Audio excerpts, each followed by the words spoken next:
Welcome to Fiction Audiobooks. If you enjoy the content, like and subscribing would be greatly appreciated. If you have any recommendations for novels, comment below. Please join my Patreon at https://www.patreon.com/fictionaudiobook. Chapter 169, Chapter. From broken tiles and mildew-scented couches to marble floors and crystal chandeliers. The Hôtel de Lys, nestled discreetly near the Seine in Paris, was the sort of place that catered to people with money, secrets, or both. We'd arrived late in the night, bypassing security checkpoints thanks to a little royal presence and a lot of subtle magic. No one asked why three armed individuals stepped out of a black town car in the middle of a quiet boulevard. Not these days, with so much news about deaths, disappearances, and now the attack on Lyon. Once strict weapon laws seemed to have evaporated like dew from the sun. The front desk clerk looked up from his terminal and immediately straightened. His eyes lingered on Lancelot, the tall, broad-shouldered knight now wearing a sleek black coat like it belonged on a magazine cover. The man didn't even glance at Mordred or me. His gaze had settled on the assumed head of the party. "Bonsoir, monsieur," he greeted smoothly, with the professional tone of someone trained to handle oligarchs and visiting nobility. "Checking in." "We'll need a suite," Lancelot said calmly, his voice the kind that silenced questions before they formed. The clerk blinked once. "I see. Did you have a reservation?" "No." Lancelot placed a heavy, polished card wallet on the counter and opened it with a deliberate motion, revealing a thick stack of cash and a high-end Amex. "But I believe we can reach an understanding." The man's expression flickered, uncertainty, then recognition of authority and money in equal measure. Still, protocol tugged at him. "There are security concerns, monsieur. Especially with recent events. I'll need identification and a reason for the sudden stay." Lancelot gave him a level look. "We were staying in Lyon." That alone caused the clerk to flinch, just slightly. "But," Lancelot continued, "with the situation there, we decided to relocate." "Understandable," the men said at once, typing quickly now, as if fearing hesitation might cost him a tip or worse. "Yes. Of course. No questions asked." "We didn't have time to pack," I added, smiling softly. "Everything was left behind." "Of course, madam," the clerk replied, with a stiff little bow in my direction. "There aren't a lot of rooms available at this time of night." The clerk said, "Eyes us, and the wallet. But I'm sure I can find one worthy of your family, monsieur," he said, smiling at Lancelot as they began getting a room for us. Honestly, I somewhat doubted his claim. While a hotel like this might normally be hard to get a room at in a situation like this, without reservations. These days, few people left their homes, few people went to France, and honestly, the global economy was still struggling. So no, I didn't buy the fact that there were few rooms available. Instead, I believed he was just saying that, as to make it appear he worked hard to help us, expecting a large tip. Maybe even an excuse to give us the most expensive room they had. Just because there wasn't anything else available. Mordred looked out of her element in this elegant hall, the polished marble and dark wood a stark contrast with her red, wild look. Yet, Mordred was my knight, she was used to walking the halls of my castle. She was royalty, and even though she barely acted like it, she could show off a bit of a refined touch. Though I think it was the pride she was excluding that made her oddly fit in. She looked like a rebellious young daughter of a rich couple. She had the feel of someone from high society, even if she didn't dress like it. "So, we're gonna stay here?" she asked as she looked down at the polished wooden table, the surface so smooth she could see her own reflection in it. "For a bit, yes. Now that we have made contact with the local resistance forces, we should wait for them to gather information for us," I explained as I kept her too busy to make a scene. Because what she had missed so far was the fact that the clerk clearly assumed Lancelot and I were together, and more so, Mordred's parents. If she figured that misunderstanding out, I'm sure she would shoot the guy for the insult, then burn all of Paris to the ground. She nodded, seemingly appeased, but then glanced over at the chandelier. "TCH. I'd still rather sleep in a tent. This place smells like rich old people and lies." I smiled faintly. "You won't be saying that once you start using the room service," I reminded her. Something that indeed made her mood soar. "Damn, I forgot about that. All these fancy hotels bring you as much food as you can eat." By the time Lancelot returned with the keycards, Mordred was practically bouncing with anticipation, though she'd never admit that. Her scowl was still in place, but her eyes sparkled with barely contained glee. "Room service better have real food. Not all that French shit," she muttered as we stepped into the private elevator. "Snails aren't real food." "You would just order junk food if you could," I said. "Maybe I will, and don't act like you don't like it as well. I know you like burgers." Lancelot handed me one of the keycards as the elevator rose smoothly. Suite 1012. The gentleman assured me it was one of their best. He would, I murmured, eyeing the gilded number engraved on the keycard holder. The elevator chimed, and the doors opened onto a private foyer. Plush carpet, Art Deco lamps, and a huge double door stood before us. Mordred stormed ahead, throwing the doors open with dramatic flair. She stepped inside. Then stopped. What the hell is this? I followed her in. The suite was enormous, vaulted ceilings, velvet couches, an actual fireplace flickering with ambient light. And at the far end, down a short hallway lined with marble-topped credenzas. 2 bedrooms. Each with a massive bed, polished furniture, and luxurious linens. Mordred turned around slowly, eyes narrowing. You got us a 2-bedroom suite. Lancelot blinked. Yes. Why wouldn't I? Because I need a bed, and father needs a bed. And you aren't sleeping with either of us. The moment the words left her mouth, the room went silent. Deafeningly so. Lancelot froze in place, like a deer caught in divine judgment. His mouth opened slightly, then shut again, as if trying to process the accusation. I sighed. Mordred. No. Don't Mordred me. This dumbass booked a family suite. With 2 bedrooms. And didn't even think about what that would look like. Lancelot, for his part, looked like he was more hurt than Mordred. He looked horrified at what he had unknowingly done. He likely hadn't paid that much attention to what things looked like. In his mind, he was just a loyal knight, following his king around. Now, however, he likely realized that he had been mistaken as my lover or husband, and the thought of it horrified him. Not because he thought I was some unlovable monster, but because he felt he was never worthy of such a thing. After all, his great betrayal of me had indeed been unfaithfulness with Guinevere. So now, being mistaken for my lover, well, it was in his mind, a grave crime and disservice. I could see the guilt ripple through him like a stone tossed in still water. I didn't mean, Lancelot started, voice tight. I only thought, space would be useful. Useful for who? Mordred snapped, jabbing a finger toward him. You want to be useful. Next time ask someone with a brain before you make another mistake like this. I just didn't want to make a scene, he murmured, clearly wounded, though trying to hide it behind composure. I merely took the room offered. Oh, you took it all right, she muttered, then flopped onto the nearest couch with exaggerated force. So why don't you go get another one? Because this one is clearly already full. Lancelot stood there, still caught somewhere between mortification and confusion, his gloved hand tightening slightly around the room key. If you prefer, I'll sleep in the hallway, he offered solemnly. That's not the solution, I cut in, rubbing at my temple. Mordred scoffed. No, it's not. The solution is to have the adulterer go out there and clean up the misunderstanding and get his sorry French as a new room for himself.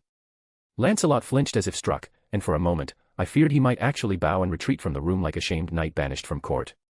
Mordred, I said, voice low with warning. Enough. She sat up, still scowling, arms folded. I'm just saying what we're all thinking. You're saying what you're thinking. Loudly. With fire in your eyes. Lancelot remained rooted near the door, jaw clenched, unable to meet either of our eyes. I sighed and rose to my feet, brushing past velvet upholstery and gleaming wood to stand between them.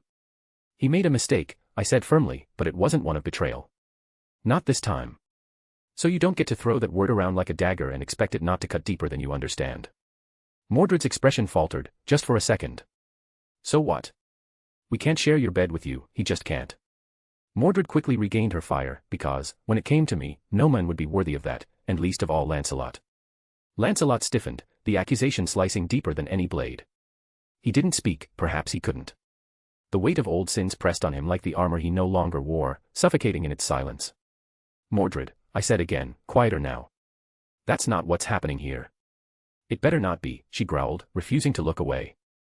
He also isn't sharing my bed, which means he's got to go. She is right, your majesty. Lancelot finally spoke up again. I have sinned, this is my mistake, and I should solve it. I'm naturally not worthy of sharing your bed. I didn't say you were, I replied, voice soft but unyielding. Nor shall you sleep with Mordred, I wish not to awaken and find you dead. So instead, Mordred shall share my bed with me. I made my decision. Mordred blinked. Wait, what? You heard me, I said, already moving toward the hallway that led to the bedrooms. You'll share mine. Her face twisted in equal parts panic and protest. But that's weird. I'm not a kid anymore, you know.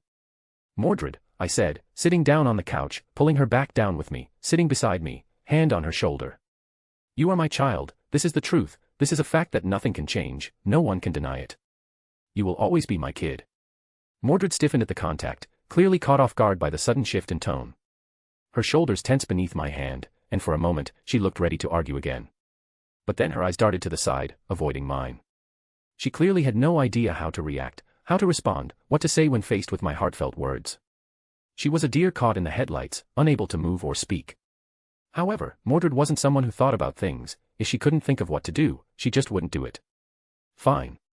She said, try to shuffle away from me a bit. I don't care, I'll share your bed, father, but don't think I will give you the blanket. I wouldn't dream of asking, I said, smiling softly. She huffed, clearly unsatisfied that I'd managed to win this one without a fight. And don't try to cuddle me either. I bite. I'm well aware. Lancelot, still standing silently by the door, gave a faint bow. Then. I shall remain out here. The couch is more than enough. No, Sir Lancelot, I said without looking his way. There's another bed. Take it. He hesitated, unsure whether that was a command or a courtesy.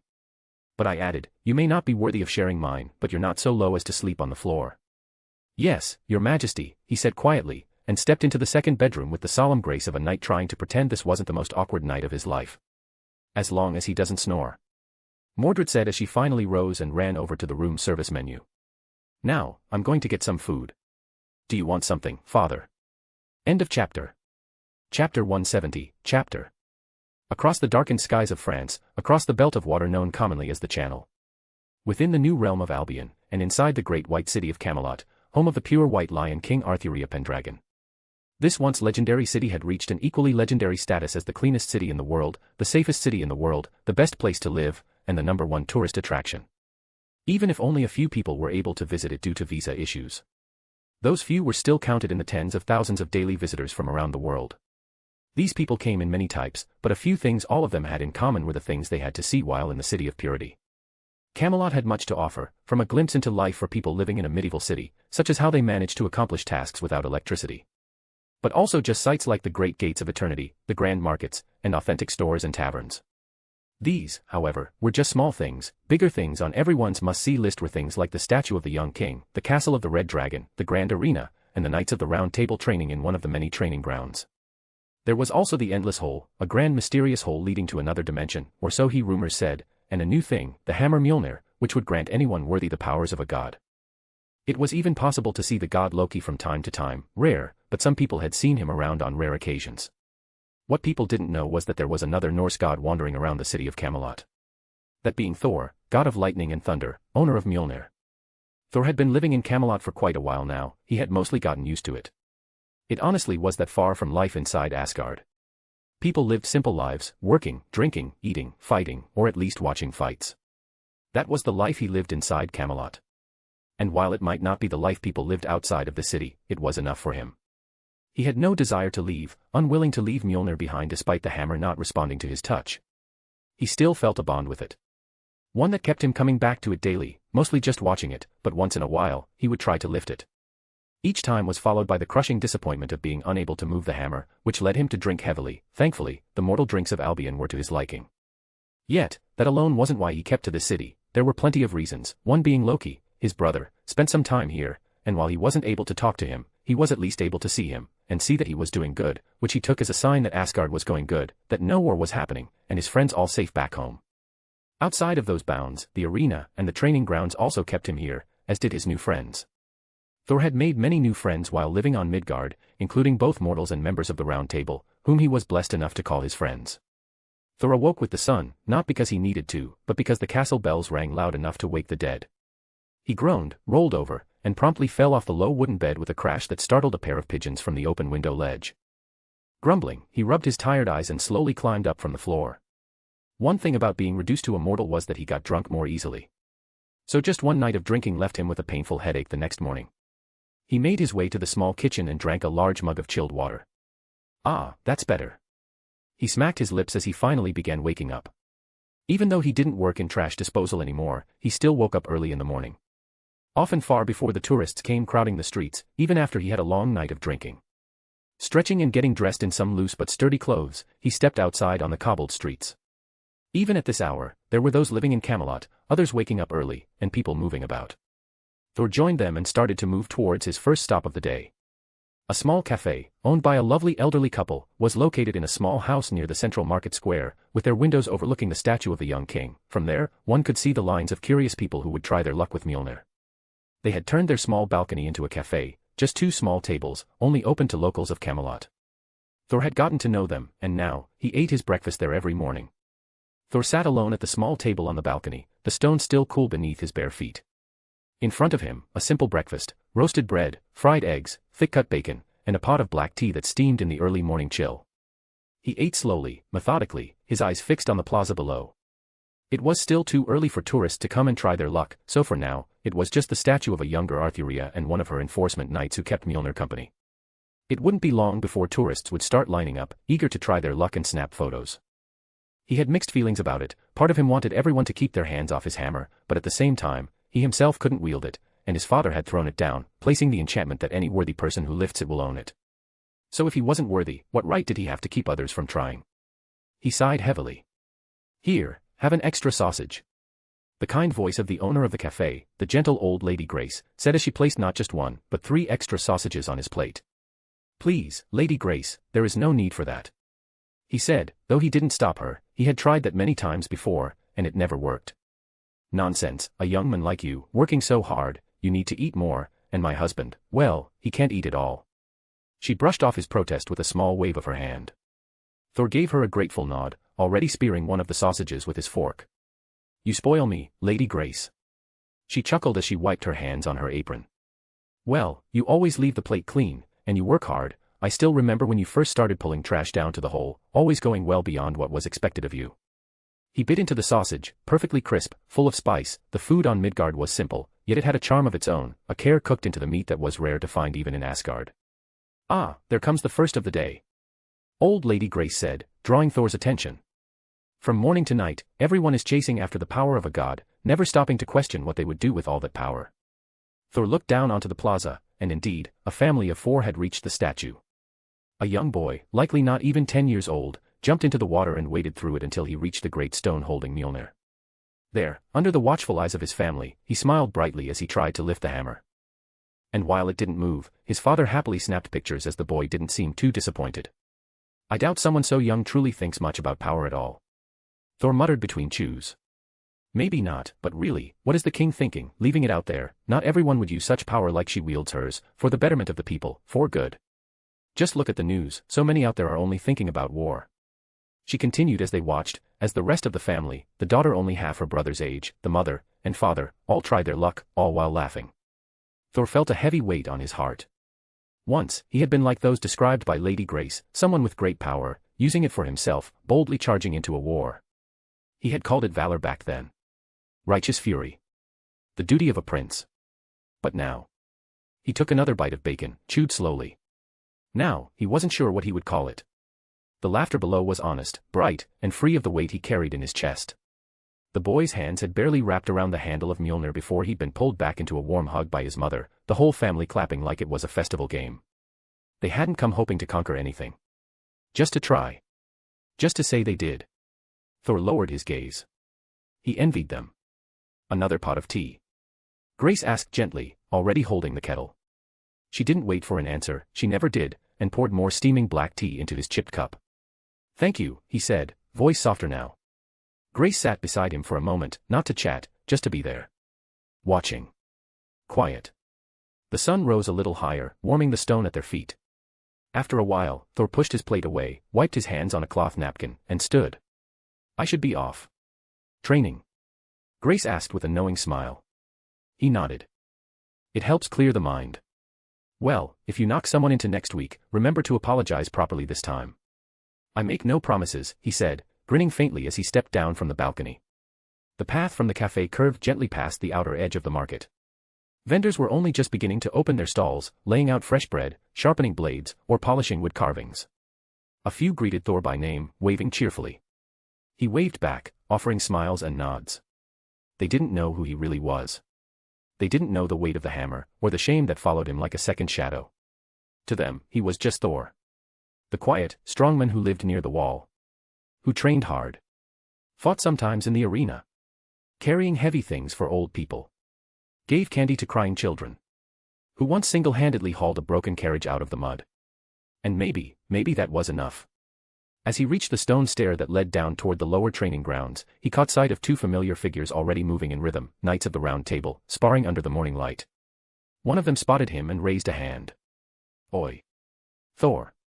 Come take your beating early so you've time to recover before the crowd sees it." He smirked and rolled his shoulders. "Only if you promise to make it quick," he called back. And with that, he jogged down the steps, no thunder, no cape, no legend to weigh him down.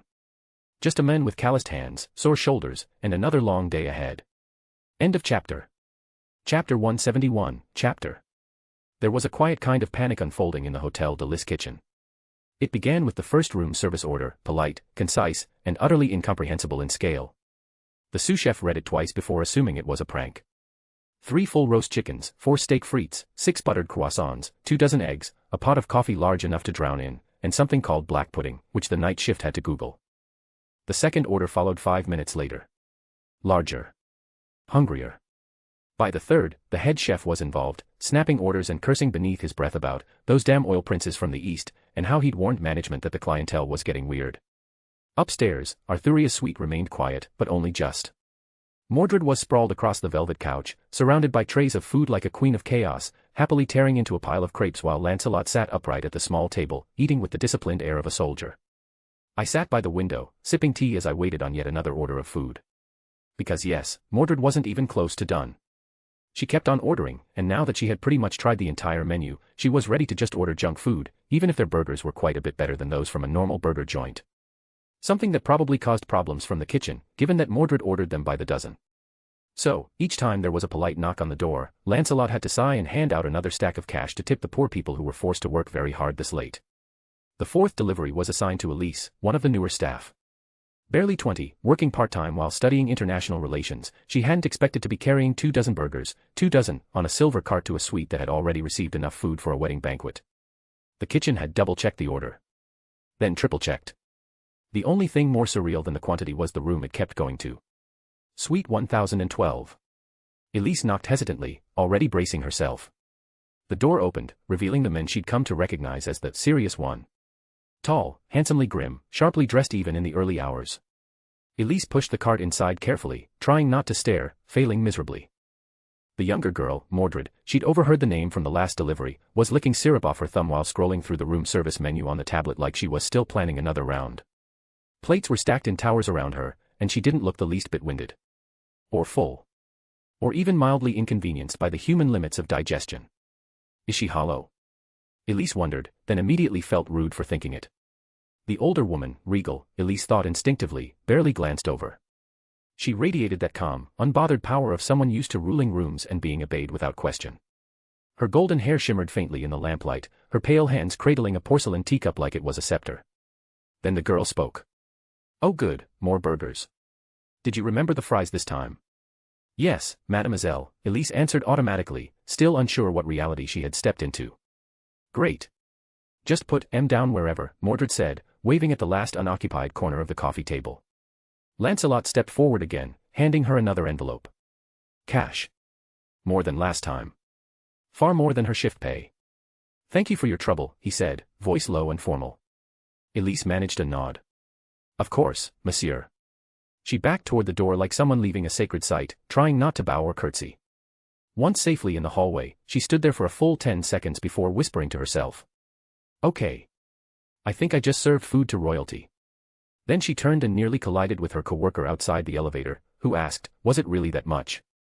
Elise just held up 3 fingers, then slowly fanned them out into a wide circle. "Burgers," she said flatly. "So many burgers." Mordred was thankfully too busy and not good enough with French to realize what mademoiselle meant. Which was a blessing, because the staff had enough to deal with as it was.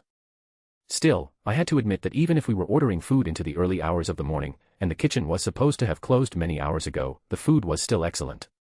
Well worth the price we had to pay. Though a normal person could never have afforded something like this, we pretty much have to bribe the kitchen staff with a full month's worth of wages just to stay the night. And they weren't cheap. "Father. Catch." Mordred shouted and threw a burger wrapped in a napkin my way. "Mordred. Don't throw your food," I said, snatching it out of the air. "I'm sharing, not throwing." Lancelot gave a quiet sigh, returning to his cup of black coffee. He hadn't touched more than a plate or two all night, and even now, he looked less like a man enjoying a meal and more like a knight enduring a siege. "You're going to get sick," he murmured toward Mordred without looking up. "Shut up, no one asked you." Mordred snapped and then ignored him. I shook my head but couldn't quite suppress the smile. She was an utter disaster. A loud, feral, stubborn disaster, but she was so much her. Mordred barely let me finish the one burger before another sailed through the air. "Really? Hey, I know you like them." I sighed. "Just make sure to order in good time, because you know it takes time by now." Yeah, think I'm gonna get a few more pizzas before starting on the desserts," she just said, and finished another burger in record speed. Eventually, sometime past 3 in the morning, the feast slowed. Not stopped, Mordred had 3 slices of pizza stuffed into a napkin for later, but even she was yawning between bites. "Okay," I said, setting aside my tea. "That's enough gluttony for one evening." "No such thing," she mumbled through a mouthful of tiramisu. "This place makes good cake." Lancelot stood and began quietly collecting plates, stacking them with military precision despite the mountain of crumbs and sauce-stained napkins. "I'll call down and let them know we're finished, for now." "Let them rest," I said gently. "We've already paid them more than enough. They earned their sleep." Mordred gave an exaggerated groan and flopped back against the couch cushions. "Ugh. I'm gonna die. Death by chocolate. Tell the bards." I rose and offered her a hand. "Come. Bed." She blinked at me. "Wait, are you serious? You want to sleep on the couch?" "No, but," she rubbed her neck and glanced toward the hallway. "It's weird, Father." "Why?" "Back then, we slept in the same tents all the time, and that was before either of us knew of the connection between us," I said, remembering back to those days. "Back then, when on campaign we didn't have much luxury, and often we didn't have many tents to share, and while I often had my own, I didn't always. I didn't like to be above my knights, so I often shared a tent with everyone, and well, it did have its challenges. After all, back then, I hid the fact I was a woman, and Mordred, too, never got out of his armor back then. That couldn't have been comfortable." "I know, but still, it's strange," Mordred muttered. "Nonsense, if you can jump into the bath with me, you can share your bed with me, and I won't hear another word." I didn't let her argue. Mordred huffed like a scolded child, grabbing her napkin-wrapped pizza stash and dragging her boots toward the hallway. "Fine. But I get the side by the wall." "The only side by the wall is the head end." "Exactly." "Mordred, be serious." "Hey. That's where the pillows are," she replied with a smirk. "So, you just want all the pillows?" "Yep." I chuckled softly and followed. Lancelot, to his credit, didn't say a word. He just bowed his head slightly and entered his own room, wise enough to know better than to speak up now. The bedroom was dimly lit, serene, as though it had been waiting for us to stop pretending to be gods and monsters and finally acknowledge we were just tired people. Mordred flopped face first onto the bed, starfish-like, pizza bundle tucked under one arm like a teddy bear. "I swear, if you try to steal my pizza in your sleep, I will bite you." "I'm not sure that would stop me," I replied dryly, pulling back the covers on my side. She rolled onto her back and stared at the ceiling. "You know, this is kinda weird, but also kinda not. You're warmer now. Less like the perfect king on a horse and more like..." She paused. "Something." "Something? That's the best you have." "Yeah. I suppose that's fair." We settled in, both lying still for a while, the silence comfortably thick. The city hummed outside the window, but it was a distant thing, muted, almost reverent. "Hey, Father," she asked after a beat. "Yes. If I kick you in my sleep, it's not personal." "Of course. And if I accidentally smother you with a pillow, it's entirely personal." She snorted. "Rude. Good night, Mordred." "Night. And, thanks. For all this." I turned toward her, though she was already turned away. "You're welcome." A few minutes passed. Just as I began to drift, her voice murmured again, quieter, this time, barely audible. "Blanket thief." I smiled into the dark. "Brat." And the night finally settled. End of chapter. Chapter 172, chapter. Somewhere in the Black Mountains of southern France. The castle rose like a jagged scar against the mist-laden sky, ancient stone kissed by the shadows of dead kings. Its towers twisted unnaturally toward the heavens, ivy blackened by time coiling like veins across the walls. Within the great hall, velvet draped the walls, blood-red and deep as spilled wine. Arcane symbols etched into obsidian pillars glowed faintly with power not meant for mortal eyes. The air was heavy with incense and old magic, oppressive, decadent, intoxicating. Upon the dais, Morgana sat on a throne of bleached bone and silver. Her gown was midnight silk and armored filigree, stitched with starlight and secrets. Her eyes, ancient and cold, watched the dancing flames in the hearth as if reading omens in their writhing shapes. Then came the soft click of heeled boots on stone. "I have returned from Lion," came the sultry voice, amused, unapologetic. And the rewards were even better than expected. Celine Gallio strode forward like a panther cloaked in allure and malice. She wore black leather trimmed in crimson and a crown of golden thorns that shimmered like freshly spilled blood. Her eyes gleamed with cruel pride. "I heard things got a bit out of hand," Morgana murmured, still seated upon her throne, one brow arched as she regarded her half-student. She knew what Celine was. A snake. Greedy. Ruthless. Cruel. Always waiting for a chance to strike. That was precisely why Morgana allowed her to live. Because someone like Celine was understandable and predictable, she didn't strike unless she believed she could win, and Morgana knew with unwavering certainty, Celine would never win. Celine paused at the remark, just for a heartbeat. "Yes, well, I admit it surprised me. I expected the Sorcerer Supreme to intervene sooner, but she acted far later than I assumed. Still, it only meant a bigger harvest." She shrugged, casual and dangerous. Morgana, too, hadn't expected events to unfold so easily. In all her long years, the Sorcerer Supreme had never shown such hesitation. Never before had she allowed a hell rift of that scale to open unchecked. It was no secret, the woman could see through time. That ability had made Morgana's past efforts a nightmare. Hiding from the future was a fool's game, one she had learned to play slowly, carefully, with relentless patience. It was impossible to act quickly and then retreat before consequences arrived. Not with someone who could see the consequences before they occurred. A portal to hell. That could be hidden, if one were meticulous. But the aftermath, the screams, the deaths, the stench of brimstone, those could not be concealed. Demons never moved quietly. So the fact that the Ancient One had missed this. Suspicious. The Sorcerer Supreme didn't make mistakes. Not like this. How could you blunder when you literally saw the outcomes of your every choice? "One cannot underestimate her," Morgana said at last, her voice a cool warning. "That woman is dangerous. We must assume something else interfered tonight. Because Mephisto alone shouldn't have been enough." "I agree," Celine replied, folding her arms. "Someone tried to take advantage of our actions, but whatever their goal, they ended up helping us, didn't they?" Morgana studied her for a long, silent moment. Then, with a flick of her fingers, she dismissed the thought. "Perhaps. It's no longer our concern." She leaned forward now, voice lower, silk over steel. "So tell me, Celine, how well did it go?" She didn't hide the hunger in her tone. Not from Celine.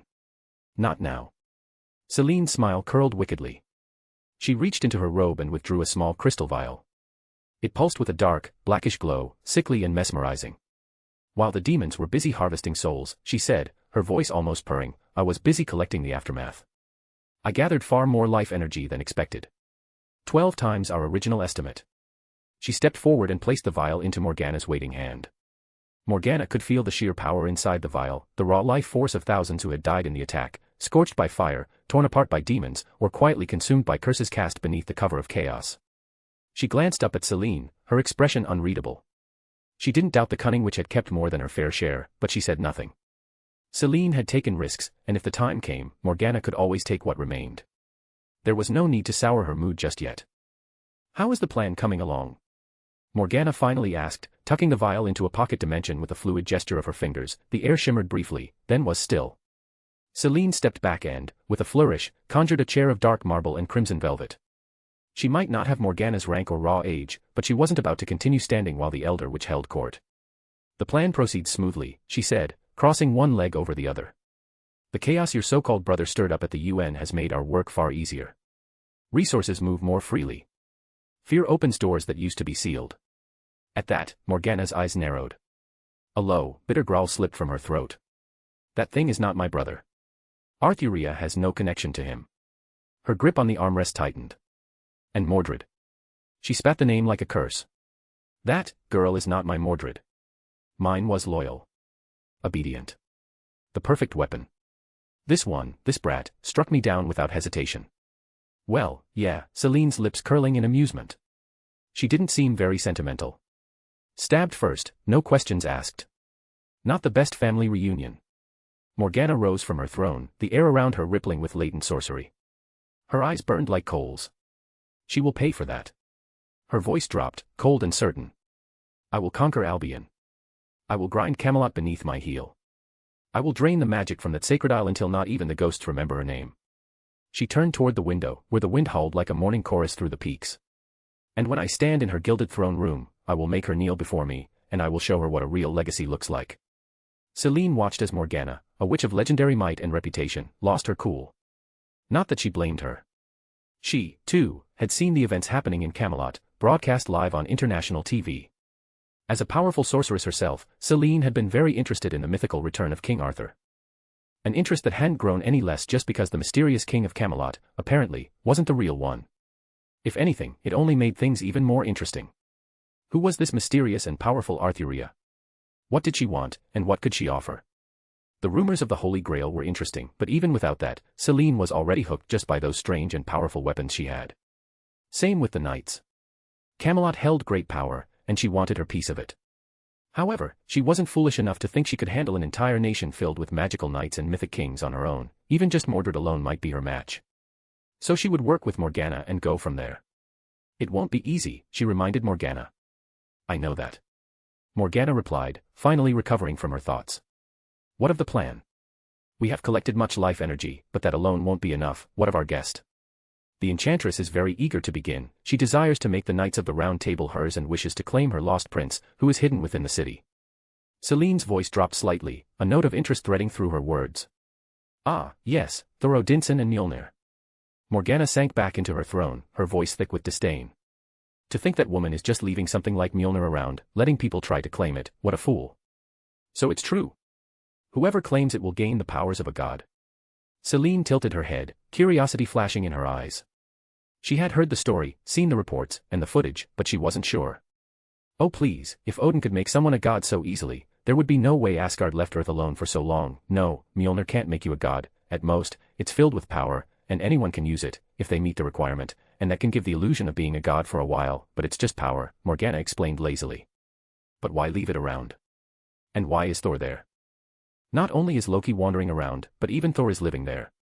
What is Camelot's connection with Asgard? Selene asked, slightly worried. After all, these were gods she was dealing with, and while she wasn't a stranger to making deals with evil gods and demons, that was always under the knowledge that they couldn't really do anything to her.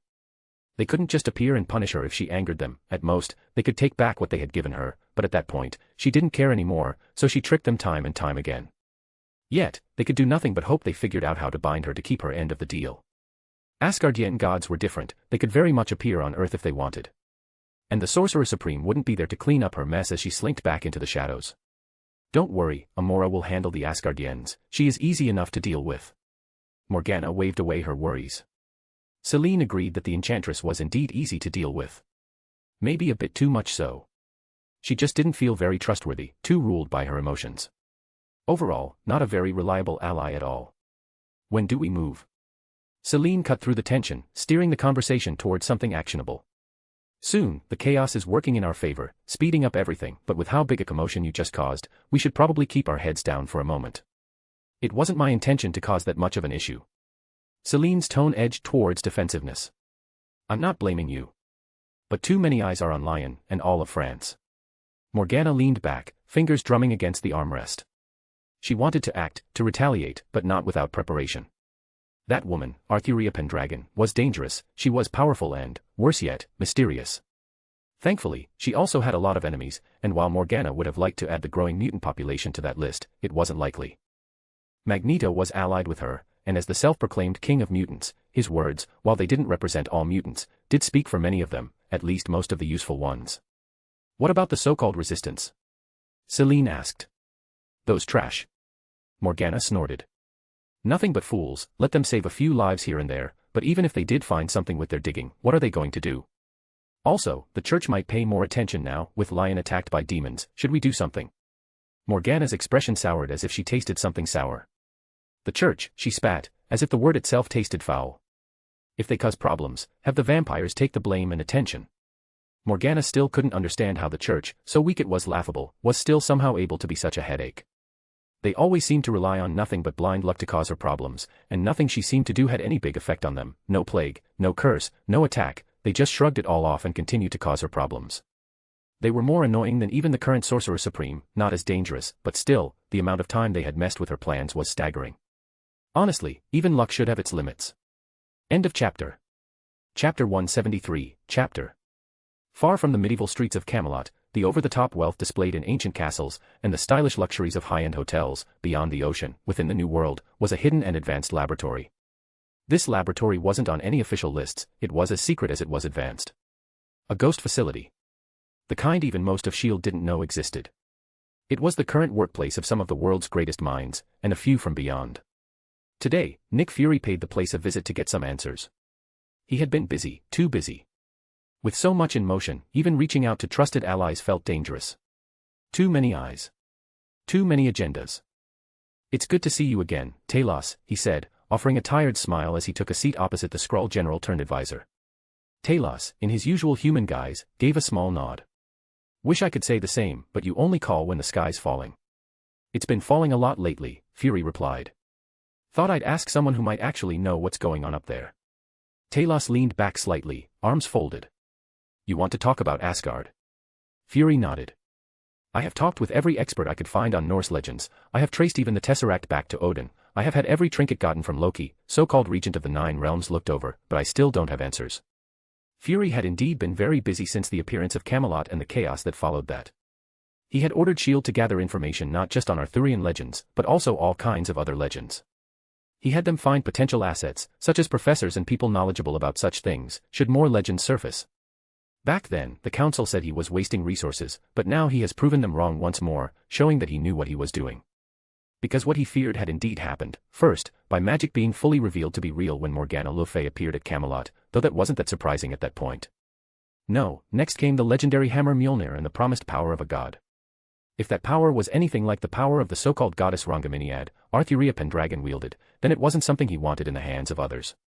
But S.H.I.E.L.D. had fully lost the ability to act within Albion, so at most, he could send a few agents in and try their luck, though so far, none had moved the hammer. Still, even without a new god, the fact that more of them were around was troubling enough. Just Arthuria alone had proven how powerful a god was, and how weak humanity was in front of such beings. So the idea that all the Norse gods were real wasn't reassuring at all. Then, Loki appeared. He hadn't arrived with fire and fury, he didn't demand surrender or wage war. Instead, he just politely informed the forces of Earth that he was apparently their boss as the current lord of the Nine Realms, of which Earth was one. Now, this was unacceptable. Earth belonged to humanity, not some strange alien gods. Because most people, including himself, saw the Asgardians as powerful aliens. Yet, one thing he mentioned kept people from saying that to his face. Firstly, he had a powerful alien army behind him, and secondly, apparently as part of the Nine Realms, Asgard was protecting Earth from other aliens. While most people knew nothing of aliens, Fury knew a lot. He had, after all, fought against both Skrull and Kree. He had seen firsthand what war between species looked like. Earth almost gets destroyed after getting caught in the conflict. So, after a few more careful probing questions, he and the world leaders realized that Asgard was a powerful civilization that protected Earth from lesser but still far superior to humanity-level civilizations and space pirates. All in return for nothing. Apparently, Odin didn't care for Earth, which meant that all they had to do was give Loki some empty words, and they would continue to enjoy this protection. Not a permanent solution, but he would rather not risk losing Asgard's protection. He might not know what it meant, or how well it protects Earth, but why risk it? Well, I honestly don't know much more about Asgard than I told you last time. They are, however, well-respected and powerful, making an enemy out of them is unwise. Talos said. What about their tech? Fury had managed to get his hands on a few trinkets from Loki, and the scientists they had been given to were left scratching their heads. Apparently, they couldn't understand the technology at all. It wasn't the first time Fury had run into this problem. Long ago, when Talos returned to Earth, he had asked if he could help improve their level of technology. But while the Skrull was once highly advanced, they struggled with using human technology. Without the advanced materials and tools they were used to, they couldn't really do much, like a computer scientist sent back in time before computers. They might be super ahead of the times, but without the right tools, their skills were useless. Well, I had a few people look at it, and I'm afraid I can't help you there. Asgard's technology is quite different from what we are accustomed to. They mostly use rare materials, which have special properties. It's a mix of magic and material science. Talos explained. Magic, Fury muttered. Talos gave a small nod. Magic, yes. But disciplined. Integrated. Their machines aren't just tools, they're artifacts. They have turned magic into a science, so while we can crack science, we can't do the same with magic. Fury grimaced. So basically, we're cavemen trying to learn not just magic, not just technology, but a super advanced merge of the two. Talos shrugged. That's not far from the truth, no. That made Fury uncomfortable. He'd spent his life building systems that ran on precision and threat assessment. But Arthuria had blown a hole through every model they had. And Loki. Loki was a snake wearing a crown, hard to read, harder to pin down. The real issue, Talos said slowly, isn't that you don't understand their tech. It's that they don't need yours. Asgard doesn't want anything from Earth. Not resources. Not tribute. Not culture. They already think they're better. What Talos left unsaid, but both understood, is that Asgard didn't just think themselves better, they were better. That was an undeniable fact. Asgard, as a universal power, was far beyond Earth, or even the Skrull, even at their peak. Fury nodded.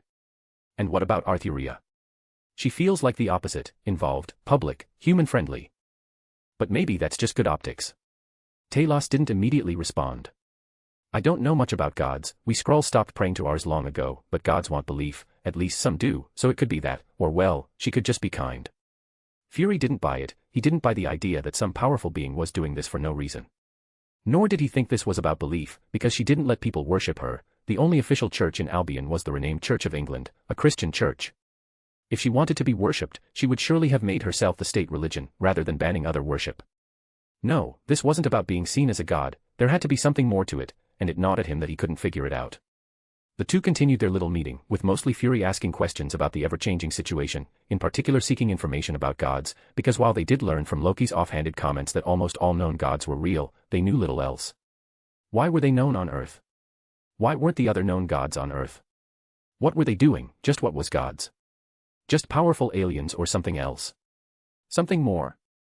Sadly, Talos didn't know much about gods, having not been highly ranked within the Skrull Empire before its fall, and after that, they had little time to spare on such things. He just knew that gods were real, but they weren't some all-powerful beings. How powerful they were. He didn't know. Their history with Earth. He didn't know. Fury was left with just as many questions when he felt as when he arrived, but he didn't blame Talos. He knew the man was harmless, a kind man who wanted to help, but couldn't.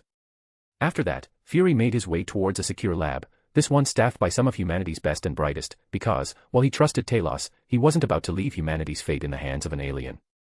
No, humanity's response to the growing threats would have to come from within, and it wasn't magic that would be the answer, but technology. And the exposure of Wakanda had given him hope that they would be able to catch up with at least some lesser forces in the universe soon, and grow less dependent on the mysterious protection from Asgard. Because he knew it wasn't perfect, he had once seen Earth almost end. Where was Asgard then? Even if they had avenged humanity, what use would that be? No, Earth needed its own way to protect itself, and while he still believed a team of unique individuals might be the key, he still wanted to increase Earth's overall strength. Dr. Reed, I hope I'm not interrupting anything, he asked one of his best and most troublesome scientists as he stepped inside the man's assigned area. Chapter 174, Chapter. The events that happened in Lion sent ripples throughout the world, and while the horrors of that night were blamed on mutants, those in power, those in charge, they knew the truth. This wasn't some mutant attack, this wasn't some terrorist attack, this was an invasion. And an invasion of the worst possible kind, one of hell's forces itself, forces of evil, minions of the devil coming to claim their souls. Few knew what to make of that revelation, many still struggled to believe in mutants, let alone magic, gods, and demons. Some groups and individuals were unable to understand, unwilling to see the world. One such group was the Holy Church. The Christian Church had once held immense power over large parts of the world, and with that power came a responsibility to protect the believers. And while the Church had lost a lot of its power as the world became more secular, that didn't mean the Church forgot its ancient duties. They did this duty in secret, not wanting the faithful to know about the horrors that threatened them. Such was the birth of Ordo Sancti Longini, the Order of Saint Longinus. It was from this order that the Inquisition of old belonged, and it was this order that protected the faithful and faithless alike from demons. So, when an army of demons invaded Lion, this order naturally had to respond. The Vatican was silent on the public stage. No official statement. No condemnation. No televised mass.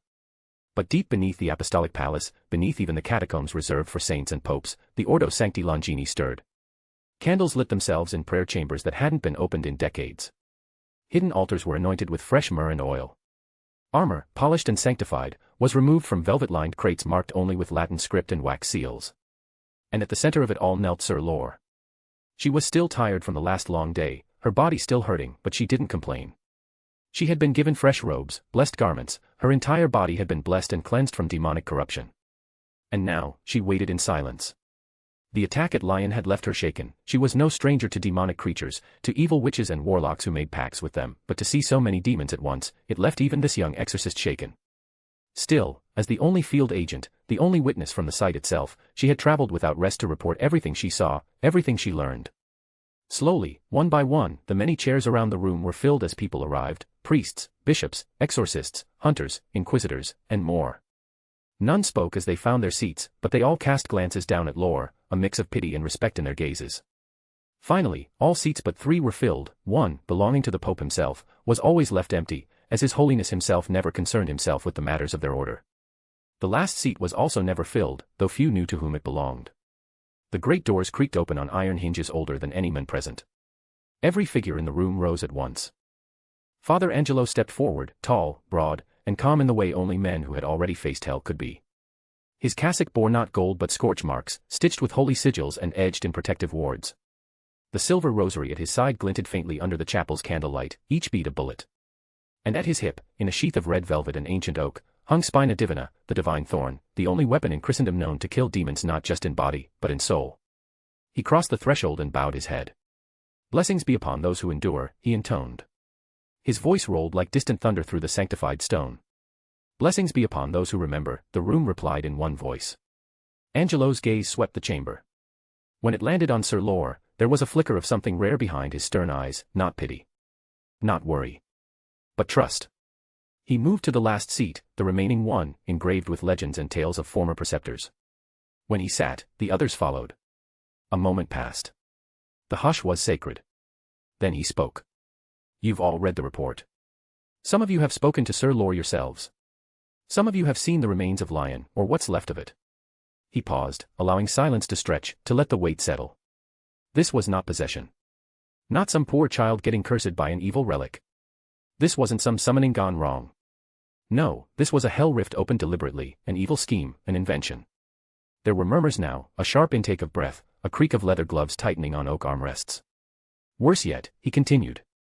The demons made so much chaos that everyone saw them, the world saw the evil from which we have protected them for centuries. Everyone kept their heads bowed, as few had their hands locked in prayer. Thankfully, the truth has been buried in lies, so while people still hide in fear, they at least don't fear the devil yet, but many do know the truth, those who saw, they know. Another old man said. Indeed, the truth is out, Father Angelo said, nodding toward the center of the room, because none can deny what happened, what they saw. And we have with us one who saw it all. One who bore witness and returned. His eyes turned fully to Sir Lore. "Lore of Lion," he said, using the old exorcist's naming custom. "You may speak." The silence was total. Lore stood slowly. Her hands trembled for a moment, then stilled. She drew a deep breath and stepped forward into the ring of light that surrounded the central altar. Though her face was pale, her voice was steady. "I was stationed at St. Martin in Croix-Rousse when the first fires began," Lore said. "We thought it was a riot. A mutant riot, perhaps, or another act of senseless violence. The sirens were everywhere. Then came the black smoke." She swallowed. "I went out to help. I am not a warrior. I am an exorcist. But I was close, and people were dying. There were no interruptions. Only listening. I reached the place de Touros. That was when I saw them, creatures of sulfur and ash, wearing faces that mocked the human form. Demons. Not possessed. Not hidden. Fully manifest. Dozens. Maybe more." A few murmurs rippled again. One priest bowed his head. "I tried to fight. I did my best, used what equipment I had on hand, but there were too many. I could kill a few, and their bodies burned, smoldered, and turned to ash, but they kept coming. My staff broke, my daggers lost, I was wounded, I should have died." Her voice broke slightly, but she steadied it. "And then I was saved." Angelo's eyes narrowed just slightly. "By whom?" "By mutants," Lore answered, voice firm. "Mutants?" one asked. "Mutants were once believed cursed, children of the devil, evil, yet, we now know better, mutants are human, though much is still unknown." Father Angelo added.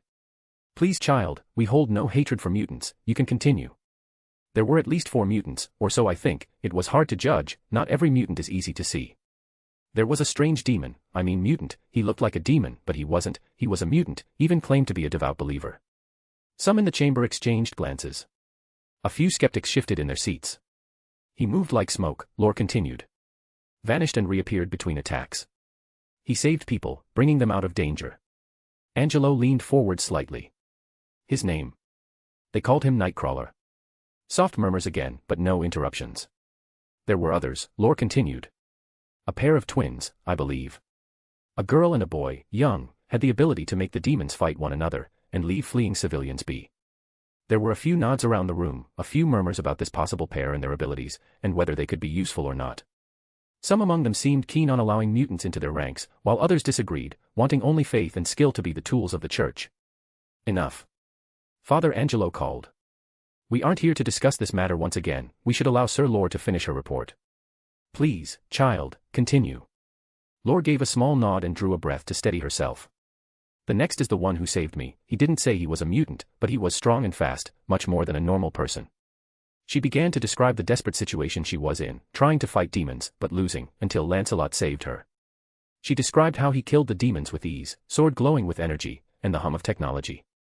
After that, another 3 people, 2 were companions of the one calling himself Lancelot, and the other seemed to be a French mutant named Phantomex. She continued. She explained everything she had seen and heard, from the one calling herself Mordred, and the one going under the name Arthuria, to the strange talking plane of Phantomex, and everything until Nightcrawler escorted her to get help. So this woman who called herself Arthuria claimed credit for ending things. And knew when the demons all later disappeared. Father Angelo asked. Yes, at least the one calling herself Mordred claimed so before Lancelot, and Arthuria did say it was over, the attack stopped, and Nightcrawler later said all the demons vanished. Lore confirmed. The room fell silent once more, but this time it was not reverent, it was wary. Father Angelo's expression remained unreadable. Only the slow, measured movement of his gloved hand steepling beneath his chin gave away the weight of his thoughts. Thank you, child, you did us all proud. Few are brave enough to stand against the demons of hell, few are skilled enough to survive. You are excused, get some rest. He finally said, dismissing her so he could instead focus on what to do next. What followed was a long meeting, a long discussion, and a debate about what had happened and what to do next. The next morning, the Pope spoke out against violence, called for peace, and prayed for those affected by the horrible events that had taken place, and once more affirmed his desire for love and understanding over conflict. More than that, far less publicly, he allowed the Ordo Sancti Longini to send out a large number of members to France to investigate who and how such an event was opened. The Church was determined to ensure that whoever was behind this would be punished. As well as ensuring something like this wouldn't happen again, and at the same time, investigate the ones responsible for ending the situation, those people going under the names of Arthuria and her knights. Chapter 175, Chapter. The hum of the private jet was nearly so quiet that the sound of the bubbling champagne could almost overpower it. A nice cold drink and some cheap salty snacks really did make traveling all the more pleasant. Ah, this is life, isn't it? Tony, a tired voice sighed, you can't just run from your problems like a child. Pepper Potts, personal secretary to Tony Stark, and de facto CEO of Stark Industries, said for what felt like the millionth time. I'm not running from my problems, just taking a small, well-earned vacation is all. Tony's carefree voice returned. You planned and arranged this entire so-called vacation within 5 minutes of me informing you of another senator requesting your cooperation. Potts' annoyance was undisguised as she spoke. That's just how I roll, and don't pretend you haven't wanted to go on a vacation for a while. Do you know how difficult it is to get permission to access Camelot? Tony clearly didn't take her words seriously. I know, it took you one call, and you got the VIP treatment, you spent an entire hour bragging about it. Pepper groaned. What can I say? Even in Camelot, my name makes waves. Tony sounded as smug as he felt. Pepper couldn't even be bothered to respond to him, instead, she ripped the glass out of his hand and downed its contents in one go. Pepper was used to dealing with Tony being, well, Tony. He never cared about what he should care about and instead cared about the strangest of things. She didn't understand one bit of it, even if it seemed others understood it just fine. She figured it was just a man thing. Working for Tony had never been easy, he was demanding in the strangest ways, yet it was also rewarding. Knowing how her effort, her work, was shaping the world, because, while she hated to admit it, Tony was shaping the world with his work.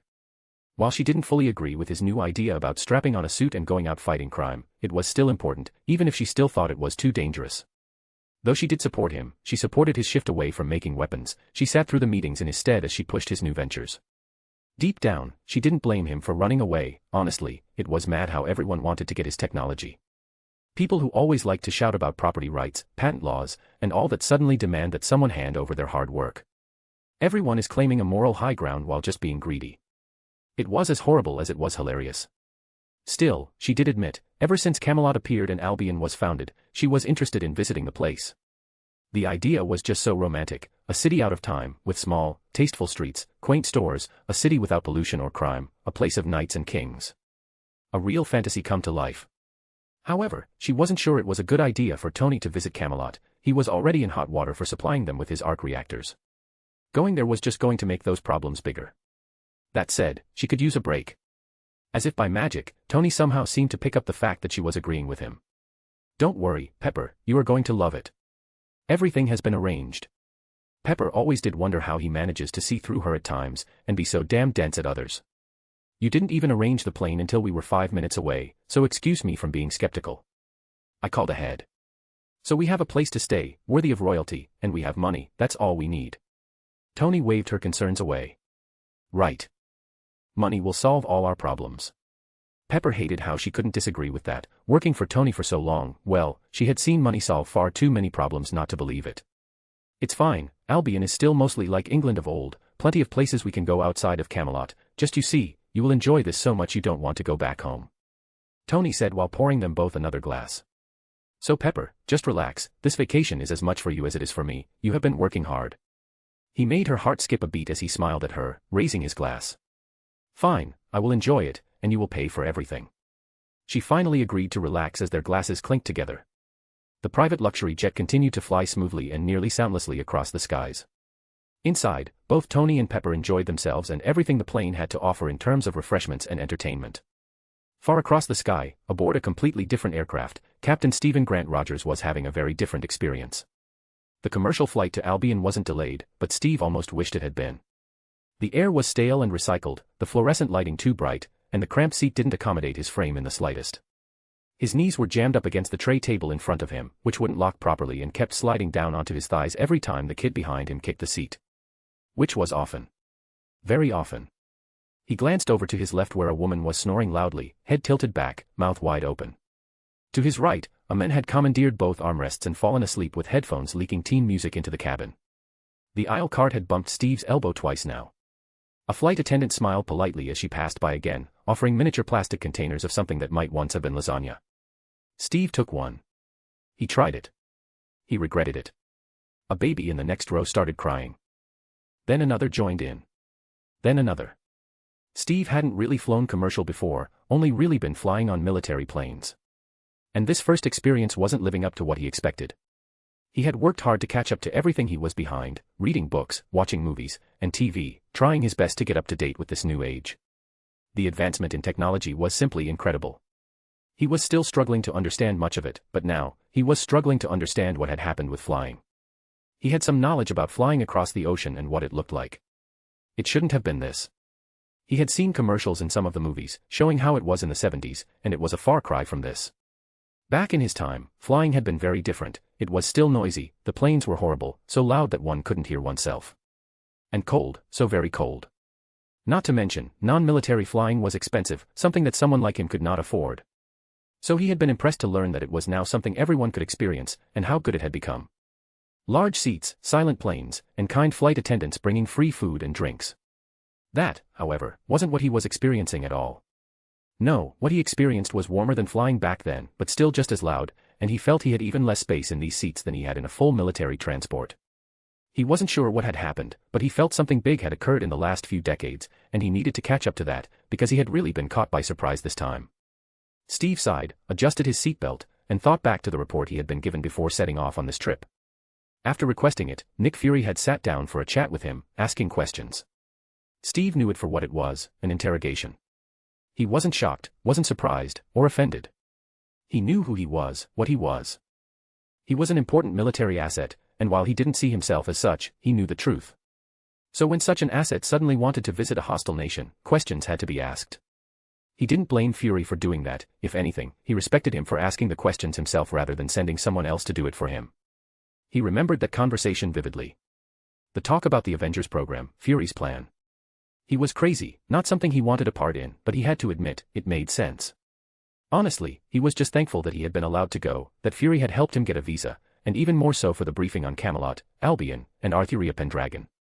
It told a story far different from the media, with more detail and many different sides. It really gave him something more to think about and made him feel an even greater need to see Camelot himself, and if possible, meet this legendary person. The woman intrigued him.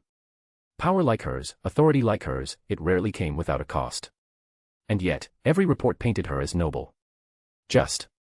Righteous. Too good to be true, some said. Maybe. But Steve wanted to see for himself. The seat jerked as the kid behind him delivered another solid kick. He once more was reminded of the look he was given when he turned down a private jet, first class, and other luxury. He didn't need that, didn't want it. He was a normal man, someone who had worked his way up from nothing and hadn't left his roots behind. He didn't want to hide from the world, to sit above his fellow men. No, he understood now why he was given strange looks when he insisted the cheapest ticket was enough, but he didn't regret it. He didn't need champagne. Or silence. Or first class. Just the truth. If this was what normal people experienced when flying, then this was what he wanted to experience. Because he was Steve Rogers, a kid from Brooklyn, nothing more than that. End of chapter. Chapter 176, Chapter. The Stark Industries private jet touched down with all the smoothness of a luxury yacht sliding into a private marina. Even before the wheels stopped turning, a small welcoming party was already assembling. A line of uniformed escorts stood at attention near the tarmac.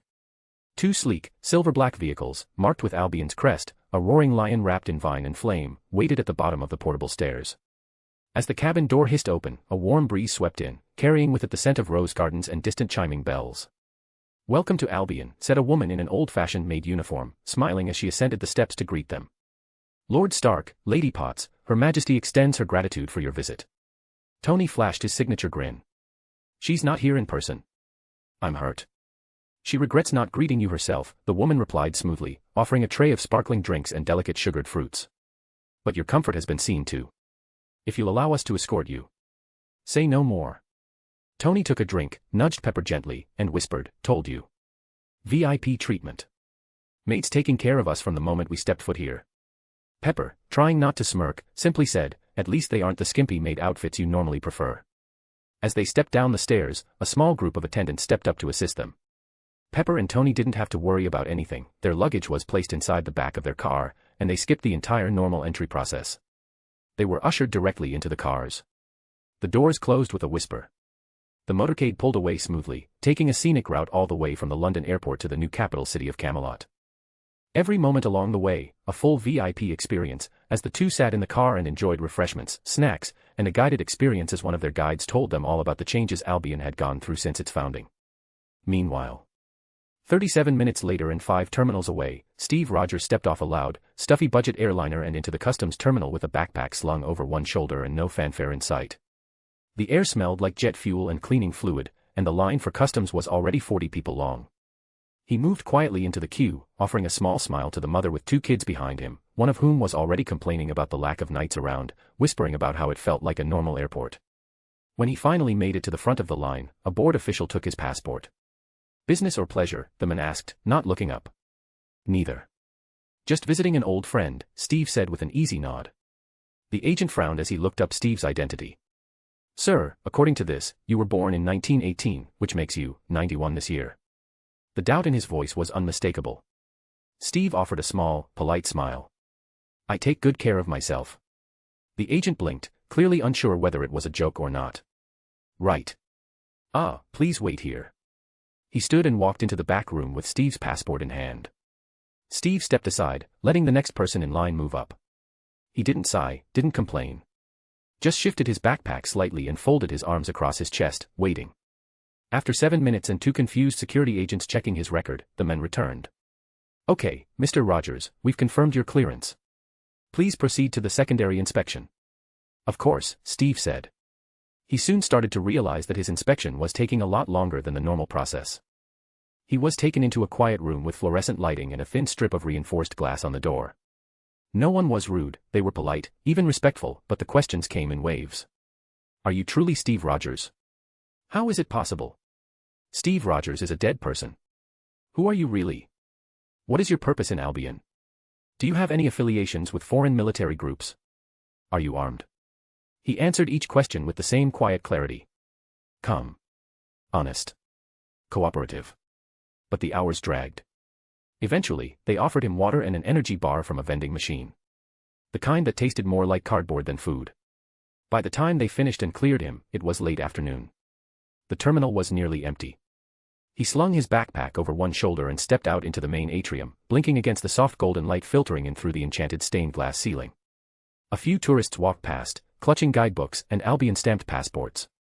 No one was waiting for him. No shuttle. No banner. No press. Just him and London. Well, London was still a massive place, filled with people, so it didn't take him long before he found a cab and made his way into the city proper. His first destination wasn't Camelot, no, he wanted to see the nation itself, see the people, meet them where they were, and find out if they were suffering or not, if Albion was a good place, or the den of evil the media back home liked to portray it. He wanted to see the nation itself. See the people. Meet them where they lived, worked, walked, and prayed. He wanted to understand Albion for what it was, not what the news said. Hashtag.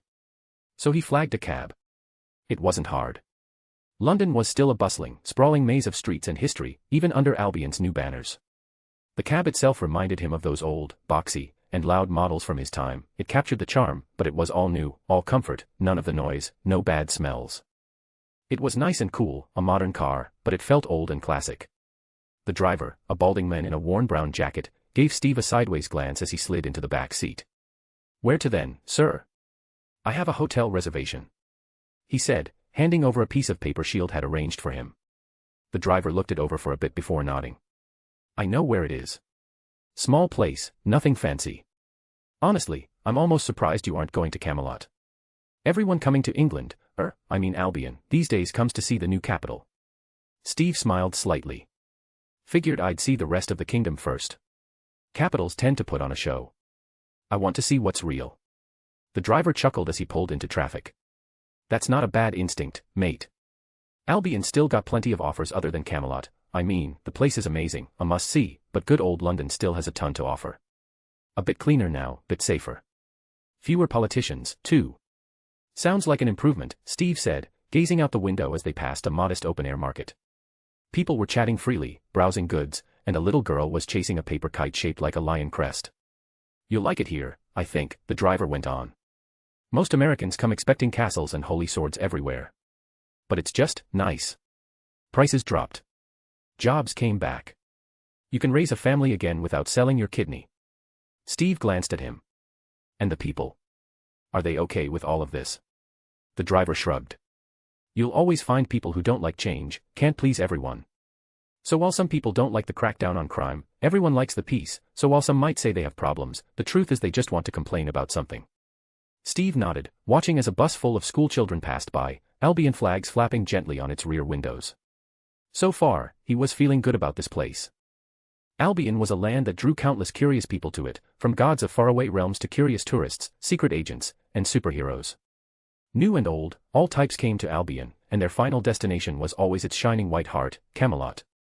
Steve, however, didn't want to just go there, he wanted more, and he had arranged a good 3-month stay through Albion. From London to the far reaches of Albion's countryside, he planned to travel town by town, one train station, one bus route, one conversation at a time. He'd walk through open-air markets and dusty old churches. Visit schools and bakeries. Shake hands with old soldiers and sit beside tired factory workers in quiet pubs. He didn't need headlines, just honest faces. 3 months. No shield. No headlines. Just a notebook, a good pair of boots, and the will to listen. Because before he could make a judgment about Albion, about Arthuria, about the truth, he had to understand the people. And to understand the people, you had to walk their streets. Chapter 177, Chapter. Steve stepped out of the cab onto a modest corner of South London. The kind of place that hadn't made the headlines in decades. No golden spires here. Just red brick flats, newsstands, and pubs with chalkboard menus out front. The inn Shield booked for him was clean and small. Not cheap in a bad way, just unpretentious. His room had a twin bed, a kettle, a window view of the street below, and nothing else. He didn't unpack. Instead, he left his bag behind, stepped out into the early evening air, and started walking. The smell of vinegar and oil pulled him in. A narrow counter. A few wooden booths. Everything looked a bit older than it was, but that made it feel more honest. Behind the counter stood a woman in her 50s with a sturdy frame, a no-nonsense expression, and sleeves rolled past her elbows. "Can I help you, love?" "Cod and chips, please," Steve said. "You want it the real way or the tourist way?" Let's go real. She gave a brief nod of approval. First time in London, she asked, dropping the fish in the fryer. Sort of. Was here long ago, but everything is different. She held back a laugh, instead letting out an amused snort. Damn right, everything is different. Who would ever have guessed a few years back that London wouldn't be the capital of England? Or that England itself would disappear and be replaced with Albion? Steve smiled. How is living here now? Compared to before? Things were worse before, she said as she wrapped up his order in paper. Sure, my sales are way down, not many tourists, not like before, but honestly, I worry less about money now, and crime is way down, no need to worry about getting pickpocketed or anything, it's good, yeah. You'd hear yelling in the streets every week. Graffiti on the walls. Stabbings. Then she showed up. The lady with the sword. Arthuria. Bit dramatic for my taste, crowns and knights and all that. But I'll tell you what, the corner shop started staying open past dark again. Steve took the wrapped bundle gratefully and nodded. Thanks. That's good enough for me. Steve continued through the city, just floating along, chatting with everyone who was willing. And many people were. He spoke briefly with a busker in a side alley, strumming a weathered guitar while an open coin box lay at his feet. The men didn't recognize him, but he smiled when Steve asked about how business was going. Not a ton of people here, but I really don't need them. I get paid by the state to entertain people these days, a great change honestly. He bought a newspaper from an old man in a small newsstand. He felt right at home doing that, like he had almost stepped back to his own time. Newspapers are on the rise again, with Camelot keeping away from technology. It's giving more life to the old trade, and not just in Camelot itself, even here. He helped a woman with a baby stroller navigate a curb that had half cracked, and she told him, in passing, that she felt safer now than she ever had raising her first son. It's the knights, she whispered, as if embarrassed. Just something special about the armor and swords. Eventually, he found himself near a small church tucked away between two apartment blocks. It was holy ground, so despite the high prices of the property around, it had been allowed to remain a quiet little haven in a glowing city. Steve took a seat on the bench near the gate, unwrapped what was left of his chips, and sat quietly. After a moment, the door opened again and out stepped a man in his 60s wearing a battered black coat and a faded clerical collar. He paused when he saw Steve. You all right, son? Steve nodded. Just resting. The priest squinted, then gave a small smile and sat beside him. Not from around here. No, sir. Let me guess. American. And military. Steve hesitated, then nodded. Yeah. Don't see many of either these days. Not out here, anyway. Steve offered his hand. Steve. The men shook it. Father Brennan. They sat in silence for a bit, listening to the hum of streetlights and the distant sound of a tram groaning down the road. What do you think of it? Brennan asked eventually.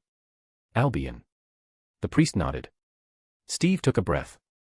Still making up my mind. Fair. We all are, in some way. Brennan leaned back. People ask me all the time if it's right. If the changes are holy or heresy. If they should kneel or protest. I tell them the same thing every time, look around. See how people treat each other now. Then decide. Steve looked out across the street, a young couple walking hand in hand, a kid riding a bike with streamers, someone opening a corner shop for the night shift. They seem better off, he said. They are, Brennan said simply. It's not perfect. And it never will be. But for the first time in decades, people feel like they've been heard. That's worth something. Steve nodded again, slower this time. You staying long? Brennan asked. 3 months, Steve said. Want to see the country? The people. Everything in between. Brennan smiled. Well, you're starting in the right place.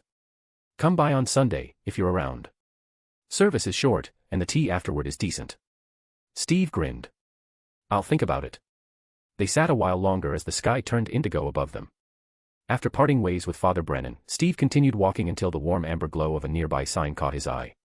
The Thistle End Crown. It looked exactly like the sort of place someone like him was meant to end a long day, low timber ceilings, warped glass windows, flower boxes on the sill, and a swinging wooden sign that creaked every time the breeze picked up. Inside, it smelled of aged wood, roasted meat, and old beer.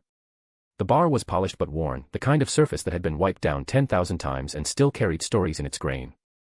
A crackling fireplace warmed the far wall, and the whole atmosphere was that of a place much older than even him. He stepped up to the bar. The barkeep, a round man with a grey beard and the steady calm of someone who'd seen too much to be impressed by anything, gave him a nod. Evenin'. What'll it be? Steve glanced at the chalkboard. The specials were handwritten and slightly smudged. I'll take the shepherd's pie, he said. And a pint of whatever you recommend. The barkeep pulled a mug from under the counter and poured a deep amber ale with practiced ease. That'll set you right. He had just started in on his pie when someone approached his table, a man in his late 50s, maybe early 60s, stocky and ruddy-cheeked, with a thick wool sweater and the kind of laugh lines that only came from a life of good stories and better company.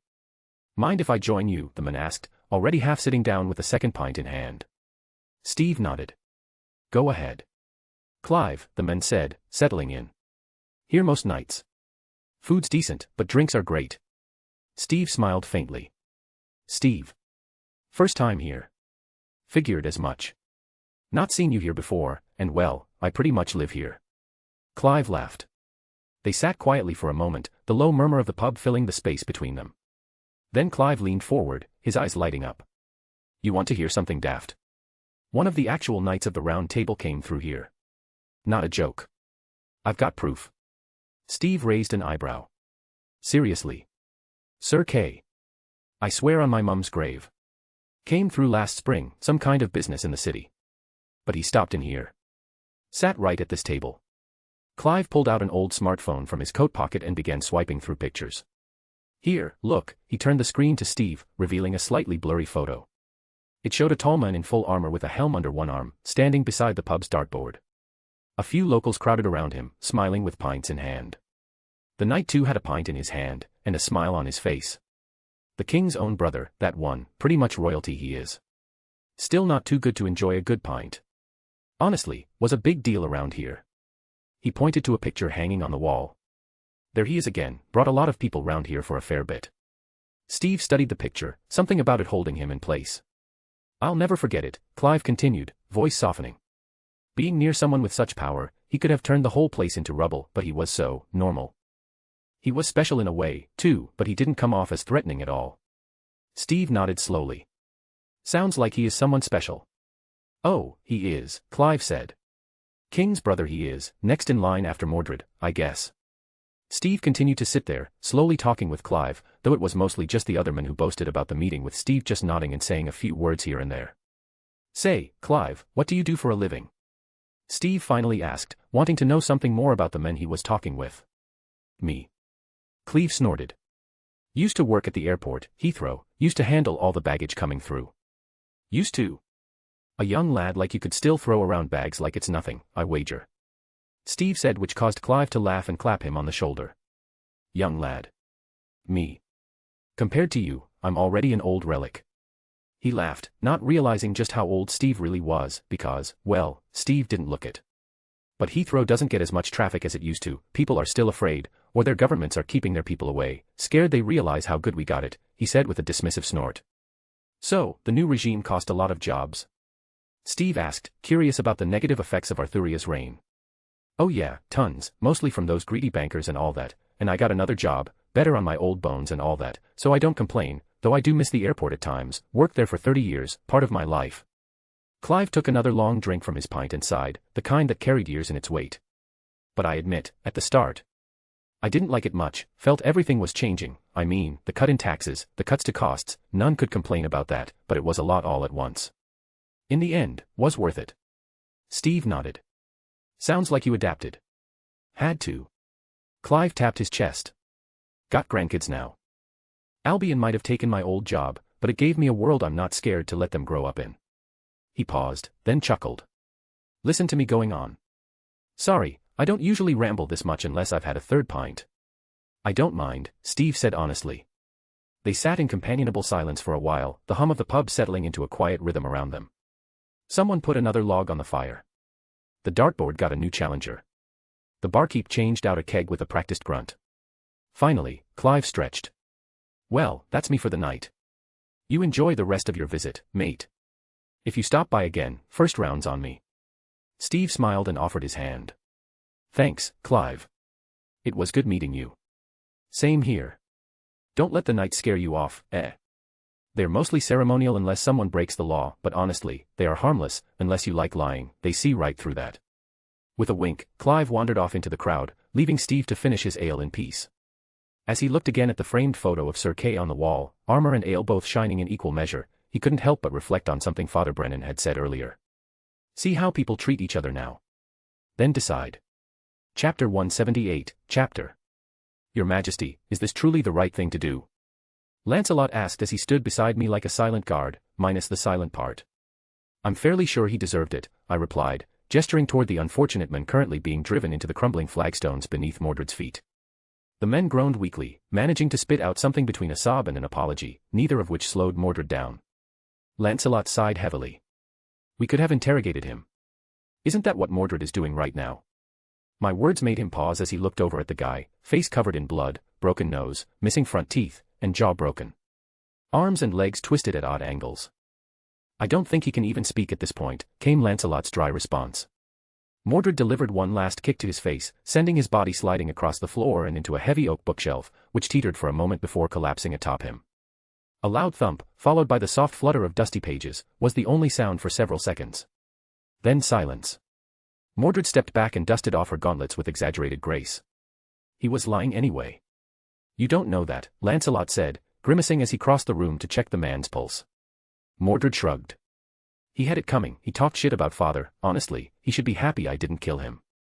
Well, you did in fact kill him, Lancelot said as he felt no pulse from the men. What? He was alive when I kicked him. Mordred wasn't about to believe him.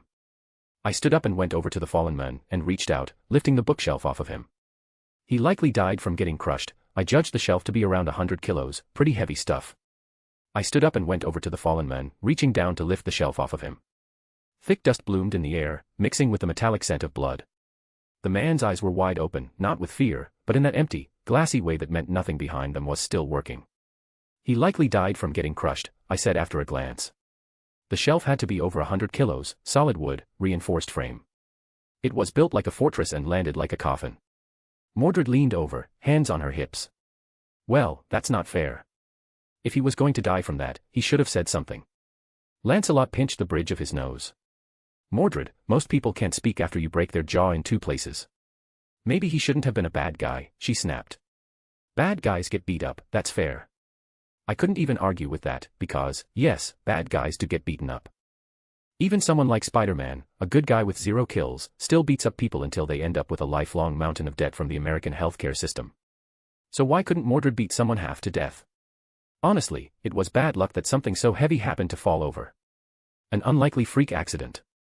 I let the shelf drop to the side with a dull crash, then stood and brushed the dust off my hands. Nothing we can do now. I guess we should give the Resistance a call and have someone snoop around through his possessions.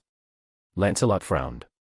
We promised not to kill this man. He is a high-ranking politician. Killing him is bad, even if he is evil. He was trash.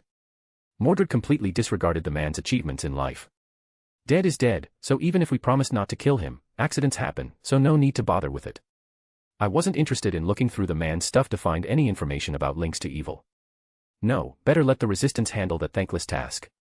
Since leaving Lion, we had spent our time either spending an absurd amount of money on food, because, while Mordred is happy enough to eat mountains of cheap junk food, she would rather have a burger costing tens of times that, and knock them down by the dozen. She was pretty much on a roll. Given I put her in charge, she took charge of things, in particular when it came to deciding where we stayed and ate, and how often we ate. All my knights had a healthy appetite, yet none could compare to my own. The only one who came close was Mordred, who turned every meal into a competition. She always lost, but she never gave up. Father, are you drooling? Mordred broke me out of my thoughts. I blinked, then calmly wiped the corner of my mouth with the back of my hand. No. I was thinking. Sure, thinking about food, no doubt. And after all that food we had last night, and this morning, and a second breakfast. Mordred's voice was filled with smugness. Thinking about what we've been doing the last few weeks, I said, brushing a bit of plaster off my shoulder, and how we ended up here, in the home of a politician, with him dead on his floor. Again, accident, Mordred said, not even trying to sound convincing. He tripped. On my foot. At high velocity. Why are you even lying about it? It was an accident. And yet you somehow make it sound like you are hiding something. It was amazing how Mordred ended up sounding guilty, even though she, for once, had nothing to be guilty about. She just scratched the back of her head, giving an embarrassed laugh. Lancelot gave a long-suffering sigh from where he was checking the man's desk drawers, likely more for something to document than out of real hope of finding useful intelligence. We were supposed to question him. And we did, Mordred said, planting her hands on her hips. It's not my fault he folded faster than a cheap chair. Enough, no need to argue about this, I shot Lancelot a glance. He was a good man, a noble knight, and a better knight than even I, much less Mordred. Mordred was always more about being loyal to me and earning my approval rather than being a proper, honorable knight. And me, I was once a fine knight, but in my current state, I honestly couldn't even be bothered to care about any deaths Mordred caused. To me, it was just so much beneath my attention. Only Lancelot still cared, and it often led him to clash with Mordred. She hated him, and he was disappointed with her. It was a right mess. Over the weeks since we left Lion, they had been at one another's throats, mostly Mordred, but honestly, Lancelot wasn't helping when he constantly pointed out how unkindly Mordred's behavior was. It wasn't easy controlling those two, but Lancelot was constantly proving his worth as he dealt with our contacts in the French resistance movement, people who didn't blindly believe in the hate against mutants. Those who were willing to look at the clues and realize that this wasn't demons, there was something dark and rotten hidden in France, and it needed to be dealt with. It was a mix of mutants, mages, other enhanced people, normal people, law enforcement, military, politicians, and more. People are working to solve the real problems, the ones most people didn't want to think about. One of the reasons all of France wasn't dealing with the real problems was people like the dead men here, those who sold out their home for personal benefit. Men with silver tongues and dirt-covered hands, who smiled for cameras while handing city blocks over to cults and backroom deals. They hid behind diplomacy, behind committees, behind rhetoric, and when the demons came, real or metaphorical, they turned their heads, or worse, invited them in. This one had invited them in. And now he was dead. It was almost poetic. He had sold out his people, his home, in exchange for a longer life, and now he died so much before his destined time. These people were always the same, wanting power, eternal life, wealth, things everyone was quick to offer them, but rarely delivered, yet fools kept making deals with them. Finding them would have been impossible if not for the resistance, which is why we worked with them. They gave us intel, targets, and we, in turn, slowly tore away the network Morgana had built for herself. One by one, her minions fell. Most had no idea who they worked for, minions of minions, never knowing the true goal, the master in the shadows. Still, if we continued to limit their means of acting from the shadows, they would have to step out into the open, and once they did, I could find them. Eventually, either they would know where Morgana was or draw her out. All right, let's get out of here, Lancelot, you handle the contacts, you know what happened last time Mordred tried to be helpful. Come on, it wasn't that bad, Mordred said while following me down the stairs. You insulted everyone the moment you met them, insulted France for the next 5 minutes, started a fight, and beat everyone until they couldn't move. Lancelot reminded her as he cast one last look at the dead body, before following behind us. I stand by all of it, Mordred said proudly. They were French. Lancelot muttered something that sounded distinctly like a prayer for patience or divine retribution, I couldn't tell. But if he wished for the latter, I'm afraid he would be disappointed. The only divine allowed to smite Mordred was I, and I understood where she was coming from. The French were just 2 easy targets. We emerged from the crumbling manor into the cold air of late afternoon. The sky above was overcast, clouds stained with the last hints of gold as the sun began its descent toward the horizon. The motorcycles were where we left them, parked just past the property line, beside the husk of an old roadside shrine. Mordred had grown jealous of mine, and demanded we get some to travel around in style, and I had agreed. She had riding bee, though sadly, while she could ride that thing better than professional racers, she still ended up breaking it most of the time. All in the name of cool tricks. Even this one was beat and about to fall apart. Let's go back and rest, I said, throwing a leg over my bike. Now, father, first we gotta get something to eat, some snack, and then we hit the hotel, Mordred announced, already straddling her half-battered bike like a victorious warlord preparing to invade a pastry shop. The adulterer can go on ahead without us, do some work or whatever. Mordred shouted over the roar of her engine as it sputtered to life, belching smoke with a cough that matched the bike's cracked exhaust. I followed a second later, my own machine purring beneath me like a contented beast. Sleek, black, without even a scratch on it, very different from Mordred's 47th vehicle. Chapter 179, Chapter. The situation in France continued to grow worse. It was clear that our efforts so far hadn't gone unnoticed, nor had the demon invasion been something the world could ignore. Plenty of different versions of what happened had spread. Some believed it to be demons, the truth. Others claimed it was some kind of biological weapon, living weapons, failed super soldiers, or mutant experiments that had escaped from a secret laboratory. Or even that it was a mutant attack. A few people even shouted about aliens, though that one was both not wrong, and at the time, the furthest from the truth. Funny how things like that go at times. After all, what are demons but aliens from another dimension? Though not from outer space. The church is getting pretty involved, I noted as I sat reading the daily newspaper. So what? Let them do whatever they want, as long as they don't get in my way. Mordred spoke with her mouth full, and didn't wait before she stuffed more pancakes into her. Is something worrying you, your majesty? Lancelot inquired. Nothing big, I gently shook my head. It's just that if they make too much noise, people will start to believe the demon theory en masse. So what if they know the truth? They should know what happened and who saved them. You should be a hero, and they don't even know what you did for them. Mordred complained. I do not need honor or glory, Mordred, and going around telling everyone what we did in Lion will ruin our whole plan. I explained, again, for what felt like the millionth time. Well, it's a stupid plan, we should just burn all of France down, no real loss there. Mordred was ruthless in her open disregard for France. You shouldn't say such things, as a knight of the king, your words impact his reputation. Lancelot said without even looking up from his own meal, a breakfast far healthier than Mordred's sugar bomb. Shut up, no one was asking you, damned adulator. Mordred shot back without mercy. I could only sigh.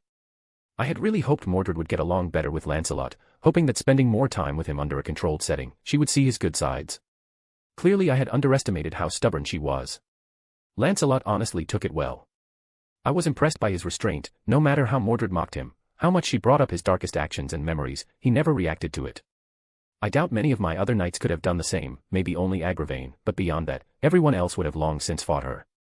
None of our knights were cowards, each and all proud in their own way. Unable to ignore even half of what Mordred dished out daily. Forget about the knights, even normal people around us were ticked off by Mordred, her constant insults at all things French made her no friends. The only reason we didn't have to sleep under bridges was that we had money. With the economy still recovering, the amount of money we spent allowed us to pay people enough to keep their tempers in check. That, however, did mean we were getting quite a reputation, something I would rather have wanted to avoid, but clearly, Mordred didn't share my thoughts. She almost seemed to take the fact that they stomached her words as a challenge. Let's not burn France to the ground just yet, I still have hope for it. Naive, France is a lost cause, Mordred responded with her mouth still full, because she knew it annoyed Lancelot, so she kept doing it. I could only sigh. Mordred wouldn't change, even if I spoke up, she would just blame Lancelot for making me angry at her, and that wouldn't help anyone. So, Mordred, got any plans for what you want to do today? Go for a walk. Burn down another warehouse. Or maybe hunt down more vampires. I asked, putting the newspaper down and continuing with my own breakfast, which was no smaller than Mordred's. Mordred looked up mid-chew, eyes glinting with interest. Vampires, huh? That was fun. That last one actually exploded. You mean the one that you tried drowning in petrol, and when that didn't work, wanted to burn? Only to have him combust in your face. Lancelot said flatly. How was I supposed to know it wasn't water? Mordred got defensive, crossing her arms and glaring at the French knight. Maybe the smell. He didn't even look at her. I knew he meant well, but his attempts to help her came off as overly condescending, as if he was mocking her, and that was something Mordred couldn't ignore, not from anyone, even less from Lancelot. Enough. I cut her off. Sir Lancelot, don't provoke Mordred. She made an honest mistake, no need to bring it up all the time. Yeah. It was just a tiny mistake, not that it mattered at all. Mordred quickly fired. Don't get started, Mordred, because you make an awful lot of mistakes. Don't go throwing stones around when you live in a glass house and all that. I didn't want to make Mordred think I approved of her actions. That, however, was easier said than done, because Mordred seemed to take the very fact that I accepted her as universal approval. Despite all her respect for me, she still had this uncanny ability to ignore half of what I said if it didn't please her. She glanced at me, glared at Lancelot, and then turned back to her plate, muttering. It's all your fault, father is mad at me, stupid adulterer. I sighed again, something I found myself doing a lot lately. Mordred just had this ability to draw them out of me, for one reason or another. Still, try to decide what you want to do today, Mordred. We really can't spend every day just sitting around eating food and playing games, we are here for a mission after all. Mordred shoveled in another bite of pancake like it was a statement of rebellion. Fine. Then I vote vampires. Or rogue mages. Or vampire mages. I nodded. Lancelot, speak to your contacts in the Resistance and see if they know anything, or try to find any clues to where we might be able to find something like that. Those vampires are indeed getting increasingly visible, likely Morgana's attempt to cover her tracks after Lion, so if we get rid of them, we might find something there. Lancelot gave a curt nod, already wiping his hands, ready to go carry out my orders. I will do my best. Will you be staying here? Or heading out? Mordred and I will be staying here, so no need to worry. I don't want her to start any more problems, so take your time and find a target for us. He once more bowed his head and left the room, no doubt to make calls and whatnot. Why do we have to stay around here with him? This was the perfect chance to ditch him for a bit and hang out, just the two of us. Mordred instantly started complaining. Because I don't want you to use this as an excuse to run off without him. I know you don't like him, but please. I asked, please try to get along with him. In the end, you need his approval. Mordred looked as if she had bitten into something sour. She never liked being reminded of the requirement to inherit my throne, and she didn't like to think about the impossible task ahead of her. Because it was pretty much an impossible task, the Knights of the Round Table didn't approve of her, and the more attention I gave her, the less they approved. I was hoping she could gain it, she could surprise me. We continued to eat, finishing a breakfast for 10, and then Mordred was all too eager to play games, and much to my shame, I struggled to beat her in them. She had more training than I did, and the controller felt strange, like it didn't belong in my hands. Yet, when you have luck A+, you still end up winning more times than not. Luck, really, the most underrated and most overpowered stat of them all. How? How are you this good? Mordred complained as she lost another round of Mario Kart. I'm just that good. I replied, casually setting the controller down. Mordred grumbled and flopped dramatically onto her side of the couch, clutching a pillow like it had personally betrayed her. This is rigged. I swear the AI gave you better items. Maybe they just like me more, I said with a shrug, resisting the urge to smirk. I am the Prince of Camelot. This shouldn't even be close. I gave her a sideways glance. Then maybe you should stop flying off the course every other turn. Don't mock me, father. She jabbed a finger at the screen.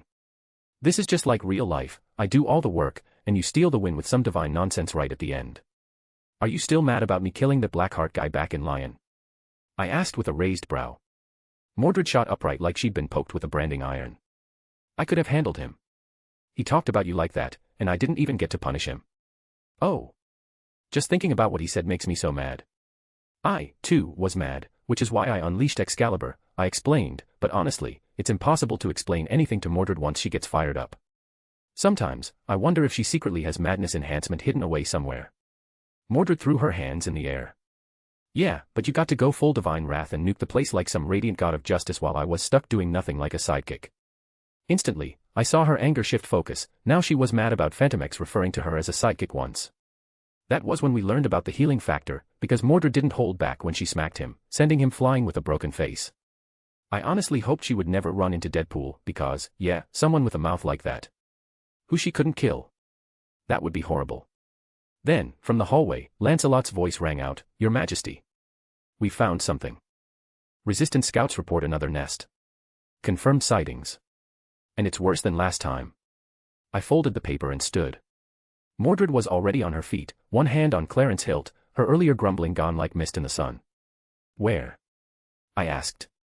Just outside Marseille, Lancelot said as he stepped into the room, grim-faced. They say this one smells of blood magic. Mordred's eyes sparkled. I smiled. Then it's time to go to work. End of chapter. Chapter 180, chapter. With C-Case Morgan on my shoulder, and my long coat flying in the air behind me, we reached our new target, another vampire nest, one with potential blood magic. Vampires weren't new in the world of Marvel, they had been around since forever. How they came to be, I have no idea. I only know they have their blood god. If there is some connection with aliens or cosmic powers. I'm not aware of such things, but it didn't matter. Vampires are deadly to normal humans, but against someone like myself. My knights? Yeah, even the strongest of vampires were no threat at all. Not to mention, most of the vampires we faced were weak, the lowest caste of vampires, barely a few times stronger than humans. Few were able to use blood magic, it was a sign of their elites. So the fact that this place showed signs of such things meant that there might be someone important here. Seems like we aren't the only ones who found this place. Mordred grunted as we stood here, outside the building, blocked by none other than the church. Well, it was the Resistance who told us about it, so we can't really expect anyone else to know about it. I said, before starting to walk towards the two men standing watch at the door. They didn't look like priests, they looked almost like something out of one of Mordred's games. A mix of modern gear and holy artifacts, silver blades, bottles of holy water, guns with silver bullets, and flame grenades. The two guards didn't flinch as we approached. One of them, tall, broad, his face hidden behind a visor, raised a hand. Stop. This building is under lockdown, civilians aren't allowed inside, please return to your homes. Civilians. Mordred echoed, unimpressed. You dumb or something? Mordred wasn't the only one who looked strangely at the guy, even I was questioning his sanity, or at least his eyes. Because, how did we look like civilians? Mordred and I had guns. Mordred looked like a racer, Lancelot had swords, and we both had large cloaks. We screamed badass, mysterious, and everything that wasn't a normal civilian. So, yeah, nice going for him. Thankfully, he too seemed to realize what he had done, looking rather embarrassed and unsure of what to do. The second man stepped forward. His voice was calm, but firm. Please identify yourself. Mordred. Yeah, that one, so step aside chumps, I got some vampire ass to kick. Mordred wasted no time loudly declaring herself. Ah, you must be the cosplayers. We were informed of your actions in Lion, may God bless you for helping the innocents there and fighting against the demons of hell, few can do such a thing. The second man instantly recognized who we were. Mordred was instantly taken off her feet as she was called a cosplayer. No, I'm not some cosplayer, I'm Mordred, she said, waving her gun around, all around, she just looked cute. The men clearly didn't take her seriously, and just laughed her off, and instead turned his attention towards Lancelot and me. Lancelot and Arthuria, a pleasure, I guess you are once more hunting down the minions of the devil. I gave a short nod. We were informed of the sightings of vampires here, so we came here to deliver judgment on them. The same man kept engaging us while the other one stayed behind, choosing to hide and avoid further embarrassment. Not that he really did anything too shocking, he probably just didn't pay much attention to us. Spoke without thinking, that is something Mordred did often as well. Of course. But you understand, this site falls under the jurisdiction of the church, and while we are thankful for help, we can't just allow outsiders to walk into this mess. Honestly, if not for what you did in Lion, I couldn't even let you go without investigating you. The vampire hunter apologized, he was clearly in a difficult situation. I understand, I replied. I really did. This wasn't easy, it was essentially a situation of vigilantes trying to interfere with an official investigation. Mordred, however, isn't as understanding as I am, and she wants to kick some vampire butt. So get out of the way already, she interrupted me. The vampire hunter raised an eyebrow, looking between me and Mordred. I can see that. She seems enthusiastic. That's one word for it, Lancelot muttered. Mordred crossed her arms. You want me to wait around while you lot fumble your way through this, getting half your guys killed and letting everyone escape? No thanks, I'm here to finish the job. The men sighed, not with frustration but with resignation. Look, I'm not the one who gets to make this call. If it were just me, I'd probably let you through. But my orders are to keep everyone away and report anything suspicious, and I'm already stretching things by not reporting you. I understood his situation, I really did, but I also knew that Mordred wouldn't let us turn back now. So I too was in a difficult situation. Mordred, Lancelot, follow me. I didn't give them a chance to complain, as I dragged Mordred away, leaving the two members of the church bidding us farewell and quickly disappearing around a corner. Father. Mordred instantly started complaining, why are you letting them block us? Lancelot, I ignored her. Give Nightcrawler a call, have him come and help us inside. Honestly, I had plenty of ways of getting inside. I could just have forced my way in or used the stolen tempad to open a portal, but I wanted to be less mysterious, more predictable, a more tempting target for Morgana. Which is why I wanted to leave clues behind, I wanted to project a certain level of strength, not so strong she would get overly careful, not so weak she would ignore it, just perfect for a threat she had to deal with. Which is why I didn't want to clash with the church, that might make her pick up our real strength, after all, if we did that, it would signal that either we were foolish, or strong enough to ignore the church entirely. Neither was what I wanted. Nightcrawler. Mordred blinked. You mean the blue fuzzy guy with the tail? Yes, I said. He's reliable. And more importantly, he can get us in without triggering alarms or upsetting the church. Mordred huffed, folding her arms. I still say we should just storm the place. It's full of bloodsuckers, not diplomats. Which is precisely why we're being careful, Lancelot said, already pulling out his phone. We don't know what's waiting down there. We don't want to cause a scene, we want to clear a nest. Oh no, please, tell me more about how to be subtle, Mordred muttered under her breath. I just shook my head as Lancelot made his call, and within a moment, Nightcrawler appeared, in all his blue demon-looking glory. Guten Abend, he said softly. You guys need some help. Damn right we do, we need to get inside and kick some vampire butt. Mordred quickly said, pointing towards the building we wanted to get into, though she was slightly off, pointing towards the wrong place. Thanks for responding so quickly, Sir Wagner. We are hunting the mastermind behind Lion, and we suspect a clue might be inside the building. I explained. So, you want me to sneak you inside? To avoid having to force your way inside, he nodded, but won't you still risk coming into conflict with the church once inside? It's possible, but I believe that once we are inside, the church won't turn down our help. I made that judgment based on what I felt, inside there, was something that most normal people couldn't handle. The Church, while not powerless, was also nothing like the Church in Fate. In that universe, they had countless people with superpowers, some who could easily handle even Captain America. Here, not so much. They had weapons, they had tools, they had some base form of faith magic, but beyond that, nothing much. Against the more powerful vampires or blood mages, they would struggle, and in there, I was sure that were both of those things. Well, if you are sure, Nightcrawler hesitated a bit, but decided to help us. He believed in the Church and likely didn't want them to get hurt. Yet, he also knew us, and knew we were good guys, so he wanted to help. Today was all about difficult situations. A brief moment later, and with the scent of sulfur in our noses, we were inside the building. So, should I stick around? Or leave? Nightcrawler asked nervously as Mordred looked ready to charge into battle. It's likely best if you leave, you know yourself how your appearance can affect people. I tried to sound nice about it, but the truth was never easy to hear. Yeah, no, you are right, probably just gonna cause trouble if they see me, still glad I was able to help I guess. He said, feeling down, sounding down, and then, with a quiet bamf he was gone. Well, he sure knows how to piss on a parade doesn't he? Even Mordred picked up on his mood. He has suffered much, Lancelot echoed. Well, no time to wait around. To murder. Mordred recovered quickly, and with Clarent 2 in hand, she charged off into the depths of this building, towards the sounds of battle ahead. We moved quickly, our footsteps eerily silent against the damp floor, save for Mordred, who stomped with the enthusiasm of a gladiator headed into a championship match. I swear, if they've already killed the good ones, I'm going to be so pissed, she muttered, Clarent 2 humming in her grip like it was eager too. Keep your guard up, Lancelot said softly, never one to take it easy. We rounded the final bend of the stairwell and emerged into a wide underground hall. 3 Church operatives were fighting a knot of vampires, the latter feral and twisted, faces smeared with gore, eyes glowing red with hunger and hate. 2 of the vampires bore blood sigils carved into their skin, and every swing of their claws caused flickers of crimson force to ripple through the air. All around them, bodies lay bloody, members of the Church, mages, servants of vampires, and piles of dust and blood that had once been vampires. From what we had seen so far, there had been many, and given the large door at the other side of the room, there were likely more still. Mordred didn't wait. With a delighted cry of, "Oi, that one's mine," she launched herself forward like a thunderbolt, her feet barely touching the ground as she slammed into the vampire midair. Clarent 2 arced upward, and then downward, and the beast's arm went flying, blood hissing like acid as it splashed the stones. The room exploded into chaos again as Lancelot surged after her, his blade a blur of purple light. I followed more calmly, drawing C-Case Morgan free from my shoulder and letting its weight settle in my hand.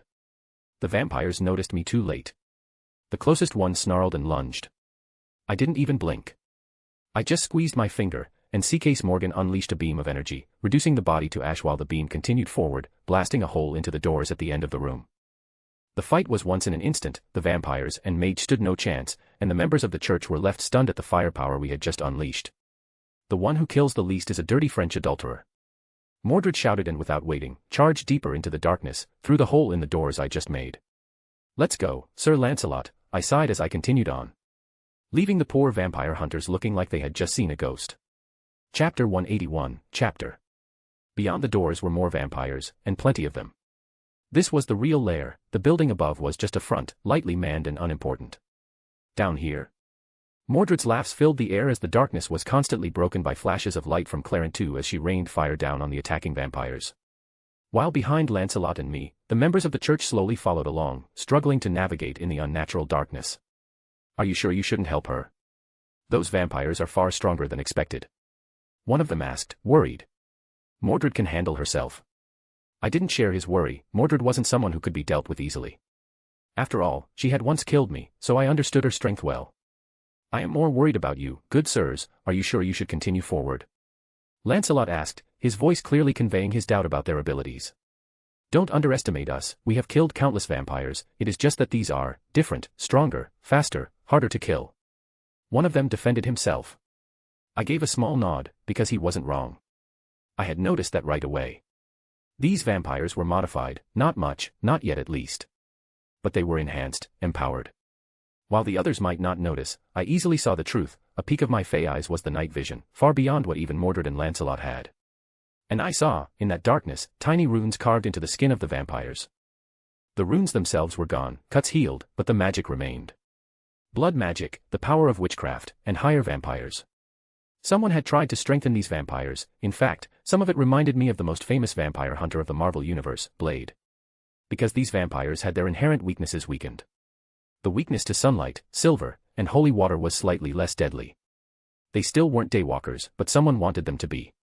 I couldn't blame whoever did this. Vampires were powerful and had great potential as an army. They were loyal to their masters, easy to control, they could grow in number quickly, and they were strong enough to be useful, smart enough as well.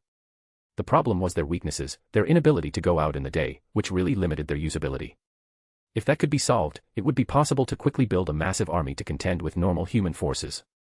A few million vampires could handle any army and any military, conquering entire nations easily. The room rumbled slightly as a pair of vampires tried to flank Mordred. She met them with glee, sliding low beneath their swipes and unleashing a burst of rapid fire at them, turning one to cinders with a headshot, and quickly dispatching the others with a mix of hand-to-hand combat and gunfire. "I see what you mean," the church hunter beside me muttered, watching with both awe and dismay. "She fights like a devil." "She fights like a berserker," Lancelot corrected, his tone flat. We advanced slowly, stepping over ash piles and broken stone, deeper into the carved subterranean hall. The space opened up into what must once have been an ancient catacomb or ossuary, long since repurposed into a blood-stained altar chamber. The smell hit us next, iron and rot.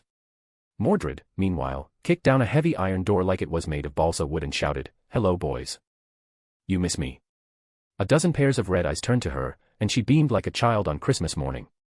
My eyes were locked on the far end of the room, there, a small group of very different people, or rather beings stood.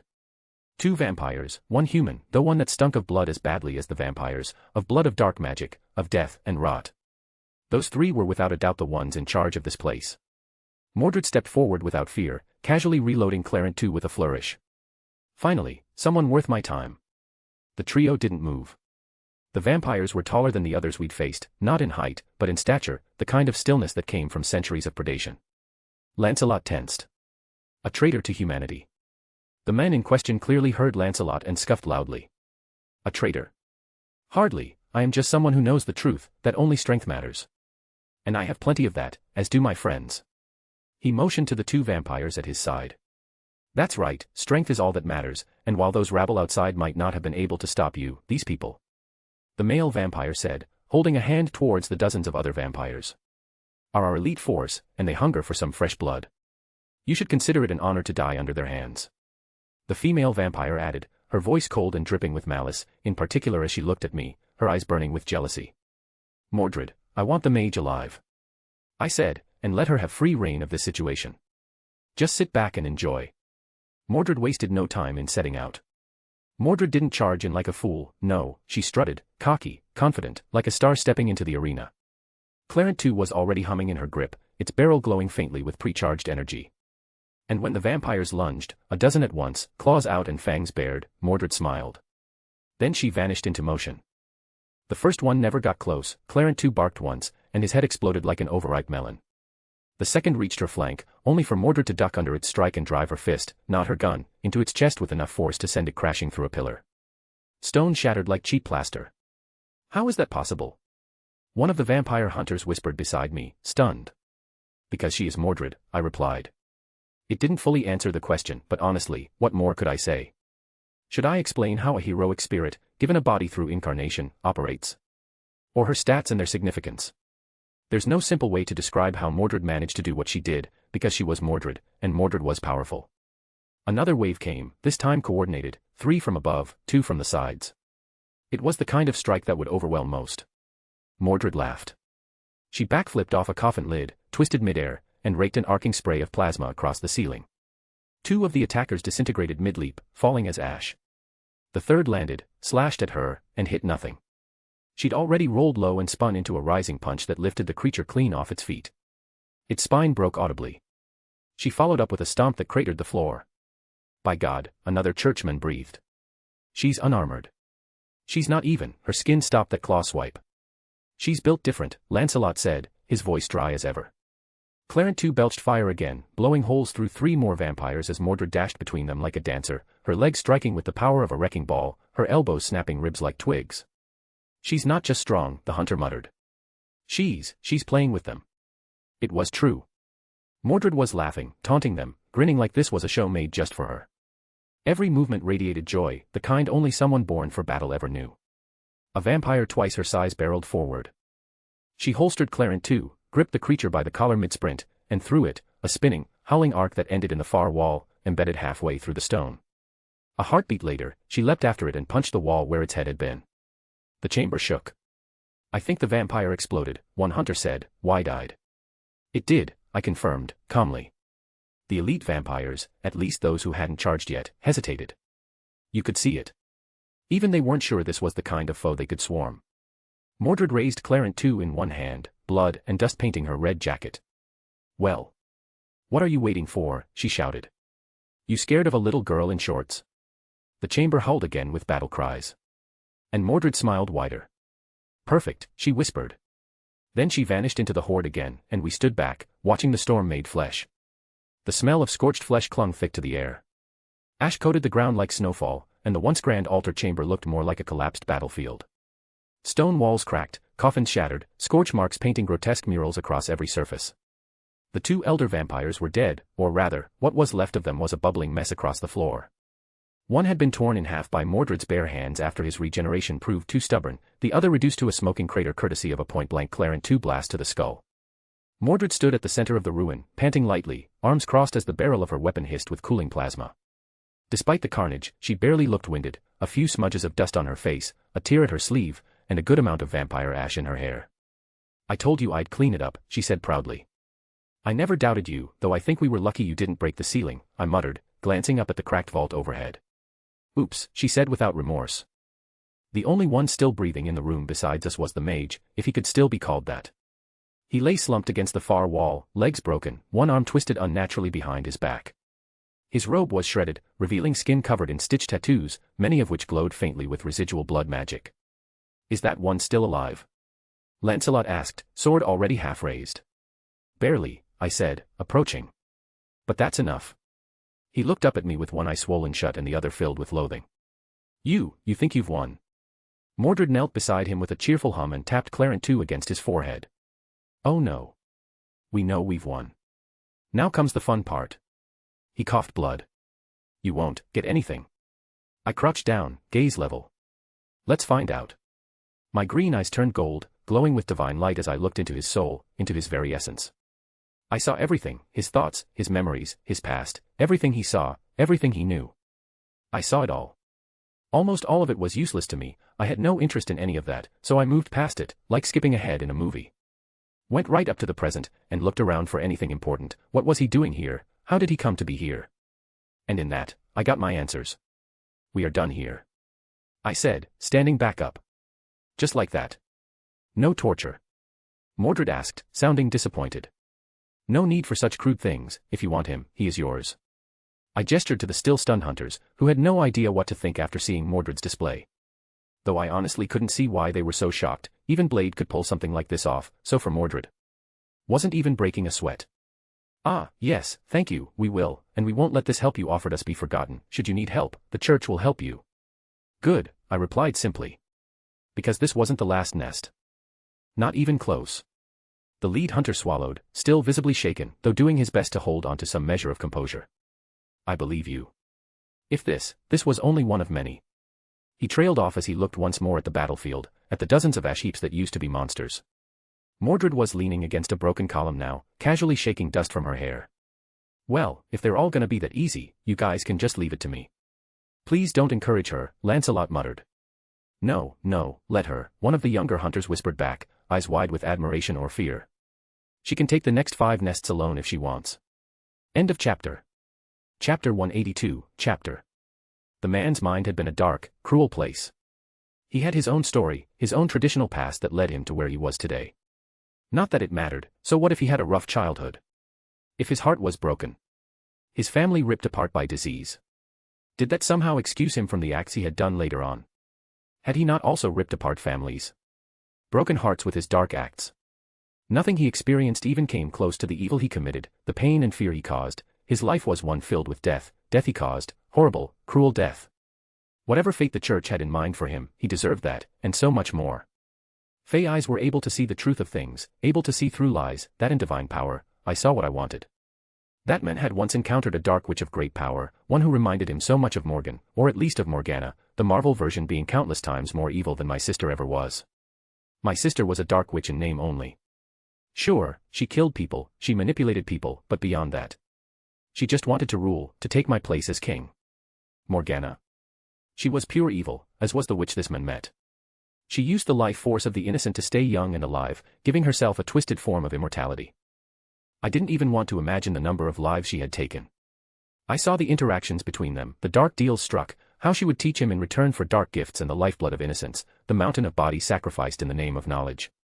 Céline Gallio was her name, and she was the one in charge of everything that had been happening in France. Or so he thought, at least. She had also told him to work with the vampires, to use them to draw attention away from Céline Gallio, a distraction. Never did he realize that he, too, was just part of that distraction. He was never more than a tool, as long as he paid in life essence, as long as he was useful, he was used and allowed to live, given scraps off the table. Now, however, he had a better use, drawing attention away from her, and so, she ruthlessly used him. Discarded him after decades of loyal service to her, after sacrificing thousands in her name. Céline Gallio, I didn't doubt that she was the one behind Lion, everything in his mind had confirmed it, but I didn't believe that she was the mastermind behind France. No, that was someone else, someone even more powerful, Morgana. I had long since figured out what she was doing. After her first attempt failed, she instead grew more cautious, she didn't act herself, she had others do so in her stead. For many months, mages, warlocks, and worse had attacked my lands and my people, all sent by one unseen hand, Morgana. She sent them to test me, to learn, to uncover my power, my strength, and weaknesses, and Céline Gallio was another one, but she was different. The others were weak, fools lured in by whispers and vapors, they were nothing but useless trash. Céline Gallio was clearly different, she herself was a powerful dark witch, one of great power. She was one of the great three, Morgana, Céline Gallio, and Agatha Harkness, they were the strongest and most evil women in the world. Without the evil element, a few other women, myself included, as well as the Ancient One, took the top spots for most powerful women, but that didn't take away from the fact that Morgana and this Céline Gallio were powerful. And that was why I knew Céline Gallio was important. She wouldn't let herself be used like that, so if she were working with Morgana, she would be working closely with her. No matter the nature of their relationship, I knew that she was key to finding Morgana, one way or another. Mordred sat sideways on the armrest of the expensive designer couch, her still dirty boots planted on the cushion, staining it with blood and ash, her phone in one hand, and the other shoving snacks into her mouth. For once, she didn't interrupt. She knew I was thinking deeply about what I had seen, giving me time to go over it all. Lancelot stood behind me, taking his duties as seriously as always, not sitting down while I was around. Many of my knights took that approach, showing me respect by standing, only during meals or around the round table would they sit. The name is Céline Gallio, I finally said aloud. She's behind all of this. Or, more precisely, she's the hand in front of the real hand. A distraction. Céline. Lancelot's voice was edged with steel. The Black Priestess. Among other titles, I nodded. The men we captured thought he was working with her. He never realized he was being used. She gave him spells, power, and lies. Used him to stir up chaos and draw eyes toward the vampire problem, and away from her. And away from Mordred added grimly. I looked at her. Exactly. Mordred gave a bitter laugh and leaned back against the wall, staring up at the cracked ceiling. So we killed a horde of vampires, smashed another cult, and burned down a nest, and all we've really done is make ourselves more visible to the real enemy. Good, I said. Lancelot arched his brow. You want her to see us coming? No, I replied. I want her to think we're too loud to be subtle. I want her to see us, hear us, know we're dangerous, but not too dangerous. Just dangerous enough to tempt her hand. And if she doesn't bite? Mordred asked. She will, I said with complete certainty. Because, despite being a tool, that man was a useful one, so he knew a lot. Mordred gave a savage grin. Which means you now know a lot. Lancelot nodded slowly. Where? She is a powerful witch, not someone who will allow herself to hide away in catacombs. She desires the highest of luxury. Demands the best, and that makes it easy to track her. Mordred stood, twirling Clarent 2 once. Then let's go knock. Not yet, I said. I know of at least a dozen possible places she might be staying, and we might only be able to attack one or two, so unless we want to take the long way around, we need to catch her right away. Which means we need bait, I finished. Mordred's grin faltered, replaced by a raised brow. You want to lure her out? No, I corrected. Not us, I think we should have the church do the job. They have the manpower to pay every hideout a visit all at once, and strong enough to force her to react, but still so weak she won't take them seriously or run, not before killing the attacker at least. Lancelot folded his arms. Your plan requires us to find out which place it is, and get there before she kills the church members and makes her escape. I nodded. Yes, there is some risk to it, that she will kill them too fast for us to learn of her location, but I believe she will be curious about how and why they found her, and give us the time to act we need. Mordred whistled low, clearly impressed. Damn. That's devious. It's strategy, I said. And nothing impressive, we are merely taking advantage of the information gap between the two sides. Yeah, we know, they don't, we win, they won't, easy peasy. Mordred said, not really caring about the details. Mordred kicked her boots off the couch, stretched her arms overhead, and yawned with a kind of bored satisfaction. So what now? We wait while the church starts knocking on vampire club doors like Jehovah's Witnesses.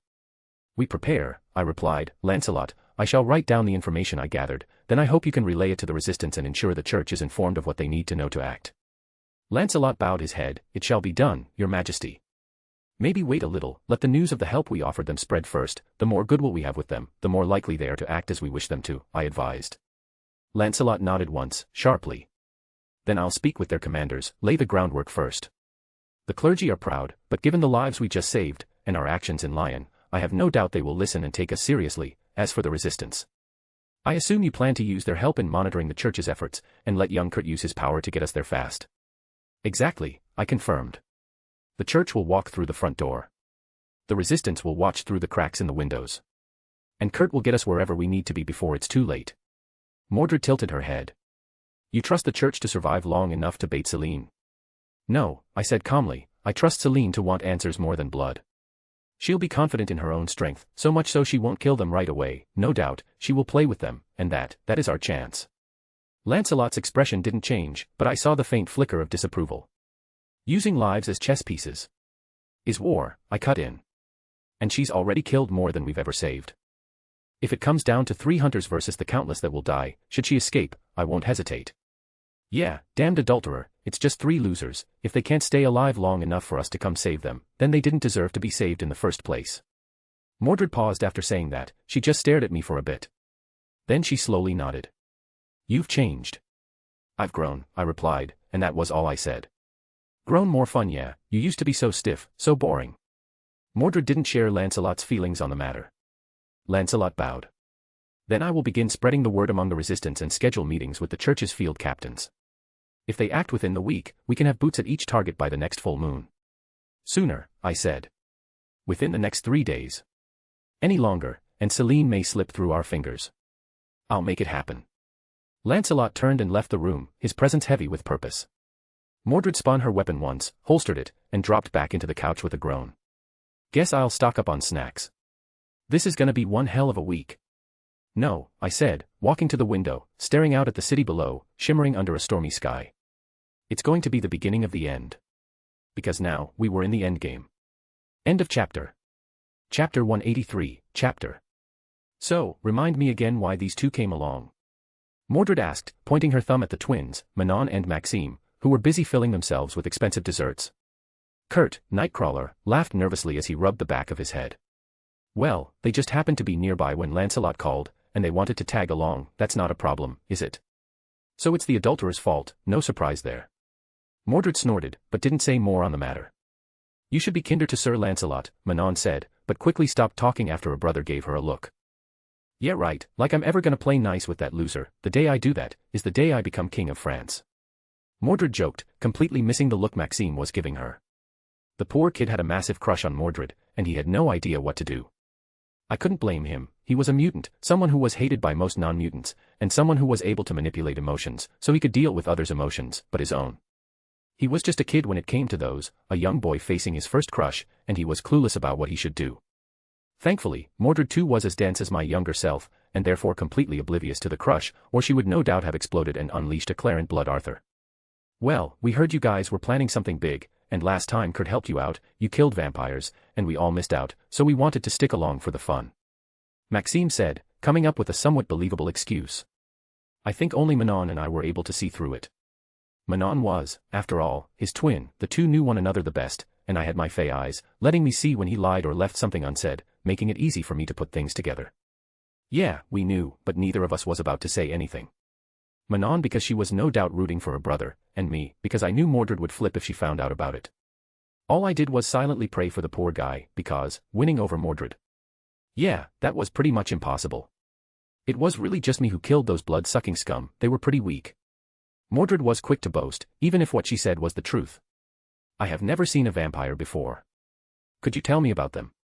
Maxime took the chance to strike up a conversation with Mordred, and Mordred, totally unaware, was all too happy to regale him with the story of her actions. With nothing else to do, I leaned back and just watched the two of them, and soon we were all watching, with Manon and Kurt asking a few questions, Kurt because he was curious about vampires, and Manon to help her brother. Poor Lancelot even tried to offer a few words of his own, mostly to correct Mordred when she started to embellish her tales, only to get a bunch of angry stares in return. Mordred might embellish a little, but it did genuinely make for an entertaining story. She made an easy slaughter and strolled down a few hallways into a real adventure, and the others were completely invested in it. With Maxime trying his best to flirt, as clumsy as it was, he kept praising Mordred, and she loved the attention. I was almost surprised at how good he was. There was a fine line about praising someone endlessly, and just being in a skiss, and Mordred would quickly get annoyed by the latter. She was hopelessly addicted to the former. As someone who always wanted more recognition, among my knights, she had not stood out that much back then, often overshadowed by the others. With legendary knights like Gawain and Lancelot around, a lot of the other knights struggled to reach that level of fame. Mordred wasn't entirely unknown, but frankly, with her wearing her helm and armor at all times, she didn't have the best reputation. She was relatively unknown to the people of the realm, yet upon learning that she was my child and heir, she desired more. She wanted to be as known and beloved as I was, and even now, she still wants that. And Maxime was playing right into that. He didn't even realize it, of course. To him, it was just being impressed, genuinely impressed, with the sheer absurdity of Mordred's feats. But to her? Every wide-eyed compliment, every, "You're amazing," every, "No way you did that," landed like a hit of the best drug in the world. It made her stand straighter. Louder. Bolder. I punched a guy so hard his skull shattered like glass. Mordred declared, chest puffed out with pride, hands gesturing wildly. And he regenerated, so I did it again just to make a point. That's incredible, Maxime said, with the kind of enthusiasm only teenagers in love or golden retrievers could muster. Mordred beamed. I know, right? While the story was a little bit on the gory side, none really cared that much. These kids had seen the worst the world had to offer, so what harm was there in hearing about it? And then I pulled his spine out through his chest, and stabbed him in the eye with it, and shot him in the other one. He didn't get up after that one. She continued, even if I didn't remember that particular execution. Honestly, I wouldn't be surprised if it was something she had seen in one of those fighting games she liked to play, and just got too excited and mixed reality and fiction up. Nightcrawler chuckled nervously again. You know, this is somehow more terrifying than when we were actually fighting demons. She's always like this, I muttered under my breath. This is the calm version. Still, for all her bombast, there was something about the way Mordred looked just a little softer when Maxime laughed at her jokes. Maybe it was because someone outside the round table saw her not as a knight, not as my heir, but just as cool. Mordred lived for cool. And despite the awkward flirting, the misfires, the obviousness of it all, it was kind of cute. Shaking my head, I looked over at Lancelot, who still looked like he wanted to point out the inconsistencies with the truth, but wasn't sure how to do so after his last attempt. Sir Lancelot, nothing new from the Resistance. I understand if these kids can't take their focus from Mordred's exciting tale, but surely you are still paying attention, right? I asked, giving him an excuse to excuse himself from the awkward situation he was in. Lancelot looked visibly relieved at the out. He gave the faintest bow, seized the opportunity like a drowning man reaching shore, and stepped away from the ongoing performance with the elegance only a seasoned knight could maintain. Of course, Your Majesty, he said, already pulling out his phone. I will check in with my contact to see if any of the teams monitoring the church's efforts have noticed anything at all. Mordred, who'd just launched into an animated retelling of the moment she supposedly pile-drived a vampire through the ceiling and the floor simultaneously, barely glanced his way. Tell them I said they owe me snacks for every vampire I killed. That would likely be the church that owed you a favor for that, not the Resistance, I muttered. Whoever it is, they better make a statue of me, in pure gold. Mordred demanded, before quickly getting asked another question, and beginning to tell more tales of hers. Honestly, I was pretty sure she was stretching the limits of the charm placed on her. It wouldn't be long before it would snap, making her small audience realize just who she really is, not someone cosplaying as Mordred, not Mordred's #1 fan, but Mordred herself. Part of me wanted to stop it, while another, more chaotic part, wanted to see the reaction of those three kids once they realized who they were chatting with, particularly the twins, when they discovered just who Maxime was crushing on. Whether fortunate or unfortunate, I wouldn't get an answer to that question just yet, because it didn't take much longer before Lancelot quickly reported a change in the situation. Your Majesty, the church has encountered a powerful being, it's highly likely to be our target. The room instantly grew quiet as tension filled the air. Mordred quickly adopted an eager grin on her face, while the others grew far more solemn. After all, they had just been hearing all about the horrors of vampires, and now we would face something far worse. I slowly stood up and looked at young Kurt. Very well, young man, it's time for you to act. Remember, lives are at stake here, I said, before looking at Lancelot. Where is he taking us? The Château d'Aiguerfoin, he replied. Outside Angoulême, he said, handing his phone over to Nightcrawler, whose hands were slightly shaking as he looked at the live footage taken of the location. All right, I got it. Please, everyone, hold on, he said after gathering himself. Everyone quickly gathered around him, and I noticed that Maxime made sure to position himself next to Mordred. Many things can be said about the guy, but someone passing up an opportunity he wasn't. There was a rush of sulfur and heat as Kurt moved through the hellish dimension and reappeared with us all once more, this time, behind a few trees, barely hidden from the sight of a large old French castle. The place looked spotless, with nothing out of the ordinary. If it wasn't because I could feel evil magic from within it, I wouldn't expect anything to be wrong at all. Ah, you came quickly. I'm not sure if you are too late, it took a while to detect something was wrong. Came the relieved voice of the resistance scout. I nodded once. Report. The scout pointed to the chateau's main gate. There were quite a few guards watching the place, but they all followed the church inside. After that, everything felt strange, and a dark red light flashed through the windows up there. He pointed to the upper floor of the eastern wing. Then silence, he added, his voice dropping. No more movement. Not even birds. It's like the whole building just stopped. I followed his gaze to the high windows he indicated. They were dark now, not broken, not glowing, just still. But I could feel it. Celine's magic, woven into the walls like thread through cloth, pulsing with malicious awareness. Your Majesty, Lancelot said, stepping to my side. This reeks of ritual preparation. If they are still alive, we may not have much time. I know, I said quietly. Mordred cracked her neck, all previous playfulness gone. Her jacket shifted slightly as she checked Clarent 2 settings with one hand and flexed her fingers with the other. I say we go in loud. Kick the door in, shoot the problem, stab whatever's left. I like that idea, Maxime said under his breath, just a little too eagerly. Lancelot, you are with the kids. Mordred, go wild, and be fast. We need to stop her from running. I said as I took off, moving at speeds impossible for a normal human. Flashing across the grounds and to the doors.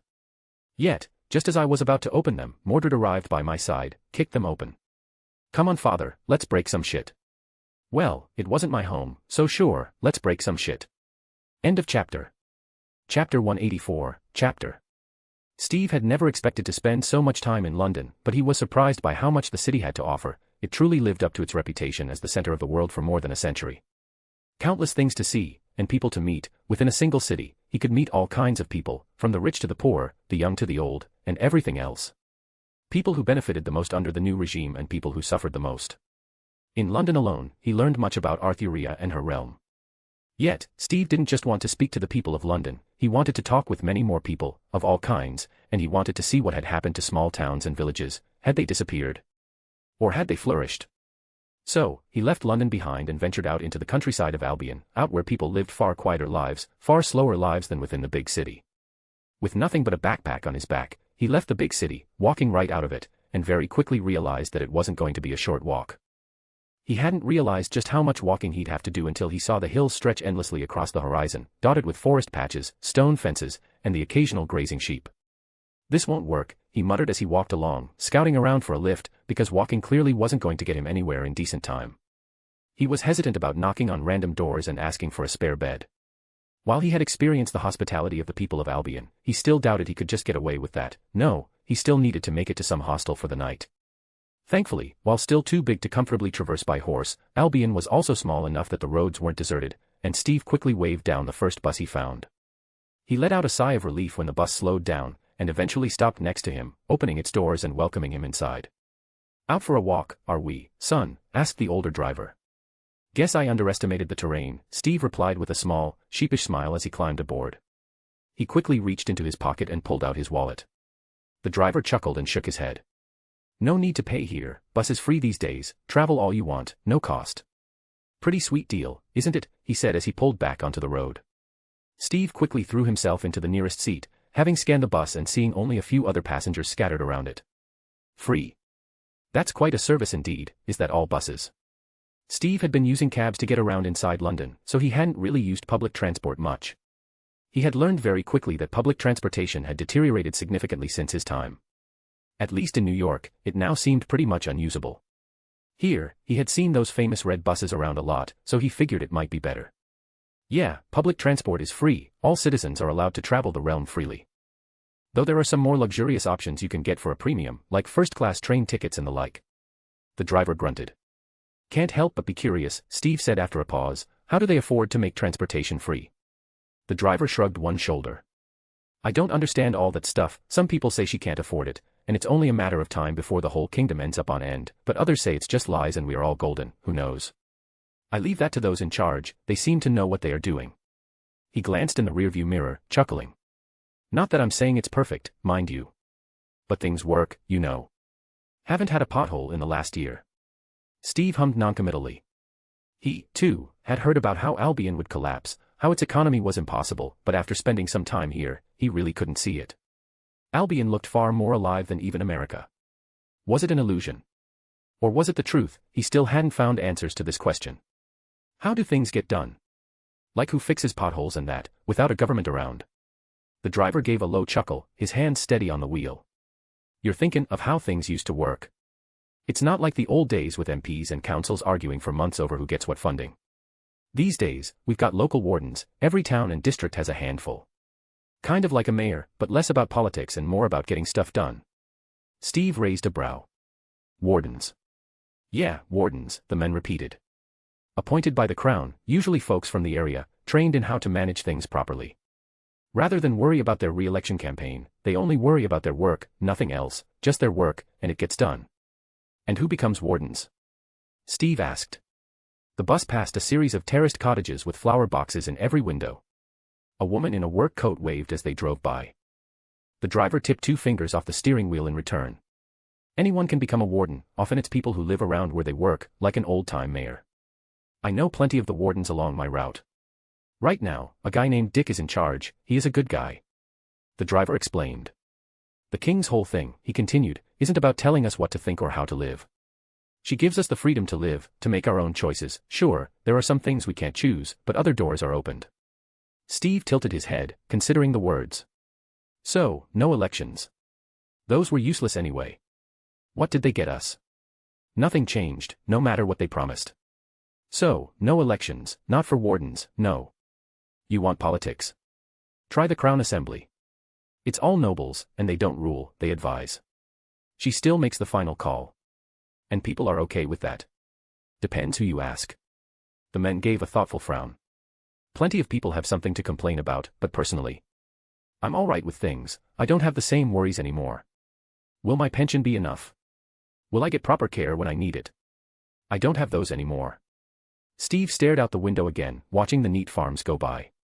What happens if someone does want to change things? Speak out. They're allowed, the driver said simply. Speaking isn't a crime, as long as you speak with respect. A few people got punished for being too disrespectful, but if you want to complain, go right ahead. It rarely does much, not unless you've got one concrete issue. The driver tapped the steering wheel lightly with one hand as he turned onto a narrower lane, winding toward a village nestled between hedgerows and low stone walls. Arthuria's not above listening, if that's what you're asking. If a warden brings something to her, something real, something that actually affects people, she listens. Changes get made. Quiet ones, sometimes overnight. Steve frowned. Quiet. Yeah. No press conference, no party celebration. Just, poof. New school roof shows up. Road repaved. Doctor assigned to a clinic. Don't get me wrong, there's still red tape. But it's a thinner kind. Steve could believe that. Everything he'd seen about Arthuria's rule hinted at efficiency, sometimes to a scary degree. But it wasn't fear he saw in the people. Not the kind bred by dictatorships. And the punishments? Steve asked carefully. The driver didn't look away from the road. You say your piece like a decent human being, no one bats an eye. Call her a tyrant. Scream for blood in the streets, threaten people, and get others hurt. We use the old punishments now, the enforcement knights aren't above some corporal punishments. Steve knew about the new kinds of punishments, or rather, the old styles brought back. Stocks in the town square. Fines carved in hours of public labor.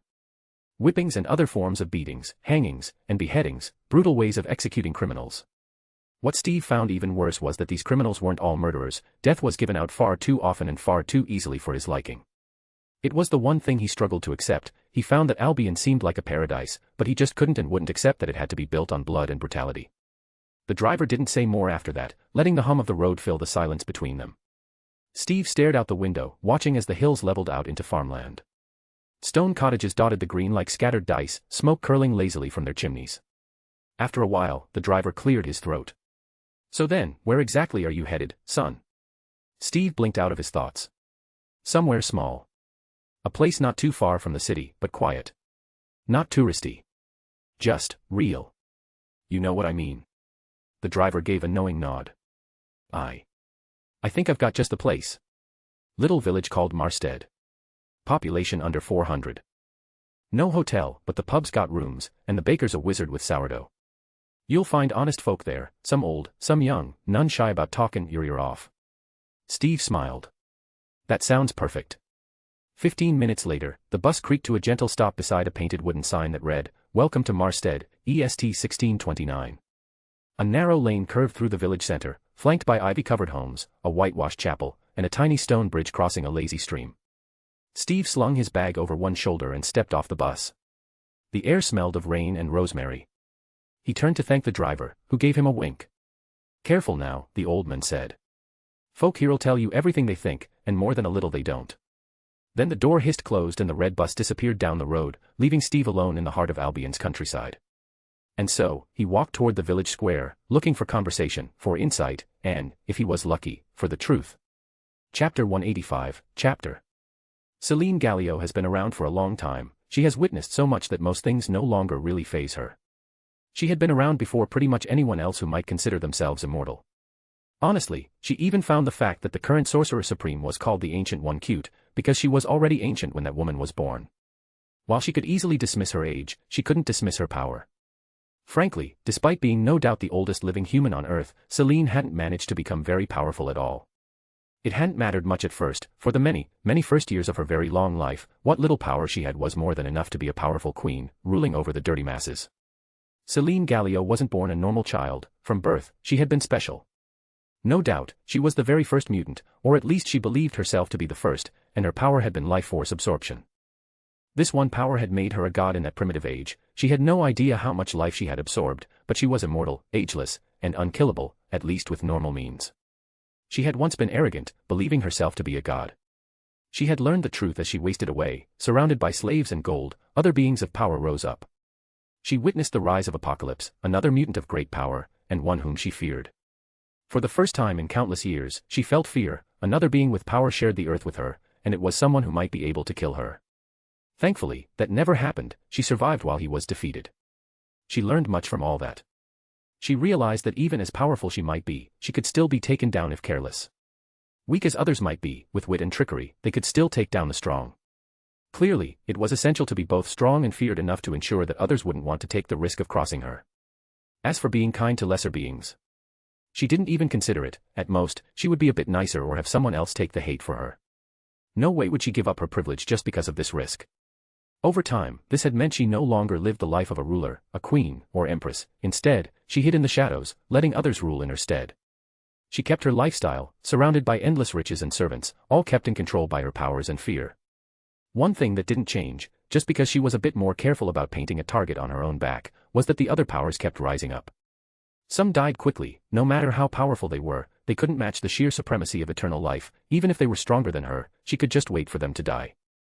This was her greatest advantage, and the source of her pride, but also something that annoyed her. She wanted domination, to fully dominate those lesser than her, and often, she had to hide away in the shadows.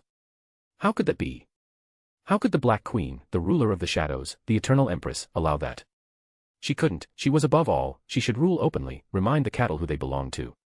But for that to happen, she needed power. Real power.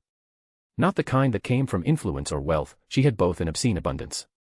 Not even the fear that kept her servants compliant, or the whispered legends passed among cults and occult scholars. No, Celine needed absolute power. The kind that didn't just demand obedience, but made rebellion unthinkable. It was power she often saw others grasp before dying when their lives came to an end. She saw powerful emperors and warlords, much like Apocalypse of years back. It was this power she needed, but couldn't grasp. Her own mutant power was great, it allowed her to live forever, remain young forever, and she could kill with but a touch. She was no doubt powerful, but compared to Apocalypse, who could fly, who could kill thousands with a wave of his hands, she found herself lacking. Her inborn ability wasn't the answer, so she needed to find another way, another source of power, and that led her to magic. She had seen countless people use that power over the years, many who served her. It was a power anyone skilled enough could wield, but she had dismissed it as beneath her. Those who possessed it were usually mere tricksters, mainly able to entertain her. That, however, changed over time. She saw magic grow, those who used it, some of them were powerful enough so that she had to pay them attention. And magic, it could grow stronger with time. Something she had plenty of. With her mind set on not just learning magic, but mastering it, she delved into the vibrant and secret world of magic. She was quite surprised when she first began exploring. Over the years, magic had turned into an art.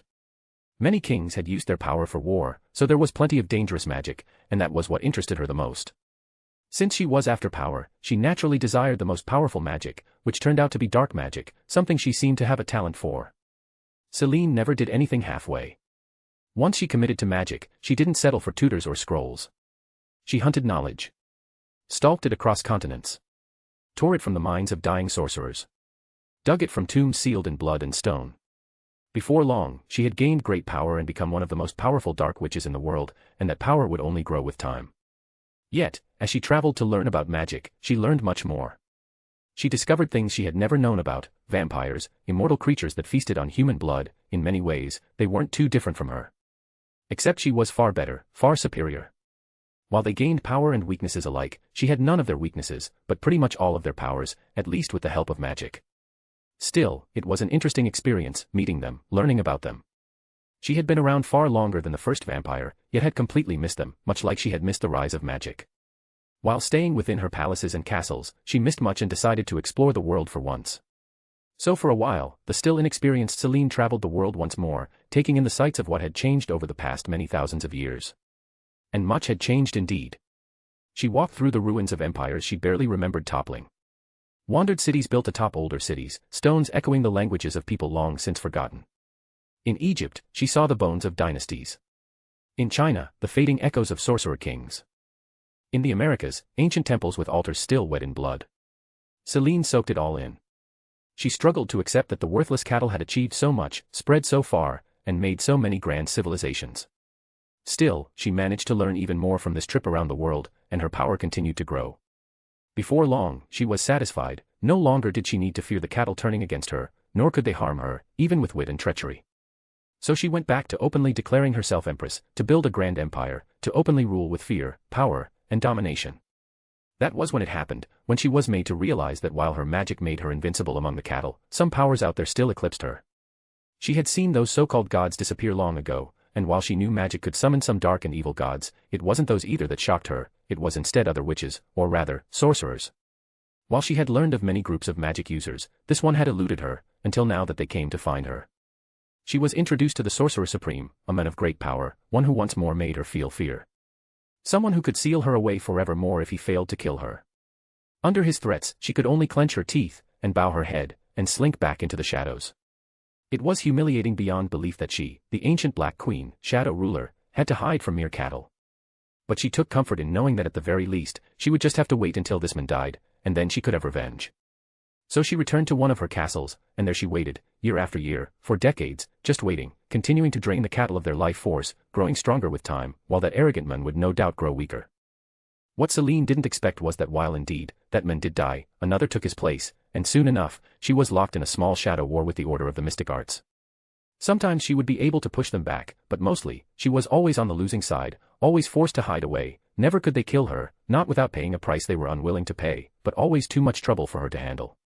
Some of the Sorcerer Supremes that came after that first man were even more dangerous than he was. One in particular, Merlin, was someone who forced her to hide and behave while he was alive. Things did change after that. She found someone, another dark witch, Morgana, someone who was far stronger than her, even if she was far younger, but it never felt like that.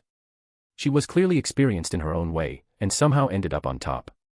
What really mattered, however, was her power, her magic. It was so similar to Celine's natural power. Using the life force of others for magic, it was countless times more efficient and powerful than Celine's magic, and she was eager to learn those secrets.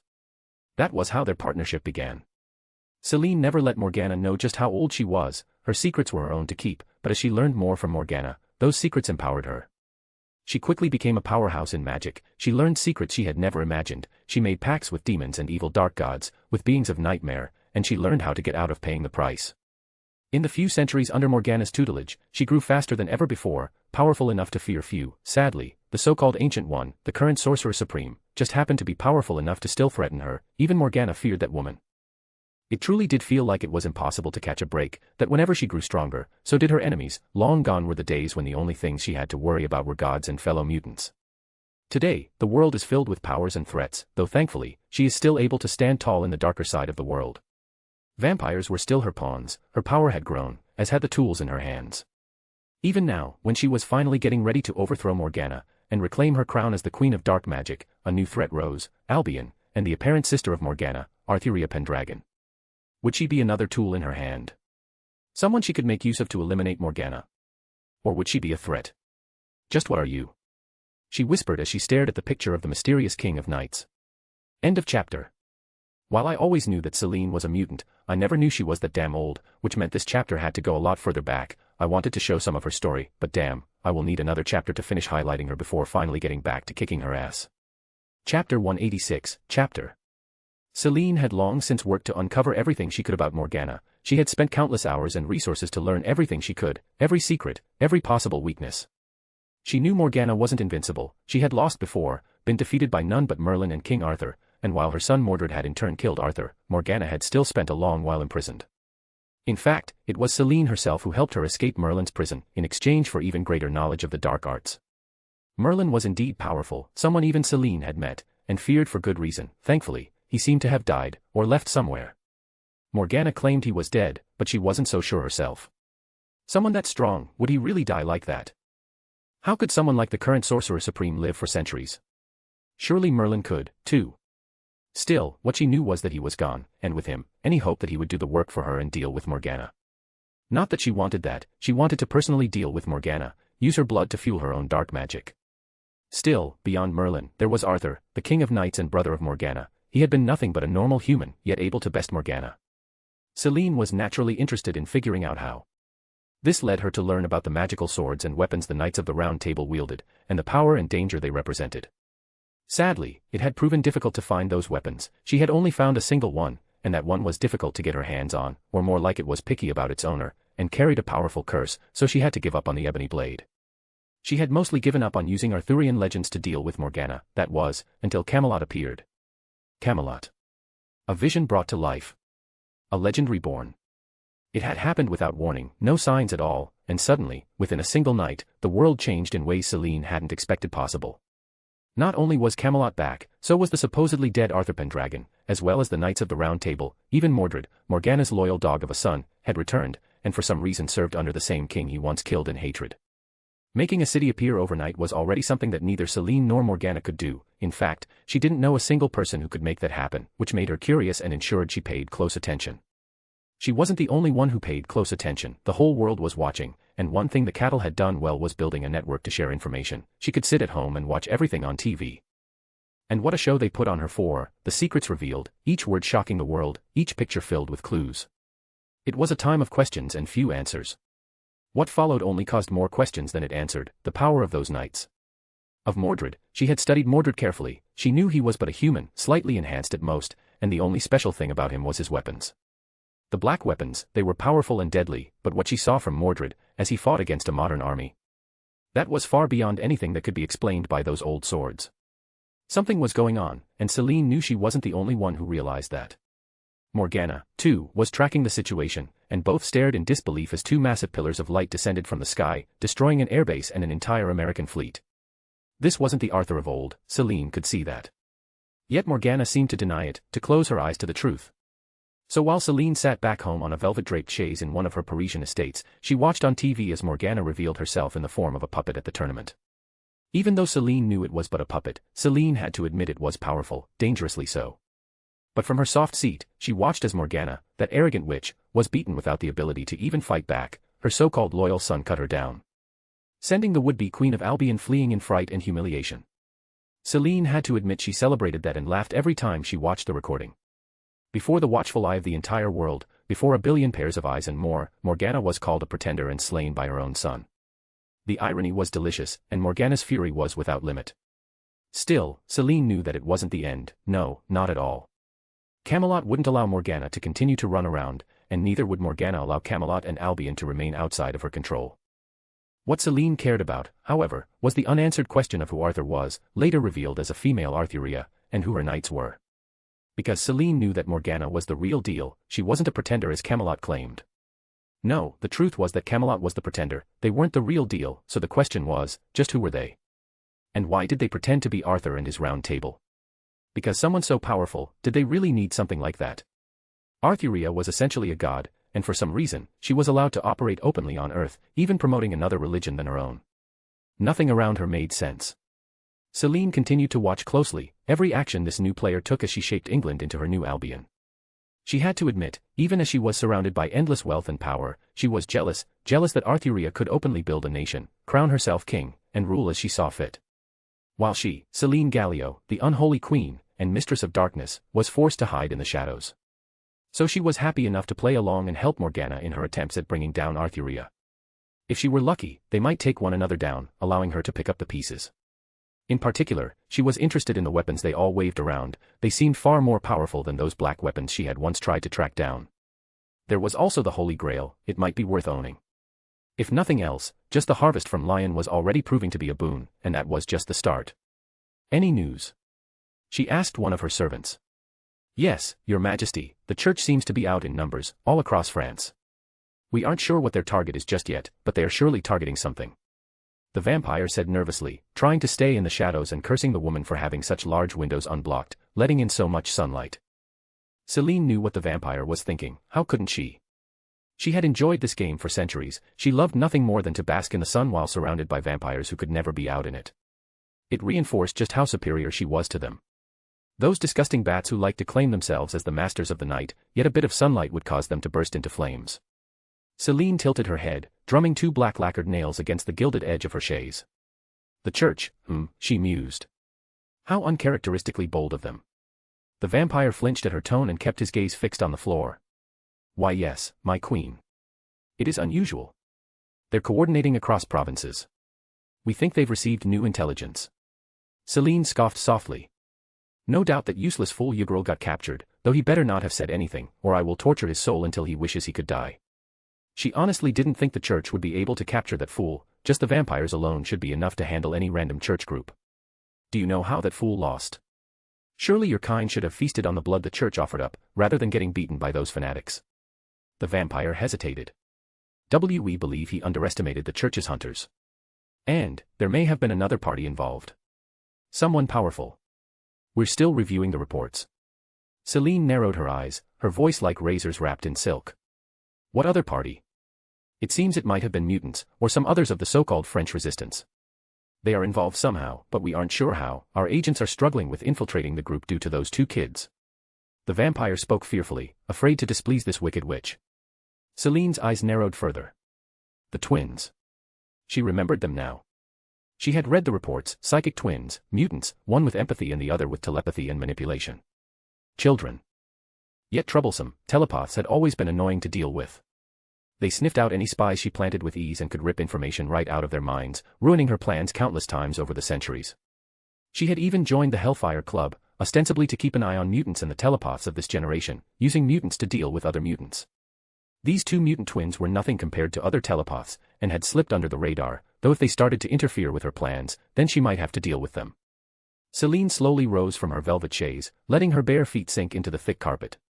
The air around her grew colder, the gold-framed mirror on the far wall frosting at the edges. Find out what is happening, what is the church doing, and get rid of those twins. The little resistance of the cattle shouldn't have such fangs. She waved a hand and the thick curtains drew themselves shut, dimming the sunlight that had burned so cheerfully through the windows. The vampire let out a breath of relief and took an involuntary step forward, only for Celine to freeze him in place with a glance. Mess this up, and you will be losing your little fangs. She threatened, her voice icy cold. Yes, my queen, the vampire said, nearly choking on the words. It didn't take long for him to leave, and Celine was left alone until the mirror at the far end of the room shimmered, not from frost, but from power. Celine turned toward it slowly. The polished glass began to ripple, and a single drop of red fell onto its surface, sliding upward instead of down. A warning. Celine's eyes narrowed. She stepped forward and raised a hand, fingertips crackling with black light as she traced the glowing sigils that now flickered across the mirror's silver edge. Damn that Ugrel, allowing the twins to get information about me out of his mind. I shall punish him, and those twins. But first, the church. She hissed, her voice filled with malice. The warning was from all her safe houses, all the places she liked to stay within France, every place, attacked at once. Boom. The doors were thrown open. Your Majesty, the church, they are here. The vampire servant screamed as he ran in. I know that, you useless fool. She screamed, and black lightning exploded from her finger, striking the vampire, causing him to scream in pain and beg for mercy. Celine didn't give mercy. She had none left to give. Yet, while she wanted to turn his body to ash, she still had use for him. So she relented. Make yourself useful, invite my guests inside, I will personally deal with them. She ordered, giving the wretched creature no time to argue as she moved back to her seat, eagerly awaiting those fools of the church. She remained seated in a high-backed velvet armchair, one leg crossed over the other, the warmth of the fire behind her casting flickers of gold across the ornate wood-paneled walls of the Château d'Aiguefoin salon. Around her, the church's remaining agents knelt or slumped, broken.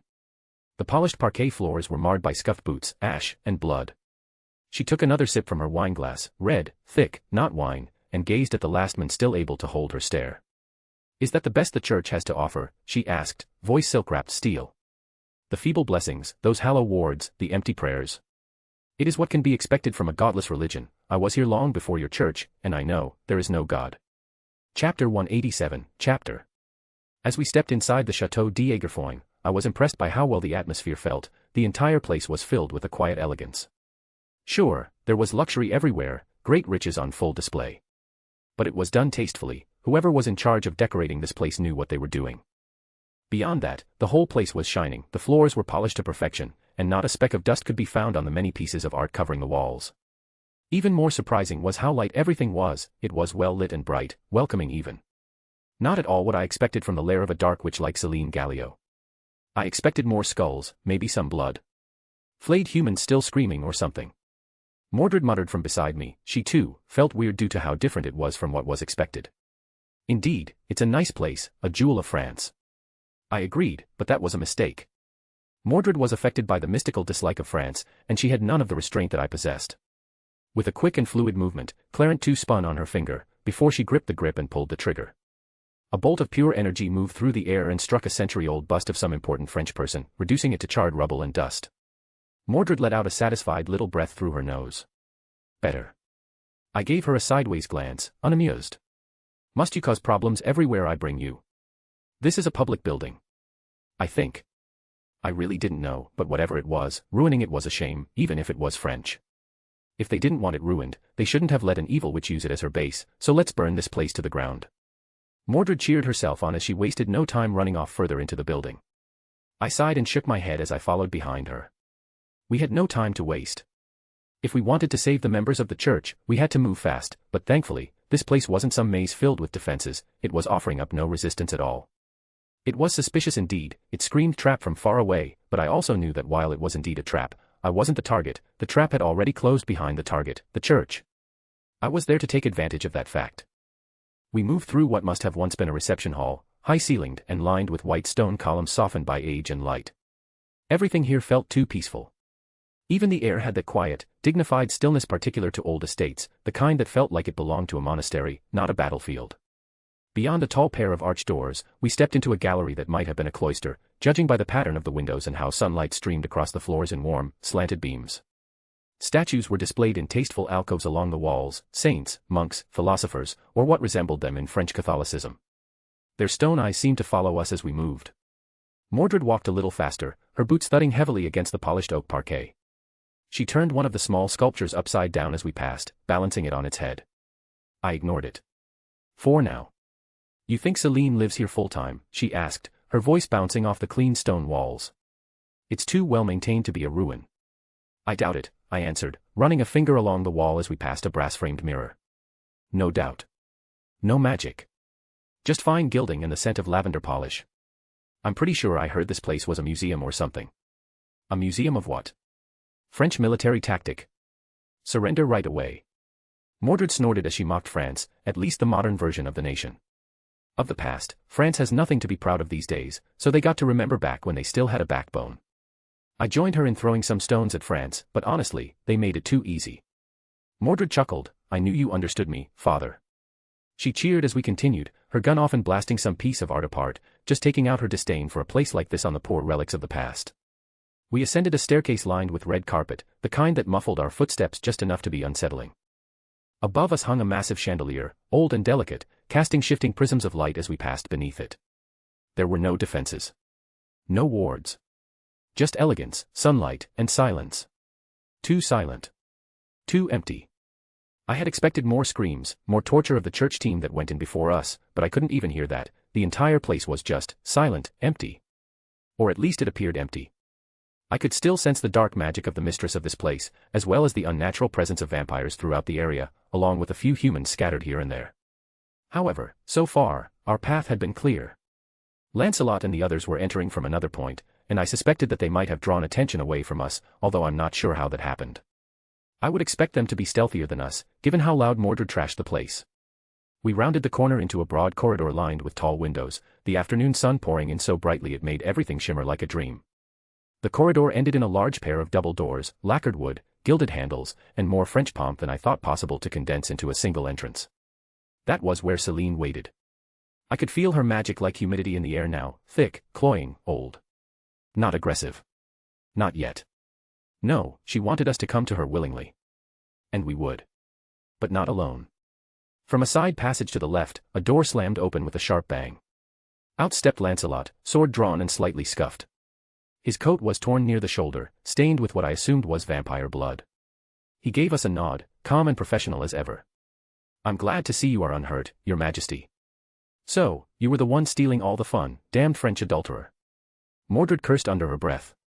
We cleared the west wing, he said as Nightcrawler appeared behind him in a puff of sulfur, followed by the twins Manon and Maxime. Damn, that was crazy, I never knew vampires were that scary. Manon said, appearing slightly shaken by what she had seen. They weren't that scary, Maxime said, trying to act brave. Mordred handled way worse, I'm sure. He tried to flatter his crush, but sadly for him, Mordred was in no mood for flattery. Let's move, our host awaits us, and it's rude to keep a lady waiting. I said, looking towards the door beside us, and feeling the darkness dwelling within. Mordred didn't wait for ceremony. With a sharp grin and a muttered knock knock, she kicked forward, and Clarent Two-Sparrow discharged with a flash and a thunderclap. The double doors, once ornate, gilded, and undoubtedly expensive, shattered inward, splinters cartwheeling across the floor like shrapnel. The salon beyond was beautiful, in that maddeningly perfect way that made you wonder if even the dust motes were choreographed. Tall windows let in the last of the day's golden light, casting long shadows across polished floors of cream-colored stone.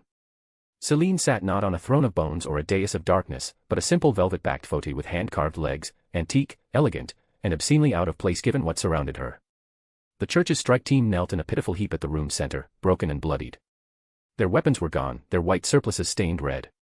One young man coughed as we entered, a wet, rattling sound that promised a lungful of blood. Celine didn't rise. She merely sipped from a cut crystal glass filled with something too thick to be wine, and arched a brow.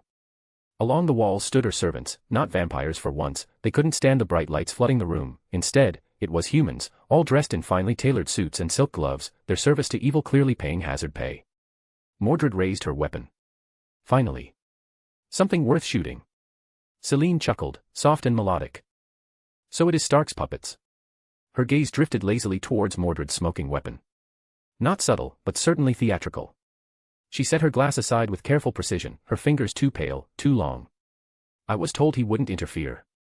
That he'd keep his toys to himself, but no, of course not. That man can't resist poking into places he doesn't belong. She gestured vaguely toward us. And so he sends in you. Cosplayers with guns. Stark's puppets. Why don't I show you puppets? Mordred hissed, clearly upset, and opened fire at Celine's feet. Dance puppet. Streaks of energy flew through the chamber, but none of the servants moved, nor did any of us. Not even Celine moved, she just looked at Mordred with scorn as a magical barrier intercepted the energy shots. Is that all? She snorted and ignored Mordred. Her eyes locked onto the twins now, her gaze sharpening like a knife being drawn across glass. But the rest of you.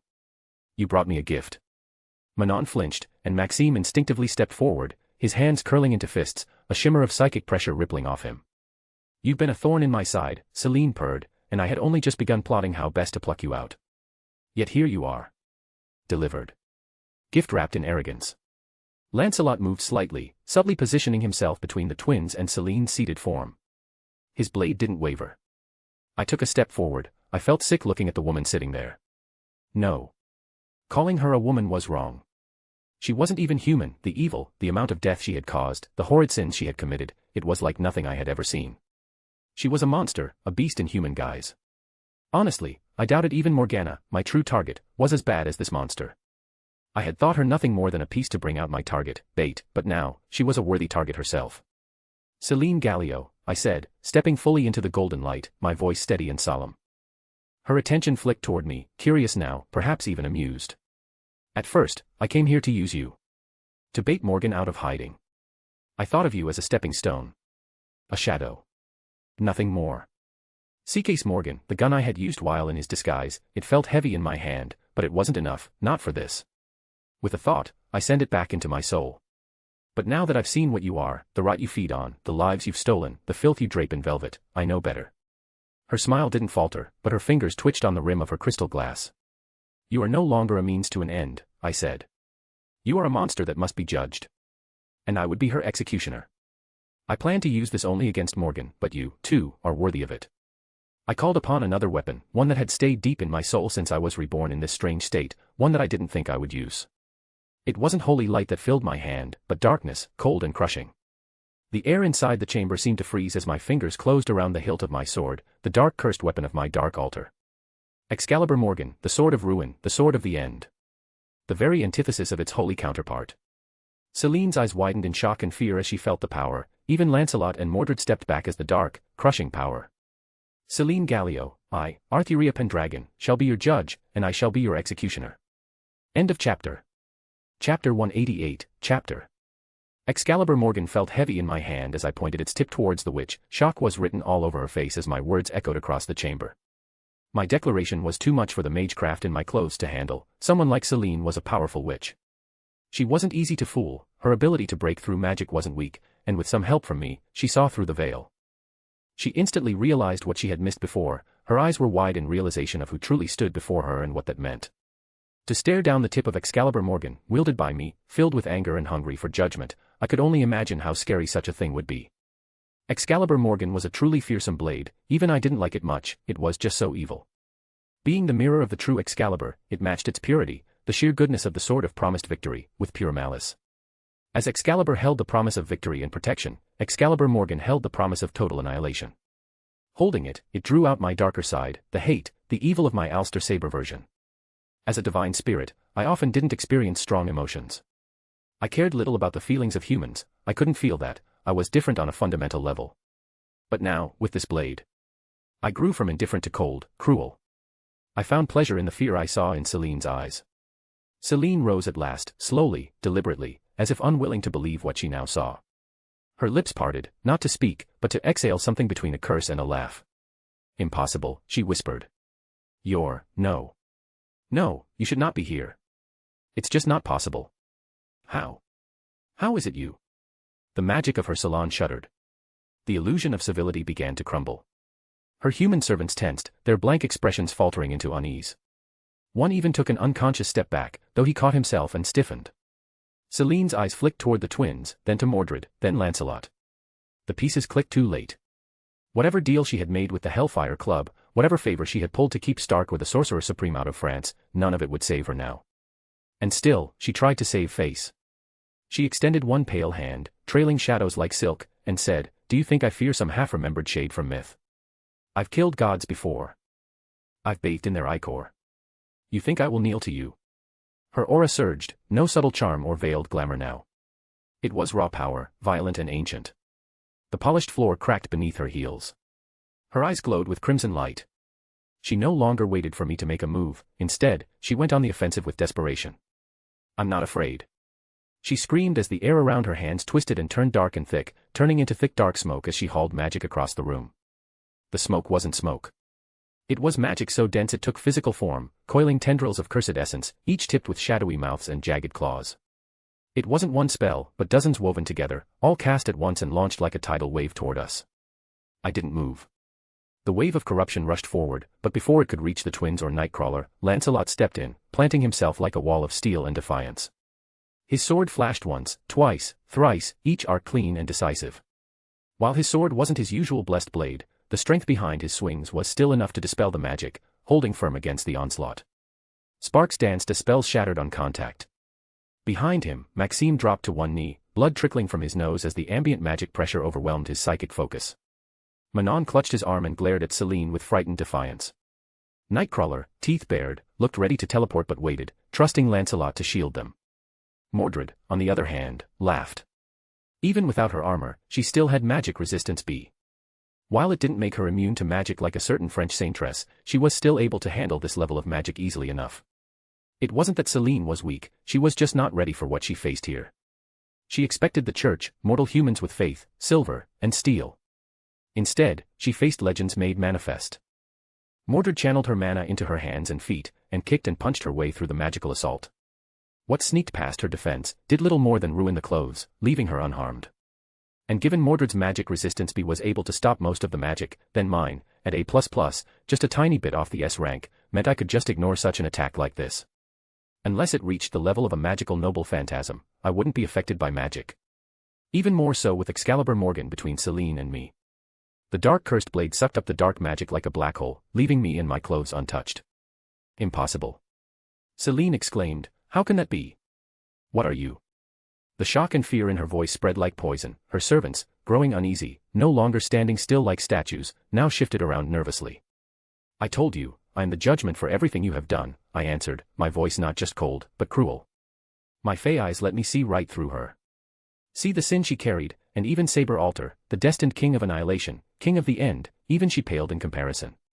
Celine was evil enough to be a beast of humanity, if only she had any love for it. Instead, there was nothing but contempt for humanity. Why? Why me? Why not Morgana? Why come after me? She hissed, defiant to the last. Fate, destiny. Call it whatever you want, for the end comes all the same. Celine snarled and threw out another spell, this one more desperate, more primal. Spikes of crystallized blood magic shot toward me like red lightning. I raised my left hand and let them shatter against an unseen force inches from my skin.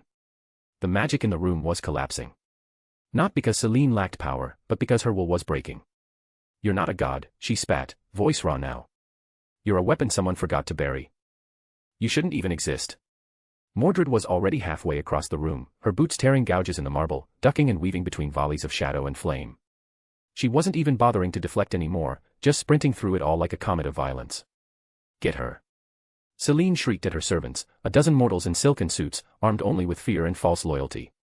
None of them moved. One turned. Another took a single step forward, then back. They felt it. What she had failed to see until it was far too late. I stepped forward at last. "I didn't come here to argue with you, Celine," I said. Excalibur Morgan rose, humming like a storm held back by breath alone. "I came to pass a sentence." My grip tightened around the hilt. The black light at the edge of Excalibur Morgan surged, veins of violet lightning rippling down its length, screaming against the air. The blade trembled, not in fear, but in anticipation. It wanted to be used. Celine backed away a step. Just one. But it was enough. She knew. I began to walk forward. Slowly. With purpose. The others moved aside instinctively. Lancelot raised his blade in silent salute. Mordred grinned wide and stepped back, as if preparing to watch fireworks. The twins pressed close to Nightcrawler, who had already pulled them toward the corner of the room and disappeared with a pop of sulfur and brimstone. Celine screamed and hurled another spell, an orb of seething necromantic fire, soul-burning, flesh-stripping, a curse of centuries. It never reached me. The darkness of Excalibur Morgan devoured it whole. I stopped 10 paces from her, lifted the blade high, and closed my eyes. The chant came from somewhere deeper than memory. It came from my soul. A sword that severs fate. Forged not in hope, but in rejection. Not to protect the future, but to destroy it. The blade pulsed in time with my voice. The shadows on the walls shrank away as if terrified. O lost light! Return as darkness. O vow unfulfilled, turn now to ash. This is my oath, and my curse. Celine's servants fled. Even the mortals who had stood still as statues now turned and ran, some screaming, others silent with dread. Only Celine remained, her feet locked to the floor, her hands and mouth busy casting magic. Every defense she used, tens of thousands of lives used to fuel her desperate final gambit. She held nothing back as she tried to protect herself. Her servants fell to the ground as they tried to flee, their bodies shivering and turning into skin and bones as she drained every bit of magic she could. Yet, it would all be pointless because I was ready. I opened my eyes. Excalibur Morgan. The world screamed. A beam of darkness wider than a river, deeper than night, roared from the blade. It wasn't light. It was oblivion, malice shaped into force, hatred turned physical. It didn't strike Celine. It erased her. The entire end of the salon ceased to exist. Columns, art, marble, warded walls, gone. Vaporized. The hill behind the estate was scorched raw, gouged as if by the hand of God. What had once been Celine Gallio no longer existed. No ash. No bones. No scream. Only silence. The darkness faded, leaving behind nothing but ruin, and the absence of something ancient. I could feel it like a missing tooth in the world. The hole she left behind. I lowered the blade. Excalibur Morgan's edge still glowed faintly, but even it seemed sated, for now. She's gone. Maxime whispered. Reduced to nothing. Lancelot said, grim and quiet. Mordred whistled again, this time lower. Damn, father. You really didn't like her. Never before have I met a person so evil, even Vortigern was a saint compared to her, I said, my voice still sharp, my evil personality bleeding through after unleashing the power of my darkest and most evil noble phantasm. Your Majesty. That sword? Lancelot asked, his eyes still on the black sword in my hand. I felt the unease in their gazes as everyone who remained in the room watched it. The power itself wasn't shocking, well, not to Mordred and Lancelot, they knew of my lance, of Excalibur, what troubled them was the evil the blade exuded. Both of them saw me as a kind and holy king, and seeing a blade like Excalibur Morgan in my hand, it felt odd to them. And while Lancelot was concerned, Mordred was more curious. Mordred stepped closer, looking at the smoldering crater that had once been part of the chateau. Her smirk faltered just a little. So, Excalibur Morgan, huh? Mother's sword. I didn't know she had one. It's not her sword. There is a story behind it, but this isn't the time to talk about such things. I said, sending the sword back into my soul, and turning my attention back to the church members before me. They had fallen unconscious when Celine had first attacked. However, that might have been a good thing. They had missed the show, which also meant they didn't have a chance to realize my power, nor the darkness of Excalibur Morgan. Their ignorance would make future cooperation with the church easier. Mr. Wagner, if you could please take these brave men and women to get some help, they are badly hurt. Nightcrawler gave a solemn nod. Ja. I can do that. He clearly had many questions, but he was disciplined enough not to ask them yet. He vanished with a bamf, reappearing moments later beside the nearest of the wounded. His hand was gentle on the woman's shoulder as he disappeared again, the first of many silent evacuations to come. While he was busy, the rest clearly still had questions.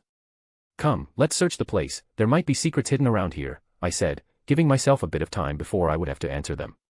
Fuck yeah. Treasure hunting. Mordred cheered. Chapter 189, Author's Note. Time for a little update. I haven't been adding as many of these to the end of chapters lately, but I wanted to take a moment to explain a few things.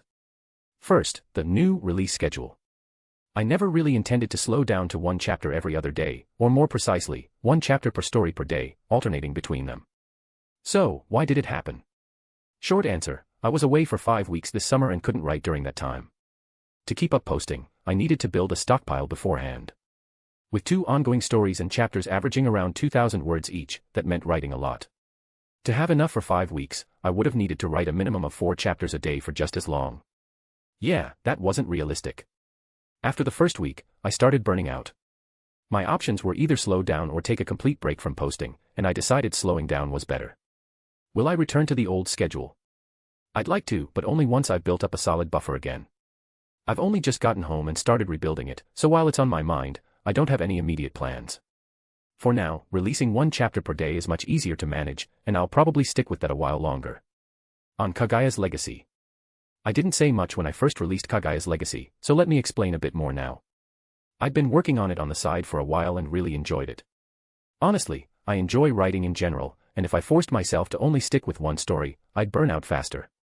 I often write small side pieces you'll never see, some experiments, some practice. Not everything is fit for posting. Looking back, there are at least a dozen chapters of Kagaya's Legacy I probably shouldn't have shared, but too late for regrets now. I'm also a big fanfic reader. Sometimes when I finish a FIC, I get pulled so deeply into that world that I feel the urge to write something in it myself. Often it's just a one-shot or two, but sometimes it becomes much more. That said, I don't plan on releasing any new major stories until one of the current ones is near completion. At most, maybe a short story capped at a dozen chapters. As for Kaguya's legacy itself, it's moving into its next phase. Originally, I planned 3 arcs. Taijutsu for the first third, which was all about Kaguya, reborn into the clone body of Yuki, would learn taijutsu, and learn to fight. All to avoid the embarrassing future of getting beaten by someone as pathetic as Team 7. On Camelot. And finally, my shameless plug. Chapter 190, Chapter. Despite our best effort, we found very little of use. It was clear that Celine didn't do any of her dark magic here, and instead treated this place as a holiday home, or just a casual hideout, not somewhere she kept anything of importance. I could only assume that she had some magical means of travel, something that allowed her to access her true workshop easily. Not that we didn't find anything at all. At least Mordred found plenty of things. She really did take the whole treasure hunting idea very seriously. Mordred, how are you going to transport all this? I asked as I saw the small mountain of stuff she had collected. She turned toward me with an indignant huff, arms crossed over her chest like I had just questioned her very existence. I'm a knight, father. Knights don't worry about logistics, we leave that to squires. You don't have a squire. I'm working on that, she said, nudging a gilded vase with her foot. Lancelot could pull his weight for once. Lancelot didn't even dignify the comment with a glance, instead busy inspecting one of the few enchanted items Celine had left behind, a mirror that no longer reflected anything. Likely cursed, or at the very least keyed to her aura. Useless now. She had nothing here of value, he eventually concluded, his voice low. This estate was a mask, a costume for a play she performed when bored. Everything important was kept elsewhere. Indeed, as Mordred said, this place didn't have the feeling of an evil lair at all. Vibe. I said it didn't have the vibe of an evil lair. Come on father, try to get with the times. Mordred interrupted. Don't be rude to his majesty, Lancelot spoke up in my defense, only to get the bird from Mordred. Even if Lancelot was willing to help, even if all of us carried as much as we could, we still wouldn't be able to keep even half of this stuff. I said as I watched the pile of treasure. It was mostly shiny stuff. Mordred clearly cared little for paintings, no matter how valuable art might be. If it wasn't made of gold or covered in shiny gems, she didn't care about it, at least she didn't care about taking it. She cared just enough to shoot holes in it, or smash it into pieces. Mordred gave a dramatic sigh and flopped onto the nearest fainting couch, half covered in ash and undoubtedly once worth a small fortune. Fine, fine. I'll narrow it down to the really shiny stuff. We're not looters, I reminded her. I'm selectively preserving valuables of historical interest, she countered with a smirk. It's big back home, you should see the stuff they stuffed in that big museum in Londinium. I rubbed at my temple. Because I knew she wasn't wrong, good old Britain did have a habit of collecting valuable items of historical interest. I honestly didn't know what to say to her. Stealing was bad, but for some reason, stealing from the French just felt right. It was strange, but the magic of the throne of heroes and heroic spirits was strange stuff. Even removed from it, it had left its mark. You just want to show off at the next round table. Maybe, she admitted, her smirk growing wider. But imagine Sir Kay's face when I slam a 300-year-old vampire-slaying goblet on the table like a beer mug. Lancelot gave a quiet sigh of long suffering. I don't see what makes any of this vampire-slaying treasure, it's just gold and jewels. Well, they don't know that, do they? If I say it's something special, how would they know the truth? Mordred said, sounding almost proud of having realized that lying seems to be a thing. If you can lift it, I'm sure Mr. Wagner will be able to help you, though getting it back to Camelot might be more difficult. I decided to just not think about it and let it be Mordred's problem. Before my words even faded, the sound of Nightcrawler appearing filled the room, as did the familiar smell of sulfur. Wow. What's all this stuff? He exclaimed as he saw the pile of treasure before him. This is my loot. Mordred said proudly, despite just claiming she wasn't looting the place. Mr. Wagner, are you able to move with this much? I'm not fully aware of how heavy a weight you can transfer at once, though I'm sure Mordred could pack it up so she could carry it. I paused and looked at the pile. Or at least drag it. Nightcrawler scratched the back of his neck, looking between Mordred and the glimmering mountain of wealth. I'm normally limited by weight, not really by volume, but how much does this all weigh? Mordred waved him off. Almost nothing, it's just gold, hardly a big deal. Nightcrawler looked at her strangely. Not that I blamed him, because gold was widely known as being particularly heavy compared to its volume. However, neither did I blame Mordred, because to her, there was little difference compared to a volume of iron or gold, even wood and gold wouldn't feel all that different to her. All right, Mordred, pack up, and we will see about transporting it all. Mr. Wagner, if you could please take us to our hotel, take the kids first if you would. I asked. Hey. We aren't kids. Maxime protested, but it fell on deaf ears. Mordred was already off to find something to wrap around her lute, and Nightcrawler just nodded as he walked over to them. Excuse me, he said, before he disappeared in a puff of smoke, and reappeared on his own a moment later. Mordred didn't even look up from the curtain she was aggressively yanking off the wall to use as a makeshift sack. Just give me a moment here, I can't do it that fast. She complained as the rest of us stood and waited as she roughly shoved old treasures into her sack. I heard plenty of sounds of stuff breaking due to her carelessness, and each time she broke a priceless relic, poor Kurt would flinch. Who could blame him? He had grown up poor, and seeing something worth a car or even a house get broken before his eyes, it couldn't have been easy. Even more so when Mordred seemingly decided that if she couldn't have it, no one could. Item after item was stomped on as she discarded them, broken and shattered as she suddenly deemed them worthless. Even items made of silver and gold, if they weren't shiny enough, she would crush and twist them, or break the shiniest bits off. Even I felt a pinch seeing her do that. Some of the items she discarded were clearly far more valuable than the ones she kept.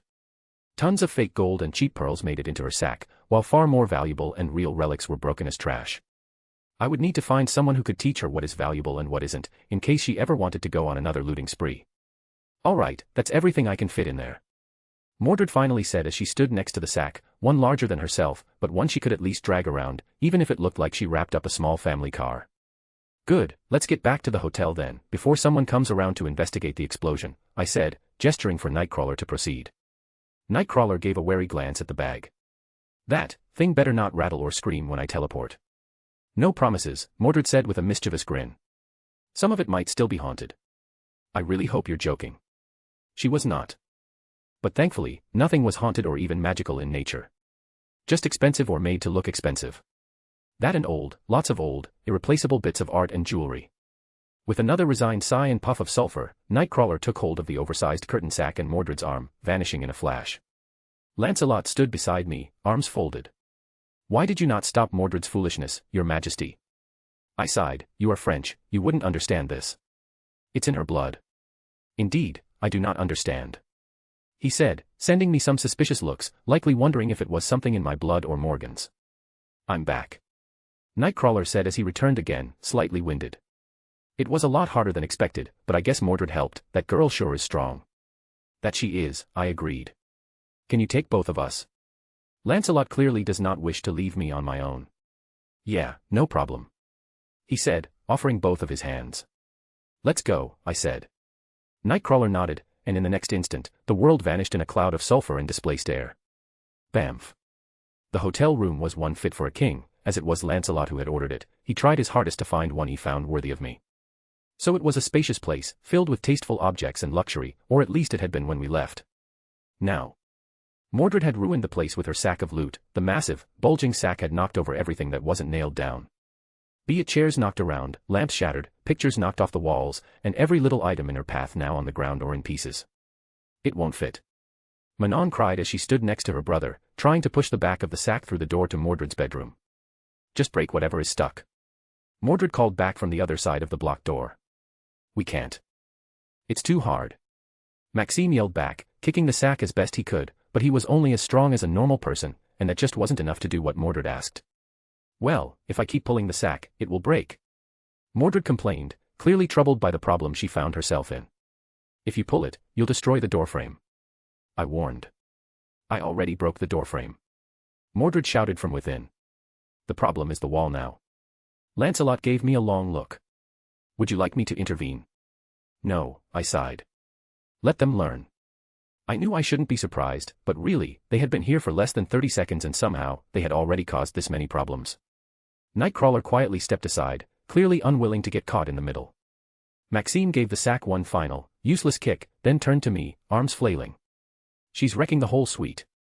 She started wrecking it the moment she arrived, Manon muttered. I didn't mean to ruin the decor. Mordred called back. It's just poorly designed. You dragged half a brass fireplace through the hallway. Manon shot back. Brass. I thought it was gold. Fuck. I got scammed. Stupid French. I demand compensation. Mordred shouted angrily. You stole it. Who are you depending on for compensation? Maxime asked, sounding curious. I don't know, someone French. Mordred answered as she continued to struggle with the sack. The rest of us just stood by and watched the chaos, as if it were a free show. Lancelot, order some room service, I'm going to need a drink, and a snack for what is to come next. I sighed, knowing that once Mordred calmed down, she too would be eager to know about Excalibur Morgan and its dark nature. Chapter 191, Chapter. The room was finally quiet, or as quiet as a room with Mordred inside it ever could get. She had mostly exhausted herself after a long, curse-filled rant about the French and their fraudulent fireplaces, and was now slumped sideways in an armchair like a spoiled cat.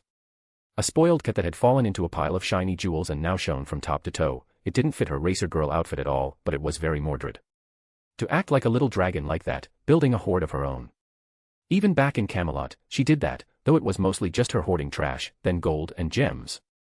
Thank you, Sir Lancelot, I said as he placed a cup of steaming tea in front of me. Tea was just what I needed after such a large meal.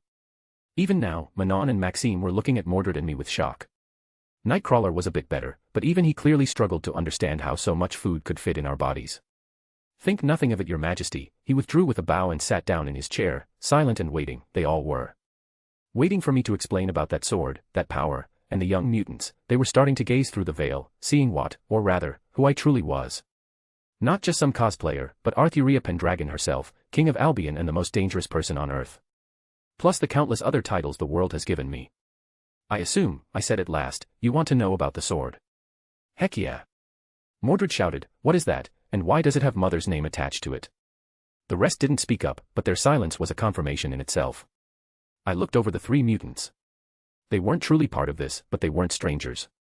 If they were to understand anything, they had to know, they had to realize just who I was. Only then could they follow the conversation to come. The enchantment, the magecraft used to hide it, was just meant as a tool to allow me to operate out in the world without causing problems. Should my face show up anywhere these days, it would be a massive diplomatic incident. And while I didn't fear that, it would get in the way of whatever it was I was trying to do, so I needed to hide my identity, but I wouldn't lurk in the shadows, neither would Mordred. It wasn't in our nature. So, magecraft and magic were the answer. It did its job, but there was no real reason to keep the truth hidden from allies, and I thought it might be funny to see how Maxime might react to realizing who he is crushing on. First, you three need to realize something. I waved a hand in their direction, and lifted the veil, allowing the mind to connect what it had been tricked into ignoring. The undeniable fact that I was indeed Arthuria Pendragon. For a moment, none of them reacted. Then Manon inhaled sharply, like a puzzle piece had just clicked into place behind her eyes. Maxime blinked. Then blinked again. No, freaking way. Nightcrawler just crossed himself quietly and muttered, Main got. The enchantment hadn't been a perfect disguise, more like a mental blind spot. Their minds had seen the truth but refused to register it. But now, with the veil gone, it was undeniable.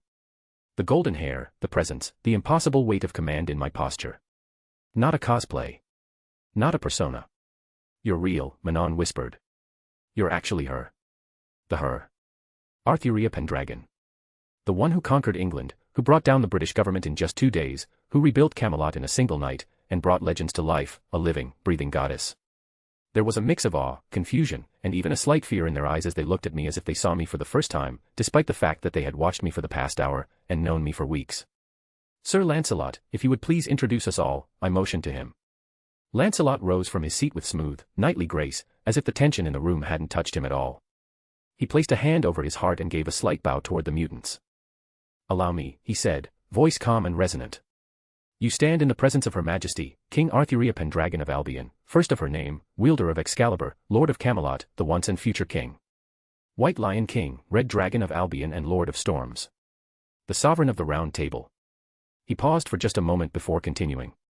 As well as the king's true heir, born of magic, child of Morgan and the king, the Red Knight, the rebellious son, Sir Mordred Pendragon.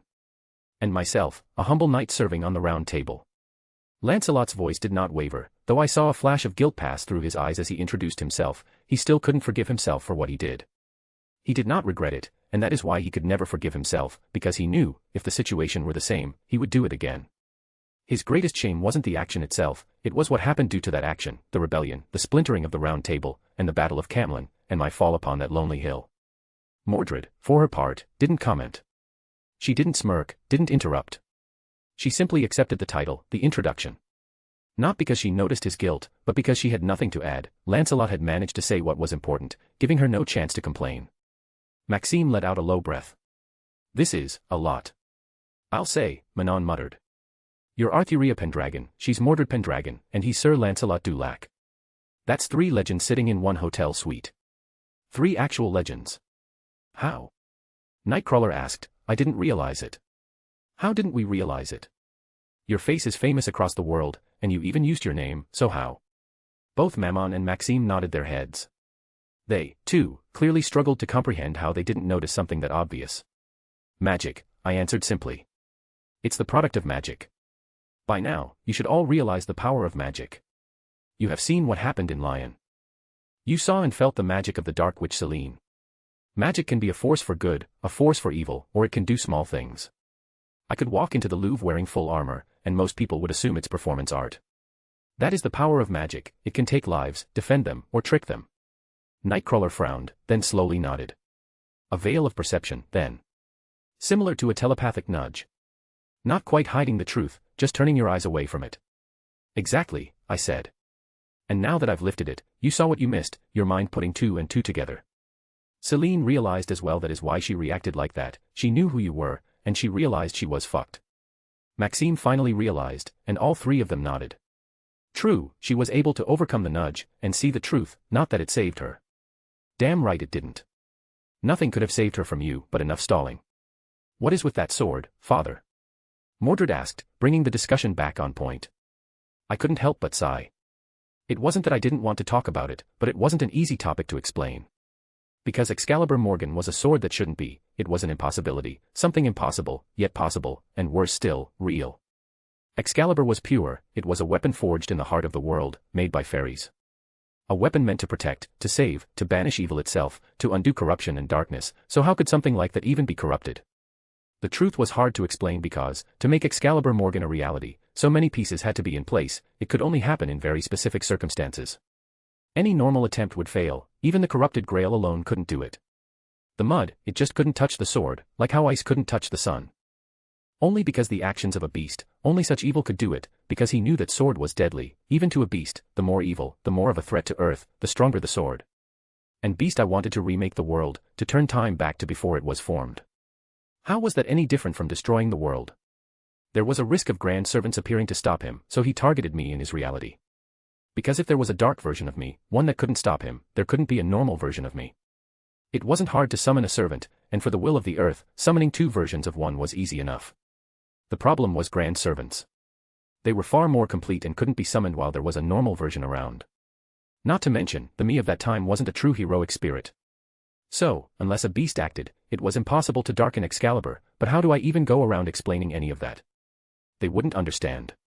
I would have to simplify the story, and a lot. It is not a simple story. This sword has a complex background, one that involves powerful magic, true magic, and advanced magecraft theory. I said slowly. But I can try to explain it in ways that you can understand. Hey. Mordred complained, I'm not stupid, I can understand anything you throw at me. Says the person who can't read French. Lancelot muttered, earning a hot glare from Mordred, but she did sit down. Arms crossed, pout on her face, but she did sit and wait. I'll keep it simple, I began. Excalibur Morgan has in fact nothing to do with Morgan, despite its name. I suddenly realized just how difficult explaining this would truly be. It has, however, everything to do with Excalibur and me. I continued. Excalibur Morgan is the twisted darkness of Excalibur, its shadow, the brighter the light, the deeper the shadow.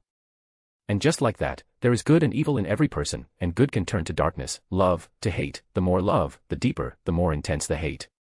I stopped myself, I was getting close to explaining beasts, and while it was somewhat related, it would just cause more questions and worry. Excalibur Morgan, and even me when I wield it, is the mirror of myself, the darkness I could be. I knew they had questions, but before they could ask them, I continued. As a divine spirit I am able to control my essence, and shift it around to some extent. I can draw out that possible darkness, and the shadow of Excalibur, manifesting in a new sword. I could in fact wield them both, though I can't imagine any situation where I would even need to do that. That's insane, Maxime muttered, eyes wide. You can just make a second divine weapon. A corrupted version of Excalibur. It's not quite that simple. Even I can't just make a sword like that. It can only be done because I can.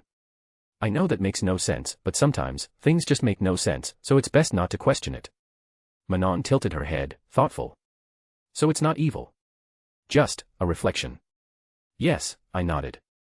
A reflection given form. And like any reflection, it can be distorted, dangerous, even, if not handled carefully. Sounds metal, Mordred said, clearly impressed. Can I make one too? No, I said flatly. Why not? Because you'd name it Clarent but evil and accidentally bring Camelot down before breakfast. I barely trust you to not reduce my castle to ruin with the normal Clarent, much less one that is pure evil. Not to mention, Clarent is already an evil sword. Nightcrawler said. Before instantly withering under Mordred's intense glare. I mean, that's what the media say anyway. He tried to defend himself. Mordred, let him off.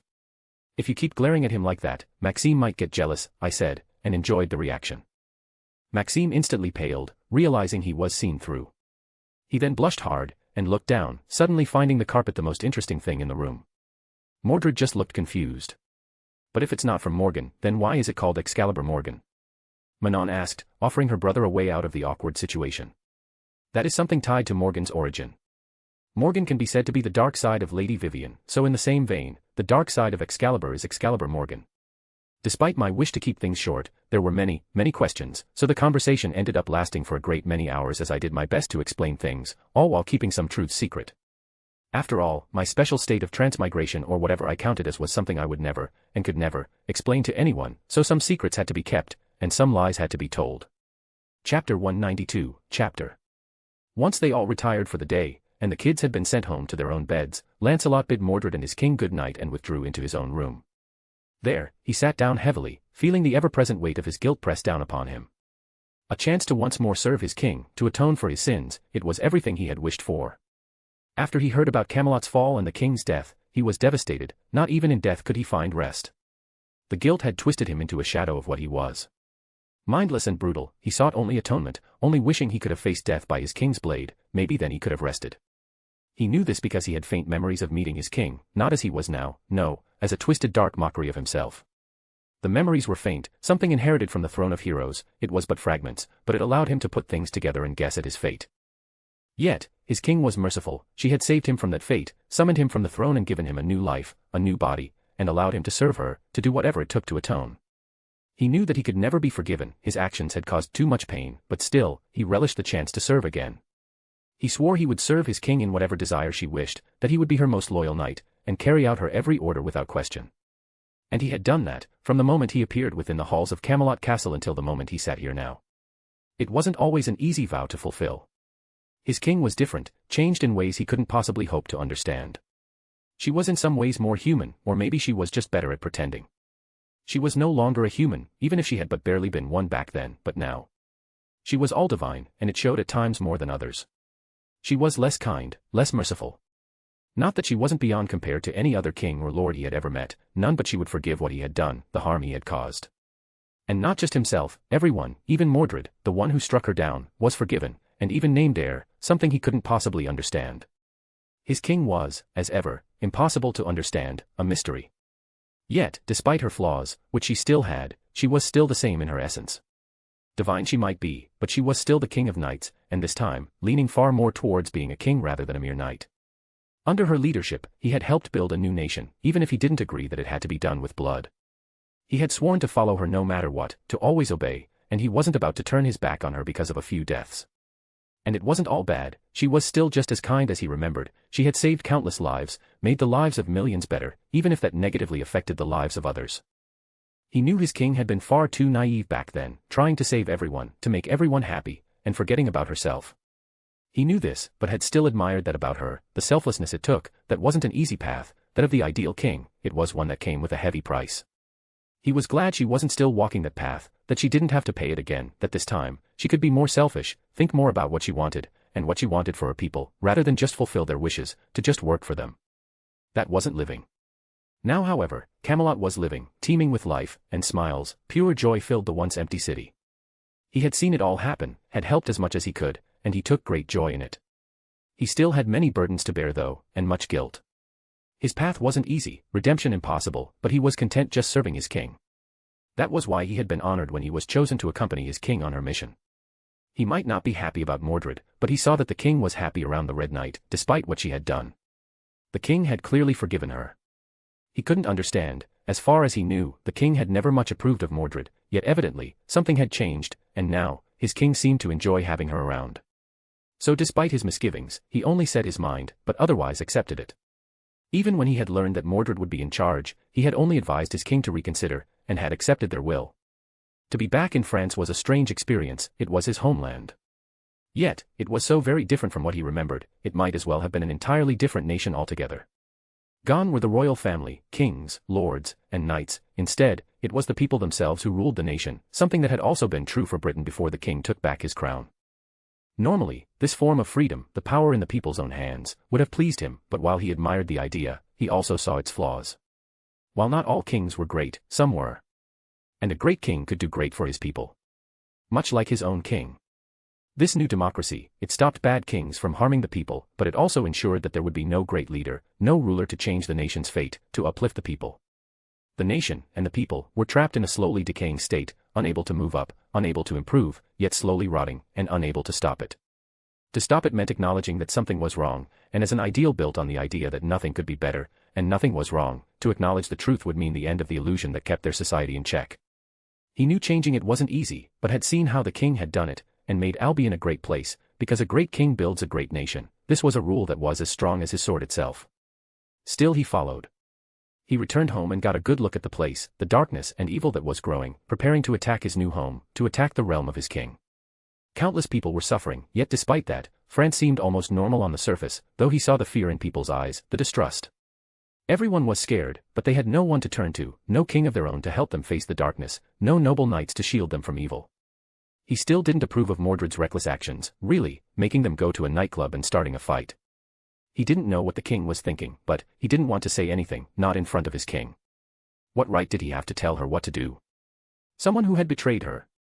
Still, despite Mordred's antics and his own misgivings, he took comfort in knowing that they were helping people. Mordred might be crude about it, but every outing did help people, it did end some threat, even if it was someone minor. Then, Lion had happened. He had seen just what they were fighting against, the true face of evil. He had fought plenty of demons before, dark fae and the likes, but those monsters. He had never seen anything like them before. They were like a mix between demonic beasts and dark fae. Whatever they were, their actions were unforgivable, the number of lives they claimed in no time was massive. They took lives and destroyed them as well as homes and families with flame, fury and claws, consuming human lives and their very souls. It had been rather humbling that, despite how easily he could kill those creatures, it didn't matter. He was reminded that, despite being strong, he wasn't a god, and he couldn't save everyone. Not all problems could be solved with a single sword. That is why kings are important, they can make one sword do the work of 10, not to mention that their king had the best sword. Yet. Excalibur Morgan. He muttered as she sat there, deep in his thoughts. Excalibur, the king's sword, was beyond amazing. He had always admired the sacred feeling it gave off, the holiness, the power, the way it felt. Even someone as strong as him felt at ease around it, as if with that sword in her hand, his king could protect him from anything. He still had trouble believing that Mordred had been able to wound his king. He had fought Mordred since, and yes, he was strong, he didn't deny that. He was far from his king's match. Morgan. That name was important, it was a shadow that followed the king's every step. Yet, he couldn't claim the witch was pure evil, not like the one they had faced today. Morgan was dangerous, no doubt, but rarely did she harm people. She would trick them for sure, play cruel tricks on them, and she might even kill, but never in a cruel way. She wasn't like that, she didn't enjoy causing people pain for no reason.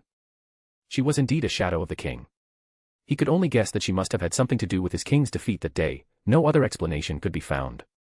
Yet, did the king's connection with that dark witch go deeper than he had expected? That the king's dark form would name her sword, the shadow of Excalibur, as Morgan. Surely, there was more than the king had told them. He sighed, once more he forced himself not to think too deeply about it, to not question the king's wisdom. If she hid something, there was no doubt a good reason for it, she was after all, a divine spirit now, and as such, knew far more than anyone else, knowledge that might not be meant for mortals to know. Still, he worried, should his king truly fall to darkness? What would he do? He knew some would follow her into the abyss itself, never wavering in their loyalty. People like Gawain and Agravain, like Tristan and Mordred, they wouldn't hesitate to bow before even that king, but could he? Could he truly stand by, and do nothing when she went down a darker path? Truly, he hoped that he would never have to think about it, that such a thing would never happen, that his king would never lose the tiny bit of humanity deep inside her, that she would never forget the value of human life. Because if that were to happen, he might have to trade his honor for loyalty. He could never be happy to serve a king without a heart, but he didn't think he could turn away from her. He owed her far, far too much. My king, please, never forget that you are the promised king, that you are a human king, the king of knights. He whispered softly as he clenched his fist. What he had learned today troubled him deeply, yet he could do nothing, and that, too, troubled him. Knowing the risk, yet being unable to do anything, so he could only hope that his king would never lose her heart, and never see human life as worthless. Never forget humanity itself. Still, if she could draw that sword out, she must be close, one step from the abyss. Truly the king carried a great burden still. End of chapter. Chapter 193, chapter. The mornings in Camelot were still strange to her. Pepper Potts had been to some of the most luxurious places on earth, private islands, New York penthouses, royal estates in Europe. But none of them quite compared to waking up to the sound of cathedral bells echoing across white stone walls, or stepping onto a balcony that overlooked a city built not by corporations or governments, but by legend. Camelot had a rhythm of its own, the endless chaos of a theme park and the military precision of a fortress. And somehow, impossibly, it worked. Honestly, it felt far more like a theme park than a real city, because where else could you find a city without cars? Without electricity? Camelot was a mysterious place, as much fantasy as it was legend. Yet somehow, it worked. People lived here. People enjoyed the simpler life that came about in this strange place, a life centered around the here and now, grounded in the real world rather than the digital. Though the strange magical nature of the city didn't hurt, it definitely made things a lot easier. Not that she had to be without modern conveniences for long. Tony, he quickly had to bring this place back into the 21st century. Or at least the suite they were given to stay in. What a place. She honestly hadn't fully believed Tony's claims of being close personal friends with none other than King Arthuria of Albion, and still didn't, since they hadn't yet met the famed King of Knights. But the room they were given, it was stunning. She was no stranger to the best of the best. Tony Stark never accepted anything else. And she had always followed him around as his secretary, though now, she didn't follow him around due to work, but more as equals. Or maybe a caretaker. Because Tony was as much of a manchild as always. And Tony Stark. He was late to breakfast. Again. Pepper took a slow sip from her tea, Albion grown, of course. Some miraculous new black blend that had started appearing in markets after Arthuria's reforms. Who would have imagined? Tea grown on British soil. The world really was crazy. She tried to enjoy the quiet. But her thoughts wouldn't let her. Tony had been here for weeks now. What started as a short diplomatic visit had become something else. Something aimless. Something evasive. She sighed, pinching the bridge of her nose. When he finally did show up, barefoot, tousled hair, Stark Industries hoodie thrown on over an absurdly expensive t-shirt, he gave her that same lopsided grin he always did when he knew she was already annoyed. "Morning, Pepper," he said, quickly downing a cup of tea without bothering to even taste it. "Tony," Pepper sighed. "Did you spend all night working again?" He threw himself into his seat and quickly grabbed a muffin, taking a bite. "Not all night. But really, I still can't figure it out, this magic, how does it work?" Pepper sighed, because pretty much since they arrived, he'd become obsessed with figuring out how the so-called magic worked. Sure, the first week they did vacation things, going out on dates, seeing shows and fights, walking around the amazing city. Thanks to Tony's identity, they'd even been given a guided tour of the castle itself and allowed to see the round table. Tony had been less than impressed that he hadn't been allowed to sit there. Or on the throne. But after that, he'd pretty much turned the wing of the building they'd been given into a lab. He set up a small arc reactor. Southwest now the entire place had electricity, and since then, he just kept going. Building and ordering more machines. Spending more and more time trying to figure out how Camelot worked. How magic worked. So, no luck figuring out why all your proud machines couldn't put a nail in the walls, but a hammer and nail bought here in the city could, she asked, knowing that particular mystery was still driving him nuts. Tony groaned. "It makes no sense. I use titanium drill heads." Titanium, Pepper. The walls didn't even get a dent. But an iron nail and hammer made by some random guy in the city. Worked just fine. It makes no sense. She arched an eyebrow. "Maybe you should ask the wall nicely next time." "Oh yeah, I'm sure I just had to put the Stark charm to use and the wall would flirt right back." He reached for another muffin, then stopped, looking thoughtful. "You know, I think the wall might actually be enchanted. That, or Arthuria's trolling me." That got a small smile out of her. "Tony," she said, gently but firmly, "you can't keep hiding from the world here. He froze, muffin halfway to his mouth. Pepper didn't stop. Just this past week, I've had 3 U.S. senators call me. And not staffers. Them, personally. And yes, the president too. They're all asking if you're coming back, or if you've decided to defect. Do you have any idea how that sounds, Tony? He leaned back, rubbing his temples. God, I hate politicians. That's not the point. I know, he said, quieter. I know. But I needed to breathe. The last year's been a lot. Pepper sat across from him, arms folded. Then say that. Don't just vanish. You ghosted an entire country. You promised Rhodey you'd be back in a week. You left happy managing 2 lawsuits. And your board is scheming against you again. Tony had the grace to look sheepish. Okay, point made. But in my defense, they keep trying to steal my tech. They're not wrong to worry. You did sell Albion a few arc reactors. That was different. I wasn't being blackmailed by committee. And Arthuria asked nicely. And gave you diplomatic immunity. That too. He flashed that grin again. Come on, Pep. Be honest. You're enjoying this. No press, no boardroom fights, no paparazzi. Just enchanted courtyards and gooseberry wine and occasional dragon sightings. She rolled her eyes. Only dragon sighting so far was you playing around with a large holographic projector. The people loved it. Tony defended himself. She didn't disagree. Because truth be told, part of her was enjoying it. Camelot was strange, yes, but peaceful. Unburdened in a way the real world hadn't been in decades. Even the air felt cleaner. The people were happier. The food was better. And the terrifying thing. Tony was better here. He slept. He laughed more. He wasn't spiraling or drinking himself into the floor. Sure, he still worked too much, but he seemed more focused. Driven. And he didn't flirt with as many girls, almost like he remembered they were supposed to be a thing. And yet, the way he chased magic was starting to look less like science and more like obsession. Tony, she said softly, you're not going to crack it. Hey, not yet. But give me time. No. I mean, maybe you're not supposed to. Maybe it's not meant to be understood the way you want it to be. But I'm close. Arthuria explained it to me, and it almost made sense. Magic, it's just science using pure energy. I just can't figure out how to feel the energy. How to move it without machines. He was repeating the same words he always said when she asked him to stop. Pepper gave him a flat look. Tony, you're a genius, not a mystic. Maybe magic isn't for you. You are one of the best when it comes to technology. Isn't that enough? One of the best. I am the best. Sure, sure. But maybe you should give it up. Honestly, I'm surprised we haven't been kicked out yet, turning this place into your private lab.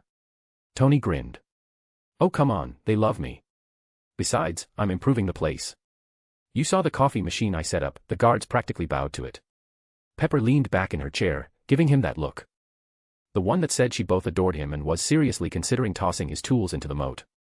Tony, they were dragging it off. To throw it out. Because throwing up a machine like that really breaks the whole feel of a city without electricity. Okay, maybe that was a bad placement. But really, they are living in the past here. Which is the entire idea behind the city, a simple life, but a happy one. Oh come on, Pepper. Everyone is using phones and stuff. Plenty of people have power here, so what's the harm? They're at least doing it in their homes, not in someone else's. Maybe we should buy the place. It's nice here. No people coming to knock on my door to serve me a lawsuit. Firstly, if you did buy a place here, it might start a war between the US and Albion. And secondly, the reason they aren't serving lawsuits is because you're hiding in a foreign nation. They're all just waiting for you at home. Don't remind me. You're not making me want to return any more like that. He huffed and waved her off. Pepper took another sip of her tea. You can't stay here forever, Tony. He leaned back in his chair, staring up at the ornately carved ceiling. I know. But I want to at least meet Arthuria again. I have questions, and she's the only person I know who can answer them. She sighed, setting her cup down. You've been trying for weeks. She clearly isn't interested in meeting you. Now, she isn't home is all. Dear King of Knights is off causing trouble. What do you mean? France. I'm sure she's in France. With everything happening there right now. She's gotta be there. That's impossible, Tony, Pepper disagreed. She is a troublesome person. Should she go there in secret? It would cause major international problems. Could even start a war. Tony just snorted. Really? War. They keep saying it, but will they dare? We all saw what happened the last time she attacked. Until they figure out how to stop that, they won't do anything. Pepper didn't answer. She just looked at him. Really looked, at the tousled hair, the half-finished smile, the brilliant mind spinning 3 steps ahead of sanity. He was right. And that was what worried her. While he had once claimed to have privatized world peace, Arthuria had done the same. A weapon none could defend against, it could stop anything from starting a war. Much like nuclear weapons once did. Yet the world clearly wasn't at peace. Albion, Camelot, was. She had seen that. But outside of here, everyone was on edge. America wasn't used to not being at the top. They didn't like it. And they wanted to do whatever it took to reclaim that place. And that scared her. Because she had seen it. She had seen Arthuria's 2 strikes, how an entire fleet vanished in a flash of light. How could anyone defend against that? And even if America did get weapons that powerful, she didn't know if that would be a good thing. That kind of power, she didn't trust any of those politicians or generals with it. Just remember, we can't continue to hide here forever, Tony. Eventually, we have to return home. And when that happens, a lot of people will have a lot of questions for you, so be ready for that. I know. But hey, I've got the world's best secretary. I'm sure she can handle all that for me. He flashed her a cocky grin. Don't make me want to quit, she threatened. Please. If you did, Stark Industries would fall in a week. Could you really stand to watch that happen? At least you're smart enough to realize that. Hey, I'm the smartest person alive. So naturally I can see how great you are. Pepper sighed. She really couldn't stay mad at him. He was so infuriating, and yet, he did have his good side. End of chapter. So, been a while since I checked up with Tony, like never really. He has been fucking around, and I imagine him still trying to make magecraft work. You can't just tell a guy like Tony Stark about magic and not expect him to try to figure it out. A few chapters away from Arthuria now, want to catch up with the rest of the world, before finishing up France, and then, seeing what Mr. Fantastic is doing with that glowing blue cube. Chapter 194, Chapter. The Time Variance Authority, the brave men and women who fought to protect the sacred timeline above all else. They worked endlessly, for eons without rest, all to ensure the proper flow of time. Countless dangerous variants had attempted to harm the sacred timeline, yet the endless work and dedication of the TVA had ensured that the universe continued on in all its singularity. No branches were allowed, the sacred timeline continued on as the timekeepers had decreed. Moving ever closer towards the promised end of time. No matter how much some variants struggled, no matter their efforts, they were all pruned one by one, well, most of them, a few still struggled, escaping from hunters and even killing them, but it was only a matter of time before they were found, caught, and pruned. That was, until she appeared. One day, a new branch on the sacred timeline appeared. Nothing new, it happened all the time, but this one soon proved to be different, very, very different. Most branches appeared when someone stepped off the path the timekeepers had set out for them, when they turned from order, and towards chaos and madness. This time, however, the cause of the branch was someone who shouldn't exist at all. A person, or a being that should have long been dead, or just someone who took on the name of another. It hadn't mattered at first, everyone knew what they had to do. Arrest them. Prune the branch. Protect the sacred timeline. And only then, could they try to figure out what had happened. But when the hunters arrived, they didn't come back. Whole squads lost. Teams trained to take down Nexus threats reduced to bloodstains and screaming temporal echoes. Nevertheless, the TVA didn't stop, they mourned the heroes, the friends lost in the endless challenge of keeping the universe and timeline from spiraling into chaos. They pushed on, but no longer were they casual about it, they went in force to end the threat once and for all, to get rid of the anomaly and prune the branch before it went out of control. Nonetheless, despite that, despite continuing to throw lives at it, despite every possible tactic employed, nothing worked. The anomaly was unbeatable, and they could do nothing to stop her. She even stole a tempad and caused chaos inside the TVA itself, though at least she never fully attacked them. A small mercy. Still, the TVA was supposed to be absolute. It couldn't afford to lose. Yet, they had no way to solve this problem, they couldn't just continue to throw lives at the issue, not when it clearly wasn't working. Mobius leaned back into the couch, letting out a long deep sigh as he did so. You know, I've always been jealous of how soft your couch is. Compared to the chair I have to sit in all day. This is heaven. Renslayer didn't turn around, she just kept pouring them both a drink, filling her own glass a good bit more than she normally did. These days were tasking, and she needed a bit more to get through it. Is that the only reason you keep coming up here? And here I thought we were friends. Renslayer said as she finally turned around and handed Morbius his glass. Mobius gave her a sheepish grin. Well, that, and your bourbon collection is second to none. Can't get this stuff down in records. Renslayer sat across from him, her usual posture stiff, but today, less so. She sipped her drink in silence. They didn't speak for a moment. The hum of the TVA's artificial skyline pulsed softly through the walls, casting golden light through the shutters. So, she said finally. What's your read on it? And don't give me the usual Mobius optimism. Mobius blew out a breath. Well, I would be able to give you more if you allowed me to go down there to investigate. That's not happening. But Ravana, I can't fully analyze someone I have nothing on, she isn't in the files, so all I can do is look at everything around her, and there isn't much, so I need to go there and figure this out. No, Mobius, it's too dangerous, even the best of the hunters didn't stand a chance. If you go down there, you will likely die. We can't handle her from here, we can't go down there, it sounds to me like we are well and truly fucked. Mobius said without holding back. Renslayer didn't respond immediately. She stared into her drink like it might offer her a better answer than Mobius had. I'm not saying I like it, she said finally. But we're not equipped to handle this. Not her. Not whatever she is. Mobius leaned forward, elbows on knees, brow furrowed. You know what bothers me the most? It's not the power. Or the sword. Or even the fact that she walks through pruning fields like they're morning fog. Renslayer looked up. It's that she's not doing it out of malice. Not really. She's not trying to destroy the TVA. She's not trying to conquer anything. She's just living. On a path we don't control. And that terrifies you? Renslayer asked. Mobius laughed once, humorless. It should terrify everyone. Renslayer stood abruptly and walked toward her console, the glowing interface casting a soft light across her face. She stared at the red highlighted branch marked Arthuria Prime. The anomaly. The one that refused to fade. We've tried force. We've tried infiltration. We've tried suppression. None of it works. You said it yourself, she's not hostile to us. Just disinterested. Mobius tilted his head. Which, frankly, might be worse. Maybe. She typed a few commands. But the timekeepers still demand stability. So from here on out, we're classifying this as an active autonomous fork. Mobius blinked. You're not pruning it. No.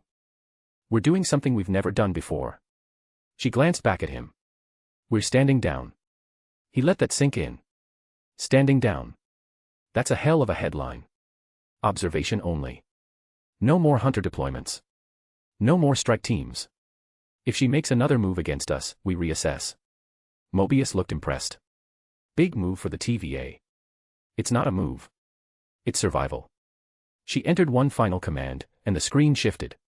We can't stop her, we can't stop that rogue timeline, we have tried everything, but she herself is anchoring the timeline, that means that as long as she is around, we can't prune it. Dropping hundreds of reset charges, but they do nothing, because of her. Yeah, that will complicate matters, forcing a confrontation, and one we can't handle. The timekeepers don't have some secret card up their sleeves for this. I wish, but they are normally busy as it is, and having to handle this rogue timeline. They are far too overworked to help us. They are all that stand between us and the abyss. Mobius took a long drink, brow furrowing as he watched the shifting data. So we just watch.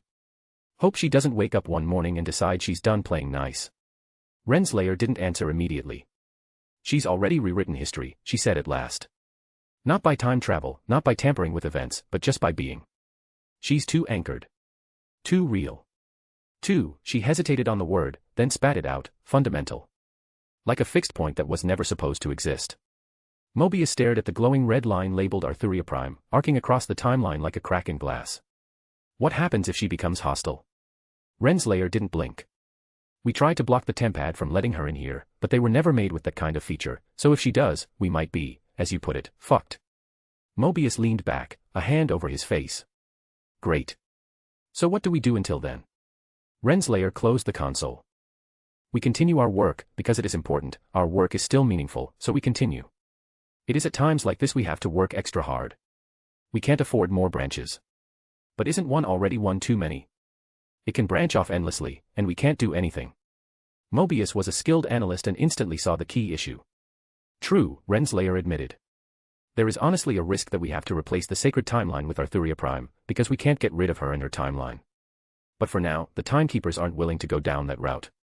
Mobius couldn't really understand how the timekeepers couldn't deal with his Arthuria on their own. Sure, he understood they were busy, weaving together the future and all that, but surely something this important would get their attention. If this branch threatened their endless work, surely they could get off their seats for a moment. I know what you are thinking. Renslayer set down her empty glass. You think they won't act? I think they can't. Mobius blinked. You're saying even the timekeepers? Everything we know says that this thing, human or not, isn't affected by time, and that is what we master. The timekeepers control time, so against her. I guess they judge it too risky, at least until they know more. Mobius let that sit for a while. Just what is she? Even all those so-called gods are nothing we can't handle, but this one. Not even a variant, could she be something left over? From before the sacred timeline. Renslayer didn't answer at first. She stared at the console, at the timeline that refused to be corrected, red and vibrant and immune to pruning. It's a possibility, she said at last, her voice low. One that was passed around at the last meeting, though the timekeepers themselves didn't weigh in, neither confirming nor denying it. So it could be possible. Or at least that time was so chaotic that even they aren't sure about all the things that were around at the time, and well, yeah, it's possible. Mobius leaned forward again, resting his elbows on his knees.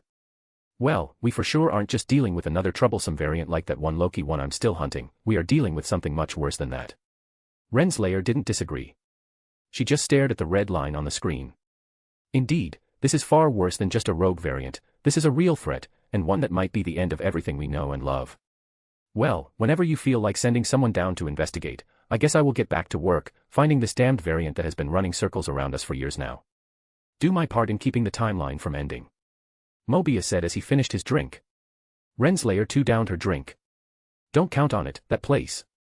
It's too dangerous, there is too much we don't know. And we won't know unless you send someone down there to find out. Take care, Mobius, and keep up that drive. You will find the variant sooner or later.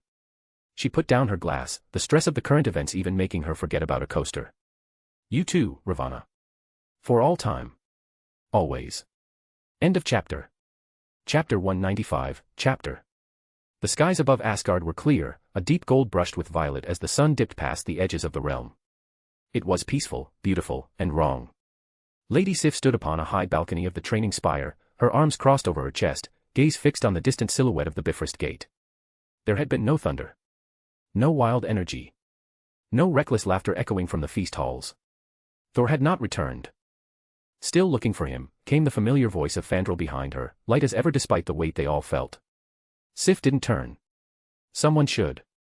You're not the only one who misses him, Hogan said from nearby, his voice quiet but firm. Volstagg snorted. The palace feels half dead without his appetite alone. And yet, Sif muttered, we are forbidden to speak of him. Forbidden to act. Forbidden to even ask Heimdall. There was a beat of silence between them. The golden halls of Asgard below glimmered like treasure, but none of them felt rich for it. Heimdall's loyalty is torn, Hogan said at last. He's made that clear. He fears offending Camelot, Fandral added, not to mention Loki has never been as popular as he is now, many wouldn't think to cross him. Sif finally turned to face them, her expression hard. So we sit idle. While Loki parades about as savior of Asgard. None of them spoke. Because that was the heart of it. The Crown Prince had been cast out, banished for reckless warmongering. Then came the Frost Giant's infiltration, something that still had plenty of unexplained mysteries surrounding it. But the facts spoke for themselves. Loki was a hero, he had personally saved Odin from the evil knife of Laufey's assassination attempt, having killed the king of Jotunheim himself. Everyone was furious, Odin had only just defended Jotunheim from war by banishing Thor, and yet the Jotun dared to launch such an attack. It was an honorless slight none could accept. So, Loki in his role as Prince and Lord Regent had declared war, declared that Jotunheim had to answer for their crime, and the people rallied behind him, and the same course that had once seen Thor banished. Yet, despite declaring war, not a single battle had been fought. Instead, Loki had declared that he would unite the remaining realms together and launch a united assault against Jotunheim, so as to show everyone the unity of the realms and show them the might of Asgard so that no other realm might attempt something similar. What can we do? He saved the Allfather, that is a fact, he killed Laufey, something even Thor couldn't do, by all right, Loki is a hero. Volstagg said, though the words felt foul in his mouth. We all know there is something rotten about the whole affair, first the Jotun enter the vault, and then the Allfather's quarters. It stinks like one of Loki's plots. Sif argued. We all feel the same, but what can we do? We can't prove anything, and accusing Loki right now would be a disaster, it might see us punished, and I would rather not give him an excuse to punish us. Hogan said. Volstagg grunted in agreement. He may smile and speak sweetly in court, but that's the same silver tongue he's always used. Now it's gilded in praise. He walks like a prince now, Fandral muttered. Talks like a king. But he's never stopped watching everyone, like a trickster looking for his next move. We could speak to Frigga, Sif said again, but without conviction. She's the only one who might listen. She's the only one he listens to, Hogan added. Or fears. The others nodded slowly. Sif clenched her fists. We're warriors. We've stood on the front lines of every campaign. And now we're told to stand down. Told to trust a man who lies like he breathes. Because he won, Fandral said simply. Whatever he did, however he did it, he won. The silence returned, heavy and bitter. Below them, the palace bustled with artificial calm, courtiers shuffling along marbled halls, envoys from Vanaheim and Alfheim whispering alliances, and Loki's hand-picked guards patrolling with precise, quiet discipline. Then we must just speak with the Queen, she is our only hope. Unless Heimdall has changed his mind since last we spoke with him. Hogan said at last. Sif nodded, her expression softening just slightly. Frigga has always known his nature. She may choose to ignore it for the good of the realm, but I don't believe she is blind. She's also the only one who truly understands how far he might go, Volstagg added. She raised him, after all. And Heimdall? Fandral asked. Do we dare press him again? He will not act against orders, Hogan said. But he sees all. If there is a crack in Loki's story, he has seen it. Then we speak with them both, Sif decided. Frigga first, if she permits it, we might gain permission to visit Thor, if not, then Heimdall, to see if he might be willing to step aside. They exchanged glances, silent, grim agreement passing between them. Warriors left without a war, comrades without their prince, all tethered in place by politics and uncertainty. But they had not forgotten the old ways, the old oaths. Sif turned away from the Bifrost, her cape stirring in the wind. One way or another, we will learn the truth. And if it's the truth we fear? Fandral asked softly. Then we prepare, she said, steel in her voice. Before the trickster makes his final move. The four of them all gathered their courage to once more seek out the Queen, and hopefully, find the answers they wished, or better yet, were allowed to bring Thor back home. Security around the Allfather's chambers was far tighter since the attack, and even these elite warriors and friends of Thor had to work hard to be allowed to speak with the Queen. Time, effort, and questions, as well as a lot of personal favors to avoid having to get Loki's permission, were needed before they finally got the chance. Even inside the room, they weren't alone. Once the Queen would watch over the Allfather on her own, but now, Loki had ordered the elite guards to watch over him at all times, to ensure no further dangers befell their king.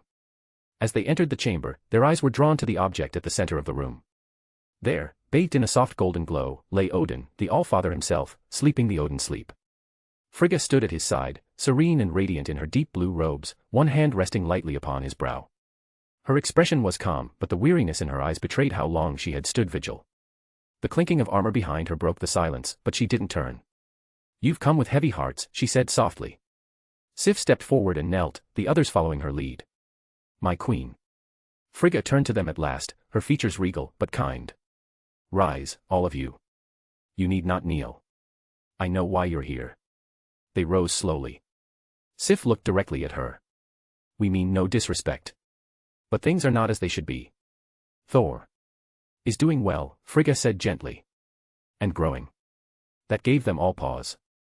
You know how he is doing? Volstagg asked. Frigga gave a small smile. Of course. I'm his mother. Sif swallowed. Why do we not bring him home? Because exile was not meant to punish him, she said. It was meant to teach him. And from what I sense, it is. But, with respect, Hogan said carefully, Loki sits on the throne. He has declared war. He commands the court. And you fear he plots something, Frigga finished for him. I know my son's heart. Then you must know what we have to do, Sif said. That he's twisted something. Lied. His hand is in the shadow of this war of his. Frigga turned back to Odin, brushing a strand of hair from his brow. I have raised both my sons with love, she said. But I did not raise them the same. Thor needed humility. Loki needed validation. He has it now. And just as Thor grows, as does Loki. He grows into a tyrant, Sif said. Frigga sighed. My son, in his young foolishness did hurt you, I know this, but please, Loki loves Asgard, maybe even more than Thor does, so don't dismiss him so easily. He may love Asgard, Hogan said cautiously, but he loves control more. Frigga turned to them again. You do not trust him. That much is clear. We trust our instincts, Sif replied. And every one of them screams that something is wrong. Frigga did not rebuke them. Her gaze lingered on each of them in turn, brave warriors, loyal to the throne but more loyal still to their friend. Then what would you ask of me? She asked softly. Let us see Thor, Fandral said. Let us speak with him. Even once. If you believe he is growing, let us see it with our own eyes. Frigga considered the request for a long moment. Then shook her head. I told you before that you only need Loki's permission to go. Loki sits on the throne and has done well, so I will not give you permission. Sif's fists clenched at her sides. But he will not, he denies our requests, he doesn't wish for us to see Thor, even Heimdall doesn't move. He obeys his king's order, there is nothing wrong with that, Frigga said. Loki might not be the true king, but he is the ruler while he sleeps, and Loki has done well enough, he might not be a warrior, but he is an excellent diplomat. Sif's jaw tightened. And yet he hides from his brother's friends. From the ones who know him best. That may say more about your doubts than his actions, Frigga replied gently. He knows you do not trust him. That weighs on him more than you think. It should weigh on him, Hogun said grimly.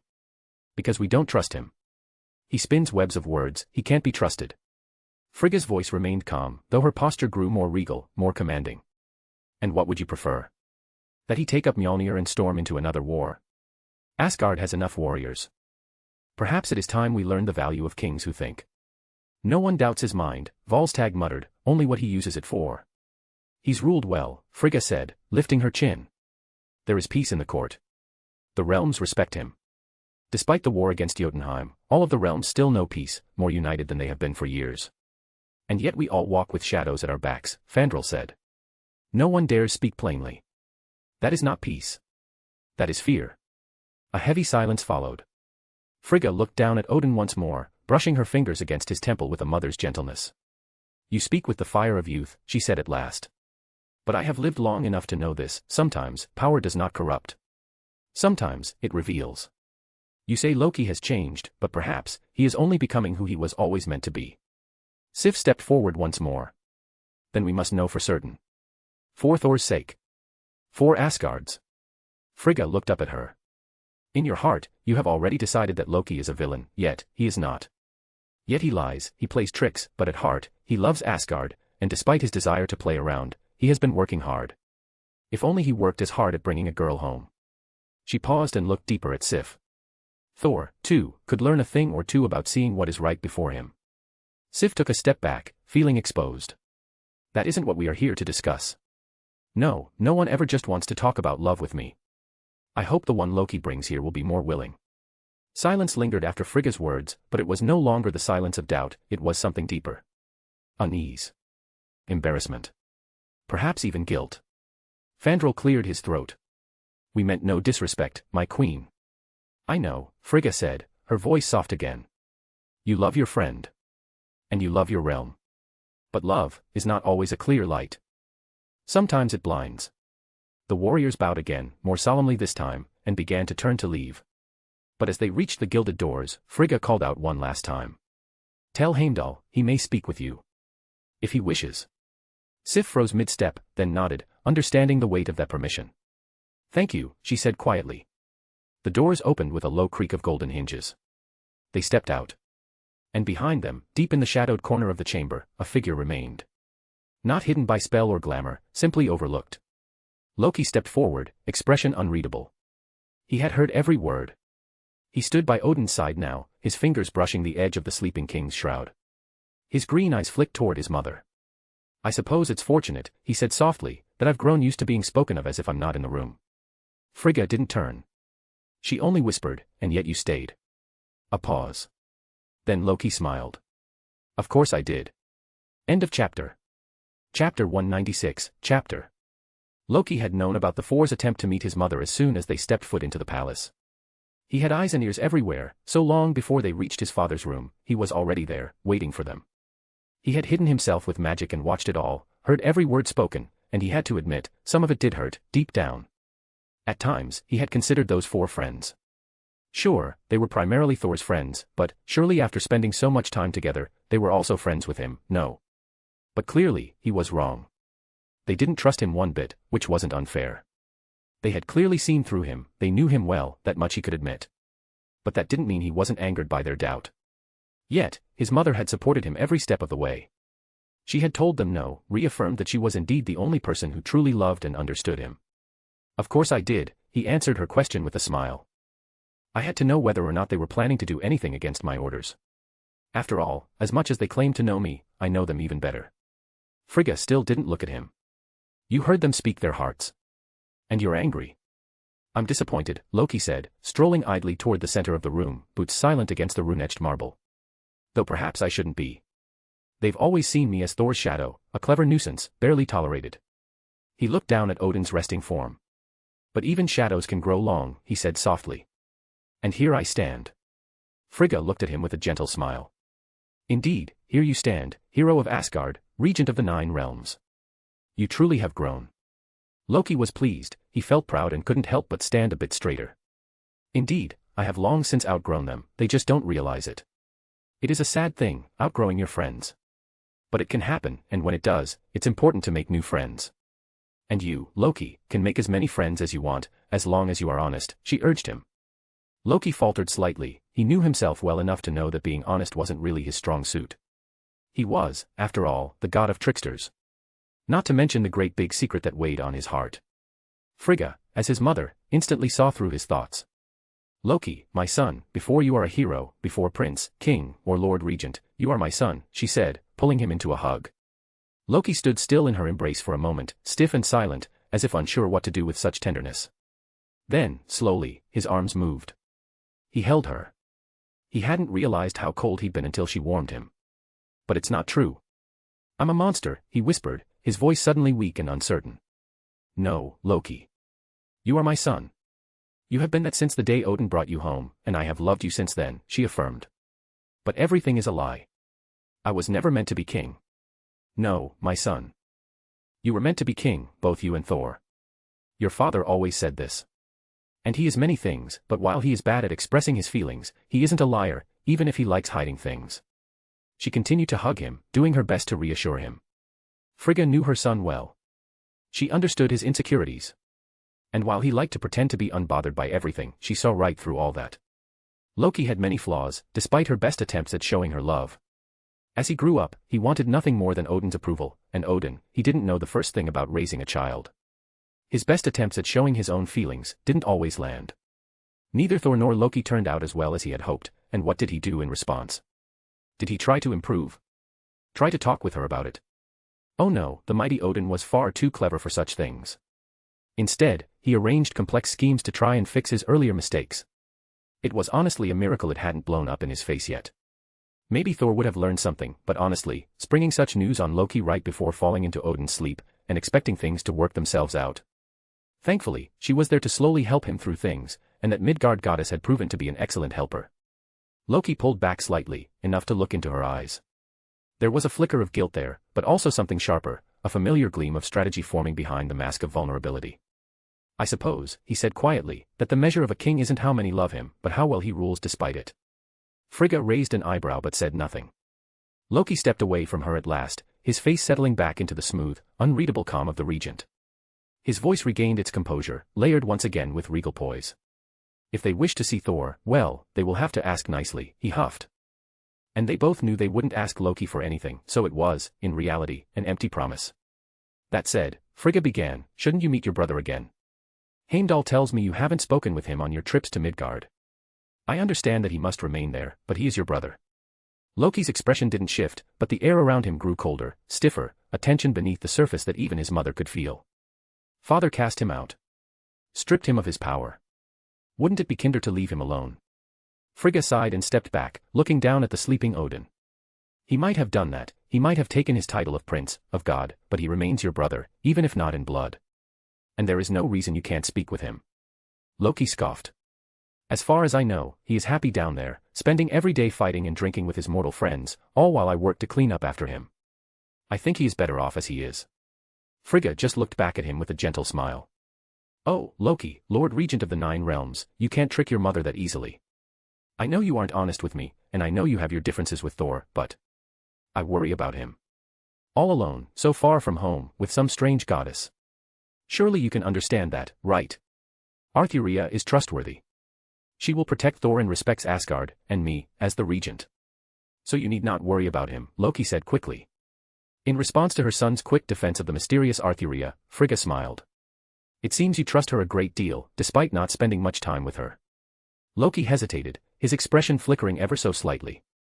I trust competence, he said. And Arthuria has demonstrated it tenfold.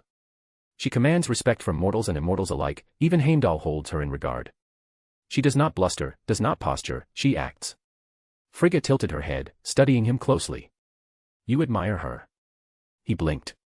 I respect her. There's a difference. Perhaps. But I do wonder, she mused, turning back toward Odin with a wistful look, what that difference means, when it's spoken with such conviction. Loki frowned, already sensing the direction of her thoughts. Don't start matchmaking, mother. Frigga chuckled softly. Too late. I have already started. It's a mother's duty, after all. He rolled his eyes but said nothing. Frigga let the moment breathe before speaking again. I do so wish to speak with her, to thank her for looking after Thor. But I cannot leave your father alone. So please, Loki, why don't you go down and thank her in person? And maybe even speak with your brother. It would reassure me if you did. Loki did not answer. Not right away. I will consider it. But as you know, I am busy preparing for the war against Jotunheim. And while your ideas about bringing all the realms together for this have proven to be good, it is also proving to be difficult. Many realms do not desire war at all, Loki finally conceded. War is never easy, my son. Something Thor never learned.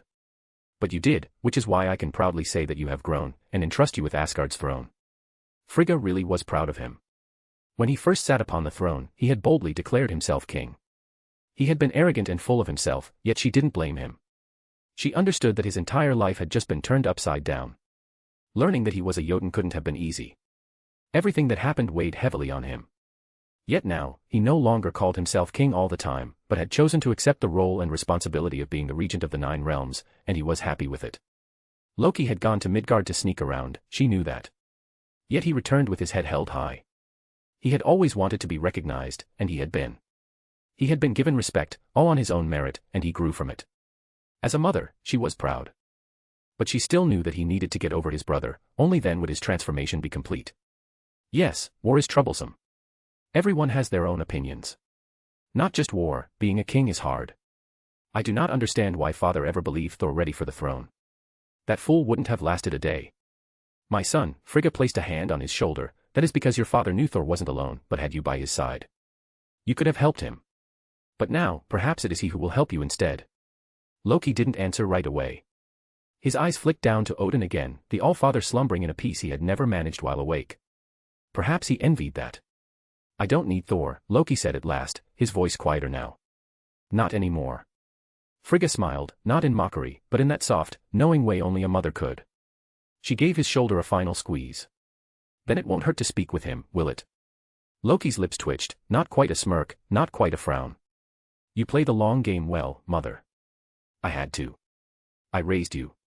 He inclined his head, brushing invisible dust from his robes. Very well. I shall visit Midgard soon. Under the pretense of diplomacy, of course. I'm certain Arthuria would appreciate a personal emissary. Frigga said nothing, merely watching him with eyes full of old love and patient faith. And this time, as he shimmered into emerald mist and vanished from the chamber, she allowed herself a smile that reached her eyes. Go on, my son, she whispered. Let yourself be known. She turned back to Odin and resumed her quiet vigil. The room was still again. But in that stillness, something had shifted. To the world, the All-Father might be sleeping, but she knew that while his body did rest, his mind rarely did. Loki wasn't the only one who had been listening in on what happened here today. No, someone else had, too. And she hoped that what he did learn pleased him. Just as much as it hurt him, to know that it was only while he was sleeping that his children could grow. It's only a matter of time before you have to wake up, things in the universe are stirring. But for now, you can sleep a little longer. You might need it, she whispered softly as she brushed her fingers over his face. End of chapter. Chapter 197, Chapter. Elliot Turner could still hardly believe how his life had changed after the sudden appearance of Camelot's white walls not far from his family's home. He still clearly remembered the day he went out for a walk, and saw the city in the distance. He had been the first person in the world to see those walls, and to even touch them. That day had really turned his entire world upside down. After that day, everything just went crazy. The whole fucking army came down and nearly kicked them out of their house for being so close, yet thankfully they were able to stay, even if the surrounding area was completely transformed. Military barricades, tents, and pop-up pubs, a whole damn town sprang up in his front yard, and he, too, was one of the first to see and touch the walls of Camelot, became famous. Overnight, he became a known face across the aisles as he and his family took part in interview after interview, in particular after access to the surrounding area was closed off, everyone wanted to talk with people who had a chance to touch the wall itself. Yet things didn't change there, no, in fact, that was just the beginning. What really started to change his life came a good bit later, when the city gates started to open once more. It was when Camelot and the King of Knights decreed that all of Britain was hers to rule, that not just his life, but the life of everyone changed. He wasn't far from the action when Mordred started to go on a rampage, killing and destroying everything. Even now, he was still feeling second-hand embarrassment on behalf of the British military for losing so badly to a single knight. It was downright humiliating, though thankfully, Albion now had the knights, so that made up for it. Yeah, Albion, the birth of a new nation, who would even have imagined that? He still remembered the first day back in school after that bomb dropped. History and citizenship classes had been a total mess. History had honestly been a mess since Camelot appeared, as suddenly people didn't care about anything but ancient stuff, and the teachers had little to say about that. Most classes they spent just watching TV, watching interviews with historians talking about their theory, and other related topics. It was fun, but also totally chaotic since even the teachers didn't know anything, and were just as curious as they were. Though even that was absolutely nothing compared to what happened after the Two-Day War, as it was called, he still remembered the first citizenship class after that. From learning about democracy and all that, to suddenly being the citizen of another nation, a kingdom ruled by an absolute monarch. Yeah, that was pretty wrecked. Still, at least the teachers could tell them about what an absolute monarchy was, but it felt more like another history class than it did citizenship. Still, what really changed his life was when the doors of Albion were open for all, and his parents decided to move in. Camelot was many things, a great home he didn't think it was. Sure, his parents mostly got their new home for free, and sold the old one for a ton, due to everyone wanting to set up business and stuff outside the city.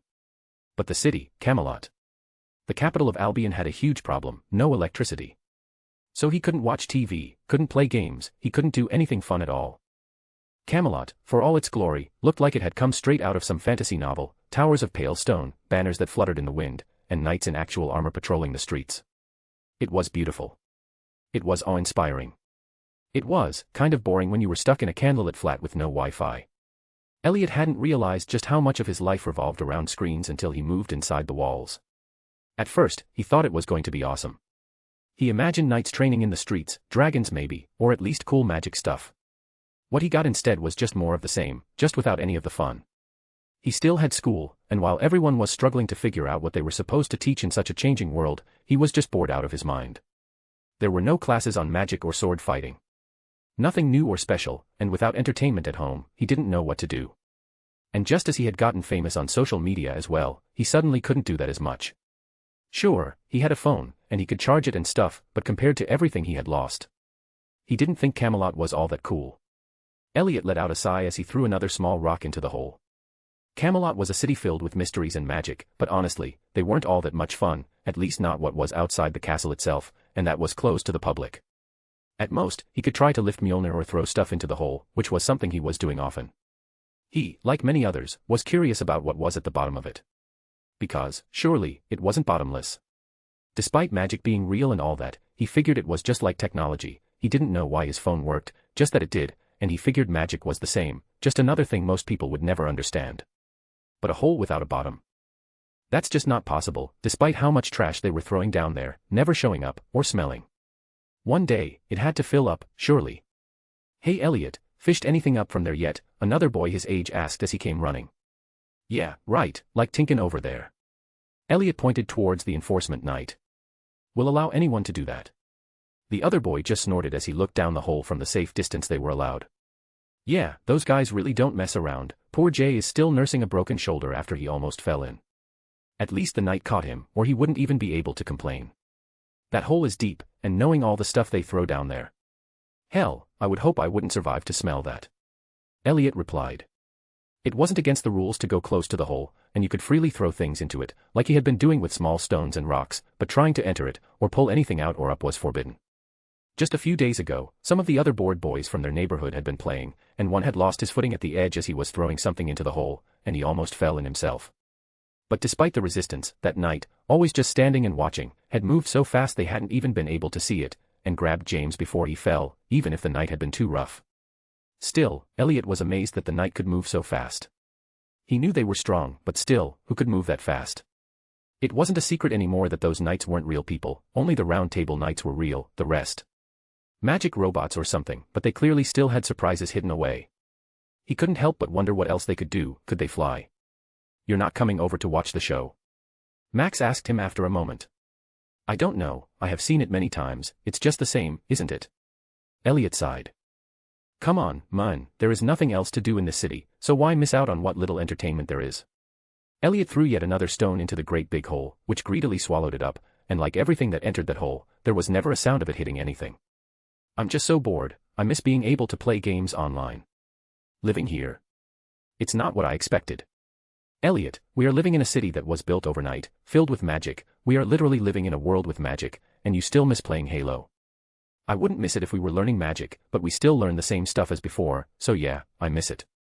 Not to mention being able to just browse the internet, only so much you can do on the phone, you know." Elliot said, throwing the last of his stones into the hole. "Yeah, I get what you mean, but missing it isn't going to change anything, so we might as well go watch the show before every seat is gone. I don't want to have to fight for a seat with the tourists, that would be horrible." Max grimaced at the thought of having to fight over a tourist seat. Fine, but don't think I don't know the only reason you want me to come along is because you are too shy to talk with the royal maids on your own," Elliot said before standing up. "Hey, those girls scare me, the looks they give sometimes, it's like you could kill me." Max tried to defend himself.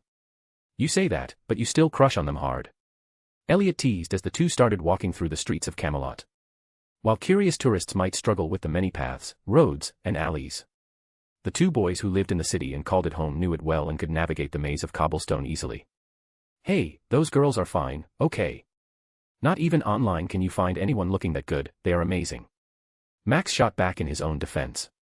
"I mean, I agree they are top tier for sure, but Megan Fox and Taylor Swift aren't bad either," Elliot added. "Sure, but those are like living in another world or something, but the royal maids. Those are right there, you can talk with them and all, that makes them way better." Max spoke up in defense of his crush. "Talk with them? You can barely look them in the eye, much less strike up a conversation." Elliot snorted. "Come on, man, I just get nervous, is all. And don't act like you don't admire them, no way you resist stealing glances." Max pressed. "Well, yeah, I'm looking, those girls are real maids, and wear maid uniforms, how can I not look?" Elliot admitted. "I know, right?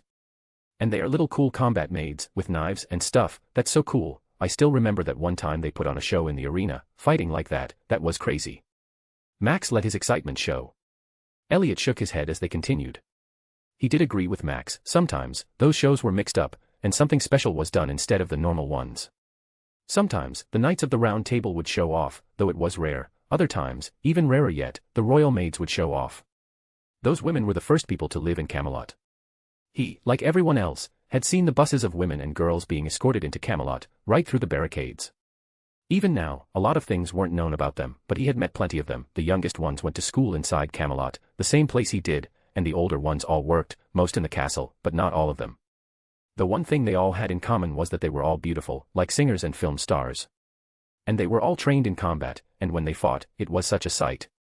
It really looked like something out of a film or a game, two pretty maids fighting with knives and martial arts. He had to admit, only in Camelot could he see something like this, although he missed playing Halo and watching TV. If only the royal maids would fight every day, he might not miss TV that much. End of chapter. Chapter 198, Chapter.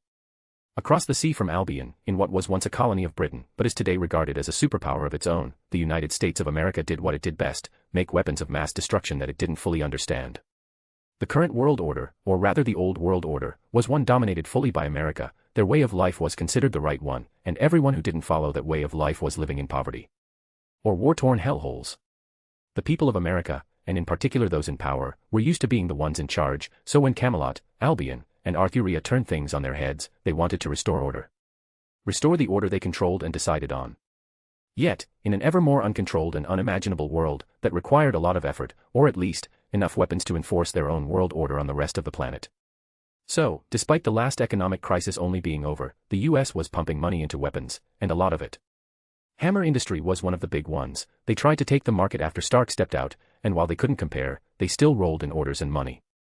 But Hammer was still just a small fish. No, the military still had their eyes on something much bigger, or small in most cases, because while everyone raced to make a suit of their own to match Stark's, the military still wanted the real deal. None could match Stark, this was something he had proven again and again. Nothing matched his weapons, and his newest one, the Iron Man suit, was the real prize everyone wanted. The new generation of super soldiers, not men made in a lab, but in an armory. With how General Ross's attempts at making a super soldier blew up and destroyed a block in New York, everyone rather liked the idea of a suit that couldn't go rogue, just put a kill switch in it, and they had the perfect mechanical super soldier. Still, Tony Stark wasn't sharing, and taking it by force was proving difficult, because the law stopped them, and while they rarely cared about the law, forcefully taking anything from someone as high profile as Tony Stark, Iron Man. Yeah, any actions taken would gain far too much notice, so breaking the law wasn't an option, which meant they had to either bend them or change them.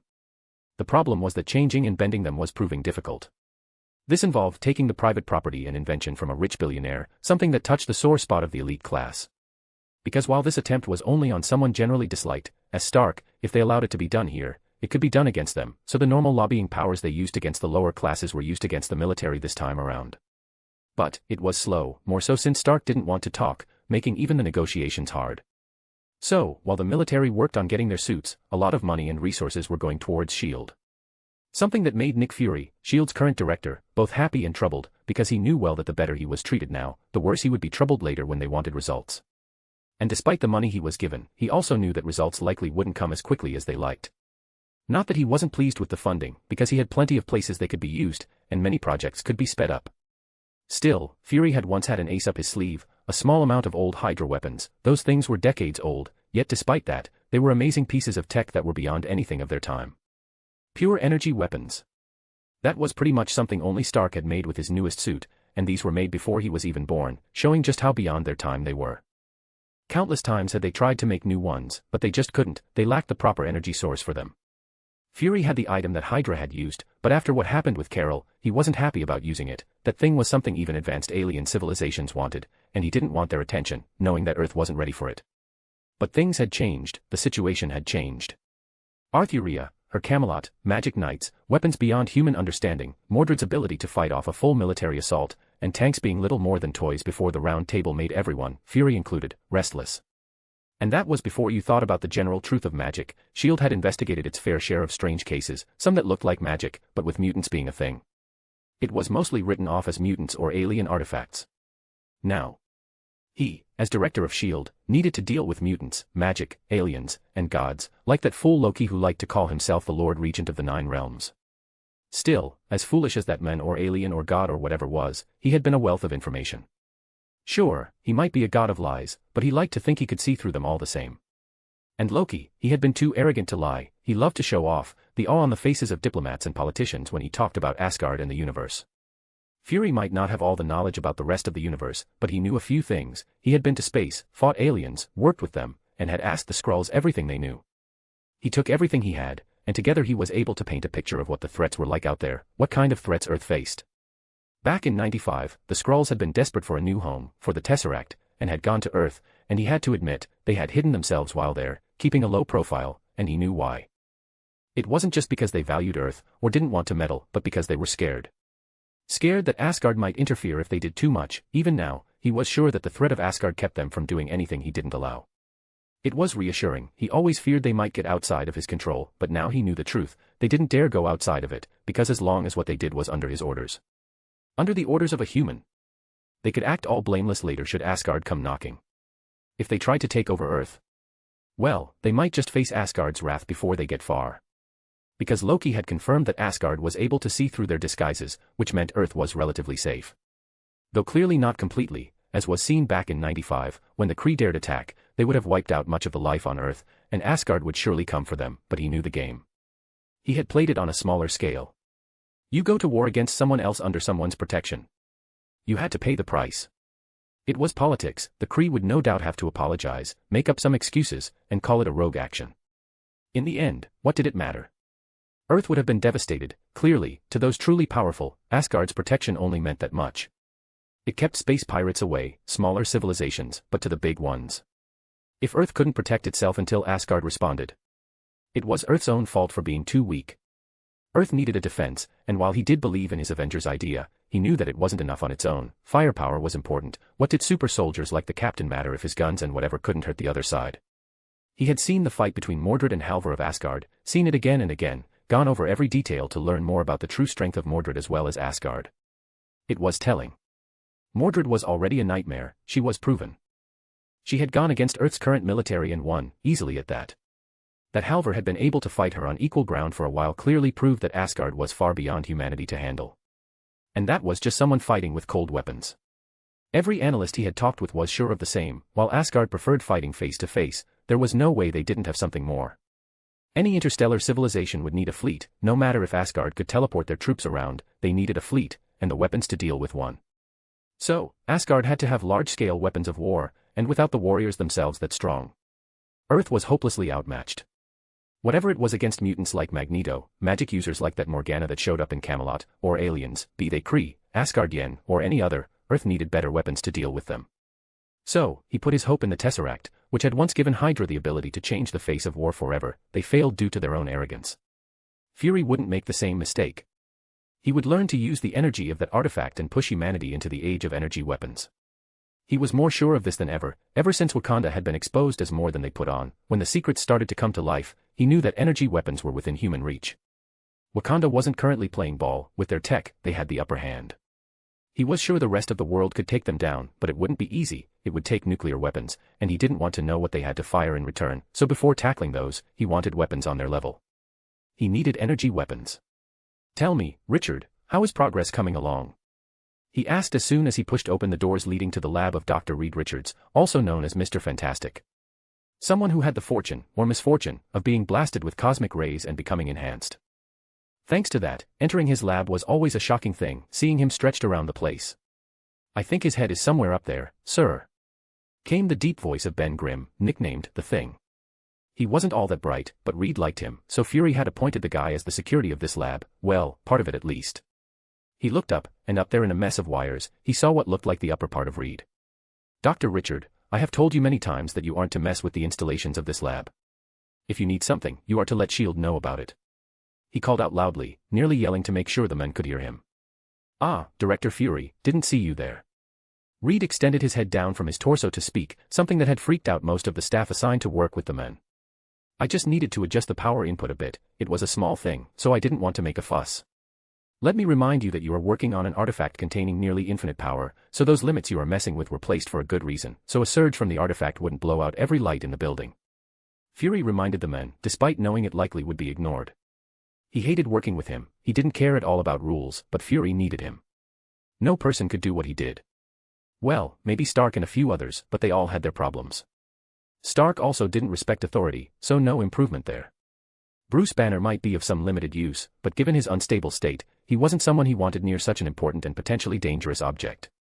Victor Von Doom, another brilliant man, had declared himself a dictator and emperor in the same league as Arthuria, and everything screamed that he was a power-hungry tyrant, so if anything, these weapons produced here might be needed against the men. He couldn't be allowed anywhere near here. Which left few names, and Reed's was the best. "Enough of that, I came here for an update," Fury finally said, wishing to make this interaction as short as possible. End of chapter. Chapter 199, Chapter.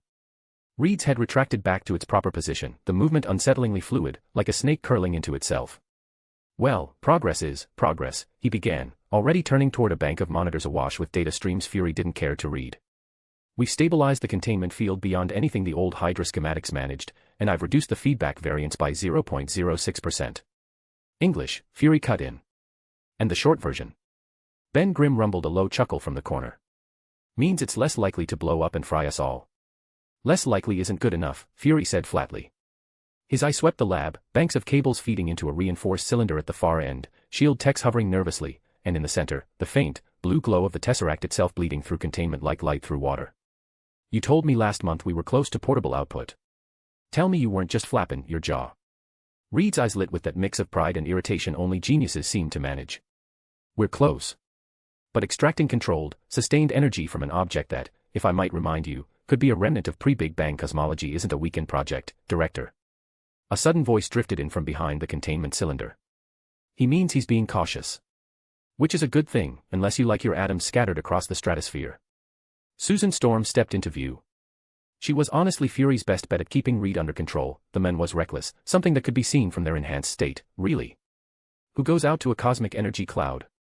There were robots for such dangerous things, yet Reed Richard was as reckless as he was brilliant, something Fury could use, yet also feared. Because when Reed first talked about the potential power output of the Tesseract, he almost sounded excited by the danger. That man was honestly a liability, but he was too useful, so Fury kept Susan around to keep an eye on him, not that it worked as well as he would have liked. She was too soft on her stretchy boyfriend. I would prefer if his caution extended to not just blowing up this building as well as the rest of the solar system. This is a shield facility after all. Fury huffed, but knew that was too much to say. Director, Reed said sharply, trying to keep the conversation from spiraling. We are making progress. But the kind of power you want, power to change the balance of the planet, will take more time if you don't allow me to test this out. Reed. Susan and Ben said as one.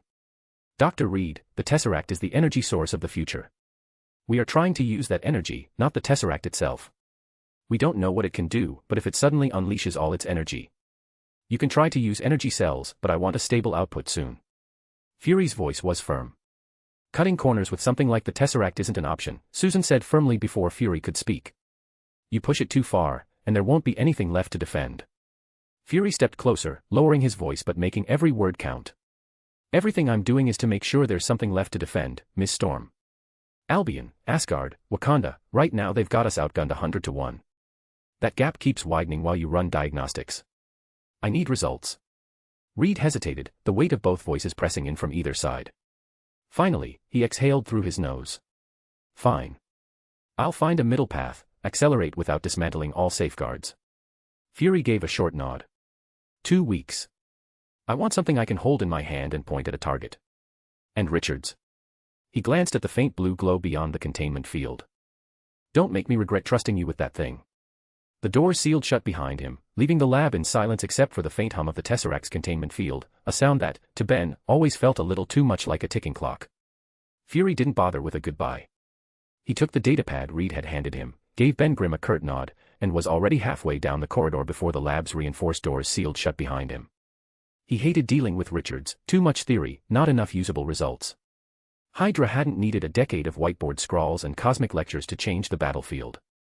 They'd picked up a cube, pointed a gun, and started making craters in anything that didn't salute the skull logo. Brutal, simple, effective. That was the kind of edge Earth was going to need. The elevator ride dropped him 30 levels into the restricted wing of the complex. Armed guards saluted as he stepped off, biometric scanners humming quietly in the walls. This wasn't the science wing, this was where things got tested, measured, and pushed until they broke. Maria Hill was already waiting for him at the blast doors, tablet in hand. Director, she said, falling in step beside him. We've got 2 categories to show you today, original Hydra hardware, retrofitted with our new Tesseract-derived cells, and the next-generation designs built from scratch. They passed through the final security gate and into the testing range, a cavernous underground chamber lined with reinforced panels and automated turrets, cameras tracking every angle. In the center, a team of shield techs were loading a rifle that looked like it had been stolen from a museum display, all angular metal and awkward weight distribution, but with a new, sleek power cell slotting neatly into the back. This is the Mark I Hydra Pulse rifle, Hill said, her tone professional but tinged with the barest edge of disdain. They aren't half bad, built to German standards, very reliable but useless without the energy cells. Fury knew her disdain wasn't for the guns themselves, but for the people who made them. Many people had few good things to say about Hydra, yet none could dismiss the tech they had. Due to technological limits of their time, the guns have a multitude of problems, features we today would consider normal weren't even invented at the time, but the basics are solid, but again, the real genius is the energy system. Hill continued. The firing operator took aim at a wall of composite armor, the kind rated to withstand modern tank rounds. The rifle discharged with a sharp, electric crack. A flash of blue light punched a neat hole the size of a dinner plate clean through the target, leaving nothing but glowing slag around the edges. Fury stepped closer to inspect the smoldering hole. Deadly, powerful for sure, any different with the new cell than the original? Slightly, the guns themselves can't handle much change, too much they burn out, too little you get nothing, they did the best with what they had at the time, but as I said, rough around the edges. Hill explained. Good. What's next? A pair of techs wheeled out something far sleeker, matte black composite housing, ergonomic grips, and glowing blue conduits running along the barrel. New shield design, Hill said. Based on the Hydra schematics, but lighter, modular, and compatible with standard field optics. Variable output settings, precision burst or continuous beam. At her nod, the operator snapped the rifle into full auto and swept across a drone rack. Every target drone disintegrated midair before they'd cleared their launchers, reduced to curling scraps of molten metal. Range? Fury asked. Operational beyond 2 kilometers, Hill said. Portable power cell gives 40 shots at maximum output, triple that at burst fire. And if you don't feel like carrying one yourself. She gestured, and 2 agents rolled forward a shoulder-mounted cannon, heavy enough to need its own stand. The operator keyed it in, sighted on a derelict APC at the far end of the range, and fired. The vehicle split in half like it had been cleaved by an invisible blade, the 2 halves collapsing sideways in a plume of smoke and glowing embers. Fury didn't smile, but his voice lost some of its usual gravel. Now that's more like it. Hill glanced at her tablet. We've got a dozen working cells right now. Manufacturing more will take time. We aren't taking the same chances as Hydra did, so the cube is with Richard for most of the time, but we expect to begin full production within the year, and before then, more working prototypes for field testing. Fury lingered just long enough to watch the techs wheel the cannon back into storage. The glow of the Tesseract cells was steady, pulsing like a heartbeat. A dangerous heartbeat. This was the edge he needed. Not diplomacy. Not promises. Not hoping the next god or mutant to show up on Earth came in peace. The only thing that ever kept predators away was knowing the prey could bite back. And if Richards, Hill, and the rest of S.H.I.E.L.D. could make enough of these, then maybe, just maybe, Earth wouldn't be the smallest dog in the fight anymore. But even that wasn't good enough, he knew that. He had seen the Kree fleet that Carol dealt with, something that size. This just wanted enough. They needed truly large-scale weapons, and the ability to deploy them at range and quickly. Thankfully, they were already working on an idea. It had originally been years off even being approved, much less put into full production. But with the situation as it looks now, with new threats from both within and from outside of Earth, there was a greater need than ever for control. He knew well that he couldn't control threats from beyond Earth, not until Earth was ready to enter the intersolar state, and they weren't. They could barely reach the moon, much less other planets, and while S.H.I.E.L.D. had the ability to make advanced spaceships thanks to intel from the Skrulls and Kree, it wasn't enough. So for now, the goal was clear: arm Earth, make use of the protection offered by Asgard, and get control over threats on Earth, mutants, mad-enhanced, power-hungry dictators, and cruel terrorists. For that, the Insight Project was key. With that, they would control the skies and be able to eliminate threats the moment they appeared, or even before that if some of the claims were true. There was but a single problem: the Hellcarriers were powerful, armed to the teeth, and nearly impossible to shoot down, at least that was the plan. But there was one weapon, one that could bring them down and one they couldn't defend against, something that would make this trillion-dollar project worthless and pointless. The same mysterious pillar of light that Natasha claimed came from Arthuria's lance. Without the ability to defend against that, Project Insight would have a critical weakness and counter. It had seemed hopeless, right up until Wakanda had been exposed, and with them, the tech Fury desperately needed: energy shields. If he could get the technology and Stark's reactor tech to run them, then the Insight carriers would be invincible, unbeatable offense and defense, and have enough energy to the point they never had to land or refuel. He still needed a few key pieces of technology to be in place, but he could see the future where S.H.I.E.L.D. could truly live up to its name, and protect the entire world. And once that was done, then he could look to the stars, and shield Earth from the threats from there, at which point they wouldn't need to bow to some clown like Loki, or rely on Asgard's so-called protection, but a future where Earth could stand alone and proud. Chapter 200, Chapter. With the death of the Dark Witch Celine Gallio, France further fell into chaos. While she was evil beyond measure, she was still a force that kept other lesser evils in their place, and now that she was gone, they were free to do as they pleased. While they weren't dangerous, at least compared to Celine Gallio herself, the amount of chaos, death, and destruction they could cause was still enough to keep us all busy. In particular, the mutants that had taken to orbit around Mordred. Mordred might not have a charisma skill like I or Gawain, but she still had plenty of charisma. One didn't mount a rebellion against me without at least that much. And given that the mutants fit with her age bracket, they quickly came under her command. Thankfully, I wasn't forced to go out with them because with Nightcrawler's ability, they never sat still. Mordred liked the action, and in turn, the Resistance loved Mordred. Even using Clarent II rather than her sword, she was still more than able to handle everything France had to throw at her. Yet, beyond that, or perhaps underneath it all, there was a massive undertaking in trying to see through the chaos on the surface and find those hidden in the dark. Morgana was still out there, and while Celine Gallio was the one who kept her plans running smoothly, she wasn't entirely unknown. Once contact with Celine was confirmed impossible, those would have to seek a higher authority, and that would be Morgana herself. No way I was willing to believe she had someone else like Celine to handle things for her. "You seem troubled, Your Majesty," Lancelot said from behind me. He rarely left my side, unless I told him. He did his best to stay and guard me at all times. Guilt and duty both guided his actions. I admit I thought it a good thing he wasn't out running around saving the day like Mordred. While she was utterly oblivious to the crush Maxime had on her, Lancelot would know when any of the damsels in distress fell for him. If they were married, yeah, that would just add to the chaos out there. I am troubled. We have spent far longer in France than I had anticipated. And it seems we are helped less than I had hoped. I answered with a heavy sigh. The situation is beyond your blame, your majesty. The situation is too chaotic for our casual involvement to hope to solve it. Lancelot tried to reassure me. I know that. I guess I had just expected too much, given how easily we all managed to solve the issues back home. Your Majesty, the effort of the entire Round Table and the full weight of your name and legacy were what allowed us to bring peace to Albion.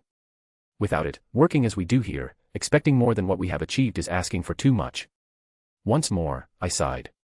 I knew the plan here had been different, Mordred was in charge, and that alone should have made it all too clear that this should have caused chaos, not stop it, but even Mordred's brand of chaos had a positive effect, most of the time anyway. After all, Mordred wasn't evil, just Mordred. Lancelot, let your contacts know to give Mordred and her team fewer missions. I have a few clues I want to act on, and for that, we need Mordred. I question the truth of that statement. In my own humble opinion, Mordred is rarely ever needed. Came Lancelot's brutally honest thoughts. I gave him a sidelong glance, not sure if he was trying to be witty or simply couldn't help himself. Mordred is as much one of my knights as you are, and I need all my knights to help me, and all of you have your own role to play. I paused briefly. Morgana is likely going to make contact with someone soon, or rather, someone will be making contact with her, and I expect we will be able to either track them, or if that fails, that Morgana will act on her own, and once either of those happens. I didn't finish my sentence, we both knew what I left unsaid. Father. I'm bored. Why is there nothing to do today? I want someone to fight. Mordred was quick to complain as soon as she noticed she wasn't given new missions anymore, even if she didn't suspect my own involvement in that. Beside her, Maxime, Manon, and Nightcrawler looked almost relieved to have a break.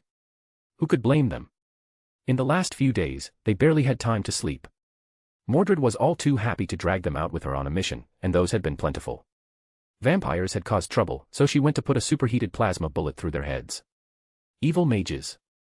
Through the heart, demons. Zombies. Mutants. Even gangs all too happy to take advantage of the situation. They all quickly learned that no matter who or what, Mordred would treat them all the same, and she would kill, and maim, and then kill those who survived. And that wasn't even the end of it. While most missions were of that kind, a few targets she was given were far more suspicious. Powerful politicians, media, businesses, as long as someone was powerful or rich enough, it seemed there was a chance Mordred would be asked to deal with them. I suspected that the Resistance was taking advantage of Mordred's power and willingness to ask no questions and show no hesitation to get rid of their own rivals. Yet despite this, I had no intention of stopping them. Mordred was old enough to handle such things on her own, and honestly, with how deeply entrenched Céline Gallio has been with the French elite, it is hard to say whether or not those targets weren't involved in some way. If you are so bored, why don't you go out with Lancelot and me? Check up on one of the few clues we have. I asked, to which Mordred quickly perked up, before looking suspicious and uncertain. If it's anything like the last one, then it will be a waste of time. That was like super boring, and fucking adulterer over here spent the entire time chatting up with someone's wife. She said, faking gagging at the end. I was merely being nice to her, I assure you. I had no impure thoughts at all, even if the lovely lady was clearly left unsatisfied by her husband. Lancelot tried to defend himself, but failed utterly. Even the kids looked at him strangely. Nightcrawler coughed politely, as if trying to dispel the sudden awkwardness in the air. Perhaps we should focus on the matter at hand, Ja. Yeah, Manon muttered, still giving Lancelot the kind of look one might reserve for a fox insisting it wasn't really after the chickens. I pinched the bridge of my nose. Regardless of Lancelot's social tendencies, this lead may actually be worth our time. And I would prefer to move before whoever we're after decides to disappear again. That, finally, was enough to get Mordred fully on board. Fine. But if it's another one of those sit and pretend to be heir missions, I'm gonna raise hell and have some fun. I didn't bother dignifying her desires for fun, and instead focused on the mission ahead. This time, the mission will be to infiltrate a meeting, one where, according to our sources, attempts will be made to calm the chaos and assure everyone that, despite the attack on Céline Gallio, that there is nothing to worry about. Which means even if that Morgana or whatever fails to show up, we can still slaughter the rest of them. Mordred was quick to pick up on that particular detail. We will only need to stay hidden until we can confirm if our target appears or not, and once that has been confirmed, we can begin dealing with everyone that does show up. Though Mordred, I stressed. I would like it if you didn't kill the most important-looking person this time. We might want to interrogate them. I don't do that all the time. Mordred complained. Everyone, myself included, instantly rolled our eyes. Even the mutants, despite only knowing Mordred for a short while, had seen her do that many times already. Mordred huffed angrily as she crossed her arms and looked away, cursing under her breath, before the poor, love-stuck Maxime quickly tried to cheer her up. "I got to say, this magic stuff you do is total bullshit," Fantomex said as he stood beside us, looking over the gathered crowd. "Personally, I think it's great. Without this, we would struggle to sneak around in here." Nightcrawler whispered back. "You don't need to whisper like that. Father's magecraft is keeping us hidden. Just being loud won't break that," Mordred said, sounding all proud, like a child boasting about their parent. "I still think it's creepy," Manon muttered, brushing her arm like she could feel the magic crawling over her skin. "It is not creepy," I said evenly, though I could admit the spell's cold weight wasn't the most pleasant sensation. "It's practical. And it's the only reason we're standing in the middle of a gathering of France's worst without having been riddled with bullets." From our perch along the mezzanine, the hall below stretched wide and dim, lit by crystal chandeliers that swayed faintly from a draft somewhere in the rafters. Long tables formed a horseshoe shape, occupied by men and women draped in expensive fabrics, their voices a constant low murmur beneath the occasional bark of laughter. The smell of perfume couldn't mask the underlying reek of sweat, cigar smoke, and greed. "They don't even look scared," Nightcrawler observed, his tail curling lazily behind him. "You'd think after Celine's death, they would be more cautious." "They're too used to thinking they're untouchable," Lancelot replied quietly, eyes fixed on the head table. "That sort of confidence makes men sloppy. And dangerous." I noted the subtle flicker of movement near the far wall, an aide leaning in to whisper to a man in a grey suit. The men stiffened almost imperceptibly, then glanced toward a shadowed doorway at the side of the hall. Mordred caught it too. "Looks like someone important's fashionably late." Her hand rested on Clarent 2's handle, and I gave her a sharp look before she could get ideas. "Wait until we see who it is," I warned. "If it's who we hope, a bullet won't do more than alert them, and we don't want that." Maxime shifted beside Mordred, eager in that way only the young and hopelessly smitten could be. "If it is her, we move fast, yes. We move smart," I corrected. "We'll have one chance, we mess that up, and she will run and hide again, and I don't fancy trying to find her once she is truly intent on staying hidden." Indeed, never mind me, even experts in magical means, such as the Ancient One, couldn't find these dark witches when they didn't want to be found, so our chances would be null should she escape us this time. Which made us all tense. Everyone was nervous for one reason or another. Some wanted to save France, others to put an end to the chaos and evil, others, mostly Mordred and me, just wanted this person using Morgan's name to be undone. We stood, joined with the crowd's nervousness, until finally the man on the stage breathed a sigh of relief and stepped forward to introduce the person who had arrived. Yet as the anticipation reached its peak for the others, I was already disappointed. Because I knew, this wasn't Morgana. For one, I didn't sense the same kind of evil as what Celine Gallio gave off, and secondly, no one would be relieved to hear that Morgana had arrived, maybe with the exception of myself and Mordred. Everyone else would only grow more nervous knowing someone so evil was near. The man on stage cleared his throat, the microphone's faint feedback crackling through the hall. "Ladies and gentlemen," he began, his voice oily and rich with self-importance, "in these uncertain times, when shadows grow longer and hope seems scarce, it is rare indeed to find an ally who not only understands our plight but possesses the talents to change our fortunes." That got the room's attention. A ripple of curiosity passed through the gathered elite, the kind of greedy interest that came when someone promised power. "It is my great honor to introduce to you," the host continued, his smile widening into something rehearsed, "a guest from beyond our world. A woman whose beauty is rivaled only by her mastery of the arcane. The one known across realms as..." He paused, milking the moment. "The Enchantress. Lady Amora." Gasps and whispers cut through the crowd. Even those who clearly had no idea who she was reacted to the weight in his voice, and perhaps to the figure that now stepped gracefully into the light. Amora moved like liquid silk, her long emerald gown clinging to curves that would make statues weep, golden hair cascading down her back in shimmering waves. Each step seemed measured to both command attention and make her audience lean forward without realizing they were doing so. She didn't simply enter the room, she claimed it. Her eyes swept the hall once, and though her smile was warm, there was an edge to it, a subtle promise that adoration was not optional. Rings glittered on her fingers, the faint green glow of magic dancing at her wrists like lazy fireflies. Beside me, Mordred leaned forward slightly. "She doesn't look dangerous." I didn't even need to answer, because moments after her words fell, every man inside the room exclaimed the same word. "Beautiful," all in the same spellbound tone. End of chapter. Chapter 201, Chapter. The men in our own group weren't spared either, their voices, too, were in the mix. Manon tried her best to send her brother signals with her eyes to make him say something to fix things, because he had just called someone else beautiful in front of his crush. Yet he remained transfixed on the figure on the stage. Mordred was giving Lancelot the stink eye, looking at him like he was the lowest filth. It was at this moment that I noticed something, or rather, paid it any mind. As I once again scanned the crowd, I fully realized that Mordred, Manon, and I were the only women in the gathering. It was unimportant, just something small I had paid no notice to. After all, weren't most bad guys men? Yet I also knew that wasn't true. Celine Gallio had been a woman, and she was as vile as they came. She, too, had women working under her. While there were more male villains overall, not everyone working under Celine and Morgana should have been male. Clearly, someone had made sure to summon only the men. And the reason for that wasn't hard to guess. She was, in fact, right up there under the spotlight, the enchantress, the Asgardian Amora. A legendary figure, skilled at using magic to charm men. Yet as she twisted their minds and hearts around her fingers, she too couldn't help but open her heart and fall in love with them. Often, over the ages, it was due to her falling for her very victims that her plots were foiled time and again. By Asgardian standards, she was likely little more than a quirky annoyance, much like Loki himself. Both just fooled around, but never caused enough damage to be taken seriously.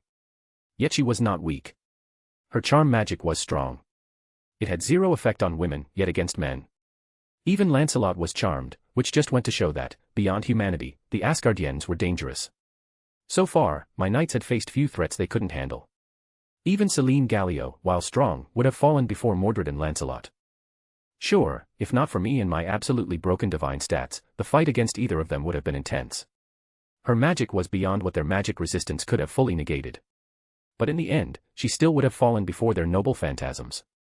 Among humans, it was rare to find someone who could stand up against a heroic spirit. Yet in the realm of the gods, that wasn't the case at all. Even if the gods of the Marvel universe were less than the gods of fate, they still stood far beyond mortals. So, who is this loser? Mordred finally asked once she got over the surprise of seeing every man in the room suddenly lust after this random woman. It's an Asgardian, and someone skilled in magic. What is she doing here? I can't say, but she is much like Merlin, trouble but not dangerous, I answered as I looked at the woman basking in the love and admiration of the charmed crowd. Mordred snorted. She doesn't look like Merlin. At least that bastard had the decency to dress like a clown. This one's just showing off. Her voice was loud enough that I had to resist pinching the bridge of my nose. Even if Amora couldn't pierce my magecraft veil, drawing attention with Mordred's blunt commentary was still dangerous. Quiet, I warned. She's not harmless. Not to them, at least. Amora let the applause wash over her, her smile blooming like a flower opening to the sun. She looked less like a commander addressing loyal subordinates and more like a singer stepping onto the stage to serenade an adoring audience. My darlings, she cooed, her voice a caress, her hands reaching out as though to embrace every man in the hall. Do not tremble at shadows. France has not lost her guardian. You have not lost your guide. Where there is fear, I will bring you comfort. Where there is despair, I will kindle hope. She moved as though gliding, her golden hair catching the chandelier light. Dozens of men leaned forward unconsciously, drinking her in, pupils dilated, faces slack with longing. I kinda get it, but also, she isn't like Merlin at all. It's strange, Mordred muttered. But I still want to smash her face in. I won't allow you to lay a hand on Lady Amora. The voice of Lancelot came, clear and strong. With sword in hand, he turned his blade toward Mordred to defend the honor of the Asgardian enchantress. You wanna go? Mordred wasted no time pulling her gun, glaring at him, her gaze begging for a reason to fight. What's wrong with them? Manon asked, worried for her brother, who was clearly not acting normally. Maxime, for his part, was frozen, half rising as if to defend Mordred, half caught in the same glow as the rest of the men. His lips moved soundlessly, torn between devotion to his sister and devotion to the goddess on stage. Brother, Manon hissed, her fingers tightening around his wrist, snap out of it. She's in your head. Amora's laughter chimed like silver bells, carrying effortlessly across the hall. She had noticed the commotion, and it shattered the magic hiding us, allowing her to notice our group. Which meant she noticed Lancelot. Amora was a woman who fell in love easily. And who could resist someone like Lancelot? Strong, handsome, and pure. Well, pure was relative. He had sinned, and quite badly, unlikely to ever expect heaven. But still, he was rare. And the enchantress noticed that right away. She made her way over to inspect her newest lover, her eyes lighting up with joy as she watched him, burning his heroic figure into her gaze. Oh, look at you, my dearest darling, aren't you just perfect, she gushed as she shamelessly allowed herself to be embraced by Lancelot. Mordred's finger twitched on the trigger. Oh father, tell me I can shoot her now. Please. I doubt it would do much. That was all I managed to say before Mordred squeezed the trigger. Poor Amora got shot in the face by superheated plasma. She went down screaming, far louder than someone dead should be. Even on the ground, she continued whining about her face. What? You said it wouldn't do much. Mordred shot back at the look I gave her. Maxime. No. Manon screamed as her brother jumped at Mordred like a wild beast. And he wasn't alone, everyone suddenly attacked us. The only one who didn't was Lancelot, who was busy being hugged by Amora as she cried about her face. Can I shoot them? Mordred asked as she defended against Phantomex, before he suddenly froze on the spot, then passed out. Hey! I swear I didn't do that. Mordred was quick to defend herself, knowing well enough that he was on our side. You can kill the rest, and don't worry, I think EVA got jealous, I reassured her as she started fighting against the rushing crowd of love-struck villains. I spared poor Phantomex a glance. Yeah, he never stood a chance. With his own nervous system under EVA's control, one couldn't just fight that. Instead of paying him more attention, I quickly moved to help Manon. She was struggling to hold her brother back, and I hated to see siblings fight like that, so I intervened. All it required was a hand on his shoulder. He became unable to do much of anything.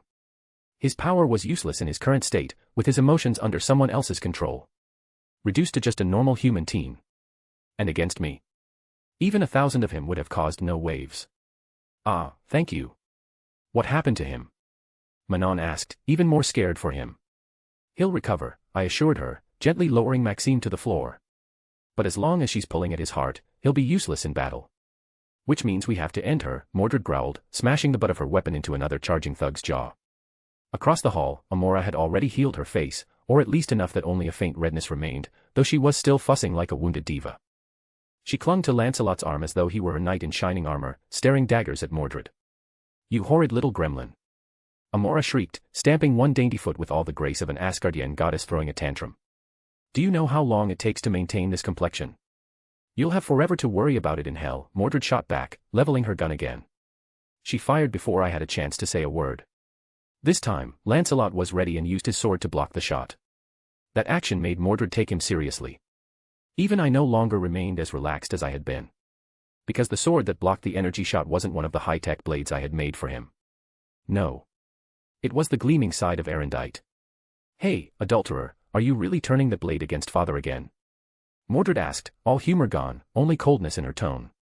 I will not allow you to harm Lady Amora. If you wish to harm her, you will have to go through me, her knight. Lancelot said, leveling Erendite toward Mordred. Hey father, can I kill them? Mordred asked, dead serious.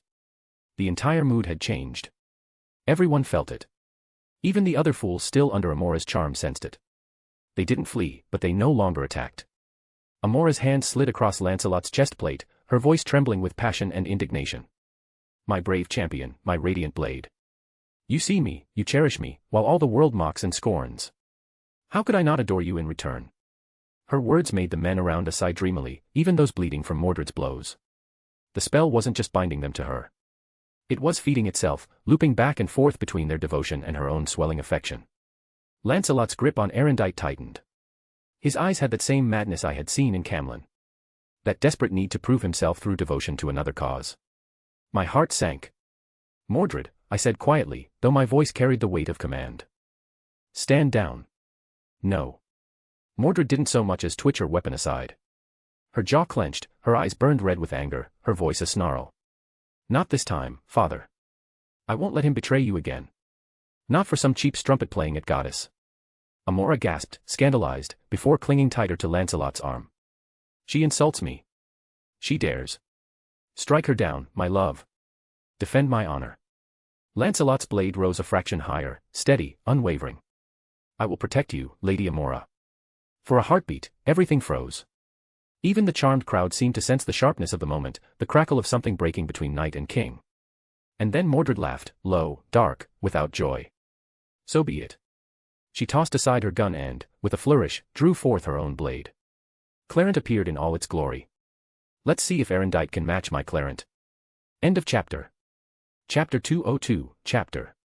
With both Mordred and Lancelot having fully abandoned their attempts at keeping a low profile by wielding their true weapons, I knew things were getting out of hand. Though I had to admit that I, too, was tempted to bring out one of my greater weapons and reduce Amora to dust.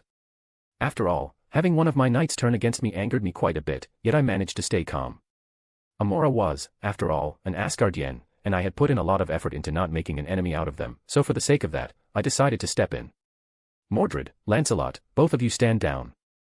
I didn't just speak, I filled every word with divine power, letting my aura on full blast. To ensure my words couldn't be ignored, I even brought out Rongaminiad. The might of a goddess was brought to bear in France, in this godless land, the very heavens shifted as some people would later claim to have seen a great tower reaching into the skies. Despite Mordred's desire to protest, the tone of my voice allowed for no such thing. Even Lancelot, despite being under the control of Amora, stepped back. He still stood before the Ascadian and protected her from my aura, but he didn't continue his attack. You are, her. Amora finally asked, her voice filled with shock and disbelief. That is right, Amora of Asgard, I am Arthuria Pendragon, king of knights, ruler of Albion, and goddess Rongaminiad, and more importantly, Lancelot's lord. I ask that you release him from your spell. I spoke calmly, yet the words allowed for no questions or refusal. Amora was in shock, she was honestly not sure what to think. She knew of Arthuria, having seen her on TV plenty, and knew a lot about her from many different sources. Yet, despite that, she never expected this. She knew she was powerful, as well as dangerous, and getting along well with that fool Loki, which is why she agreed to work with Morgana to deal with her so she could claim her prize. Yet Amora had never expected that she would meet her like this, or that her dashing knight was one of the fabled knights of the Round Table. She couldn't help but give him another look, and indeed, he was amazing, so handsome, so strong, not worse than Thor at all. Still, the overwhelming might she felt coming from the woman not far away was too much for her to enjoy her new lover, and forced her to take the situation seriously. Indeed, there is no need for this violence, my beloved was merely trying to protect me. Her voice softened, honeyed again, though this time it was aimed at me instead of the crowd. You must understand, great king. I do not seek to wound. I am love itself, a balm upon men's hearts. Is it my fault if they adore me? If they see in me what their souls crave most? I lowered Rongaminiad slightly, though the aura did not abate. Your sorcery does not give men what they crave. It steals them from themselves. Strip it away, now. For a moment, her lips trembled as though she might refuse. But the raw pressure of divinity left no room for her usual games. With a flourish of her hands, invisible threads snapped. Maxime blinked hard, clutching his head. What was I? Manon held him tightly, her relief evident. You're safe, brother. It wasn't you. Mordred holstered her weapon with a sharp click, muttering, TCH. Should have let me shoot her again. Lancelot staggered back as though freed from shackles, his face pale. The weight of what he had nearly done hung heavy in the air. His eyes found mine, shame burning there, yet he still stood protectively before Amora, as if he hadn't yet realized she was the one who bound him. Forgive me, my king, he said, voice raw. I was not myself. You never are when it comes to women, Mordred snapped, venom in her voice. Amora, however, didn't seem chastened at all. She touched her lips thoughtfully, studying me with a mixture of awe and calculation. Arthuria Pendragon, truly radiant. Even I must admit, you eclipse even the Allfather's court. No wonder Loki fawns. No wonder Thor cannot escape your orbit. Her eyes glimmered with something almost like longing, and I realized with sudden clarity the true danger of Amora's nature. Not just that she enslaved men with her magic, but that she also believed in the love she stole. To her, every conquest was as real as the passion she gave back. This would be a headache. It didn't take long before the situation calmed down somewhat, and we vacated the large open area and gathered inside a smaller room, all eyes on Amora, who in turn was looking bashfully at Lancelot. She really did look like a woman in love. If anyone didn't know the background information, this would no doubt look like we were all bullying the poor woman. She looked so pitiful, throwing longing, bashful, hopeful gazes at Lancelot, as if begging to be rescued. Mordred, however, wasn't taking it. Fucking slut, can't we just bash her face in and be done with it? No, Mordred, as much as I feel you, we should at least give Asgard some face, and not kill one of their own. I placed a hand on her shoulder as I threw Amora a hard look. You won't give us any more reason to attack, will you? Amora placed a hand over her heart, lowering her gaze with an almost girlish sigh. Of course not, great king. I have no quarrel with Albion. I only wish to help. To bring comfort in this dark hour. Comfort. Mordred scoffed, folding her arms. Looked more like you were building yourself a harem. That earned a few awkward coughs from the men present, still shaking off the fog of her spell. Even Lancelot shifted uncomfortably, though his eyes lingered on Amora longer than I liked. Amora ignored Mordred entirely, her attention fixed on me. I know what you seek the Dark Witch Morgana, and I can help you, maybe in return you grant me a knight of my own. She eyed Lancelot like a love-struck schoolgirl, lips parting in a dreamy smile. I honestly didn't have words for her. I didn't wish to overly control the lives of my knights, yet I also didn't wish for them to leave me, much less wish for them to be used and manipulated by magic. I knew that Amora had fallen for Lancelot. As easily as she stole hearts, she gave out her own, and Lancelot, having stood before her with his dashing looks and strength, had won her over. So on one side, I didn't want to even entertain the idea, but on the other, I did want to allow Lancelot his own freedom. My knights are not toys to grant to others, they are precious to me, not to mention, after all the trouble you have already caused here on Midgard, surely you would do well to earn the favor of a Midgardian goddess before I send you back to Asgard. Amora's lips quivered into a pout, though even that carried a kind of elegance only an Asgardian could manage. Earn your favor? Do you think of me as some supplicant at your throne, begging for scraps of grace? Yes, Mordred said flatly before I could answer. Amora's gaze snapped toward her, narrowed like a cat's, but she swallowed the retort and turned back to me, all silken smiles once more. Very well. If that is what you demand, then I shall prove myself. Still, must I return so soon? Can I not remain at your side? Perhaps even within Camelot itself. Her eyes flicked to Lancelot, soft and shining. Your knights, so noble, so handsome, so utterly dreamy. Lancelot stiffened under her gaze. For the briefest moment his eyes clouded again, and my jaw clenched, until he forced himself to look away. I think you have been in Midgard long enough, I said, my tone iron. Your friends in Asgard must miss you terribly. Best you return before they begin to wonder what became of you. Mordred muttered, best you return before I bash your skull in. I pressed down on her shoulder before she could lunge. Patience was thin all around, even mine. Amora either did not grasp how close she skirted to destruction, or she simply didn't care. She had turned one of my knights against me. She had nearly driven Lancelot to raise Erendite against Mordred, my heir. Such rebellion, such insult, deserved nothing less than death. And yet here she sat, batting her lashes, sighing like a love-struck girl in a courtly romance. Was she foolish? Was she fearless? Or was it love? Love makes one blind, they say. Looking at her, at the way her eyes lingered on Lancelot with real devotion tangled up in her sorcery, I wondered if she was not as much a victim of her own magic as anyone else. Still, mercy had its limits. And Amora was rapidly testing mine. Amora's pout softened into a dreamy smile once more, as if she could charm her way past judgment itself. But I had no more patience to spare. Enough, I said, my voice cutting the air like steel. You will aid us with what you know of Morgana, and then you will be placed under the custody of my kingdom. There, you will remain until Asgard decides what to do with you. Her eyes widened, lashes fluttering. Custody. By you. She glanced toward Lancelot, a hopeful spark in her gaze. Then perhaps. No, I said flatly, and that ended it. I scrawled a short letter, the ink quick but the meaning clear, and pressed it into Lancelot's hand. This will be given to Agravain. He will know what to do with our guest. Lancelot bowed, still pale with shame. As you command, my king. Sir Wagner, I said, turning to Nightcrawler, if you would do me the kindness of seeing Amora and Lancelot safely to Camelot, I would consider it a favor repaid. Ja, Naderlick, he answered, dipping his head, relief clear on his face. I can take them both. Good, I said, fixing Amora with one last, unyielding look. You will go with them. Mordred barked a laugh, arms folded. Agravain's going to despise her. Oh, this I almost wished to see. She wasn't wrong. If there was any knight immune to Amora's charms, it was Agravain. His legendary disdain for women was rivaled only by his severity. If anyone could keep an Asgardian temptress in line, it was him. Amora must have sensed it too. For the first time, her confidence faltered.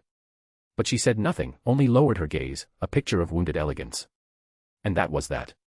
She gave us her information, and I sent her off, leaving me without Lancelot for the final trip of this journey, but maybe that was fate at work. For this confrontation with Morgana, it would just be me and Mordred.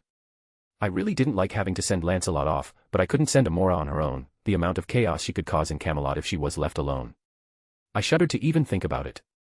No, it was better to send Lancelot, who would use Amora's own weakness against her. Given that she had fallen for him, she wouldn't harm him, and therefore, he should be fine, at least I hoped so. Come, Mordred, we have a witch to meet. I said as we finally had Morgana's location. Hell yeah. I have been waiting forever. Mordred said, her hands clenched around the hilt of Clarent. Perhaps that too was fate, that she would face her would-be mother with the same cursed sword that once struck me down. Hey, don't forget about us. Fantomex slurred, as he was still barely conscious after EVA shut him down. Manon and Maxime also stood up. We are also here to help you, they said at once, both eager and willing to help. I would only sigh, they would be of little use at this point. They had been able to play a role when dealing with smaller threats or when looking for clues, but at what would likely be the final battle. Their strength just wasn't good enough. Morgana would be at least an Avengers-level threat. Still, given their involvement until now, I knew they wouldn't be satisfied with being left out now, so I just decided I would have to protect them and play support while Mordred handled the fighting. Very well, you shall obey me as would my knights. I allowed them no room for questions. End of chapter. Chapter 203, Chapter. Despite being mostly dismissive about technology, I still had to admit that the TVA's technology was impressive, in certain ways. Remembering back to the Loki series, the tech was a mess. Some of it looked like future tech, while the rest looked like something out of the 1960s. Honestly, the organization policing the timelines and the multiverse using rotary phones. Yeah, that is just bullshit. Still, some of their tech was beyond impressive, like the tempad in my hand. Able to open portals to any place within the universe, including past and future, and even different timelines and entirely different universes within the multiverse. Though the last few functions I still hadn't figured out, but then again, this damn device wasn't as easy to use as it looked when both Loki and later Deadpool stole them and used them seconds later. Or maybe I was just bad with tech. That was also an option. What I found particularly brilliant was the fact that the gateways opened using these things, which were completely undetectable, no magic, no divine, no power, but sight alone could see them. Even someone like Heimdall wouldn't notice someone opening a gate like this into the heart of Asgard. Even back in Camelot, I only noticed before I could sense the people stepping out of them. If not for that, I couldn't have sensed them. That was the true brilliance of these portals. And why mere humans could police the timelines, because they could hide from any threats, and use their potent reset charges to destroy the timeline before anyone could notice what they were doing. Why else would Odin not stop the TVA from kidnapping Loki after Loki? Many taken from within Asgard itself. It wasn't that he didn't want to, he simply never had a chance, because the TVA acted fast and with stealth. Because, despite the agents themselves being weak, and some of their tools and technology making little sense, the reset charges themselves were powerful, though they did have a weakness. A weakness I was personally exploiting to ensure that in this timeline, my reality wasn't cut before its time. And here I thought EVA was already impressive, yet here you got teleportation tech, Phantom X said, his voice breaking me out of my thoughts as he looked at the floating glowing portal. Naturally. Mordred said proudly. Father got the best shit there is. Once we go through, Mordred, you will be the main force, as I will protect the others, and you will all remain close to me. I reminded everyone, before nodding to Mordred, who had changed from the racer girl outfit into her full armor. Mordred's grin widened as she tightened her grip on Clarent. About damn time. I've been itching for this. Her armor caught the portal's glow, crimson steel burning like embers in the half-light. Manon and Maxime exchanged a nervous glance. You're certain we'll be safe with you? Maxime asked, trying to sound braver than he looked. You'll be safe, I assured him. So long as you listen. You'll see Morgana with your own eyes, but you will not face her. That burden falls to Mordred and me. The boy nodded, his sister clutching his arm. Phantom X, still pale but conscious, smirked faintly. I'll watch from the back. Don't worry, Mon Roy, I won't get in your way. Mordred snorted. Wouldn't help much even if you tried. Before she stepped through the portal. Come, follow me, I said as I followed her inside. What met us on the other side wasn't a dark dungeon, it wasn't walls of bones and floors of skulls that greeted us. The air wasn't filled with screams or pained moaning. Indeed, few real villains lived like that. Most liked the good life, luxury, and wealth. Morgana was no different as we stood in a hall of what looked like an old but stylish castle. The stone was ancient, but the walls were dressed in finery. Black velvet banners trimmed in silver hung between tall windows, each one flickering with ghostly light from sconces that burned without flame. The floor was polished marble, veined with crimson like frozen blood, reflecting us as if we stood upon water. A faint perfume lingered in the air, roses and iron. Well, Phantom X muttered, glancing up at a vaulted ceiling painted with scenes of battle and coronation, this is a step up from the usual mad scientist lair. Mordred's gauntlet scraped against Clarent's hilt as she scanned the shadows. She's trying too hard. Place stinks of ego. She will know we are here, Mordred, act now. I said, pointing towards a set of large ornate doors. The kind that just screamed final boss behind these. Mordred clearly agreed. With a smirk, she kicked off against the floor, shattering the marble as her body blurred and the large doors exploded in a shower of wood and metal. And beyond them, on a throne of obsidian shot through with veins of silver, sat Morgana. She flinched when the doors burst, her poise cracking for the briefest heartbeat. Her eyes went wide, then narrowed into slits of emerald fire. You, she hissed, fingers curling around the arms of her throne. Impossible. You should still be in Camelot. Her voice carried a tremor she couldn't quite mask. The shock was genuine. She hadn't expected me here, not now, not like this. I didn't blame her. If she were anything like my own Morgan, she too would be arrogant and cut off from the world. Sitting in her tower, or castle, ruling from the shadows, it would take time for news to reach her, and I hadn't given her the time. It had been less than an hour since we dealt with Amora, so she had no idea the Asgardian had fallen, and no idea that I had appeared. I stepped into the ruined chamber with calm purpose, Mordred swaggering at my side. Did you expect me to ignore your continued attempts at harming my people? My nation. Not to mention using my sister's name and titles. She rose, her gown flowing like a living shadow, her crown of black iron catching the light. I am Morgana Le Fay. I am the rightful queen of Camelot. You are the pretender, someone claiming to be my brother, but couldn't even get the sex right. You always were one for denial, I replied. Fucking crazy bitch, claiming to be my mother. You must have a problem with your fucking head. Mordred cursed like she was a Frenchman. Morgana sneered, her shock giving way to cold fury. You are both pretenders, calling a woman father. And she, in turn, is calling you her son. Both of you are crazy, lusting after my loser brother and son's legacy. Morgana chose to answer our words with some of her own, and they hit, just not as she had expected. To her, both Mordred and I were indeed pretenders, we were not the Arthur and Mordred she knew. But to us, she was the pretender, because Mordred was Mordred, child of Morgan Le Fay and Arthuria Pendragon. Heir to Camelot. So her words, they didn't strike at some hidden weakness, some inner doubt, they didn't cause discomfort but ignited rage. Mordred in particular lacked the patience to let what she firmly believed to be a pretender talk to us like that. Ever impatient, she stepped forward with a feral grin. Enough talk. We came here to get you, witch. Morgana's lips twisted into a cruel smile. Get me? Child, you could not even get your own doubts. You swing that cursed blade not as a knight, but as a tantrum made flesh. You think yourself heir to Camelot. You are nothing but a stain upon it. Her words dripped with poison, and with each one the shadows along the walls thickened, curling like smoke. From the marble floor rose shapes half-formed, knights in armor black as pitch, their visors empty, their swords jagged mockeries of steel. Illusions, perhaps, but illusions with weight, each one breathing with Morgana's hatred. Witness, she declared, her arms outstretched, the true Camelot. My Camelot. You stand in my throne room, Arthuria. And you, she leveled a finger at Mordred, you are no heir, only a mistake I will erase. That was the end of Mordred's patience. Fuck you, she roared, lunging forward, clarent bursting with crimson light that drowned out Morgana's phantoms. Marble shattered under her boots as she swung with the weight of all her fury, her strike aimed not at the shadows, but at the witch who cast them. Steel and sorcery collided in a storm of fire and black light. Clarent's crimson blaze split the chamber, Mordred's fury making the air quake. Morgana met the strike with a sweeping gesture, her gown snapping like a banner in the wind.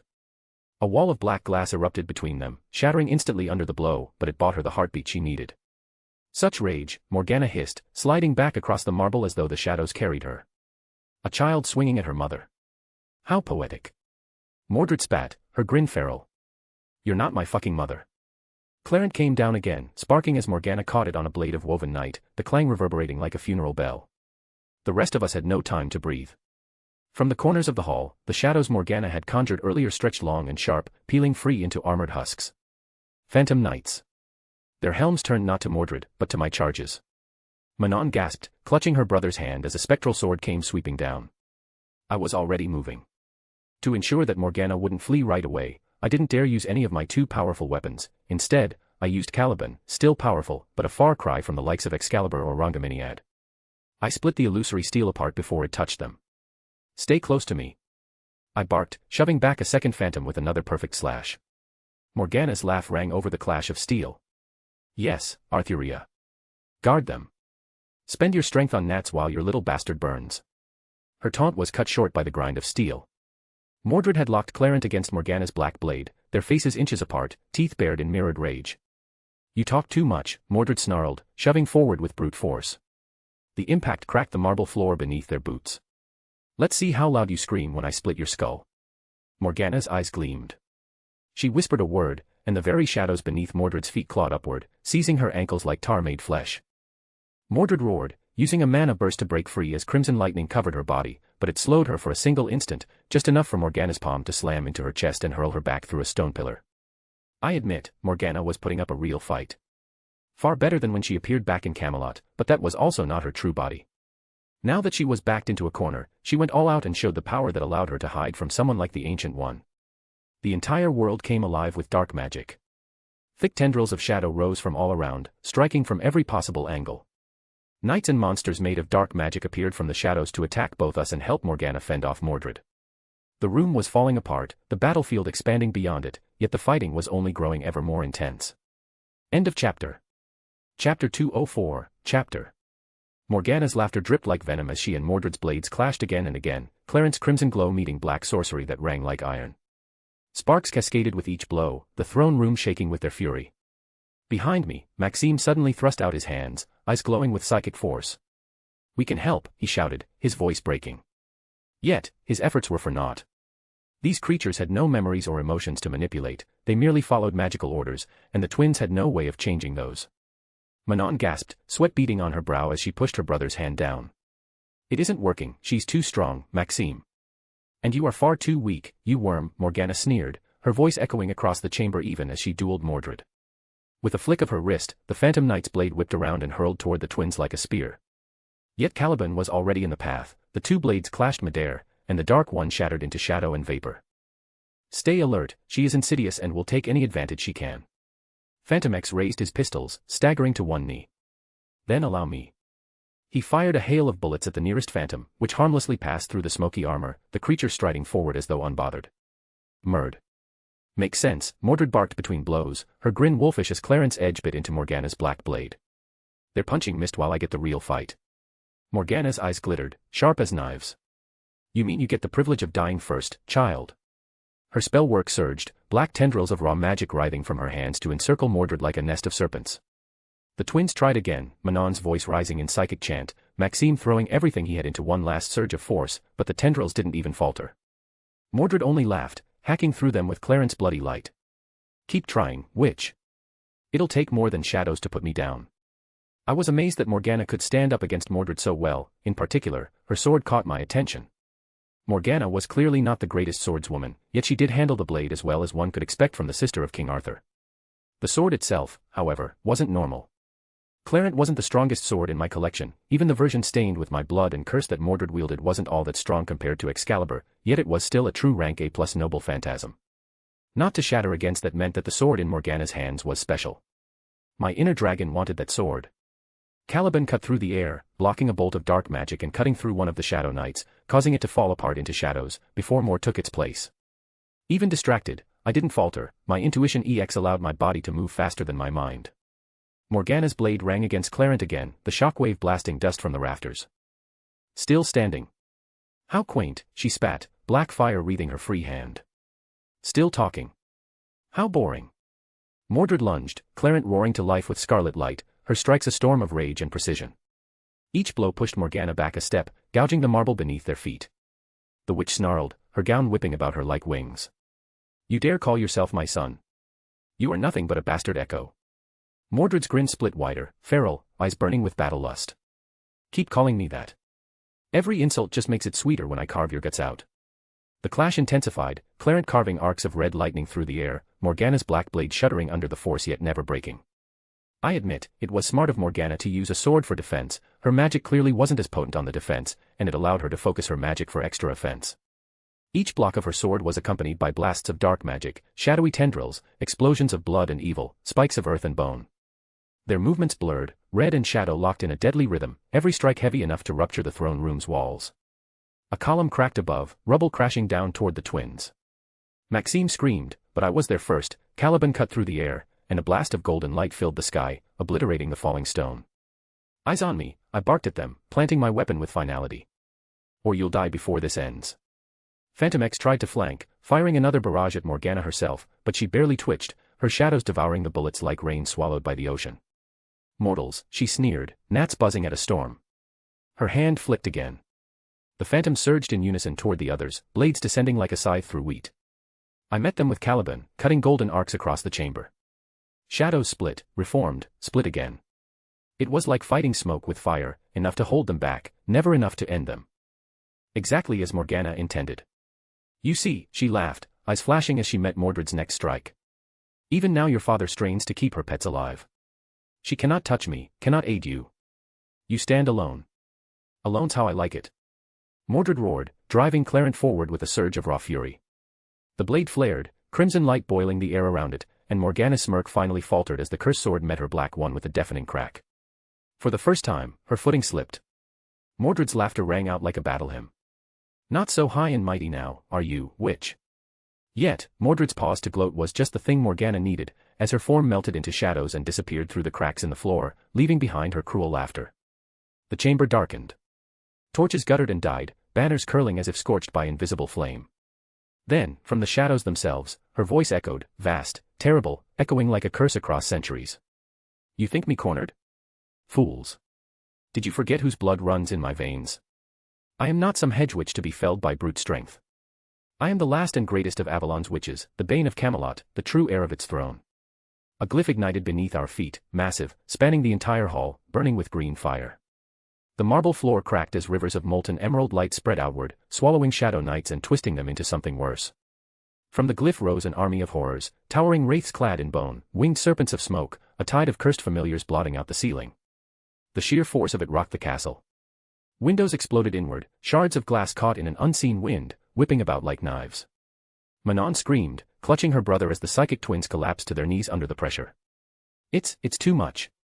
Even Phantomex, stubborn to the last, dropped his pistols and shielded his face. Mon Dieu. I knew this for what it was, not a spell, not mere sorcery, but the unleashing of Morgana's full legend, a magecraft on par with a noble phantasm, the crystallization of her hatred. Mordred tilted her head back and roared with laughter. Yes. This is more like it. Clarent blazed crimson, its cursed light answering Morgana's night. Come on, witch, show me everything you've got. From the glyph, Morgana rose once more, borne aloft on a storm of shadow. Her gown had become wings of smoke, her crown fused into horns of iron, her sword lengthened into a black brand that screamed with the voices of the damned. Against such a display, even I had to take her seriously. Then die beneath the weight of my truth, she intoned, her voice both hers and not, as if the abyss itself spoke through her. Her lips parted, and she spoke no human tongue. The sound was wrong. A chorus of voices, shrill and deep, spoken backward and forward at once. Every syllable scraped across the soul like glass, shattering thought, unraveling order. Manon shrieked and clutched her ears, blood trickling between her fingers. Maxime convulsed, his body seizing under the weight of the sound. Phantomex dropped face first to the ground, gasping like a drowning man. Even I felt my magic resistance strain under the words, and while I could withstand it, I knew the others behind me wouldn't last long. So given the seriousness of the situation, I brought forth a noble phantasm of my own out. A soft golden light shone from my hand and expanded out, covering the area around me, including the others, and as it covered them, their screaming stopped. Avalon, the ever-distant utopia. The holy sheath of Excalibur was held firmly in my hand, unleashing its sacred power and transforming the area around us into Avalon, where there was no evil, no harm, only the peace and calm that washed over us. With the others safe, I looked towards Mordred. She took the brunt of the spell, yet she remained standing tall in defiance, her mana roaring and surrounding her in crimson lightning. Mordred's boots cracked the floor beneath her, her laughter cutting like thunder through Morgana's eldritch storm. Clarent howled, the cursed blade thrumming in resonance with its wielder's fury, arcs of crimson lightning scorching fissures into the glyph itself. Is that all your madness can do, witch? She roared, her voice unbroken, untamed. You've got power, sure, but no spine to wield it. Morgana's shadow wings unfurled wider, blotting out what remained of the light. Arrogant cur. You think yourself immune to me? You are only standing because she props you up. Her sword swept down like a guillotine, trailed by a tidal wave of screaming black fire. Mordred met it head-on. Clarent surged, red light boiling out like a second sun, the cursed blade drinking deep of her rage. The collision shook the hall, black fire crashing against crimson lightning, floor and ceiling fracturing as though the castle itself might be torn from its foundations. I held Avalon steady, the golden field thrumming as glass, rubble, and wailing shadows dissolved harmlessly before it. The twins whimpered in exhaustion, clinging to one another. Phantomex raised his head just enough to gape at the sight beyond Avalon's protection. Die screaming. Morgana shrieked, her unwords still bleeding madness into the world. Her army surged, wraiths and serpents diving with her strike, an avalanche of sorcery meant to bury Mordred alive. But Mordred only threw her head back and roared in delight. You want me dead? You'll have to do better than that. Given the size of what she was fighting, Clarent couldn't do much. Yet, as any decent saber-class servant, Mordred possessed a secret weapon, something that allowed her to deal with big threats. The helm on Mordred's head opened up and revealed her face, fury, and bloodlust in her eyes, her blonde hair waving wildly due to the strong winds Morgana's dark magic caused. Just because you got a big pet, doesn't mean I can't hit you. She held Clarent in both hands, raised over her head, and started to speak, her voice magically loud, filling the air all around us, drowning out the storm. By the blood I was denied. By the throne that cast me aside. By the father who named me bastard, yet forged me in his shadow. I am the true heir to Camelot. I am the knight who spits in the face of kings and gods alike. I am rebellion given flesh, treachery crowned in steel. The blade of red lightning, born from betrayal. The howl of vengeance, the storm that sunders all false thrones. Clarent. O sword of my hate. Drink deep of my wrath, of my fury, of my cursed blood. Become the roar that shatters crowns.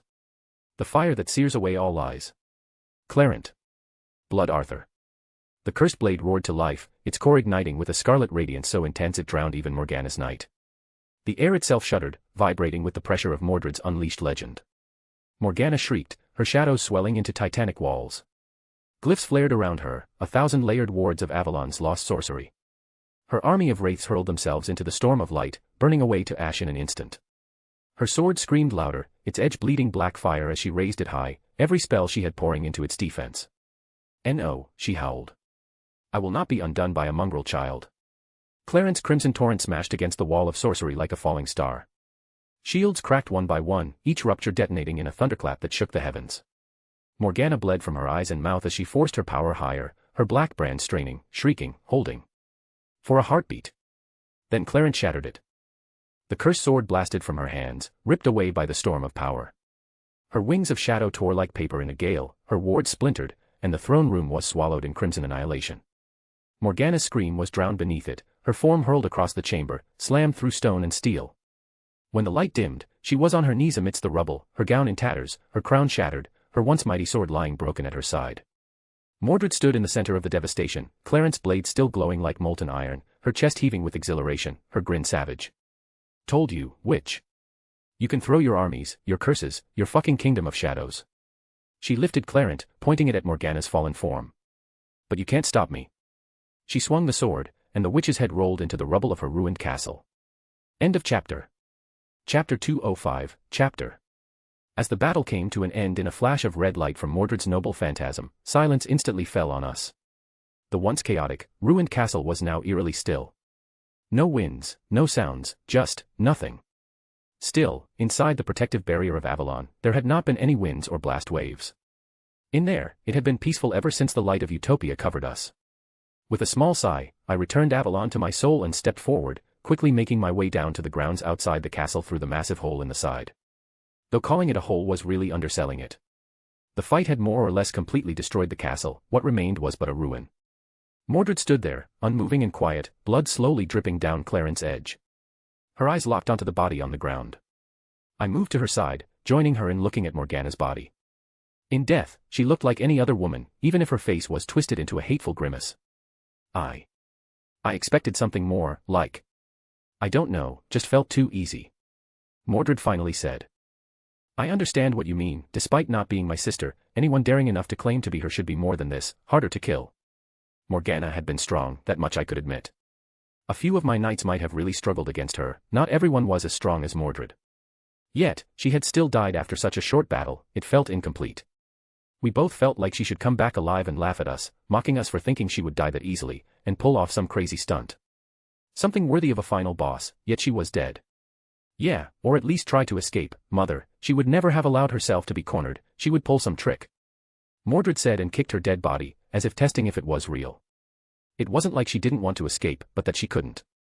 I said and looked up at the sky. There was nothing, at least nothing visible to the naked eye.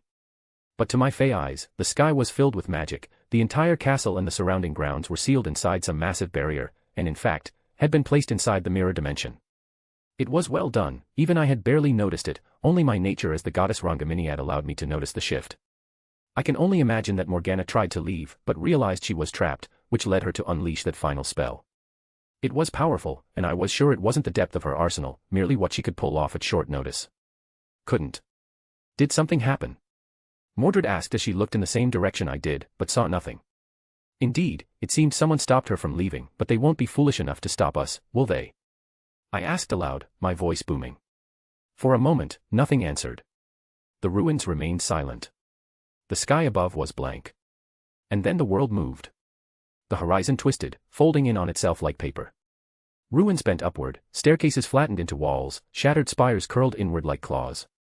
The whole of the mirror world collapsed, page by page, until only one figure remained upon the warped canvas. A figure carried forward by the folding terrain, her presence as calm as it was absolute. Mordred tensed, Clarent raised, crimson sparks dancing at her feet. I placed a hand on her shoulder, steadying her. Stand down. The bald head gleamed faintly in the broken light. The yellow robes shifted as though stirred by wind no longer present. The Ancient One had arrived. On behalf of the entire world, and the countless people lost to her evil, I thank you both for ending the dark tumor that was Morgana.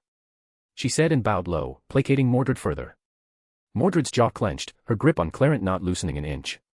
"TCH, flattery won't save you if you're here to lecture us," she muttered, the red glow of her sword still simmering. The Ancient One straightened, her gaze sweeping over the ruined battlefield, over the phantoms dispersing into nothing, over Morgana's corpse still sprawled like discarded venom. "I offer no lecture, only truth. Without your strength, she would have remained at large and continued her reign of evil." I said nothing at first, simply watching her.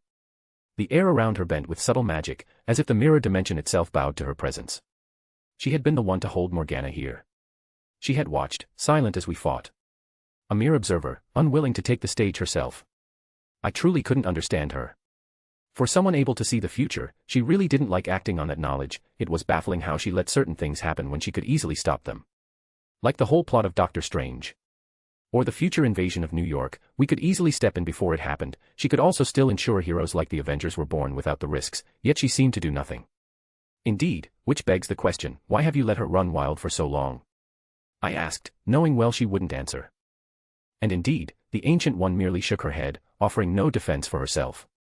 "TCH, acting all mysterious, makes me want to smash your face in." Mordred clearly wasn't a fan of her all-knowing, mysterious attitude. "Peace, I didn't come here to cause trouble, merely to help.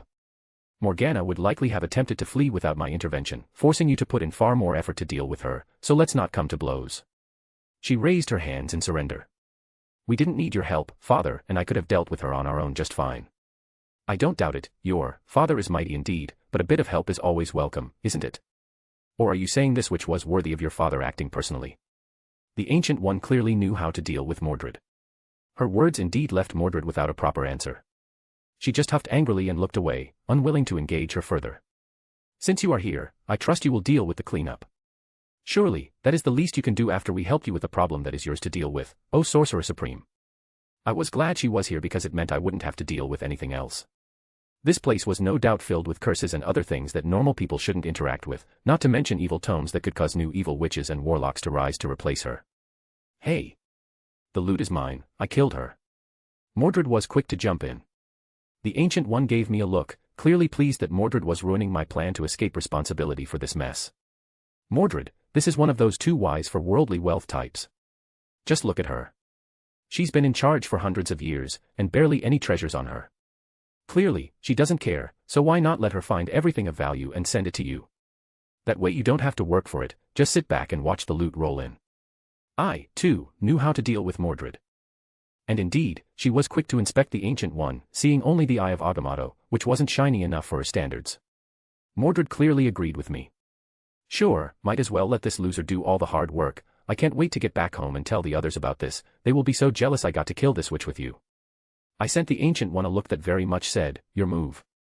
The Ancient One chuckled softly, the sound like dry leaves scattering in the wind. "I see now how you rule your knights, stern hand, soft word, and a little cunning. Albion prospers not merely because of your blade." I couldn't help but smile. She clearly didn't have a way out of this thankless task, and well, it was indeed her job to do anyway. The evil artifacts Morgana might have hidden away very much fell under her responsibility. "Damn, the castle is about to fall apart," Phantomex said as he staggered down, half dragging the twins. The floor groaned beneath us, whole chunks of stone sliding into smoking pits where Morgana's magic had burned through the foundations. "Let it," Mordred muttered, kicking a loose slab aside. "Witch's place deserves to sink into the ground." Maxime still looked pale, his steps unsteady. His eyes lingered on me, then on Mordred, then on the corpse we'd left behind. "So, this is it. She's really dead." "Dead as dirt," Mordred said cheerfully, resting Clarent across her shoulders like it weighed nothing. "And guess who gets bragging rights?" She jabbed a thumb at her chest. "Guess you'll be insufferable about this back home," I said dryly. "You know it, Father." Mordred grinned, wolfish. Then she glanced back at the twins, who still clung to each other nervously. "Oi. Don't make that face. We're done here. You survived. That's something to brag about too, yeah. Manon straightened, forcing a smile. I suppose. Maxime didn't answer. His gaze lingered on Mordred longer than was comfortable, his jaw tight. He opened his mouth, closed it again, and finally said, "And after this? You just leave." "We've got Camelot to return to," I said firmly. "Yeah," Mordred added, spinning Clarent once before dismissing it in a flare of light. "But hey, it's not like you can't visit. Camelot's open to friends of Albion. You two ever feel like dropping by, just ask for me. I'll show you around, make sure no one gives you trouble." Maxime blinked, clearly flustered, while Manon gave him a sidelong look sharp enough to draw blood. "We'll keep that in mind," she said smoothly, covering for him. Phantomex groaned, leaning on a half-collapsed pillar. We, field trip to Camelot, très bien. But perhaps after I sleep for a week." "Sleep when you're dead," Mordred shot back, but her grin softened as she turned toward me. "So, father. Shall we?" I gave the Ancient One another dry look, and she sighed in defeat and waved her hand, causing a portal to appear, leading right back to Camelot.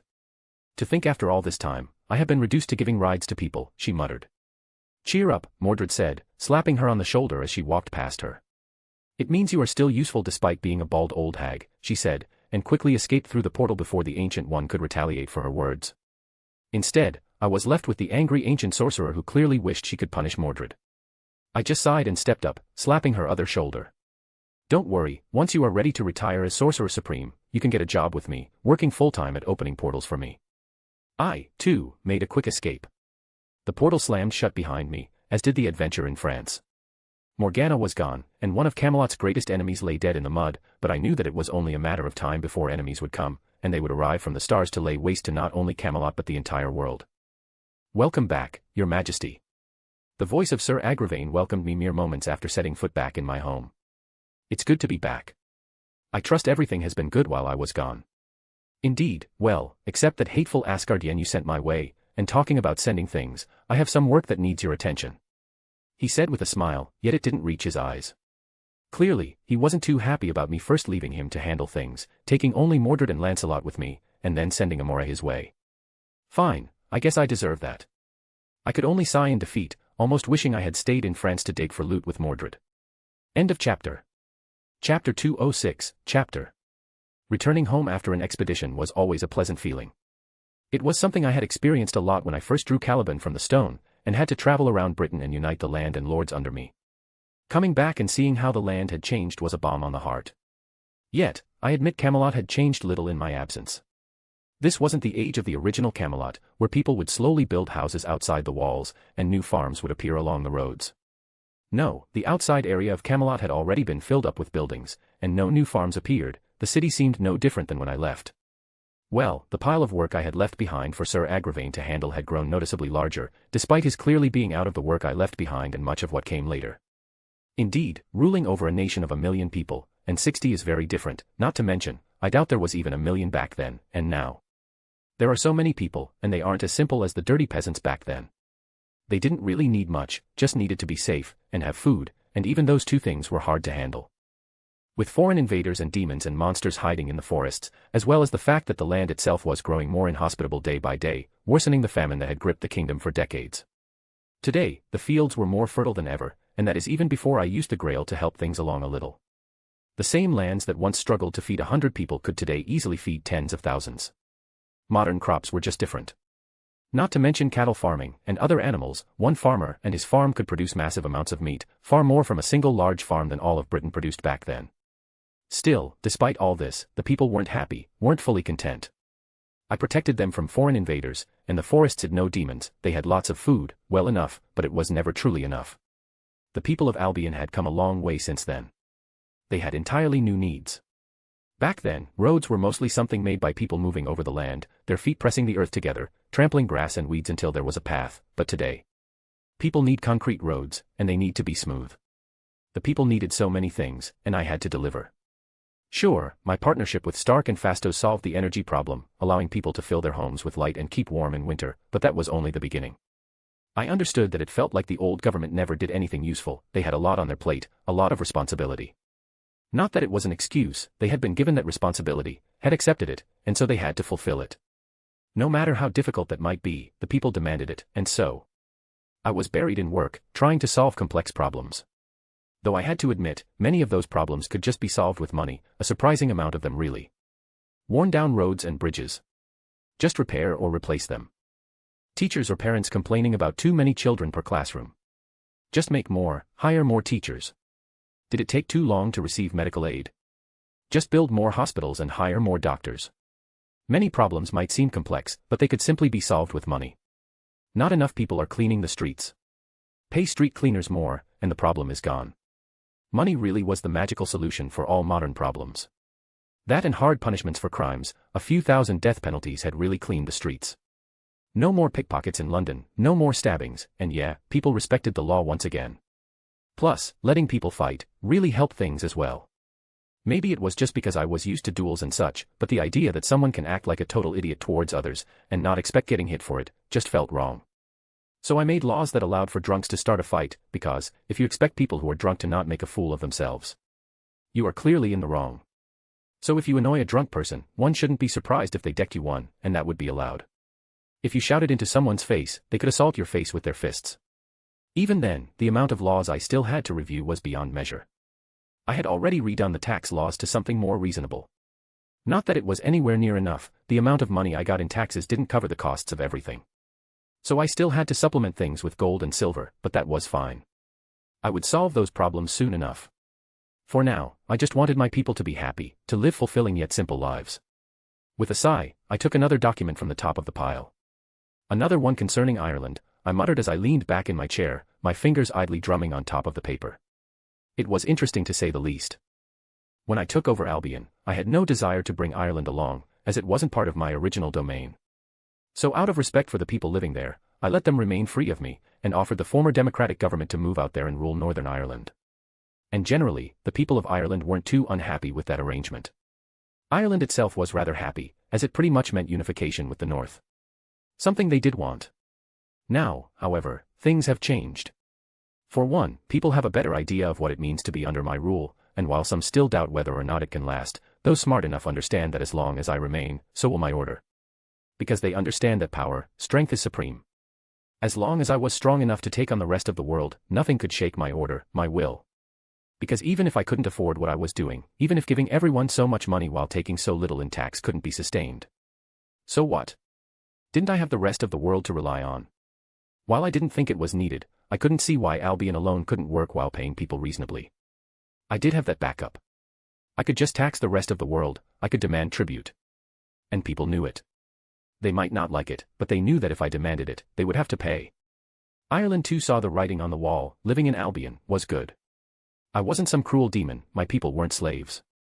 Sure, some of my laws might seem barbaric to them, but in the end, it was for the greater good.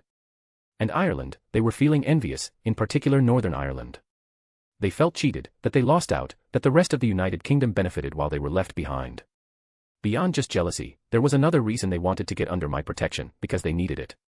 Ireland was close to Albion and was the perfect staging ground for an assault against my lands, or the perfect place to hide in my shadow. So many had an interest in Ireland's future, and not all of them cared about what the people there wanted at all. The paper before me was about one of those, Magneto in particular. The king of mutants sought a nation of his own, he had a people, but no lands. And since a lot of his people were living within mine, he sought one that was close and friendly. He understood that no matter how strong mutants might be, few could withstand or stop nuclear weapons. Something that would be a real threat and risk towards a new mutant nation, as none wanted to see such a thing appear in the world and further upset the world order. So to him, placing his kingdom somewhere nuclear weapons can't be used would be important. And that could be by placing it close to me. Because he knew, and he understood, that I wouldn't allow anyone to use such weapons, to send poison with the wind into my lands. Something that made Ireland the perfect place to settle his people. It was close to his only ally, me.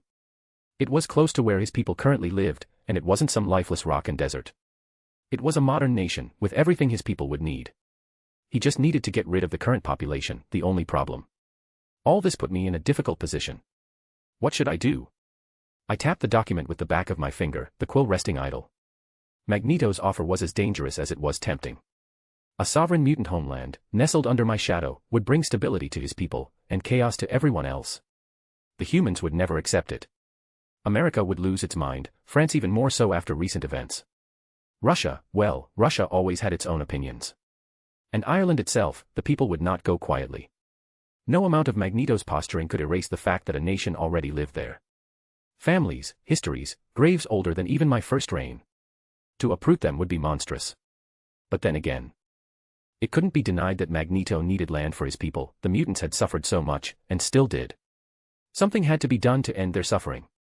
Mutants were innocent, they had done nothing to earn the hate and pain they received. Those poor souls I had seen in France, the ones mortared and the others saved from secret facilities, government, military, and private. Everyone treated mutants as something less than human, like animals, like worthless things. But if not Ireland, then where? Where could the mutants call home? What part of the earth wasn't already someone's home? The few remaining islands without populations were too small for the mutants. And mutants would only grow in number, so one needed to take into account their future needs. Though I also couldn't deny that by doing this, there would really be no path left for peaceful cooperation between human and mutant, but that was likely already too late, with Magneto's stunt at the UN meeting. And yet the truth remained simple. Ireland's people wanted protection. Magneto's people wanted a home. The world wanted me to do nothing. The last time someone tried to do something like this was when the UN gave land to the Jews after World War II, and look at what that caused. With a sigh, I scribbled a note to myself on the margin: summon Magneto. Summon the Irish delegation. No decisions without their voices present. If only the Grail could answer my wish and do all this work, then I could enjoy myself a bit more. Yet, work is never ending, is it? I asked my guest. Do forgive my interruption, Your Majesty, but I didn't know how else to approach you. Caecilius said as he stepped out of the mirror dimension. Does your master know you are here? I didn't inform her, yet she still has a habit of knowing such things. He said with a small shrug. Very well, I'm sure this will be more entertaining than more of this. I motioned at the pile of work still needing my attention. So tell me, what do you seek? End of chapter. Chapter 207, Chapter. Caecilius stepped through a portal and quickly closed it behind him. He barely registered the surroundings, moving purely on muscle memory towards the couch. It wasn't until he sat down that he finally realized where he had gone. A place he hadn't been in years, everything was covered in dust and painful memories. Once, his wife would have been mortified if she saw it like this, not because she was a neat freak, but because her mother would nag her about it endlessly. Even now, he couldn't help but remember those days, those simple days, long before magic, long before legends. Those were simple days, but they were happy, and thinking about them was painful. That was why he didn't come here, because he didn't want to think about it, didn't want to distract himself from his training, because, wasn't it all meant to bring this back? To bring them back. Yet, years and years had passed, and he was no closer to bringing them back. Or he hadn't been. Not until today. Or maybe he had been wrong all along. The more he thought about it, the more it seemed possible. Why had the Ancient One taken him in under the promise of helping him, if nothing he learned under her helped at all? Had she been lying all along? That was something he had been thinking privately lately. He didn't want to think it, always chastised himself for it, before, if she was lying, wouldn't everything he had done have been in vain? But, maybe like always, the Ancient One had just been seeing further than he had. What, if the reason she took him in and taught him everything was because she had foreseen this?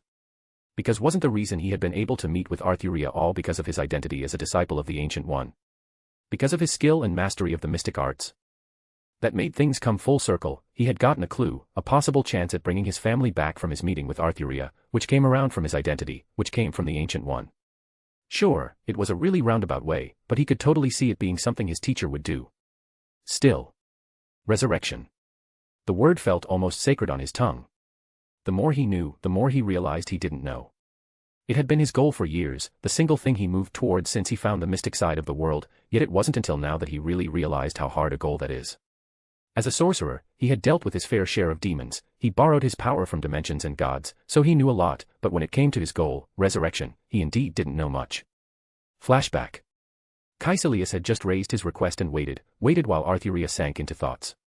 Caecilius, what you ask isn't easy, to bring the dead back to life. I don't think you truly know how difficult this is. Arthuria finally said, her voice grave and serious.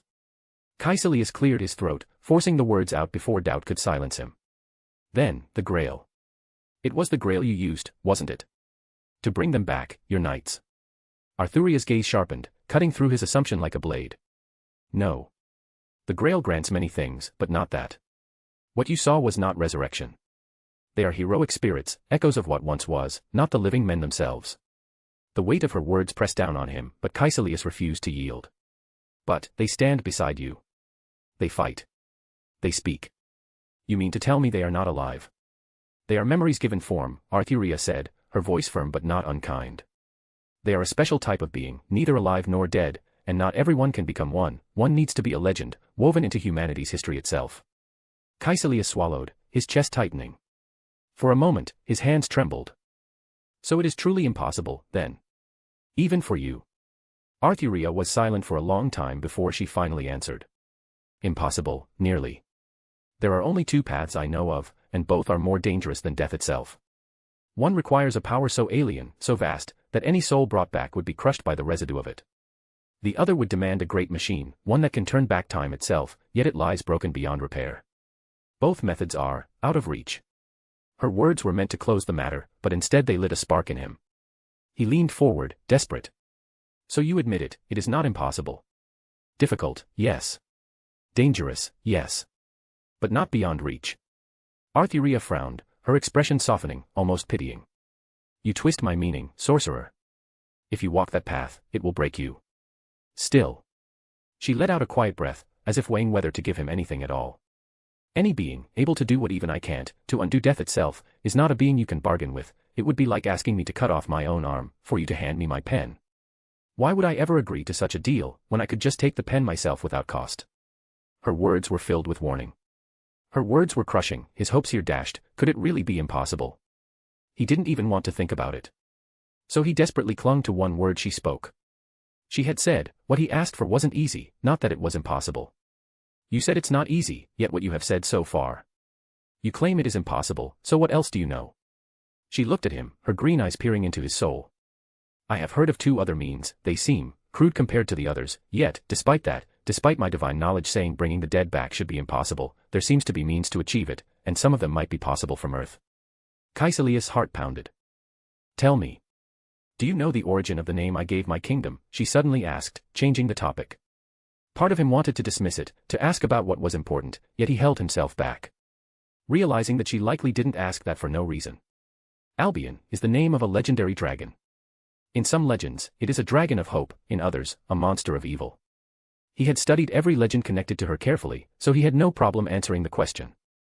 Dragons are power-given form. A dragon is a mighty being. My heart is the heart of a dragon. It gives me the fate of a king, and great strength. You sorcerers borrow your magic from dimensions, yet a dragon's heart is an infinite engine of power. She slowly explained. She painted a vivid image of dragons, beings with the power to shape the world, beings with the power of God, unbeatable, unstoppable. Yet, there are no dragons today. He finished. Why not? He couldn't help but ask. If dragons were so powerful, why had they disappeared?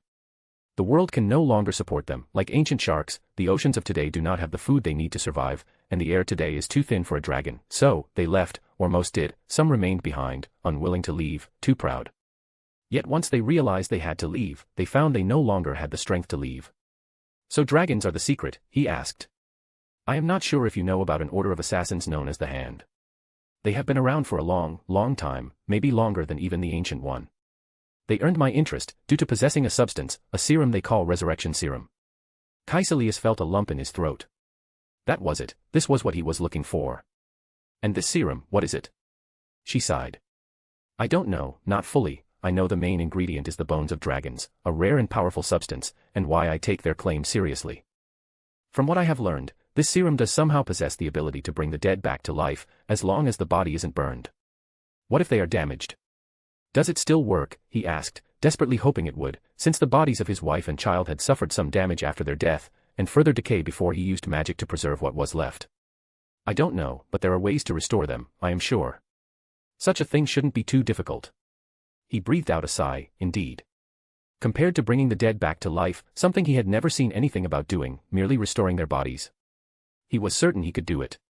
What about the other method? He asked, wanting to know about both methods, just to be safe. Arthuria's eyes softened, though her voice carried the weight of iron. The other is not of magic, but of blood. Alien blood. Years back, members of the Kree Empire came to Earth, and died here, leaving their bodies in the hands of men. And men, they grew curious, they have studied it for years, and have used science, the magic of men, to bring a body back to life, though it is not without side effects. Caecilius was beyond intrigued. Was it really possible that technology might be able to achieve what even a god couldn't? It sounded shocking, but since it was Arthuria herself who brought it up, he didn't dismiss it outright. What side effects? Kree blood gives Kree life. Arthuria said evenly. Those with the blood of the Kree in their veins, they get more than life in them, madness, a terrible madness lives within them. Yet, the madness can be cured by forgetting, something I'm sure you can do. Still, I am unsure how well this will work with an older body, since science often needs the wound to be fresh. Her warning seemed to wash past him, barely slowing the feverish spark in his eyes. Yet still, it means there is a way. The serum of dragons, or this blood of stars. Methods that exist here, on Earth. Arthuria's voice hardened. Caecilius, listen well. I tell you this because you have a dark fate following you, and I hope that this might avoid it. Many evil gods might promise aid, but any being who needs your aid, I tell you this, they can't give you what you seek. Flashback ends. The memory faded, but her words still rang in his ears. Caecilius found himself staring at the floorboards, his hands clenched so tight his nails cut into his palms. The pain meant nothing compared to the weight in his chest. Resurrection serum. Kree blood. 2 paths. 2 chances. Where before there had been none. Still, he had some preparations to make. He knew this help didn't come for free. So he needed to head to China and meet this warlord, then prepare spells to restore their bodies, make them ready. So much to do. Still, I'm close. He said as he picked up a picture and blew the dust off it.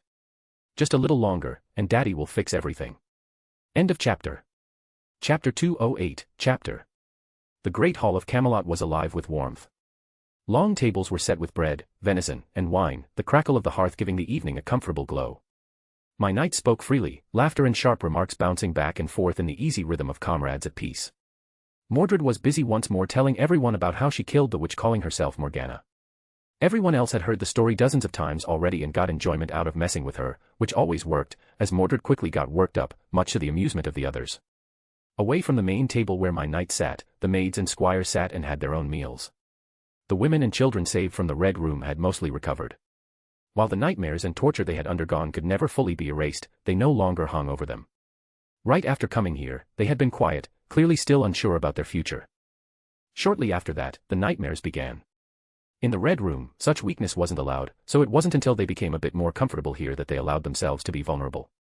Thankfully, life in Camelot was so very different from what they had experienced before that they could draw a line in the sand and start anew.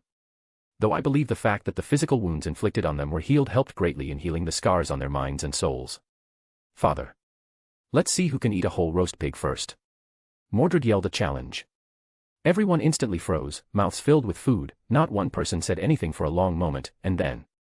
Laughter. Bellowing table-smashing laughter. Some choked on their food before joining in with the laughter, but without exception, everyone laughed, well, except a few, but they were always the exception, so none counted those in.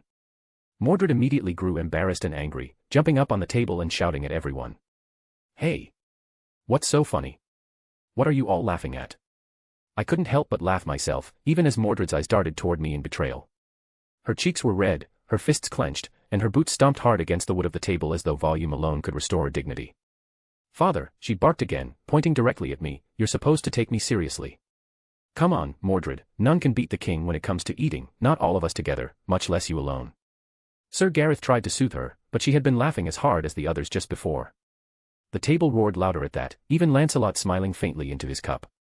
Shut up. Mordred snarled, kicking over someone's bread trencher before jumping down. You'll see, one day I'll eat all of you under the table and then we'll see who's laughing. Her bluster only stoked the flames of amusement. Squires whispered bets to each other, and Gawain very solemnly declared he'd happily be referee when the day came. I was about to intervene, to grant Mordred the dignity she was so fiercely clawing for, when the great hall doors creaked open. The noise fell away, not into silence but into the curious hush of expectation. And then, like an actor entering on his own cue, Tony Stark strode in. His shirt was open, one button too many for decency, his jacket slung over his shoulder as though it were an afterthought. The men radiated swagger, every step proclaiming that he belonged here simply because he had decided he did. At his side, Pepper Potts followed, tall and graceful but visibly mortified. She carried herself with dignity, but the slight tension in her jaw and the flush in her cheeks betrayed her feelings. It was not every day one arrived late to a banquet in Camelot, and certainly not in the company of the King of Knights herself. Sorry we're late, Stark announced, voice carrying with no hint of remorse. Turns out your city doesn't have GPS. I had to follow a guy with a sword. Very retro. 3 stars on Yelp, by the way, would not recommend. Pepper shot him a sharp look and then turned immediately toward me, bowing her head. Your Majesty, please forgive us. We meant no disrespect. The fault is mine, I should have ensured we left earlier. I inclined my head, noting how the knights shifted in their seats. Mordred leaned back with an unrestrained grin, Agravain stiffened like a man insulted in his own home, and Lancelot raised one brow ever so slightly, amused in that quiet way of his. I know well enough, Lady Potts, with whom the fault lies, and I assure you, it is not with you. I greeted her gently before shooting Stark a hard look. Few people would dare to show up late to dinner with the King of Knights.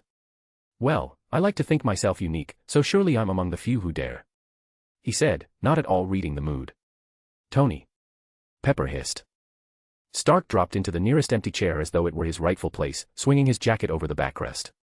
Besides, being fashionably late is still a compliment. Means I thought this was worth showing up for. Some would call that arrogance, Agravain muttered, his tone cold as winter steel. Some would call it charm, Stark countered, pouring himself a goblet of wine without waiting for permission. He took a sip, winced. Okay, maybe not charm. Definitely could use an upgrade. You know, a little refrigeration, some carbonation. Get me a few hours in your cellars, I could work miracles. The knights stared at him, varying degrees of scandal and bewilderment playing across their faces. Lancelot was quick to rise, his movements as fluid as a dance. With courtly grace, he pulled out the chair beside Stark and guided Lady Potts into it, offering a bow so polished it might have belonged at a coronation. Allow me, my lady, he said smoothly, his voice velvet over steel. A guest of Camelot deserves more than hurried apologies. You bring light to this hall simply by being here. Pepper flushed, caught between politeness and discomfort. That's very kind of you, Sir Lancelot. Merely the truth, he replied, leaning just close enough for his smile to reach her eyes. Your presence redeems your companion's tardiness 100-fold. Were it only you arriving, we would not even mark the hour. Stark, halfway through tearing a piece of bread, froze. His head turned slowly, brow furrowed. Excuse me. Are you hitting on my assistant? Assistant? Lancelot echoed, feigning surprise, though his eyes glinted with mischief. Surely not. A queen, perhaps. Or at the very least, a lady worthy of a throne of her own. If she is your assistant, Stark, then I suspect she is the one holding the crown. The table erupted in laughter again, knights pounding their fists against the wood, delighted to see the arrogant foreigner bested at his own game. Even Mordred leaned forward, eyes gleaming with wicked enjoyment. Sir Lancelot, I said, my tone cutting just enough to remind him of his place, though I did not hide my amusement. Do not torment our guests too cruelly. Of course, my king, Lancelot answered, bowing his head with exaggerated gallantry before retreating to his own seat. Yet the smirk he wore as he lifted his goblet left no doubt the strike had been intentional. Pepper, caught in the center of it all, pressed her hand briefly to her forehead. This is already more complicated than a board meeting, she muttered under her breath. Given the fact that you dare turn up this late, it seems that the rumors that you have made yourself at home here in my city weren't incorrect. Should I expect your oath or loyalty soon? I said, changing the suspect. Stark paused. You know, moving to Albion did sound tempting, right until you reminded me about the whole oath of loyalty stuff you do around here. I think I'm quite happy being a US citizen still. Oh, right, because making an oath to some dumb flag is way better than to do it towards our king, one of the younger maids shouted, bringing another wave of laughter about. Hey. At least I don't have to worry about the flag suddenly asking me for that loyalty. Stark quickly defended himself. Wait, don't tell me that the flag is also somehow alive. And a hot chick, he just couldn't help but crack a joke. Pepper covered her face with her hand, her composure straining under the weight of it all. Tony. But Stark was already grinning wider, sensing the room's attention fixed on him. Come on, not long ago everyone thought King Arthur was just a legend, and well, look at us now. So I'm just asking a question here. No, Stark, as far as I know, your flag is nothing special, at most. No, I shouldn't say that. I stopped myself before saying more. Something that just made a man like Stark all the more curious about it. No, I got to know now, you can't just stop like that, he caught on hook, line, and sinker. I was just going to mention that Thomas Edison had the head of a lion, though I am unsure if you can handle such a thing. I answered his question, and delighted in the look of shock on their faces. Not just him and Pepper, even the girls were the same. Only my knights didn't care, as they had no idea about what that even was. No fucking way, now you are just fucking with us. Tony was quick to dismiss me. I just raised my glass and sipped some wine, neither agreeing nor denying. Pepper lowered her hand from her face, but her eyes remained wide, searching mine. I can't tell if you're serious or not, she admitted softly. Trust me, Stark said quickly, if she says Edison had a lion's head, then The Wizard of Oz was probably a documentary. Next she'll be telling me Ben Franklin shot lightning out of his eyes. Laughter rippled again, but Pepper shook her head, her gaze turning to the vaulted ceiling, the great banners, the knights laughing freely around the table. Her voice lowered, earnest. Jokes aside, this place is something out of a legend. I've been here a month and it still feels unreal. Camelot doesn't just look different, it feels different. Safer. More human. Her words caught the attention of the hall in a way Stark's barbs never could. The laughter softened to murmurs. Even Mordred tilted her head, considering the truth in them. Of course it feels unreal, Stark said, waving a hand dismissively. No cell towers, no cars, no internet. I'm amazed you all function without Wi-Fi. You've basically time-traveled backwards 1,000 years, and you're calling it human. Pepper shot him a look sharp enough to cut steel. That's exactly what I mean. Here people talk, eat together, laugh together. No distractions. No one's rushing to answer an email at the table or take a phone call in the middle of a meal. I didn't realize how much we'd lost until we stayed here. I inclined my head toward her. That was the intent. Camelot is meant to be pure, free, a place where you can just be you, just a human, not having to worry about things happening half a world away, for those living in here. They can worry about their own lives, and let their king worry about the rest. Pepper smiled faintly, almost reverently. Stark rolled his eyes and tore another piece of bread. Yeah, well, nostalgia is one thing, he said. But don't pretend your knights wouldn't kill for air conditioning. Not all of us are as weak as you, Stark. Mordred declared proudly, slamming her mug down. And yet you complain the loudest in summer, Gawain interrupted smoothly, to another round of laughter. End of chapter. Chapter 209, Chapter 207 plus Boosty. The laughter in the hall rose and fell like waves on a shore, but beneath it all the steady clatter of knives and goblets remained constant. Trenchers emptied and refilled, the scent of roasted venison and honey-glazed bread mixing with the smoke of the hearth. And, as always, I ate. Where Mordred could devour a feast if left unchecked, I was worse. Meat vanished from my plate in steady rhythm, whole loaves of bread split and gone before squires even realized I'd reached for them. A servant set down a fresh platter of spiced pheasant, and by the time the boy turned back to the kitchens, I had stripped the bones clean. I felt Stark's eyes on me long before he said anything. And he wasn't the only one looking. Pepper was frozen as she stared at me in shock. How can you eat that much? And still look that slim, she asked, clearly desperate to know my secret. My knights all started to laugh, because this question wasn't new, the others had all asked that. The former widows had been just as curious. Back in my time, Lady Potts, food was not as abundant as today. Back then, it was important to eat when you could, and never to leave food behind, and well, I guess it made me have a healthy appetite. I explained. But still, she clearly wasn't satisfied. Even so, how aren't you, getting bigger? Wow, Pepper, to think you would ask a woman something like that. Tony said while whistling. That's not what I meant, Your Majesty. It's just. I've never seen anything like it. Magic. I said with a smile. Everyone but Tony and Pepper burst out laughing. The answer was anything but satisfying, and they all knew it. Yet, it was also the only answer I would give. My knights would all give other answers, each had their own. But they all boiled down to the same thing. That's just the way things are. The king is the king. Father is father. Is it shocking? Well, the king is shocking, the king is special, so it's only reasonable that the king can do that, right? It was at least reasonable to my knights, even if others didn't always share their thoughts on the matter. Pepper and Stark still had questions, but they lacked answers, and the more they asked, the more of the same answers they got, the greater the laughter was in response to their faces when they got unsatisfying answers. Despite Stark being late, the dinner still passed without issue and with high moods, nothing like half a ton of perfectly cooked meat to make everyone happy. The only thing that was left, mostly untouched, was a massive serving of mashed potatoes. The creation of Sir Gawain. The time I was willing to use the Grail to enchant potatoes just to ensure that any dish made with them would taste good was long past, so now they had the authentic flavor. A flavor that was on the less pleasant side back in our time, where even salt was not always easy to come by, so yeah, given that Tony and Pepper were used to good food, or at least food of today, the taste of true medieval food was shocking to them. Pepper pushed her plate slightly away, the last of the untouched mashed potatoes still sitting there like an accusation. I don't think I'll ever complain about takeout again, she muttered. Yeah, well, I'm not touching those, Stark said, pointing his knife at the heap. Everything else, A+, but that. That's culinary war crime territory. Don't tell me you're feeding the troops this stuff. The knights laughed harder, Mordred nearly choking on her ale. It's totally fine, nothing wrong with it. Gawain said and took a large spoonful of it as if to prove his words. Could use a bit more salt, maybe. He mumbled, adding a huge amount of salt to the portion on his plate. More salt. Both Tony and Pepper said at the same time, looking at him in shock. Gawain had always salted his mash as well as he could, and now, with a practically unlimited amount of salt for his cooking, he used plenty. I'm sure this thing is already 50% salt. Tony muttered and stuck his knife into the mash on his plate, and the knife didn't move once he let go, it just sat there, as if inserted into something solid. Both he and Pepper stared at the knife for a few moments before shuffling back in their seats as if trying to get more distance from it. Mordred howled, slapping the table with both hands. By the gods, it's true. The mash has slain Stark's knife. Not funny, Stark shot back, scowling at the offending lump. That stuff belongs in a weapons program, not a kitchen. Agravain sniffed, unimpressed.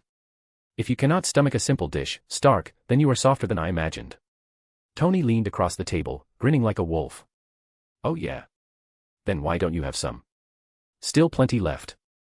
Agravain suddenly suffered from acute deafness and didn't hear what he said, and ended up ignoring him, making Tony nod in satisfaction with himself. While drawing another round of laughter from everyone. Pepper was still smiling faintly. You have to admit, Tony, it's authentic. It's part of why this place feels so different. Everything here is deliberate. Even the food. Yeah, about that, Stark said, eyes narrowing on me again. That's the thing I don't get. You've got arc reactors powering Albion, cutting-edge infrastructure outside these walls, and then I walk in here and it's like stepping onto the set of a medieval drama. Torches, stone, and potatoes that could be used as siege ammo. Why? The knights bristled. Mordred tilted her head in interest, while Agravain's glare sharpened. Pepper only looked curious. I set down my goblet, meeting Stark's gaze without flinching. Because Camelot is not meant to be modern. It is not meant to blend into the world around it. Camelot is a symbol, eternal, unchanging. If I let it become another city of steel and glass, it would lose what makes it more than stone walls. Right, Stark muttered, sitting back in his chair. So you're not running a city, you're running a story. You are wrong, I simply stated. I am neither running a city nor a story, but a kingdom. I have piles of unfinished work to prove it. I wasn't going to allow him to diminish the work I did. Stark tilted his head, lips twitching as though he wanted to quip but thought better of it. Fair. You've got paperwork, I've got shareholders. Guess kings and CEOs aren't so different after all. You've never had to settle a land dispute between 3 farmers and a knight's horse, Mordred muttered into her cup. That earned another round of laughter, but Stark only smirked, eyes glittering. No, but I've had to stop Congress from turning my tech into war machines. Pretty sure that's in the same league. Pepper leaned forward, her tone softer, more thoughtful. I think what Tony's trying to say, badly, is that Camelot feels like it's holding 2 worlds at once. Albion outside these walls is modern, thriving.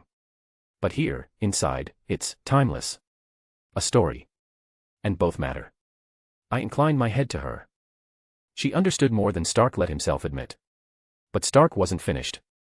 So let me ask you this, he said, jabbing his fork toward me, what about the hammer? The big one sitting out there like a tourist attraction. You said anyone who lifts it gets the power of a god. I've looked at it. I've run the math. That's not metallurgy, that's not physics. So what's the deal? Some alien lock? Hidden tech? Don't tell me it's just magic again. The table quieted. Mordred leaned forward, grin spreading. Agravain's scowl deepened, and Pepper blinked in surprise. I set down my goblet and folded my hands. I trust you tried it. Tried it. Pepper scuffed, he went out in full suit and tried it, and it didn't shift at all. I tried everything, because there is no way any object that size would be unmovable, so yeah, I scanned it to make sure it wasn't secretly attached or anything. Tony said without hesitation. I would say magic, but the reason you can't move it is twofold. 1, you aren't worthy, so no magical help, which means to move it, you need to move its entire weight. I explained. Please, while I couldn't properly scan it, I'm sure it shouldn't be so heavy that my suit can't lift it. I can lift a tank, much less a small hammer.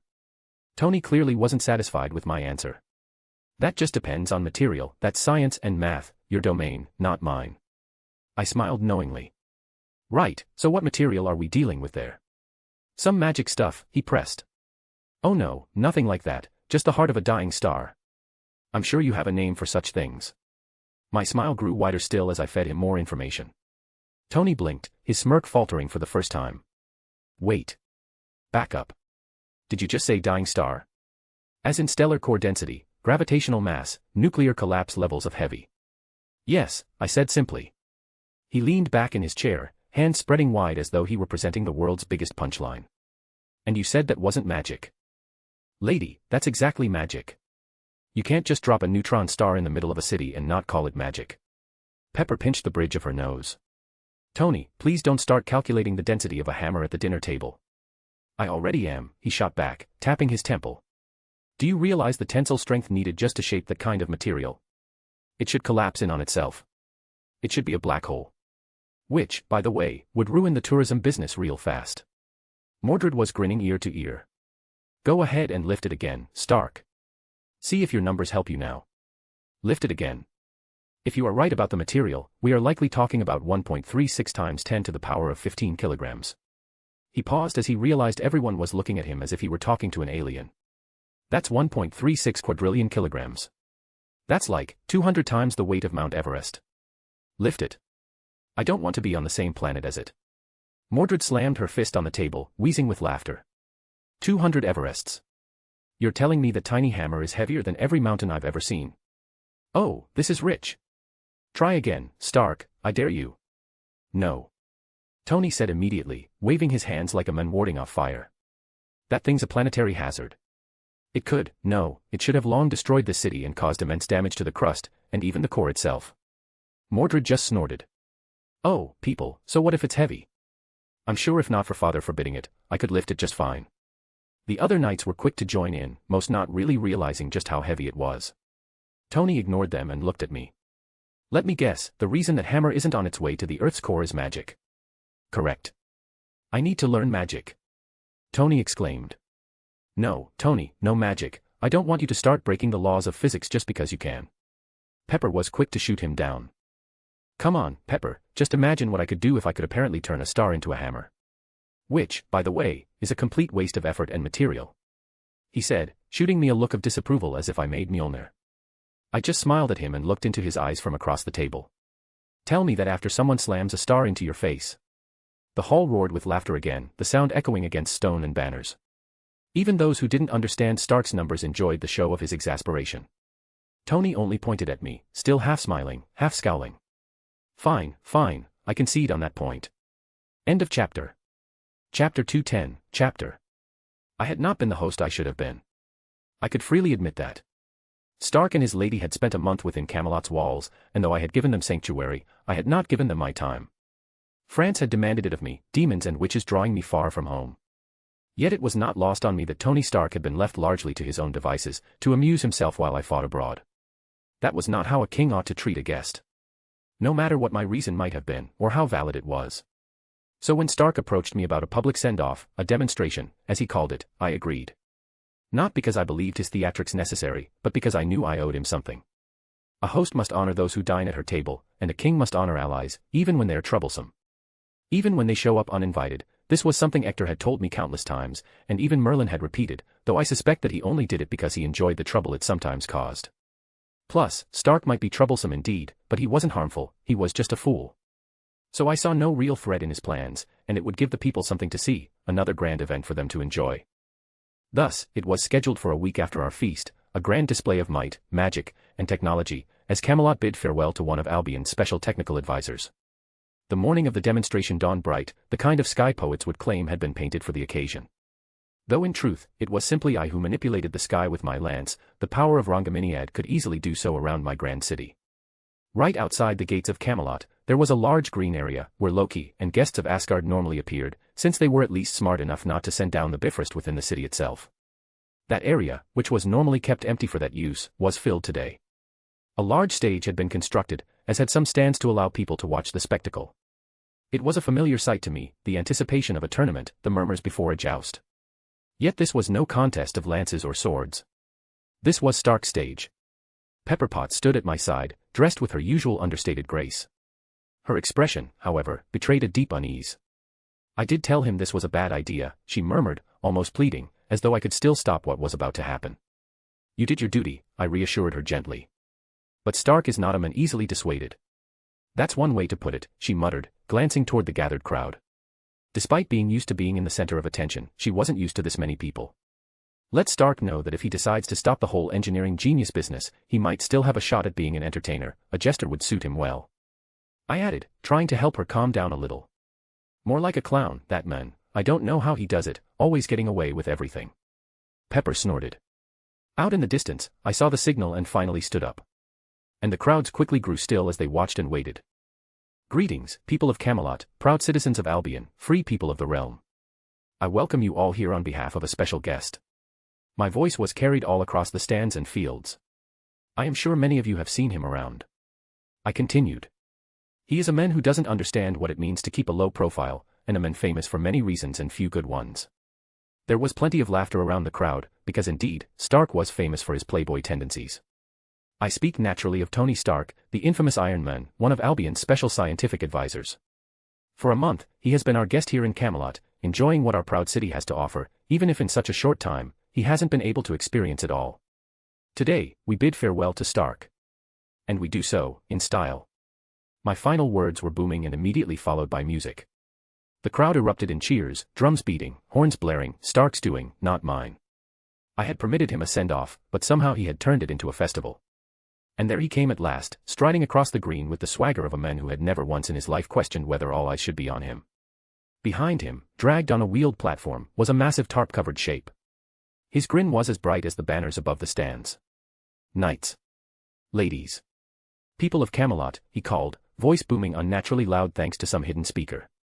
You've given me castles, swords, feasts, and more magic than any sane man should ever be comfortable with. Now it's my turn. Time for a little fusion cuisine, 21st century genius, medieval presentation. With a theatrical flourish, he yanked the tarp away. Gasps and murmurs rolled across the field. Beneath the cloth stood a suit of armor unlike anything my people had ever seen. And they had seen much. Yet even I couldn't help but open my eyes extra wide at the sight of what he had uncovered. Beneath the cloth stood a towering suit of armor, crimson and gold, gleaming like enamel but cut in the style of a knight's warplate. Heavy pauldrons curved outward with gilded edges, the breastplate marked by a glowing crest-shaped arc reactor blazing blue-white like a heraldic device. A long red cape trailed from its shoulders, and the helm rose sharp and proud, crowned with sweeping golden horns. The Iron Knight. Stark stepped forward and the armor sealed around him with a hiss, plates folding tight across his body. The helm lowered into place, visor glowing with twin slits of light like a predator's eyes. The reactor flared, and the entire suit came alive. He raised one gauntlet and with a sharp hum, a blade of solid light extended from his hand, a knight's long sword, forged of pure energy. In the other gauntlet, hard light shimmered and solidified into a kite shield, glowing with blue edges traced in geometric runes. Thrusters ignited at his boots and back, roaring blue fire as he shot into the air. The cape streamed behind him as he soared high over Camelot, circled once, then came down in a thunderous landing, one knee striking stone like a knight bowing before his liege. Behold! Stark declared, raising his blazing sword to the sky. The Iron Knight, fully equipped with sword, shield, superior firepower, and of course, style. The people roared their approval. Mordred was halfway onto the stage already, eyes gleaming like a child before a feast. Father. Look at it. Look at that. I want one. No, I need one. Stark's laughter boomed, filled with pride. Even the heir of Albion itself knows superior armor when he sees it. He quickly began showing off, flying about and doing cool but impractical aerial maneuvers. Agravain's face could have soured wine. This is no knight. This is mockery dressed in gilded plates. Lancelot smirked faintly, lifting his goblet in salute. If it is mockery, brother, it is executed with no small amount of elegance. Elegance. Agravain snapped, bristling. It belches fire and screams arrogance. Much like its master, Lancelot replied smoothly, earning laughter from the stands. Pepper groaned quietly beside me, burying her face in her hand. I told him not to do this. I begged him. Do not take it upon yourself, Lady Potts, I murmured. Stark is like a storm, impossible to stop, only something you can endure.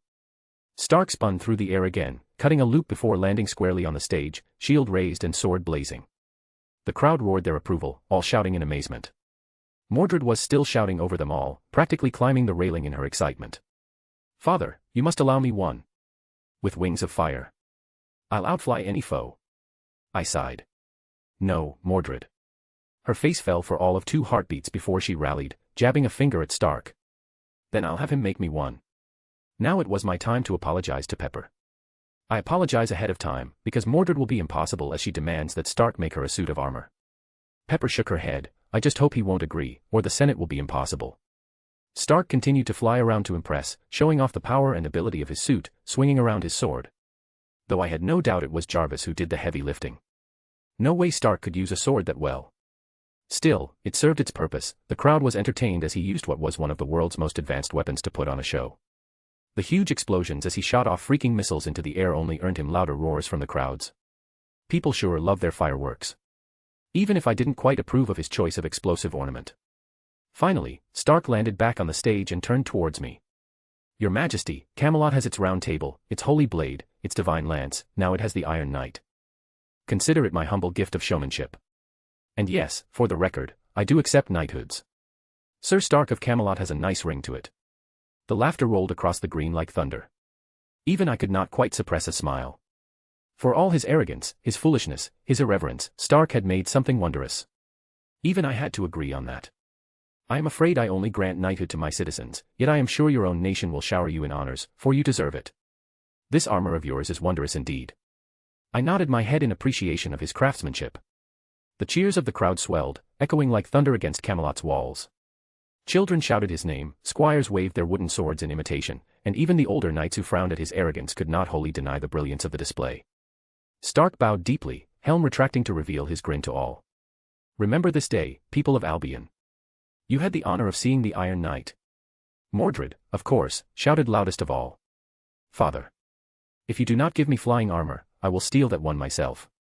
You will do no such thing, I said, already knowing she would plague Stark with requests for months to come. Pepper rubbed her temple, murmuring, God help me.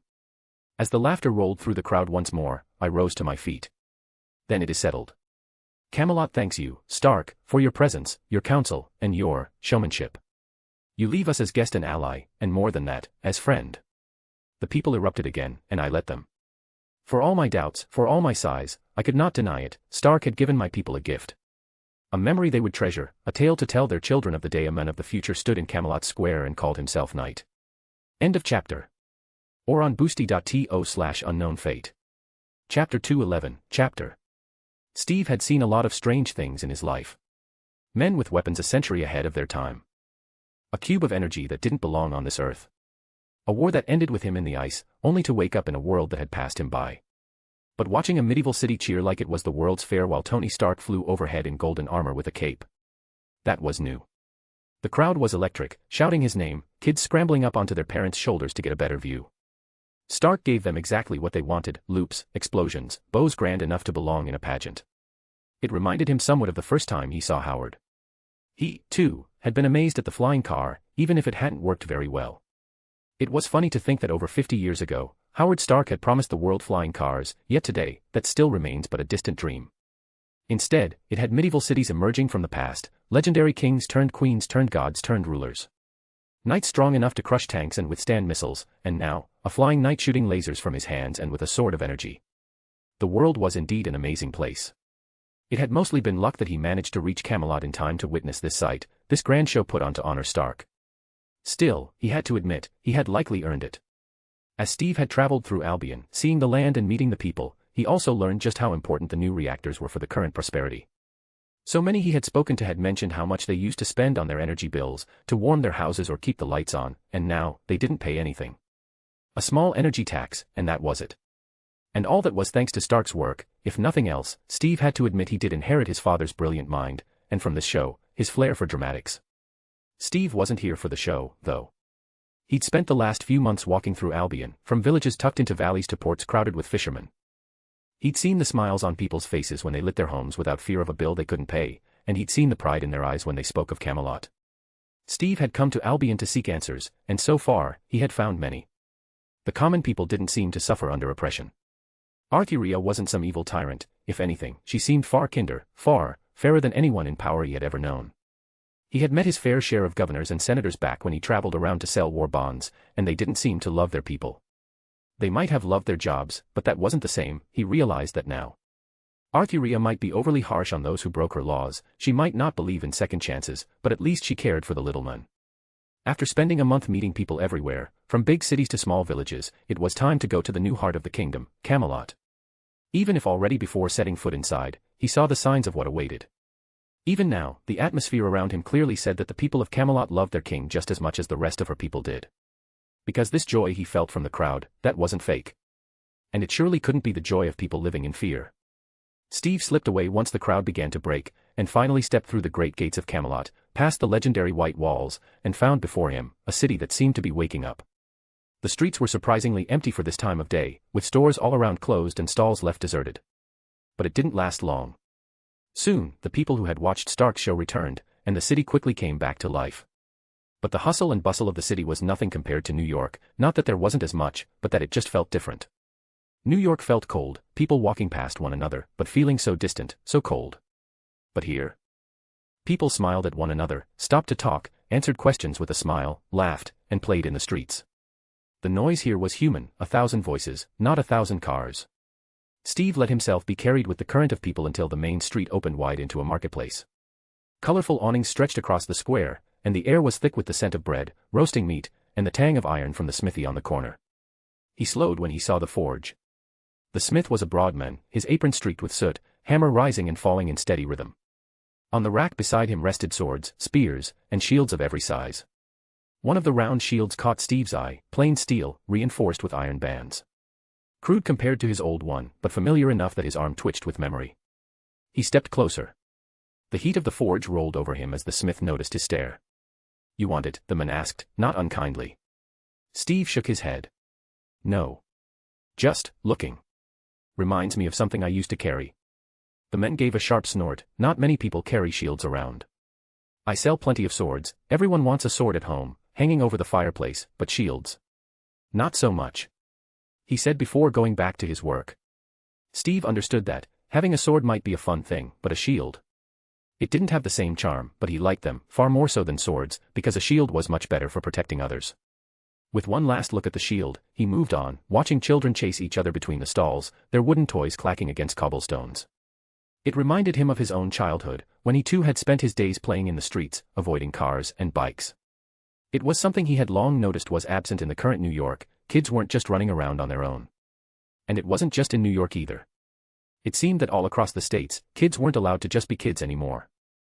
He wasn't one to tell people how to raise their kids, but he preferred this, to see kids just running around freely, because it meant that people trusted one another, and people felt safe leaving their kids on their own.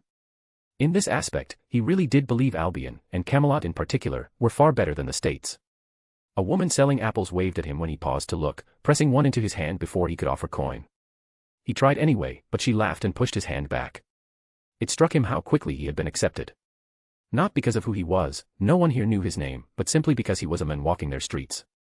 Steve carried the apple with him as he wandered further through the city, biting into it absently while he took in the sights. The streets wound upward toward the heart of Camelot, where the shadow of the great keep loomed. That was where he found it. A wide plaza opened before him, dominated by a marble statue, Arthuria herself, frozen mid-motion as she pulled a sword from stone. At the statue's base rested another relic, one far less familiar, a hammer, simple in shape yet radiating weight, the surface etched with runes that seemed to catch the light in ways no metal should. Mjolnir. That statue, and that hammer, were one of the most popular sights in the city, and the hammer in particular was one of the most talked about topics in the world. The power of a god. That was the prize for claiming that hammer, or such were the rumors at least. Before he left, S.H.I.E.L.D. had even asked him to try to claim it if he could. But he hadn't agreed, and he still wasn't sure if he wanted to try it. There was only one god, and he didn't wield a hammer, and he sure wasn't called Steve. Yet as he stood here and watched the long line of people, tourists from across Albion and the world, waiting for their turn to test their luck, their worthiness, he couldn't help but question his choice. If that hammer really could give great power, wouldn't it be better off in safer hands? His own hand. He turned away from the statue at last, though the weight of the hammer lingered in his thoughts. Whatever power it promised, he doubted it was meant for him. And if it was, he wasn't sure he wanted it. Further up the street, he found another gathering. A ring of onlookers had formed around a raised platform, small but carefully built, with a pair of uniformed squires standing at its edge to keep the crowd from pressing too close. This wasn't some wandering performer's stage, it was official, sanctioned, and carefully watched. The man at its center looked every inch the part of what people thought a wizard should be. His robe was deep crimson, trimmed with gold thread that caught the light, and his staff gleamed as though wrought from solid gold, topped with a glass crystal that sparkled in the sun. Even his hat was tall and pointed, ridiculous in a way, but so perfectly in line with the expectations of children craning their necks to see. With a dramatic sweep of his staff, sparks flared into the air, twisting together before bursting into a shower of colored flame. The crowd clapped. He bowed, flourishing his wide sleeves, then conjured again, pulling water from a brass basin at his feet, shaping it into a glittering dragon that coiled through the air before dissolving into mist. The children gasped, coins clinked into the collection bowl, and the would-be mage spread his arms like a conquering hero. Steve had seen strange things before, that cube red skull had, that had been something else, and it had been dangerous. Magic too, sounded dangerous, at least the news constantly spoke of the dangers of magic and mutants, as if blaming Arthuria for both, but what he saw now, didn't feel dangerous at all. It looked impressive, he had to admit that. The way he summoned water and fire, the way he toyed with it, shaped it, and controlled it was impressive. But it wasn't dangerous. If this were magic, then it wasn't a weapon. A gun was more dangerous than this, he could easily dodge the water and fire, and the amount, not more than his old shield could block. The mage swept his staff again, this time scattering sparks that fell as glowing motes, drifting like fireflies over the heads of the crowd. Children laughed and tried to catch them in their hands, squealing when they faded into harmless wisps of smoke. The crowd clapped louder, and the men bowed so deeply his pointed hat nearly slipped from his head. Steve found himself smiling despite his doubts. Maybe this was what magic was supposed to be, not terror or tyranny, but wonder. A moment of light in the middle of an ordinary day. By the time the performance ended, the sun was setting over Camelot. The white walls of the keep glowed in the evening light, and lanterns began to flicker alive along the streets, each appearing to shine in a magical light. Truly a city of magic and wonder, he muttered as he continued his walk across the still lively streets. High above the streets of Camelot, inside the office of King Arthuria of Albion, Yelena Belova, leader of the Veiled Hand, reported to her king. Your Majesty, Steve Rogers has entered Camelot itself. He entered with the crowds after Lord Stark's display. Is that?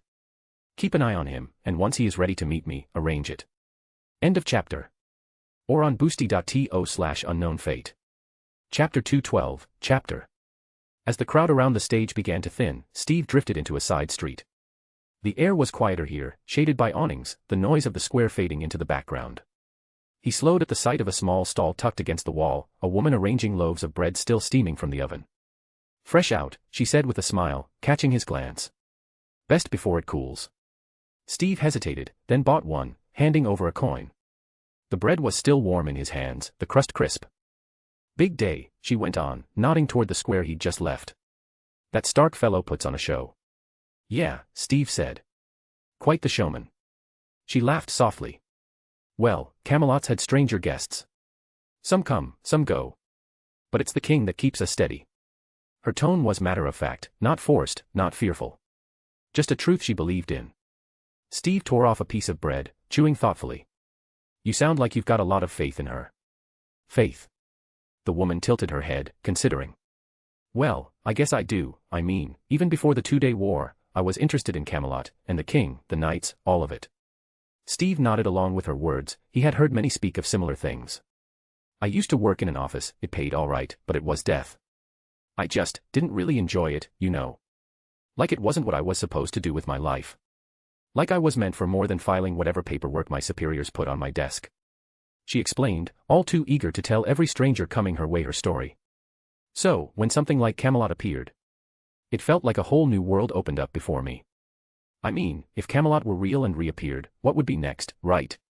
I followed the news like it was water, and I was dying of thirst, it became my life, the dream of what was behind those gates. She motioned towards the faraway gates. So I take it you didn't mind coming under her rule? Steve asked, never one to turn someone down when they opened their hearts to him. The woman shook her head, almost scoffing at the thought. Mind? No. Not for a second. When the king spoke, the day she finally opened the gates, I was listening. Everyone was. She didn't sound like a politician, reading from a script. She sounded like someone who meant it. Steve listened, tearing another piece from the bread. She said no more income taxes. Rent frozen. Prices locked. And more than that, she promised we'd be safe. No more being squeezed dry by men in offices who never looked us in the eye. I still remember the way she said it, the people come first. Her voice softened, almost reverent. And when the army came to stop her, she didn't hide behind anyone else. She stood there herself. Her and her knights. Mordred crushed tanks like they were tin toys, and the king. She trailed off, glancing instinctively toward the keep, visible even from here. She tore the sky open with her spear. After that, there wasn't any doubt left in me. Albion was the future. The woman's eyes softened, her voice shifting from reverence back to something more practical. Of course, words are just words, aren't they? I didn't decide overnight. I kept working for a while, sitting in that gray little office, wondering if any of it mattered. Then the rent freeze came. My landlord, he was a real piece of work, and since he couldn't throw me out, I stopped paying rent. Did you feel that was okay? Wasn't it wrong to just stop paying? Steve asked. She snorted, fuck no, he was a piece of work as I said, he never did anything, he always tried to blame us for everything being broken, slow to fix it, he didn't care about us, so why should we care about him? To him, we were just moneybags, so we treated him like he did us, shit. She smirked faintly, brushing flour off her hands. Anyway, I packed my things and left. Came here with nothing but a suitcase and the clothes on my back.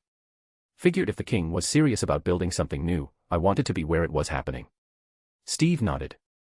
And you've been here since? 2 years now, she said, pride slipping into her tone. They were almost giving away land for free here.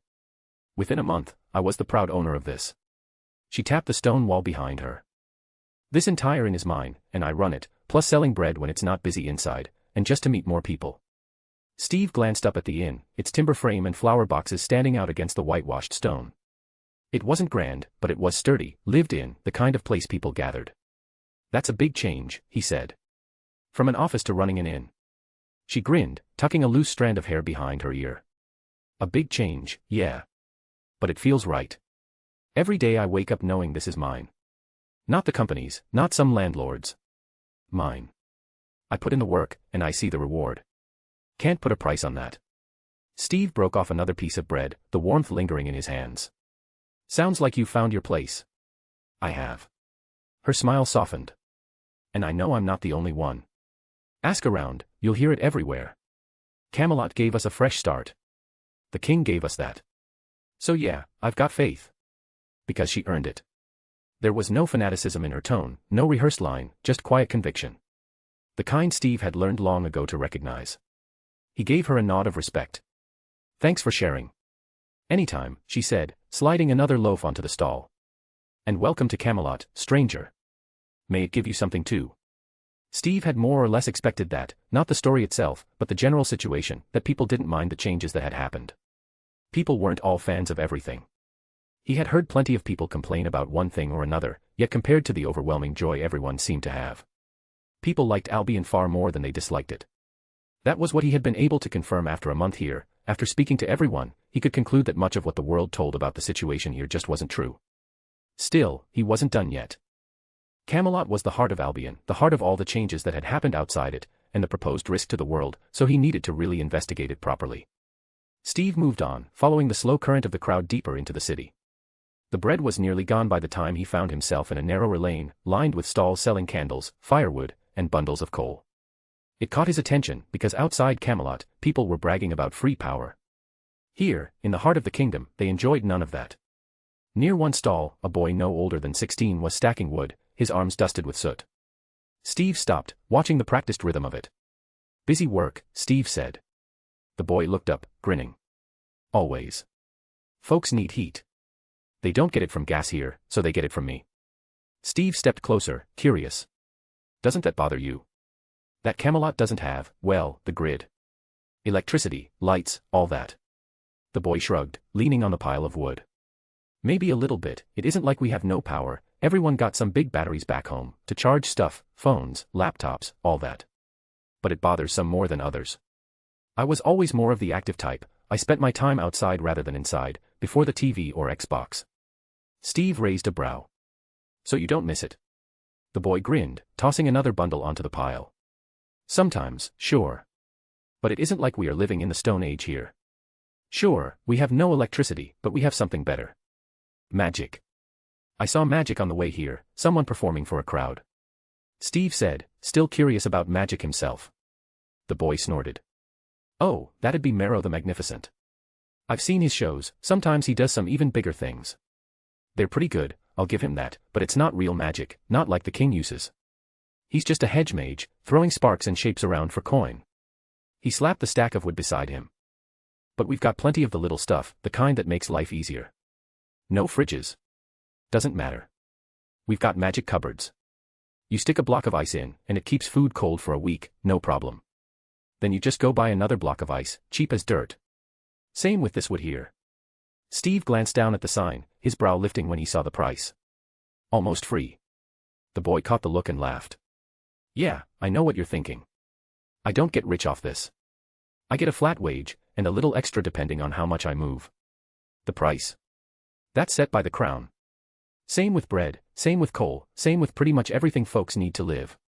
No one here freezes because they couldn't pay, no one goes hungry because a loaf costs too much.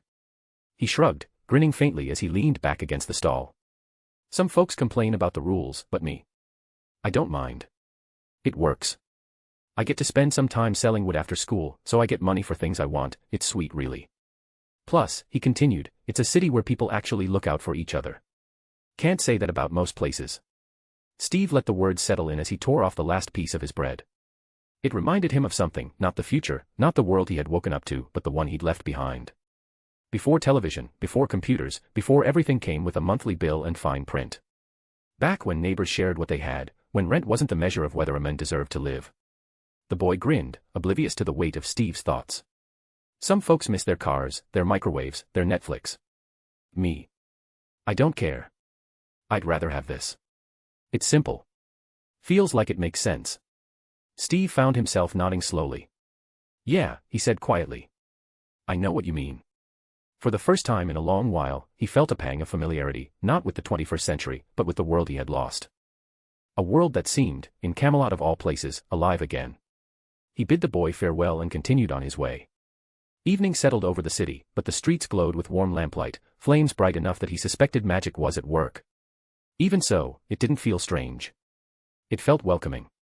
Camelot felt almost unreal, like a trip to the past, but without all the bad things that would come with that. Peace and security were the main points here. Everywhere, people laughed, sang, ate, and drank, like a party that never ended, and given the smiles the people wore, for the people of Camelot, the party indeed might never end. End of chapter. Or on boosty.to/unknown-fate. Chapter 213, Chapter. Steve slept well that night, far better than he had expected. It wasn't something he had truly realized until now, but the world of today was never really quiet. It was only here, in a city without cars, without electricity, that he noticed just how quiet it could be at night. It was like sleeping outside, in a forest, on a mountain, somewhere far from civilization, yet here he was in the heart of it, Camelot, the heart of Albion, and so peaceful.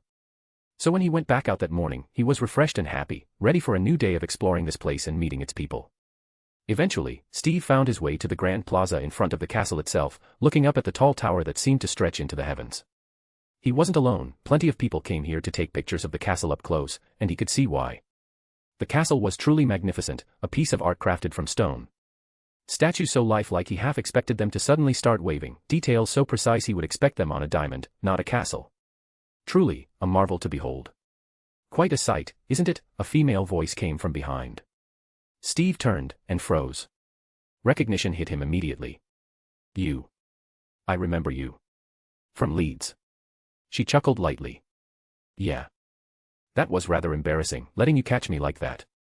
But you took me by surprise, sitting where you did. I thought for sure you'd pick the other side. Steve's eyes narrowed. No denial. No excuses. She was admitting it outright. So you were watching me. Guess she knew I was here all along. He nodded toward the towering castle. He didn't have to name who he meant. Nah, the woman said easily, as if they were discussing the weather. She only learned you were here when you walked through the gates. She's got bigger things to worry about than shadowing one man. But come on, no way we weren't going to notice Captain America wandering through Albion. Her grin widened. And I gotta say, you look pretty good for someone old enough to be my great-grandfather.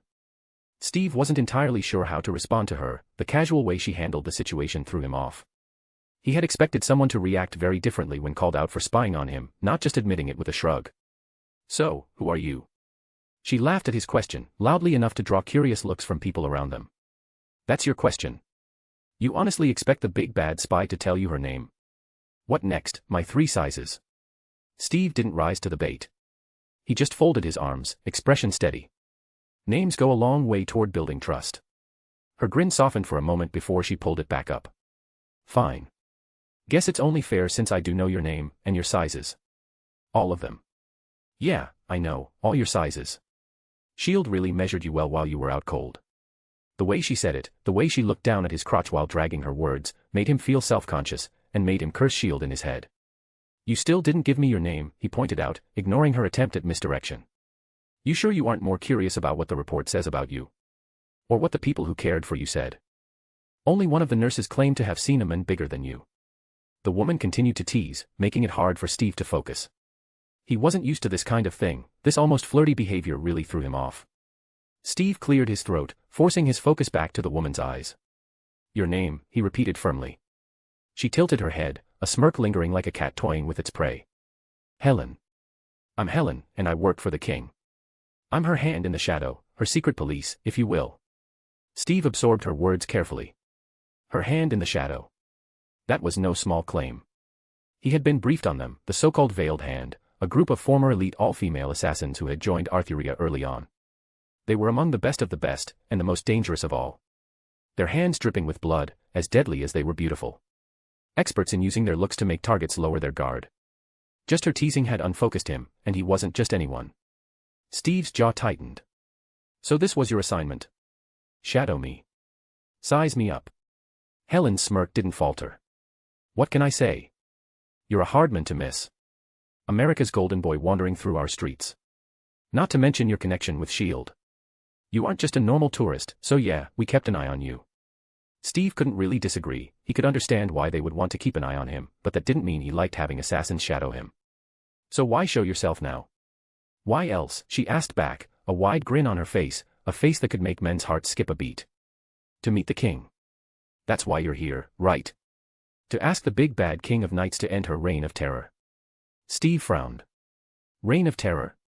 That what you call this?"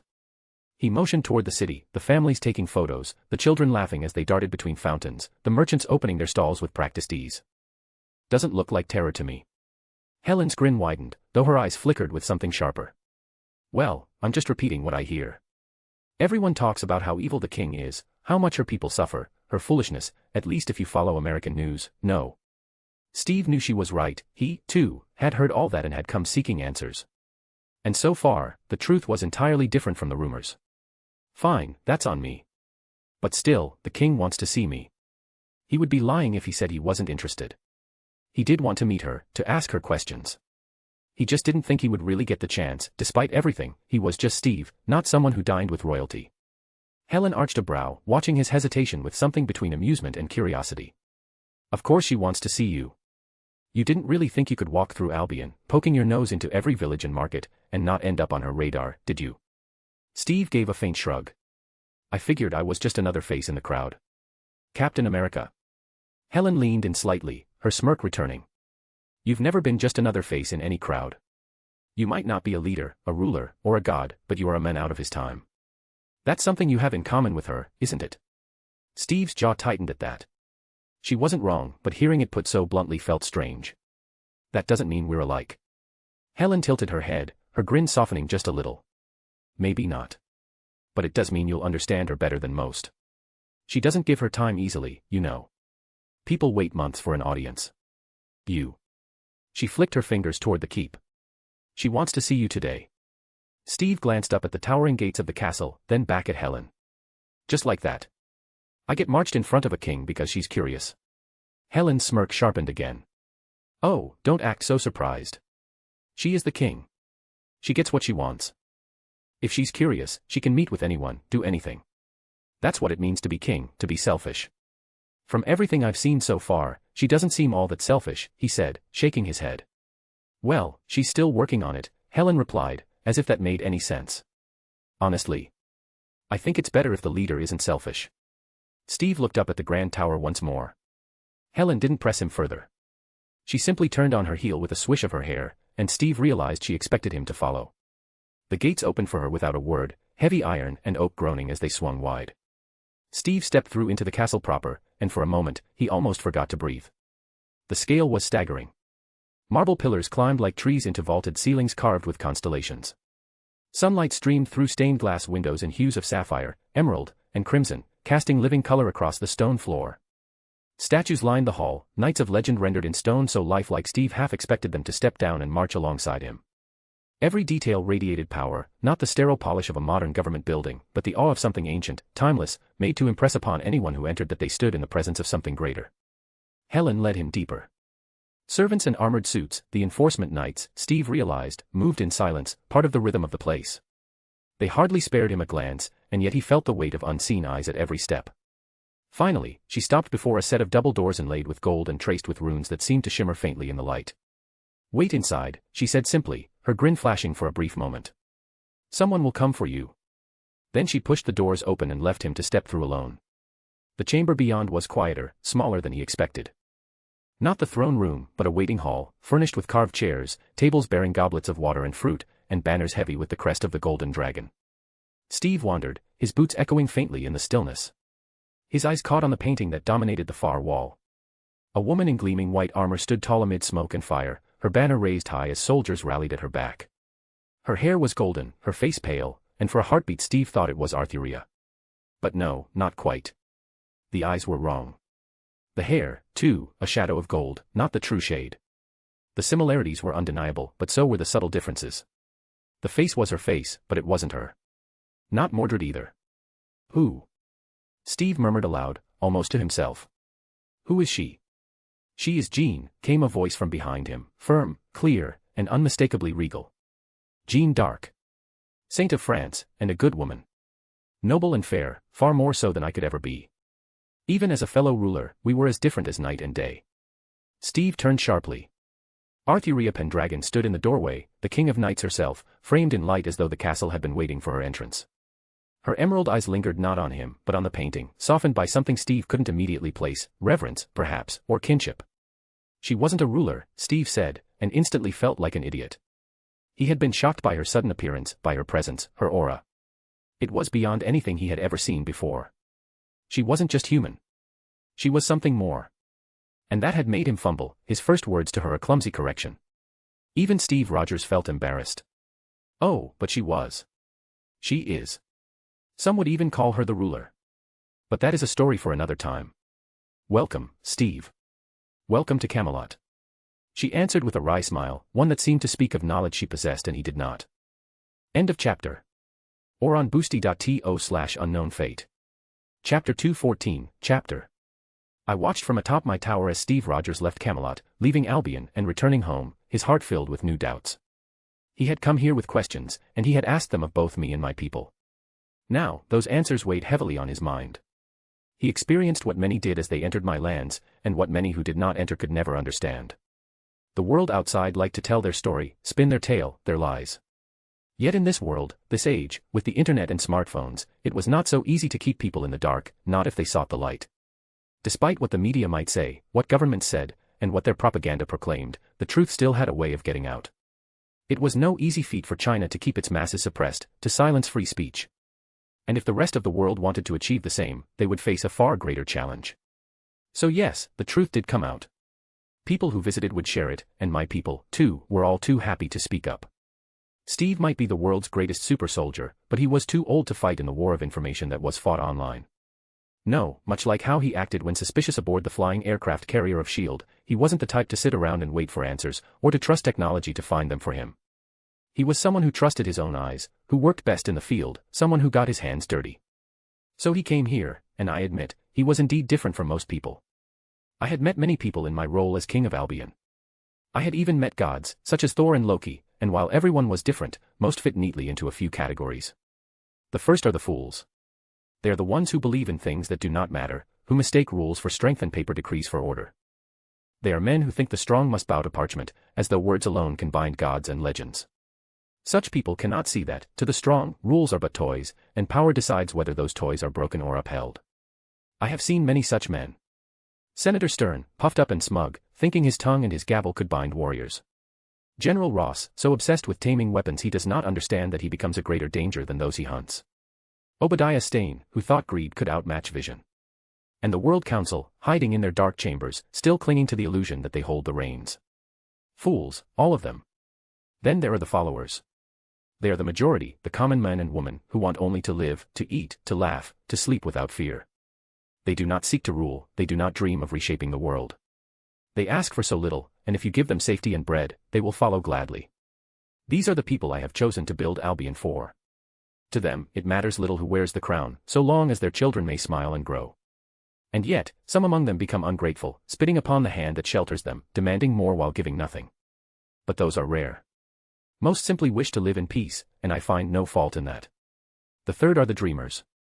These are the ones who imagine the world remade, who see not what is but what could be, and pursue it with steel in their hands and fire in their hearts. They can be inspiring or dangerous. Thor belongs to this group. For all his flaws, he still dreams of honor, valor, and brotherhood. Magneto too, though his dream is painted in blood, for he would see his people safe no matter the cost to others. Victor Von Doom dreams of a world forged in his image, where order reigns absolute beneath his hand. Even Stark, though he cloaks it in pride and jest, dreams in his own way, of leaving his mark upon eternity through invention. Dreamers, dangerous and necessary both. For without dreams, the world would never change. There are also the tricksters. They weave their influence not with the sword but with the tongue, bending truths, slipping between loyalty and ambition like smoke. Loki is the most obvious of them, the god who hides lies within truths and truths within lies. But he is not alone. Most of my veiled hand play such games with a smile sharper than their daggers. Nick Fury too, though he cloaks it in duty, he is a man who sees more of the board than most, but still prefers his pieces blind. Tricksters are dangerous, for their wars are fought in silence and shadows, where a single whisper can topple armies. And finally, the monsters. These are rare, but unforgettable. They seek not order, not dreams, not even stability, but domination. Power for its own sake, cruelty as their nature. The Red Skull was such a man, who lusted not for peace but only for conquest. Selene Gallio, a witch who devoured simply because she hungered. And I sense more to come, creations like Ultron, who may rise not from hatred of others, but from hatred of existence itself, seeking only to unmake it. Monsters cannot be bargained with, nor reasoned with. They can only be destroyed. So yes, Steve Rogers was different. He did not fit neatly into any one category. He was no fool, though he still bore the heart of a follower, fighting for the simple man. He was no dreamer, though he carried within him the shadow of a dream long past, of a world that believed in simpler virtues. Nor was he trickster, nor monster. No, Steve Rogers was something else entirely. I could only assume it was due to the nature of what he was, not a normal man, not truly. The serum he was given didn't just affect his body, but also his mind. It pushed everything to the super level, the peak of humanity and a bit more. So it wasn't just that nice became nicer. No, it was everything, even the dark parts. Yet because the good in him was so strong, he remained a good man. He was, without doubt, an interesting man, and yet, at the same time, utterly boring. Loki was a trickster, a fool of a man dancing like a jester, but entertaining. He always wove together grand tales of his glory, all lies no doubt, but even knowing that, it was impossible not to give him attention. Stark too was interesting. I didn't understand all his technical jargon, but he had grand ideas. As did Magneto, and that idiot Doom. They all had grand dreams, ambitions, and that alone made them interesting in one way or another. Thor did not share that. Instead, he was entertaining in ways similar to his brother. He didn't weave tales, he was a tale. He was entertaining to watch, bumbling in the dark, and honestly, he wasn't unpleasant to look at. As men go, he was among the finer ones, for sure. Steve, however, lacked that. He lacked grand dreams, or even hidden depths. He was what you saw, a simple man, kinder, better than others, far too righteous still. He would need time and trials, to grow into what he would later become. For now, he was closer to being a fool than anything else. He didn't fit neatly into that category, but he wasn't far off. But I knew. I knew he would change. There would come a day when he would boldly defy the will of the world, the will of the UN, and stand tall and proud. Suddenly, my gaze was pulled away from the departing back of Steve Rogers, and instead, I looked toward the sky. Seems like today will be a busy one indeed, Your Majesty, Sir Bedivere said from behind, his voice steady even as the heavens blazed. The sky split open in a riot of color, a rainbow of light spearing down to meet the earth. The ground trembled, the air thundered, and for a breathless moment the world seemed bound together by that bridge between realms. Indeed, I answered, watching as the light faded to reveal new figures upon the grass. It would seem we have guests. Come, Bedivere, we must prepare to greet them.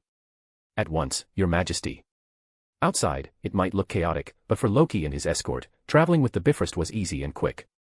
It was but a moment since he stepped into the light, and now his boots stood on the soft green grass. A smooth, cool wind brushed against his face, and beyond the small knee-high stone wall, hordes of mortals stood watching him in awe. And Loki, master and ruler of the 9 realms, soaked in their awe. Within moments, a blur rushed out from the city, and Sir Lucan the butler appeared from within the great walled city of Camelot.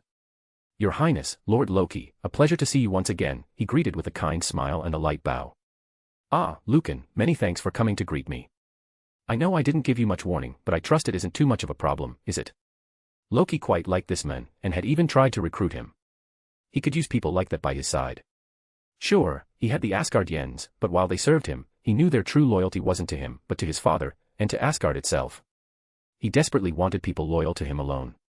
And those should be at least on the same level as those who served Arthuria. Yet he understood that the very reason he wanted them was the reason they would never serve him, their loyalty to Arthuria. Still, he respected that. Not at all, Your Highness. His Majesty just saw off his last guest, so there is no reason he cannot see you. I imagine the castle is preparing to welcome you right now. Lucan didn't know what Loki was thinking, but he still answered with his ever-present smile. Loki raised an eyebrow, curious about who could have earned an audience with Arthuria. Yet he didn't ask, he figured he could get it from the goddess herself. Very well. In that case, why don't you lead the way? He returned Lucan's smile. Indeed, Loki loved visiting this place. Here, he could freely bask in the awe of mortals. Here, he didn't have to worry about anything. If only his mother would stop her attempts at giving him so-called advice on how to win Arthuria's heart every time he returned, or interrogating him about how it went. He used to laugh whenever Thor received that treatment. But now, being the one under the spotlight, he couldn't help but almost feel sorry for Thor, almost. Since bringing up Thor still seemed to be the best way of getting her to back off. Indeed, Loki had already decided that he would keep Thor in exile for now, and invite him back only after he had found a match for him, making use of his authority as regent of the 9 realms to arrange their union. Now he only struggled with finding someone ugly enough, yet still a good enough match for their mother to approve of, or some other way of getting his revenge on Thor. It was these thoughts that brought a real smile to his face as he walked through Camelot, waving to the crowds along the way. End of chapter. Or on boosty.to/unknownfate. Chapter 215, Chapter. The void was silent but for the hum of distant stars. Fragments of a dead world drifted through the black, torn continents and shattered mountains circling a throne of stone and steel. There sat Thanos, the mad titan, his chin resting against his hand, his gaze fixed not upon the stars but beyond them, upon what might yet be his. Before him, kneeling low, was the other. His voice was thin, rasping, yet heavy with the weight of news. My lord. The space stone stirs again. Midgard's mortals prodded it in their ignorance, seeking to wrest power from what they cannot comprehend. Thanos' eyes flickered with faint light, a glimmer of interest. The Tesseract. The word left his mouth like a judgment. Yes, the other croaked. It lies in mortal hands, but Midgard is no free world. It is still counted among the 9, bound to Asgard by oath and rule. To move against it is to move against Odin. That name lingered in the air, heavy as the weight of galaxies. For long moments, the throne room was silent but for the crackle of cosmic winds. At last, Thanos spoke, his voice deep, measured, unhurried. Odin. He let the name hang, savoring the thought. The Allfather. The Lion of Asgard. Long have I weighed him among my obstacles. To act while his eye is open is folly. The other bowed his head still lower, his body almost trembling. Even now, Lord, though he slumbers, his shadow falls across the 9 realms. To reach for the stone is to risk rousing him.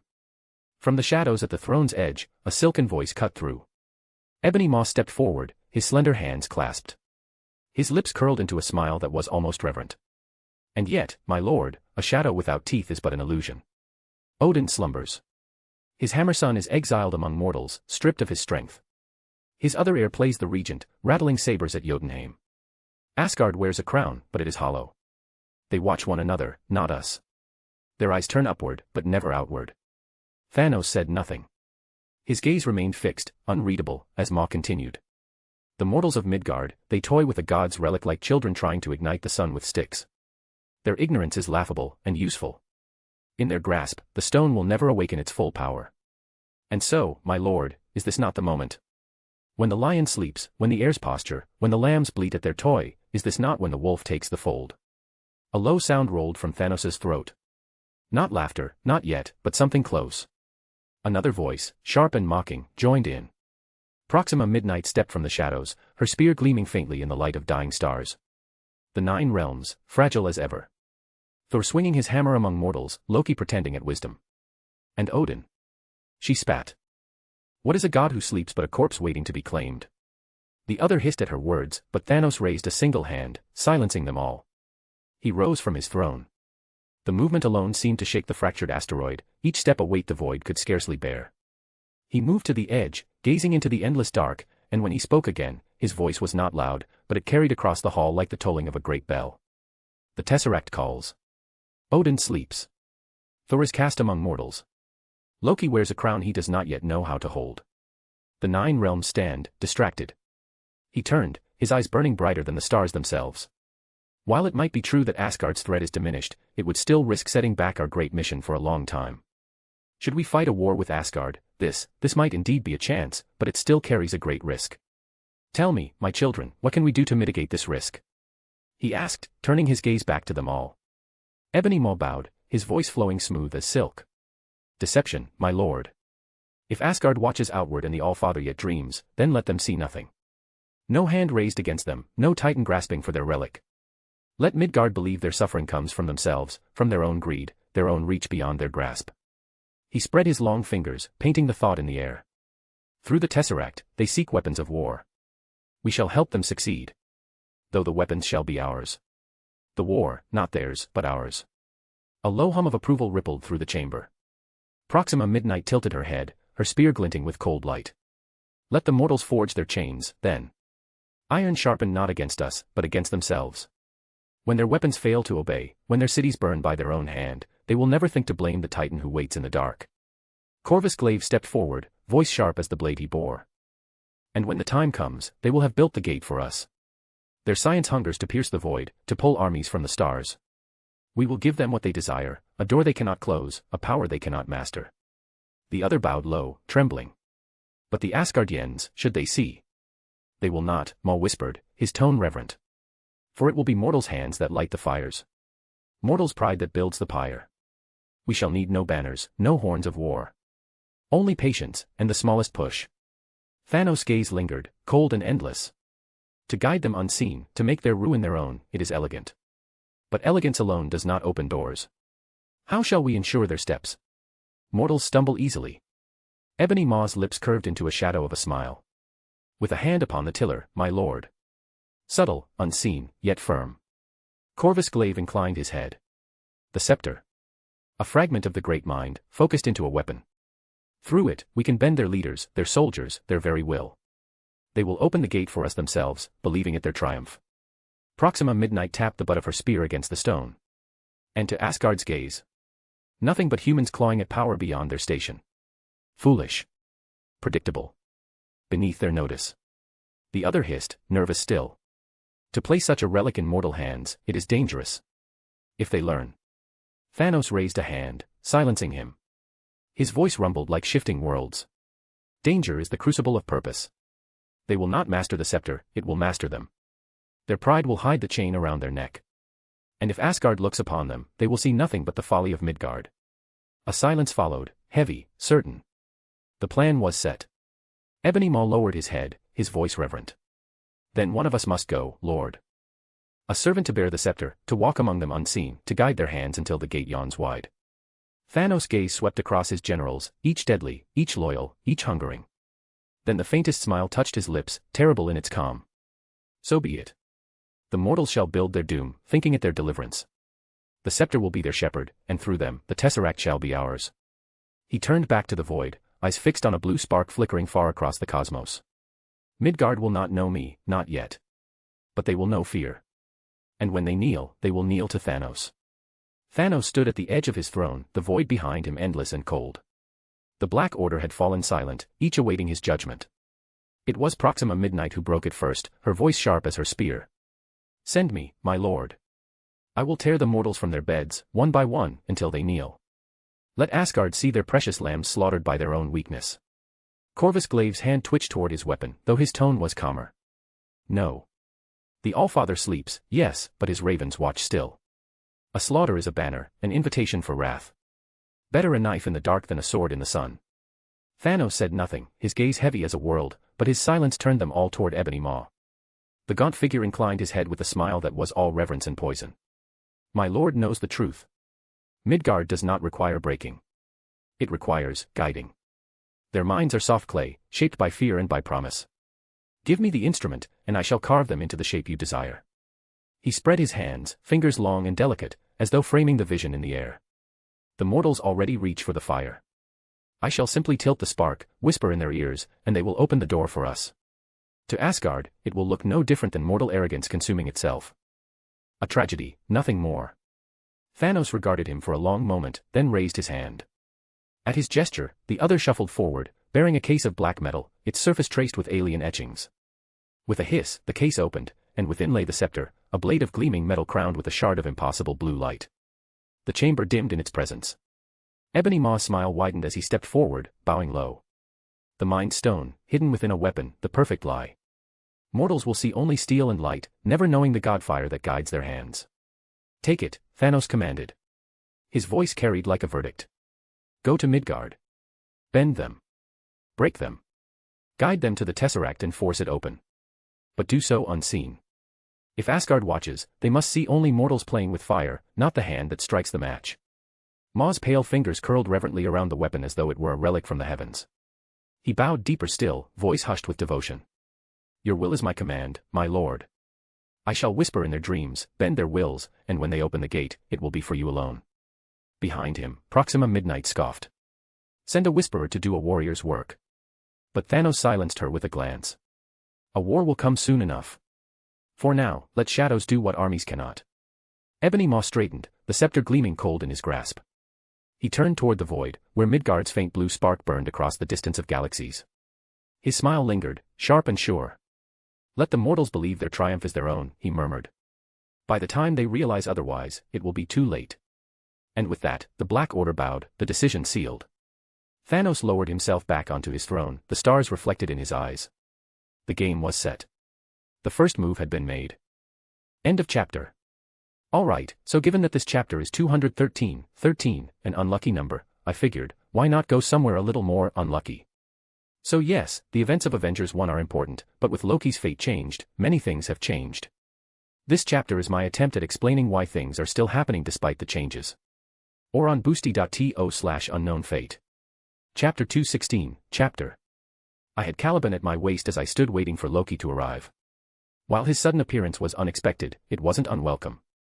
He had visited many times by now, and my people didn't dislike his presence, mostly because he loved their attention, their praise and awe, and this made him appear friendly to them as he walked through the streets waving and smiling. While they still stared in awe at a god walking around, they didn't fear him. Despite having seen the battle between his guards and my knights, despite knowing their might and strength, they didn't fear them. This was something Loki could feel, and it did him good. I wouldn't have been surprised if he spent even more of his time down here in Camelot, or out exploring all of Midgard. Just so he could be surrounded by that, rather than back home, where the Asgardians didn't really love him the same way. Here, he was seen as somewhat of a celebrity, but back home. Well, at least his saving Odin did make him a hero, but it was hard for most people to forget his dark past of tricks and lies. Finally, the doors were pushed open, and there he stood, Loki, son of Odin, and in his hand, the spear of destiny, Gungnir. I wouldn't be surprised if he slept with it in his arms. Loki himself wasn't all that strong, he had his magic, and compared to a human, he was indeed godlike. But among his own, he was nothing special. His guards, elite veterans and followers of Odin. Any one of them could defeat him easily. The spear, however, that made all the difference. With Gungnir in his hand, he could indeed defeat almost anyone in the entire universe. Few could survive getting hit by that spear, and given it was a spear that never missed, few could stand against Loki while he had that. So I understood why he treasured it dearly, as even I had to take him somewhat seriously when he had that. Allow me to be the one to welcome you to Midgard, your highness Lord Loki. I stood to greet him. He merely laughed and shook his head. No need for that, my dear friend, just call me Loki. Despite what he said, I know that should I greet him as just that, he would no doubt be displeased. He was still rather vain like that. Then, Loki, welcome to Camelot. I trust that Sir Lucan was nothing short of welcoming. I once more welcomed him, this time a little less stiff. Oh, yes, Loki replied, his smile as polished as gold leaf. Your knights are a credit to you, so well drilled, so regal. Enough to inspire envy in all who behold them. Were I not already blessed with my own guard, he motioned to the 4 veterans at his side, I might be tempted to steal a few away. I gave him a wry smile. Then I am thankful Asgard overflows with excellence of its own, lest Camelot find itself raided by its friends. Raided. Loki's laugh rang light, amused. My dear Arthuria, I would never raid. I would borrow. He moved easily toward the chair opposite me, and I gestured with a hand. Then borrow no further, and sit. We have much to speak of. Loki happily sat down and looked at me with interest in his eyes. Is that so? I am most curious about what we must talk about. I gave him a gentle smile as I leaned back and adjusted the sheath at my side. While I always welcome your visits, I rarely find they are for no reason, and I indeed have something for you, or rather someone. At the mention of a someone, a hint of unease covered Loki's face. Thor, he asked. Oh no, nothing like that. As I have said before, I am more than happy to allow Thor to remain in Camelot, where I shall keep him safe until he passes the test Odin has laid out for him. And despite his current mortal state, his essence is still that of an Asgardian, so even if it takes him centuries, I will host him. I said, and Loki let out a small breath he had been holding. Despite fate having changed due to my presence here in this universe, Loki still didn't look forward to Thor's return. While he might not kill him to stop it, that was only because he didn't think he would return.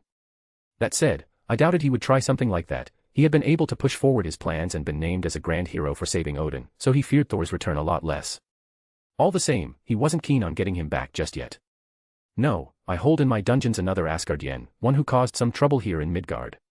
I figured sending her back home would serve as her punishment for what she did here.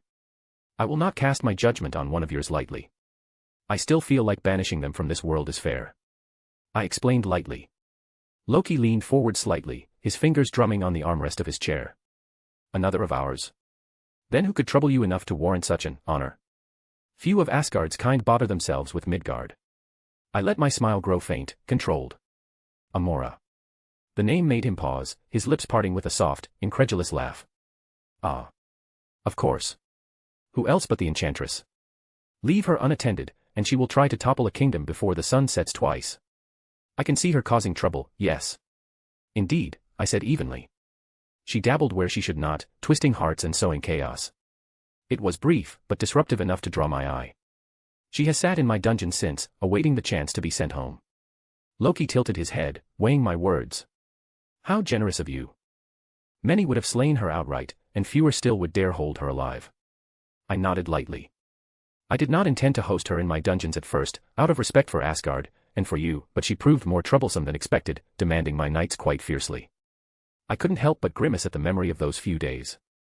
Amora wasn't as evil as she was insane. Constantly falling in love, and that love, causing her to wish to control others, so that they would love her back. Yet nothing made her love someone more than when they resisted her control, but still showed kindness towards her. To her, this was the ultimate declaration of love. Many of my knights were able to resist her control thanks to their magic resistance. In particular, Tristan was able to resist and win her heart the most. Tristan, he was someone who didn't think he could love anyone or deserved love. And once Amora heard his tragic tale, she only wished to love him all the more and heal his broken heart. Her attempts had gotten so bad that I had no choice but to send her into the dungeons, where she wouldn't constantly trouble both me and my knights. Loki gave a low, knowing laugh, though there was no true mirth in it. Yes, that sounds like Amora. Ever the storm that mistakes itself for a breeze. And your knights are excellent, I can see how much she might like those. Precisely, I said. She hounded Tristan to the point he had to hide inside the vaults themselves. My other knights, too, found themselves targeted. Each kindness she received, she twisted into a declaration. Each refusal she romanticized into proof of destiny. It was as if every act of mercy, every denial, made her more insistent. Tristan, Loki repeated softly, tasting the name as though trying to place it among Asgardian tales. A knight who believes he does not deserve love. No wonder she latched onto him. The crueler the irony, the sweeter she finds it. I inclined my head, my voice steady but edged with fatigue. And so she remains below, not harmed, but contained. She sings sometimes. Cries often. And yet, she never stops whispering to my jailers about how she has found her, true beloved, here in Camelot. Loki arched a brow, amusement and exasperation mingling in his expression. And you mean to gift this tempest back to me? You are either far too merciful, or far too cruel. I allowed myself the faintest of smiles. I call it fair.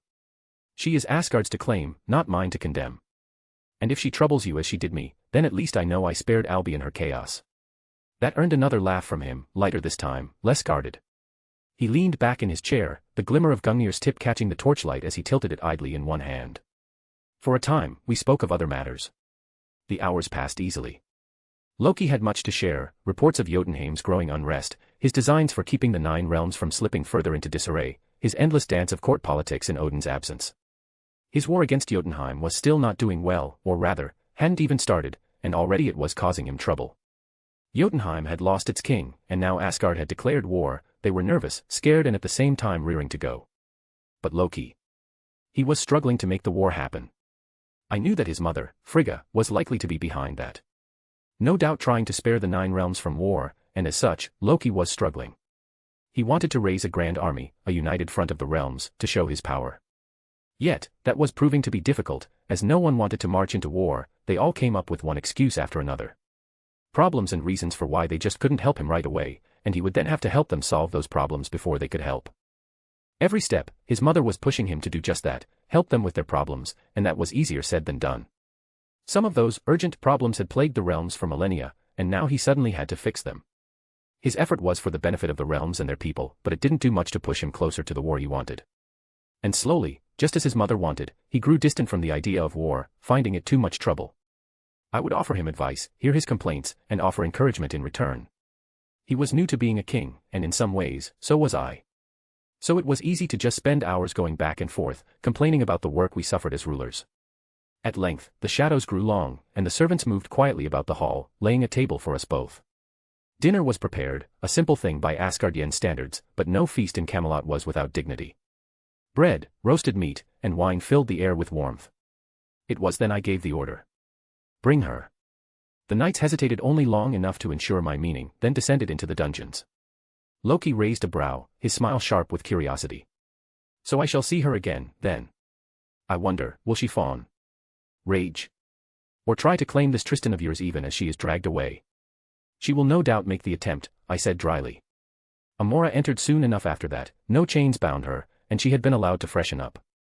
She swept into the hall as if it were a stage prepared solely for her, clad in emerald silks that shimmered like forest leaves in the torchlight. Instantly, her eyes darted to my knights. Love, or the facsimile of it she so easily conjured, bloomed across her features. Her lips parted, her gaze soft and dazed, as if she had just stumbled into a hall of angels. Oh, Tristan, she sighed, though her gaze lingered on 3 others before finally settling on him. My star, my sorrow, my salvation. How cruel of you to hide from me in the shadows, when I would gladly chain myself in your light. Tristan shifted uncomfortably where he stood, eyes firmly fixed on the wall. Loki's laugh was immediate, sharp, and incredulous. By the Norns, she is even worse than I had expected. I felt myself quickly regretting allowing Amora to join this feast before leaving Camelot, because she would no doubt prove as troublesome as she would be entertaining. Only I would feel the trouble, and Loki, the entertainment. End of chapter. Or on boosty.to/unknownfate. Chapter 217, Chapter. Eric hissed as the wound on his shoulder was cleaned. Please sit still, Eric, or this will only hurt more. Raven said as she carefully treated him. The pain is nothing compared to my pride. I can't believe I allowed myself to be hurt like this. Eric said, though gritted teeth. You can't expect to declare war on the entire world, and them not doing their best at fighting back against you. Them making special weapons is to be expected. Raven admonished him as she continued to deal with the wound.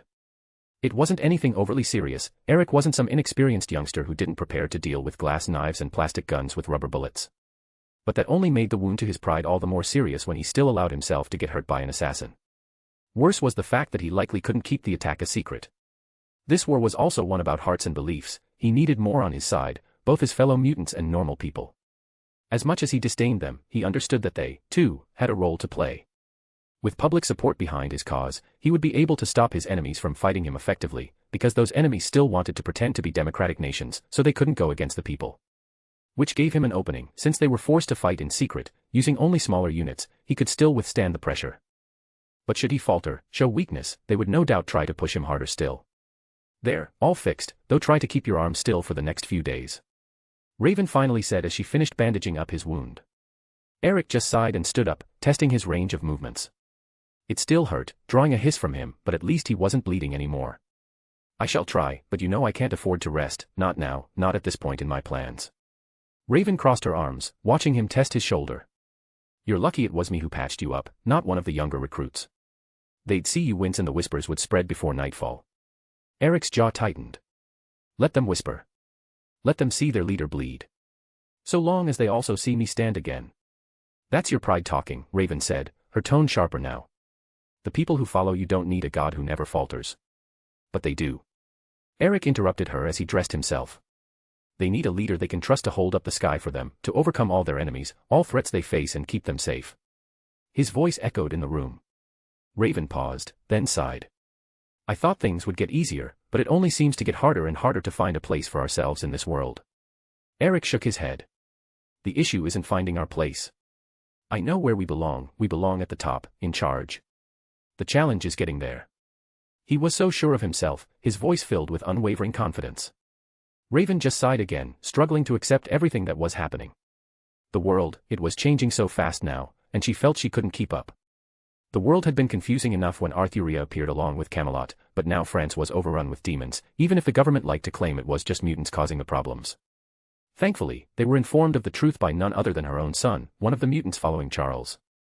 Magic was real, not just a strange mutation, nope, just real, honest-to-God magic. And yeah, gods were real as well, and one of them lost his hammer in Camelot, free for anyone who could pick it up, along with godly powers. Yeah, the world was getting strange, and she was caught in the middle of it all. A large part of her wanted to just leave it all behind, to settle down in Albion, live in peace, but she knew, someone had to fight, someone had to be by Eric's side and make sure he didn't do anything too stupid. Which, honestly, wasn't easy, given his current attempt at conquering Ireland. Raven, take a rest, you clearly need it. Eric said, having seen the struggle on her face. She gave a faint, tired laugh, shaking her head. And leave you to your own devices? I think not. Someone has to make sure the great Magneto doesn't grind himself to dust before he's crowned. Eric snorted at her words. You think me a fool like that, Doom? Crowning himself emperor before being ready. Even now he struggles with armies on his borders, I will make sure none dares such when I am crowned. Yet you already proclaim yourself as the king of mutants. Raven reminded him. If not me, then who else? Charles. That man can't even be bothered to pick a side, much less lead.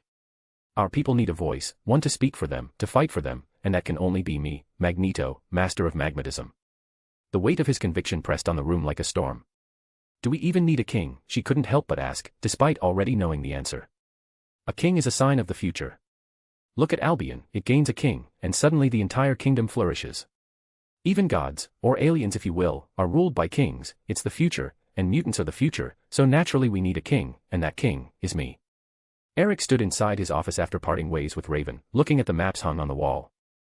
There, the lines were drawn, showing just what he was fighting against and what he was fighting for. Haven. A kingdom of mutants, a haven for his kind. A place where they could be safe, and finally claim their destiny, slowly begin their true path towards greatness. Towards their rightful place as the masters of Earth, the next level of humanity. Still, he knew he wasn't there yet, he was far from that, irritatingly so. After the UN meeting, he had indeed gained much, as the new voice of mutant kind, they had come forward to support him. They had rallied with him and swelled his numbers. The Brotherhood was mightier than ever. Charles and his school could no longer match him, he was forced to sit there and just watch as he united their people and took on the world, no longer able to oppose him. While most of the mutants following Charles hadn't joined him, most of them also didn't wish to go against him, silently supporting his efforts and feeding him information. He knew that Charles struggled, he was under ever-increasing pressure by the US government and military to do something. Or even more extreme voices wanted to attack his school, taking out the enemy before they joined his efforts. And even still, Charles remained blind to the truth, believing that peace could still be reached between humans and mutants. It hurt Eric to see how blind his own friend had become. Blind, or perhaps willfully so. Still, Magneto knew the world would not wait for Charles to find clarity. Reports crossed his desk daily. Mutants all over the globe were stirring, frightened, hopeful, or desperate. His banner drew them.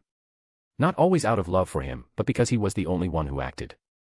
Combined with the secret help of Arthuria's veiled hand, he had been able to raid dozens of secret facilities experimenting on mutants, freeing hundreds of his people. That allowed his name to echo everywhere, the dark secrets of humanity were exposed, people were furious at their own governments for either doing or allowing such things, and that all bought him time and room to act. Not that it was easy, he had countless enemies, and they seemed to grow stronger by the day. Demons, what was he supposed to do about that? Magic. Gods. Aliens. Once it had just been humans and mutants, now it felt like he faced so much more. He understood why others were faltering, why even Raven seemed burdened, he understood. In this ever-changing world, it was getting increasingly difficult to remain steadfast. To continue to believe in the dream of mutant domination. But he was certain, mutants were the future of mankind, Homo superior were the future. With the bigger threats in the wider universe slowly showing themselves, it became increasingly clear that humans alone were unable to face such things. Humans were weak, helpless, only Homo superior would be able to fight back against the universe. He wouldn't entrust the future to strange gods like Arthuria, he would take the future into his own hands. Still, he knew he had a long way to go. Despite his swelling numbers, most mutants were weak, hiding under Albion's protection, hardly able to fight against the forces of Earth, much less the universe. It was clear that something had to be done. The mutations were still too random and often weak. He needed answers, knowledge of how and why this happened. If he could ensure the mutations in future generations were as strong as his own, only then would they be able to stand proud, not having to hide under Arthuria's hand. Not having to bow to that clown Loki, who had made every world leader look like a fool. No, that wasn't the future he wanted independence, a world where his people could stand tall and proud. He suddenly felt the pain in his hand. He had been clenching his fist so hard that his nails dug into his palm, drawing drops of blood. Tearing his eyes from his bloodied palm, he looked towards a series of pictures on the walls. Steve Rogers, Captain America, the world's first super soldier. Compared to himself or the more powerful members of the Brotherhood, Eric didn't think he was anything impressive. Another picture showed a green giant, known as the Hulk. Another showed a gray giant, locked in combat with the Hulk. Then, a masked man with a silver arm, the legendary Winter Soldier. And a fat Russian man in a red suit. Another super soldier. Humanity had never stopped looking for ways to better themselves. He knew this firsthand, as he, too, had been experimented upon, as humans toyed with powers they failed to understand. Countless of his kin had died in their quest to unlock their powers, and he didn't want to follow their footsteps, to start killing his people in search of answers. Instead, he figured, what would happen if he got his hand on the serum that made people like Steve Rogers? That serum was supposed to improve everything inside someone, make them the best version of themselves. Wouldn't that also work on the X gene? Perfect the mutation. If he could do that, he would finally have the power the army needed to take Ireland, to make Haven a reality, and to start pushing back against humanity, to finally claim the crown. As ambition swelled in his chest, he glanced at another picture, showing a hammer lying at the foot of a statue. Mjolnir. The power of the gods denied him, but he would find other ways to gain that power, to be worthy, and once he was, he would throw that hammer aside like Arthuria had done. Because he, Magneto, didn't need a hammer to prove that he was worthy. End of chapter. Or on boosty.to/unknown-fate. Chapter 218, Chapter. The bells of Latveria tolled midnight, though in Castle Doom time itself bowed to the will of its master. Victor Von Doom sat enthroned in his hall of steel and fire, the weight of crown and armor upon his shoulders not as a burden, but as his birthright. A symbol of his strength and might. The reason for his being awake at this late hour was the constant struggles of the fools outside of his empire, the surrounding nations, bowing to their UN masters, pressured his borders. Their foolishness was only matched by their arrogance in believing they could stand against him, stand against Doom. This was meant to be his moment of triumph. Where he boldly declared his and Latveria's independence from the rest of the fools, where he cut the chains placed on his land and his people. Yet the fools, those idiotic imbeciles, dared to think him weak, dared to challenge him. Their own nations burned, foul infernal demons lurked in the shadows, whispering poison and stealing souls, dark sorcerers roaming their streets, and civil unrest. Yet rather than turn around and fix those problems, they looked at him, as if he was some easy target, a free win. They didn't even pay full attention to that metal-headed freak Magneto or his mutant rebellion. That fool couldn't even be a proper distraction. The arrogance of it all boiled his blood. They see Latveria as weak. Doom's voice thundered through the empty hall, echoing against steel and stone. They think Doom hides behind walls, cowering from their threats. Fools. Doom does not cower, Doom endures. Doom prevails. Doom rules. His gauntlet fist struck the armrest, the sound reverberating like a cannon. Around him, his machines hummed to life at his command. Projections of Europe flickered into being, lines of troop movements and shaded zones of unrest marking the map like wounds across a diseased body. Compared to great nations like France or Germany, Latveria seemed so small, yet despite all the threats it faced, it stood strong. His mighty power, his magic, and brilliant technology ensured that no army could invade his lands, yet that didn't stop them. No, they still harassed him endlessly, forcing him to toil endlessly to stop their bombs and missiles from striking inside his realm. Yet whenever he went to deal with them, the other side would press the attack, forcing him to stay on the defensive. Their alliance against him was infuriating, yet he didn't have time to deal with them, something that annoyed him endlessly. And why? Why did they form this alliance? Why did they bear their weapons against him? Against Latveria? It was because they were afraid. They feared Doom. And they were right to fear him. For he wasn't like that. Magneto and his so-called kingdom, which is nothing more than a rabble of angry outcasts clinging to their would-be messiah. Nor was he like Arthuria, who, for all her power, decided to only take her own lands, even throwing out Ireland and leaving that for Magneto to grab. She was nothing but a foolish woman, beautiful, powerful, but ultimately, her vision fell short. But he, Doom, would do what none of them could do. His destiny wasn't just to rule Latveria, no, his goal, his destiny was the world itself. No. Not the world, the entire universe. First, he would conquer all of Earth, then he would bring his army to Asgard. Arthuria would be a worthy general, maybe even a possible queen, and together, they would conquer the realm of the gods. For the universe needed only one god, it needed only Doom. Doom had paid close attention to that jester proclaiming himself the master of Midgard, ruler of Earth and beyond. And he wasn't all that impressed, just a spoiled fool. Though he did admit that his warriors were better than he expected, that hardly mattered. If those warriors were willing to serve a fool like Loki, he didn't foresee any challenge in persuading them to serve himself, a worthy king. No, what he really cared about was the Bifrost, the method to instantly travel around the universe, far beyond anything humanity had access to. Even Doom had to admit that the ability to transport entire armies across the stars was beyond what he could do, at least for now. No, the Bifrost was impressive, and it would be his, and with it, the universe itself would know Doom. He turned from the map, cloak flaring, the firelight casting his shadow across the steel walls of his throne room. Even his shadow seemed to wear a crown. Let Magneto play at kingship. Let Arthuria waste her throne on peace. Let Loki amuse himself with mortal adoration. All of them grasp at fragments of destiny. His voice dropped to a growl, cold as iron. But destiny belongs to Doom. It always has. At his gesture, another projection bloomed in the air, not Europe, not Camelot, not even Asgard. A cube of blinding blue light, pulsing with infinite promise. The Tesseract, stolen from the hands of gods, reduced to a plaything of mortals. And who stands at its side? Reed Richards. Richards. Doom spat the name as though it were poison. He paced across the hall, gauntlets clenching and unclenching, every word echoing like a sermon. That man meddles in powers he cannot possibly comprehend. He tinkers with infinity as if it were a child's puzzle, believing his elastic mind can stretch to grasp eternity itself. Fool. Richard stumbles upon truths by accident, while Doom seizes them by design. The projection shifted, showing the familiar silhouettes of the Fantastic Four, the Human Torch aflame, the Thing braced in strength, the Invisible Woman's barrier gleaming, and Reed, eternally stretching, forever reaching. Doom's voice softened, bitter and proud in equal measure. And yet, they are not weak.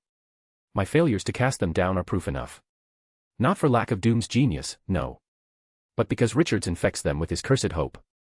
He binds them together in ways no science can quantify. Doom commands armies, Richards commands loyalty. And therein lies his strength. The projection zoomed closer on Reed's face, his brow furrowed in thought. Doom's jaw tightened. He has the Tesseract now, hidden behind S.H.I.E.L.D.'s walls, thinking to guard it from me. But even Richards cannot resist probing deeper, unraveling secrets. And when he pries too far, when his arrogance leads him to the edge of the abyss, Doom shall be there, to take what is rightfully his. To take everything. Doom understood both Richard and S.H.I.E.L.D., neither could resist the Tesseract, and S.H.I.E.L.D. would make weapons using its power, just as Hydra had done decades ago, weapons far beyond their time.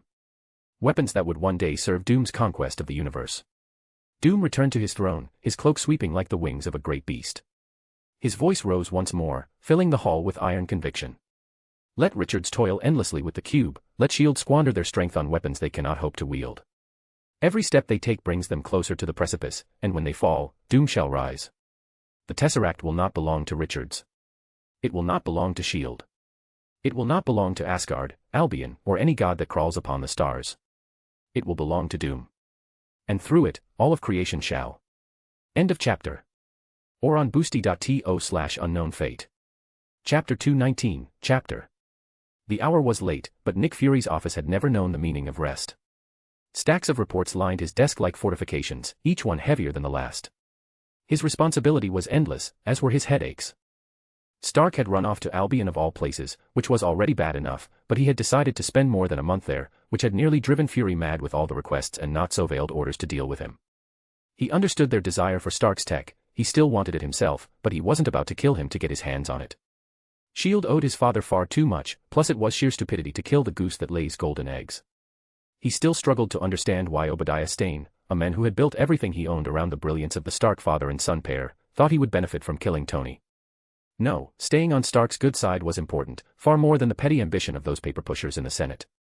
After all, mere months after finishing his first suit, built in a cave from little more than reused scraps, he had upgraded the suit countless times.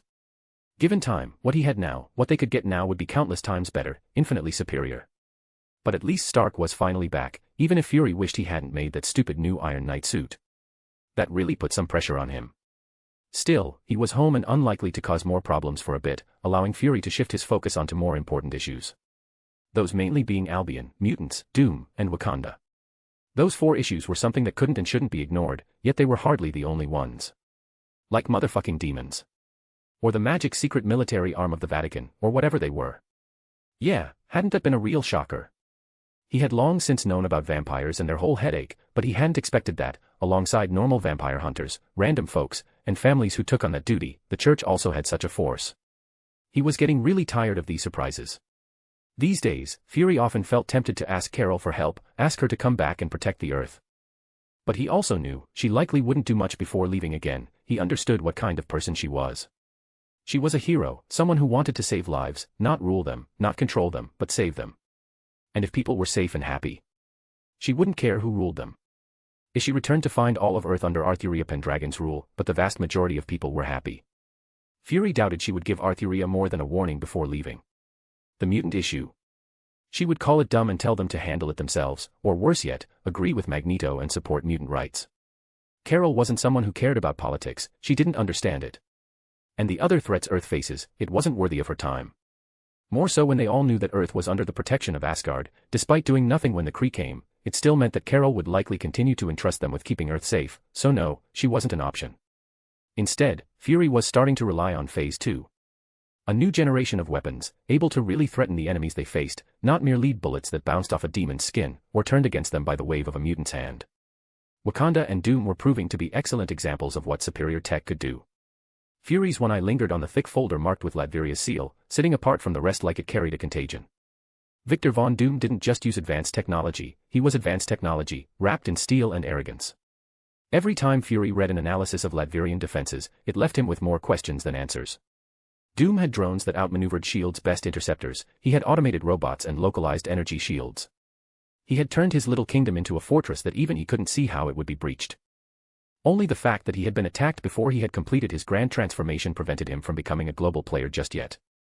His arrogance was as great as his danger and power, that was something S.H.I.E.L.D. had identified long ago. His ego didn't allow slights and could be used against him.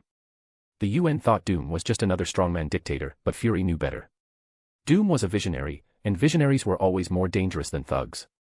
Ultimately, Fury figured that Doom could be used, but they would need something to counter him. Reed Richard could be that, Phase 2 could be that, as could Wakanda. Wakanda, though. Wakanda was the opposite problem. They smiled. They bowed. They played nice in meetings. And yet behind the smiles, behind the facade of tradition and spears, sat a civilization that made Stark look like he was tinkering in his garage. Vibranium in every street lamp, medtech that could cure half the diseases S.H.I.E.L.D. tracked, stealth systems that made satellites go blind. And now that Arthuria had forced them out of hiding, everyone knew it. Fury still couldn't decide if he was thankful for Arthuria pointing out this hidden threat, or if he should be angry because now this threat was something he had to deal with. Fury didn't trust Easy, but he trusted Doom more than he trusted Wakanda. Doom was arrogant, blunt, loud. You always knew he was planning something because he told you. Wakanda was different. They played the long game. They'd hidden their true strength for centuries, and no one pulled that off without being patient, calculating, and ruthless. This meant that for now, Fury planned to turn the two against one another, weaken both, while getting their tech for S.H.I.E.L.D. That way, once the smoke cleared, S.H.I.E.L.D. would be able to level the playing field and restore peace. Until he was ready, he would let things continue. Latveria's neighbors, with UN support, would keep Doom busy, and half of Africa was putting pressure or downright attacking Wakanda, not that it did much, hiding behind their energy shield. Really, the world was a mess. Thankfully, Phase 2 would soon reach initial success, and a new generation of weapons would be born.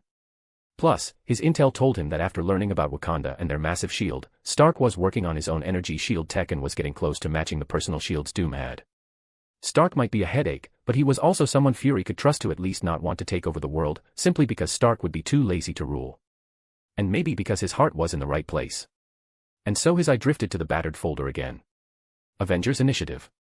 Because between Albion's Knights, Doom's sorcery science, Wakanda's cloaked empire, and Magneto's mutant kingdom, Fury could feel it in his bones, the age of ordinary men was already over. Perhaps it's time to push this again. He muttered, his last attempt still failed, but he knew the Security Council wasn't far off approving it.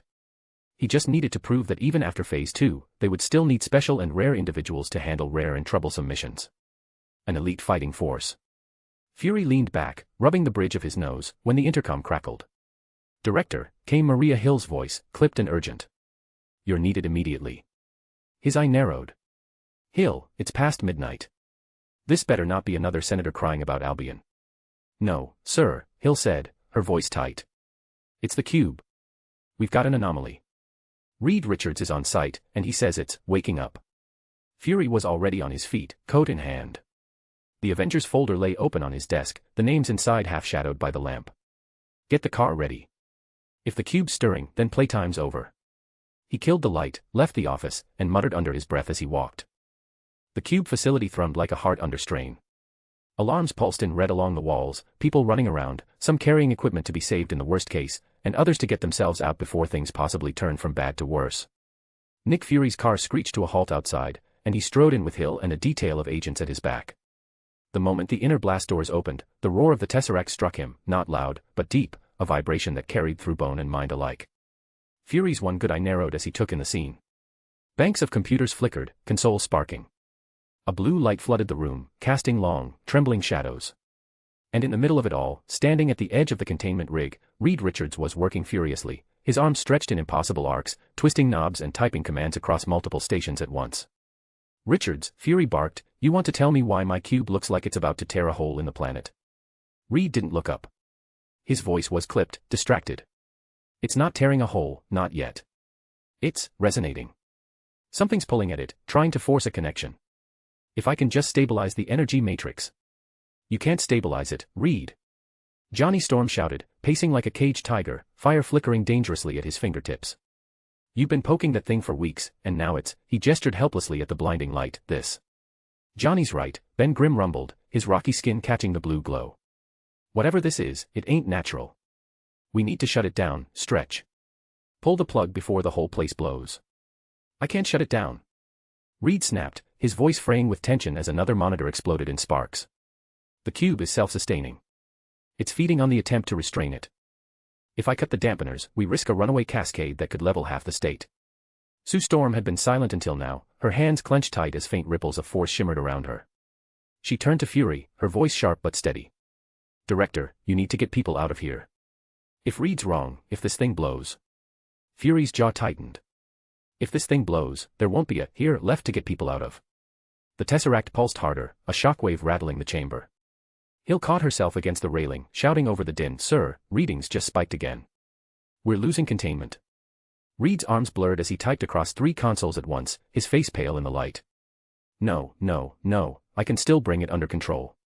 If I just redirect the... Reed. Johnny snapped, flame bursting fully to life now. Listen to yourself. You're talking like Doom. Trying to bend something bigger than you into your damn equations. The name made Reed flinch, but he didn't stop. The cube screamed, a beam of pure blue lancing upward into the ceiling, punching through steel like it was paper. The facility shook as if gripped by a giant's hand. Sue's shield snapped into place around them instinctively, holding back a wash of energy that would have incinerated lesser men. Johnny and Ben braced at her side. Fury's coat snapped in the gale as he raised his voice again. Somebody tell me what the hell we're looking at. No one answered. Reed's fingers flew across the consoles, eyes wide with something between fascination and terror. It's not just energy anymore. It's direction. Something's pushing from the other side. Other side of what? Fury roared. The cube pulsed, harder this time, blue light swallowing the chamber in a blinding flare. For one impossible moment, Fury thought he saw shapes forming within the light, stretched shadows, a hint of a figure pressing outward, like a hand against glass. Then the power spiked again, the floor groaning beneath them. Hill's voice cracked through the din, urgent, almost panicked. Director. Whatever this is, it's not contained. If it keeps climbing, the cube won't just burn out, it'll... Her words vanished in another pulse. The air itself seemed to shudder, vibrating like a drum skin. Fury bared his teeth against the storm, his one good eye fixed on the heart of the chamber where the light thickened, swirling like a wound torn in the world. Something was coming through. End of chapter. Or on boosty.to/unknown fate. Chapter 220, Chapter. The air bent around them in a flawless sphere, ripples skating across its skin as blue energy washed against it and broke like surf. Johnny planted himself at the edge of the shimmer, flames licking higher on instinct. Ben took a step forward and set his feet, granite knuckles grinding once. Reed didn't move. He couldn't. His eyes were pinned to the wound opening in the beam, a vertical seam where blue became black and depth became distance, as if the room had been peeled back to show what lay under the skin of reality. Something pressed through.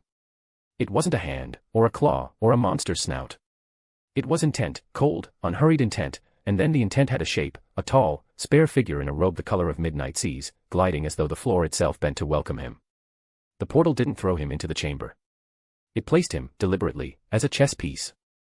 In his hand, a slender scepter gleamed, crowned with a shard of impossible blue light. It sang softly in a pitch that made teeth ache. Security raised rifles. "Hold your," Hill began. The figure turned his face, elegant, bloodless, just enough to glance their way. Every weapon lowered at once, as if the thought of firing had never existed. He spread his hands, voice soft yet somehow grating, carrying far without effort. "Mortals. Do not be afraid. You stand at the threshold of purpose. You have been chosen, not cursed. For yours is the honor of serving a power beyond comprehension, the great Titan, whose will is the will of the universe itself." The scepter pulsed, and blue light danced across the room like the shadow of a star. "Rejoice. For in obedience, you will find clarity. In surrender, you will find peace. And in service." His gaze swept across them, weightless and crushing all at once. "You will find the glory of Thanos." Silence. Not the silence of calm, but the silence of shock, confusion, and a bit of awe. After all, it wasn't every day you met an alien. He looked around and paused at Reed, his alien eyes flashing blue for a moment, before he smiled widely. "You will serve nicely." Then, almost gently, he turned the scepter toward Reed Richards. Reed flinched, breath-catching, but his hands never left the controls. Blue fire licked over his eyes, and the frantic blur of his typing slowed. Precision replaced panic. His face went blank, serene as though every equation had finally balanced. "Reed!" Johnny shouted, flame flaring in response to his emotions. "Don't you dare." The stranger tilted his hand, and Johnny's fire compressed into a tight, trembling globe, bound by invisible fingers. Johnny strained, teeth bared, but the inferno refused to spread. "A spirited one," the stranger observed. Before gently lifting his other hand, causing Ben to float as if he were weightless, stopping him in his charge. "I didn't expect beings like you here in Midgard, but it matters little, you will all serve." "No, we won't." Barton dropped from a rappelling line, bow already drawn. His first arrow streaked for the intruder's throat. The figure inclined his head, polite as a courtier. The arrow froze mid-flight, then it twitched and moved forward slightly, causing the intruder's eyes to lock onto Sue. "You all get more and more interesting, don't you?" he said and waved his hand, causing Ben and Johnny to fly backwards. "This is a government building, and you are intruding. I ask that you surrender yourself and cooperate." Fury tried to defuse the situation, though he still kept his gun aimed at the intruder. In these short moments, he had already learned a lot about them. For one, they were clearly serving someone else, and rather fanatically at that. And secondly, he referred to this place as Midgard, which meant it was no accident he was here. More so, Fury had to admit that this person was more powerful than they could handle with what he had at hand, so he hoped that they could reach an accord, or at least buy time. Because Ben and Johnny were getting on their feet, which meant that once they recovered, he hoped they could overwhelm the alien. The alien's smile did not falter. The scepter dipped lazily toward Fury, as though amused by the gesture of defiance. "Your weapons are toys, your authority parchment," he said softly. "You cannot bargain with inevitability. You may delay it, but you will serve." Reed's voice cut across the chamber. "Come." Detached. "Wrong. The field harmonics are unstable. The feedback is accelerating. If containment collapses, the cascade will vaporize everything within 20 miles. "Reed," Sue started forward, but the look in his eyes stopped her cold. They weren't the eyes she knew. They were lit from within, cold blue fire replacing human warmth. The intruder inclined his head, approving. "I hadn't expected much from such a primitive world, but at least you are smart enough to see the truth. Tell me, can you fix it?" Reed shook his head. "Impossible, the equipment was never designed to handle this load, at most, I can limit the range." "No point in that, the destruction will serve as an excellent distraction, keeping Asgard blind of my actions here," the intruder said, looking upwards, as if seeing something none of the others could see. Fury's grip on his pistol tightened. "You're planning on blowing a hole in half the state just to keep this quiet?"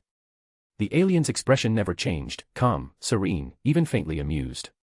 "Midgard is a speck. If its destruction serves the great Titan's design, then so be it. Sacrifice is the foundation of purpose." Sue pushed forward, her shield flaring brighter to shove Johnny and Ben back onto their feet. "Not while I'm here," she hissed. "You don't get to decide who lives and dies on this planet." The intruder tilted his head, as if considering her, like a scholar admiring an insect for resisting its pin. Defiance. Admirable, if futile. Another surge tore through the rig. Consoles exploded in sparks. A containment arm sheared off and crashed into the deck with a screech of tortured metal. The cube's glow spiked, burning white-blue, filling the chamber with a throbbing hum that rattled bones. Hill's voice cut in, sharp and urgent, "Director. Readings are off the scale. If we don't evacuate now. Hold the line. Fury snapped, even though he could feel the floor vibrating under his boots. He knew she was right. They were seconds from the point of no return. Reed kept typing, face a blank mask of obedience. 70 seconds before the cascade begins. 40 before the safety margin vanishes. Johnny snarled, heat pouring off him again. Then what the hell are we waiting for?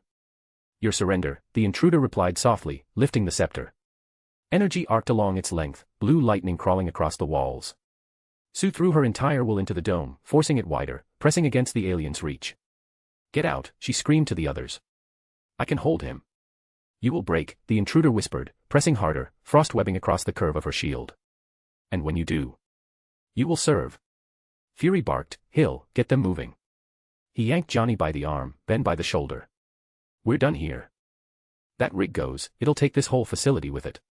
Another shockwave buckled the ceiling. Chunks of concrete fell in a hail of debris. The alien gave one final glance at Reed, then at Fury. This world opens its door, Director. When it does, you will understand that resistance was never an option. With a raise of his hand, everyone felt a pull, as if gravity was suddenly turned on its head and pulling them towards the glowing spear-like object in his hand. No, you don't. Sue shouted as she pushed her powers to their limit, holding back the force that threatened to pull them over. Yet, despite her best attempts, she wasn't strong enough, not entirely. While those closest to her were able to resist thanks to her efforts, those a bit further away weren't so lucky. They tried their best, but in the end, Hawkeye and Ben were both pulled over and gently tapped with the sharp tip of the spear, and a glow of blue passed through them as they stopped all resistance. A pity, but they will be enough. His voice was as calm as ever, as if the defense truly didn't matter to him at all, so sure in his victory, in his vision that nothing could shake it. With a lazy sweep of his hand, the tesseract flew from the machine and into his palm. Come, we have much work to do, he said, not caring about the others, certain the explosion would deal with them, and he and the others disappeared through another portal that snapped shut behind them. Fury cursed under his breath, grabbing Sue by the wrist and pulling her bodily toward the blast doors. That's it, we're gone. Then the doors slammed, and the world behind them roared as though the earth itself had split apart. CNN breaking news. Reports are still coming in. Authorities confirm that a massive explosion occurred earlier today at a classified government installation in the mountains of western Montana. The facility, long rumored to be operated by the Department of Energy, has been reduced to rubble. Eyewitnesses in nearby towns described the sky lighting up with what appeared to be a blue sun before a shockwave shattered windows across a 50-mile radius. Static buzzed across the screen for a moment before the anchor returned, face pale but steady. Officials have not released a casualty figure at this time. Emergency crews have been denied access to the site, citing radiation and chemical hazards. Pentagon spokespersons insist there is no threat to the public, though they have refused to answer questions regarding the purpose of the installation. Rumors range from nuclear testing to advanced energy experiments. What we can confirm is that the blast was detectable from 3 states, registering as a magnitude 4.1 earthquake on the USGS scale. Residents in the area have been evacuated. Whether anyone inside the facility survived remains unknown. The feed cut briefly to shaky cell phone footage, a pillar of blue fire stabbing into the clouds, followed by a rolling detonation that turned the horizon white. The anchor's voice lowered. Again, we cannot verify at this time whether this was an accident or something else. The Chiron at the bottom of the screen read in stark letters. Mysterious explosion levels remote government site, survivors unknown. End of chapter. Or on boosty.to/unknown fate. Chapter 221, Chapter. The blast doors buckled behind them, heat and pressure slamming through the corridor like the breath of a dragon. Dust came down in choking clouds as klaxons wailed and emergency lights flickered red. Move, move, move. Fury barked, dragging Sue forward with one hand and shoving Johnny ahead with the other. Hill and the remaining agents needed no such help as they were running as fast as they could. As they ran through the dark underground corridors of the compound, the walls around them trembled as one explosion after another shook the facility. They reached the underground vehicle bay far faster than any of them had thought possible, but then again, it wasn't every day you ran like you had a possible nuclear explosion happening behind you. Go, go, go.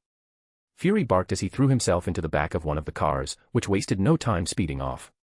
Never before had Fury been so happy that he didn't cheap out on the cars for shield, and didn't go with some stupid electric model. No, he very much enjoyed the 0 to 60 feeling, even if it threw him around a bit. Outside, the night air greeted them, and not a moment too soon before more explosions started to tear apart the facility behind them. Honestly, I expected it to explode sooner, Johnny said as they looked back at the building collapsing onto itself. Really? You hoped we would all die in there? Hill shouted as she held onto the car for dear life. No, but from what Reed said, it sounded like it would be a lot bigger. He tried to defend himself. Fury couldn't help but agree, he really hadn't expected to make it out alive, but for some reason, they had. I think it was Richard. Sue said after a moment. What do you mean? Didn't you see him? He got sapped by that blue light, and just like Ben and that agent, they all became loyal minions, some kind of mind control or something. Johnny pointed out. Yes, but we don't know how it works. He was still working until he was told to move, so maybe he was forced to obey, but since he wasn't told not to try to stop the explosion, he kept doing that. Sue said, her voice hopeful that somehow Reed and the others could still be saved. Fury did agree that the theory did have some merit, but he didn't know a lot about how mind control worked. That was as good as any theory he had heard. Which means, that if not worded correctly, Reed and the others could still help us. Johnny asked, half hopeful, half desperate. Sue's eyes stayed locked on the horizon where the compound burned, her hands twisting in her lap. I don't know. But I have to believe it's possible. If he was fighting back even a little, then he's not completely gone. Johnny sighed from the seat beside her, his gravelly voice low. Hope's fine, Susie. But right now, we gotta focus on the fight in front of us. Whoever that creep was, he's walking around with your brother in the cube. The car hit a bump, jostling everyone. Fury braced against the door, his expression set like stone. You're all right. We have to hope for the best, but assume the worst. We need to act before that alien can do whatever he is planning, because whatever it is, it's bad, really bad. Fury had met countless people over the years, and he personally thought he was good at reading others, and this extended even to beings from beyond Earth. This creature was a fanatic, someone who believed their own lies and would die for those beliefs. But before that happened, he would no doubt drag Earth to the death with him, something that couldn't be allowed. You got a plan for stopping that guy? Because he just kicked our asses, and I don't mean to brag or anything, but we are kinda like the Fantastic Four, and now just 2 of us are left. Johnny pointed out. He pulled a scorched folder from under his coat, slapped it down on his knee, and flipped it open. The pages inside were wrinkled, smudged with ash, but the words on the cover were still clear, Avengers Initiative. Hill glanced back at him, wide-eyed. You're really going to dust that off? I don't see another option, Fury said. His voice was steady, but there was iron under it. That thing we saw back there, he wasn't just some alien terrorist. He had power. Control. A mission. And if he serves who he says he does, then Earth isn't ready. Not by a long shot. Sue tore her gaze from the flames, fixing Fury with a fierce look. Then get us ready. We're not sitting this out. Fury stared at her for a long moment. He let the wind and the smell of burnt ozone fill his lungs, let the ash settle on his collar, and then he reached down and snapped the battered folder closed with a sound like a gunshot. Good, he said. Because nobody else will do it for us. Only moments after he said that, a massive explosion happened behind them, the light was blinding, and their car was instantly thrown into the air, crashing brutally into the ground and rolling multiple times before finally coming to a stop. The car's frame groaned, glass shattered, and metal screeched as it finally came to rest on its side. For a moment, the only sound was ragged breathing and the ticking of overheated engines. Thanks, Miss Storm, without you. Well, let's not think about that. Fury was quick to say when he realized he wasn't hurt, and the reason for that was Susan Storm, having protected them from the worst of it. Sue slumped forward, her arms trembling, the faint shimmer of her shield fading around them. I caught most of it, she whispered. Not all. Johnny shoved the crumpled door off its hinges, coughing smoke from his lungs. You did more than enough, sis. Without that bubble, we'd be toast. Hill dragged herself upright, one hand pressed against a bleeding cut at her temple. Fury pushed the door open with his shoulder and hauled himself out, brushing soot from his coat. His one good eye fixed on the destruction, unblinking. That wasn't just a lab going up. That was a message. Johnny spat into the dirt. Yeah. Well, message received loud and clear, alien freak with a god complex just declared war. No, Fury corrected, his tone grim. He didn't declare war. He thinks it's already over. He reached into his coat again, retrieving the battered folder. But we will prove to him that this isn't over. Hill. He shouted. Get us out of here. I've got some calls to make. He said, as Hill started making calls to have them evacuated and call in support, while Fury made a few special calls. Engines sputtered in the distance as shield transports moved into position, headlights cutting across the smoking tree line. Hill was already on comms with command, voice clipped and professional, but Fury tuned it out. He crouched low against the battered vehicle, pulled a secure line from his coat, and keyed in a code that only a handful of people alive even knew. The line clicked. A woman's voice answered, calm but sharp. Romanoff. Agent, Fury said, voice gravel. We've got a situation. I figured, Natasha replied. Her image flickered onto the cracked screen of Fury's secure device, the background dim and nondescript. Montana's been lighting up every feed for the last 15 minutes. What happened? Fury exhaled once through his nose, steady. We lost the cube. An alien came through the portal, smooth talker, carrying a staff that bent minds. He walked out with Richards, Grimm, and Barton under his thumb. Natasha's eyes narrowed, her jaw tight. Clint. Compromised, Fury said flatly. He's one of theirs now. For the briefest moment, Natasha didn't move. Then she nodded, the flicker of something dangerous in her eyes. Then I'll get him back. You'll get your chance, Fury said. But first, I need Banner. This situation is one that normal people can't handle, so I need extraordinary people. I need the Avengers. Natasha leaned back, considering. And if he doesn't want to come in? You're Natasha Romanoff, Fury said. He'll come in. There was a pause, half a heartbeat, then she smirked faintly, without warmth. Where do I start? Fury rattled off coordinates from memory. Brazil. He's been moving, but he won't get far without us knowing. Find him. Bring him in. Carefully. Understood, she said. The line clicked out. Fury closed the device and slid it back into his coat. Around him, the night was still thick with smoke, the horizon lit by the fading glow of the ruined compound. He looked to Hill, who was waving down the first evac vehicle.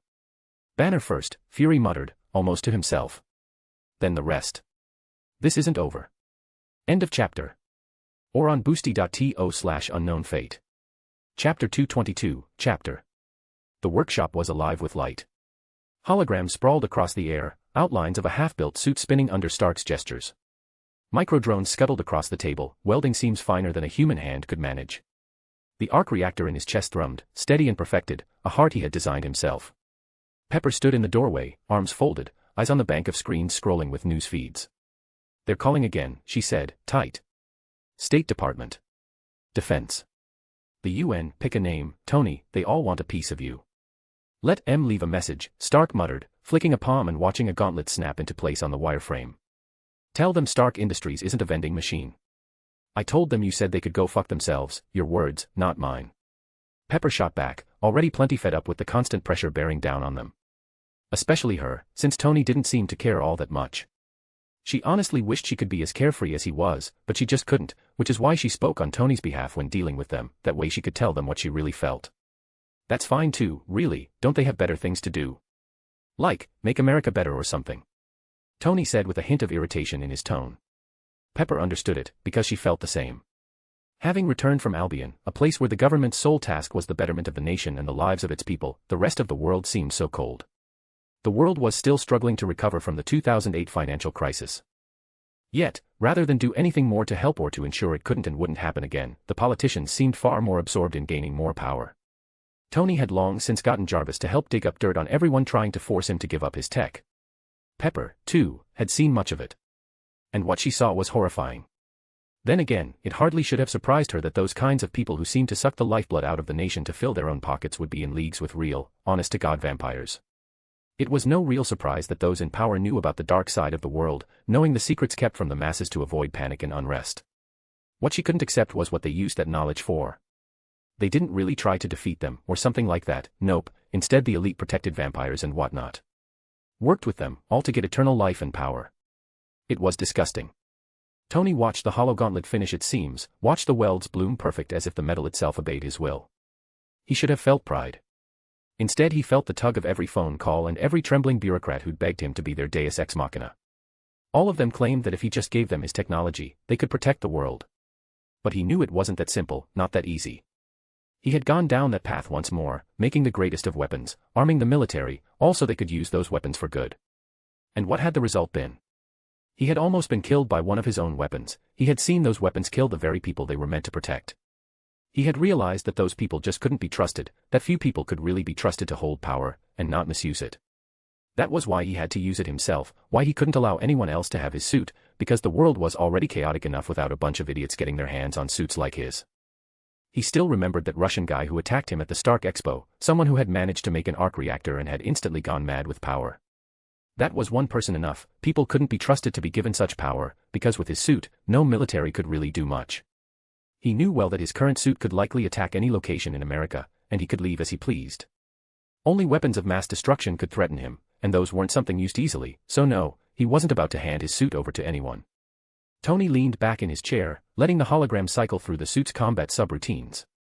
He didn't need to see them, every line of code was already burned into his brain. What he needed was a reason to keep going. Pepper stepped further into the workshop, her voice quieter now.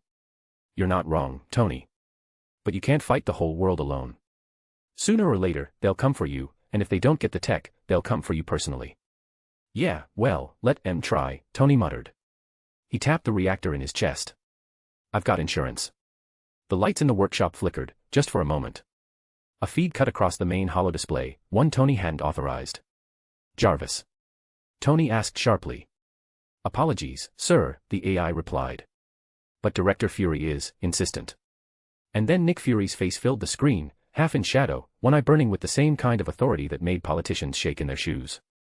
Stark, Fury said, his voice gravel and iron. We need to talk. Tony scowled. Cute trick, breaking into my workshop. If this is about more weapons contracts. It's not. Fury's tone left no room for sarcasm. We lost the Tesseract. An intruder came through a portal, walked out with Richards, Grimm, and Barton under his control. He's working for someone bigger, someone who thinks Earth is already theirs. Tony's smirk faltered. Reed Richards. You're telling me Mr. Fantastic is now Mr. Puppet. That's exactly what I'm telling you. That alien now holds one of Earth's greatest minds, and an artifact that can level cities. Open the news, and you will see what I'm talking about. I will send someone to get you. Calm down, Fury, I haven't agreed to help you yet. Tony quickly raised a hand. Fury didn't soften. This isn't just an alien terrorist, Stark. It's a fanatic with a god complex, and he's got the cube. If we don't act, the next crater isn't going to be some backwoods lab, it's going to be a city. Tony leaned back, arms crossed. I still don't know what this cube or tesseract or whatever is, or why it's my problem. Fury's gaze sharpened. It's old, something your father fished out of the sea, it used to belong to Hydra, and before that. Odin, so it's important. That mention of his father did make Tony pay more attention, and the dropping of Odin's name made him take things more seriously. Fine, send me what you have, and if it is as bad as you say, I will fix this mess for you. Tony finally agreed. Fury's expression didn't change, but his voice lowered a register, the way it always did when he was done playing. Good. Because if you don't, Stark, there won't be much of a world left to argue about. The feed cut without ceremony, leaving only the faint glow of the unfinished suit in the air. Jarvis. At once, sir. Jarvis's voice came through, and a projector fired up, showing live TV and what seemed to be a breaking news segment about a massive explosion and earthquake. Pepper couldn't help but gasp at the sheer scale of devastation. The screen showed grainy aerial footage from a news chopper straining against turbulence. Below, a scar of earth yawned across Montana's wilderness, a crater still bleeding smoke and fire into the sky. Whole sections of forest had been flattened outward as if by a giant's hand. Tony frowned, jaw tightening. That is not a lab accident. Pepper hugged her arms to her chest, her face pale in the flickering light. God, Tony, that's what Fury meant, isn't it? That's what he was warning about. Looks like, Tony muttered. His mind was already turning faster than his tongue could keep up with. Pepper tore her gaze from the devastation on screen to look at him directly. Tell me you're not still thinking of saying yes. Tony didn't answer right away. His eyes stayed fixed on the crater, the smoke rising from it like a wound in the earth. For a moment, the workshop felt cold despite the hum of the arc reactor. This isn't something I can sit out, Pep. They clearly have no control of the situation, and if we do nothing, well, let's just say I would not want to see that future. Pepper's lips pressed tight, surely Arthuria can deal with this, right? This is too dangerous, this isn't terrorist Tony, it's aliens and worse. Tony rubbed at his temple, the light of the holofeed painting his face in cold blue. Arthuria's not a firefighter, Pep. Camelot doesn't scramble jets when someone drops a nuke in Montana. She might help if we can't, but if we don't even try, why should she help us? After everything America has done against her, she has every right to turn a blind eye to the situation. Pepper flinched at that, because he was right. Washington had done everything it could to undermine Arthuria since Albion rose, sanction after sanction, whisper campaign after whisper campaign. Camelot had stood regardless. So what then, she asked, almost pleading. You just throw yourself into this and hope the suit holds. Tony pushed up from the chair, pacing across the workshop floor. His reflection chased him in the chrome finish of the drones, in the faint glow of the reactor in his chest. Hope's a terrible plan, Pep. I'll build better. I always build better. He gestured sharply at the hologram of the gauntlet. Pepper followed him with her eyes, torn between admiration and dread. And if fury drags you into something you can't build your way out of? Tony stopped at the bench, bracing his palms against the metal.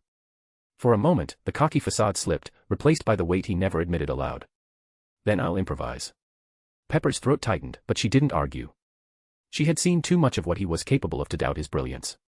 None had expected him to escape his kidnapping, but he did, by building a suit of armor. When pushed, he pushed right back. On the hollow screen, the news anchor's voice droned on. Officials have not confirmed whether this was an accident, a terrorist strike, or an act of war. The White House has declined to comment.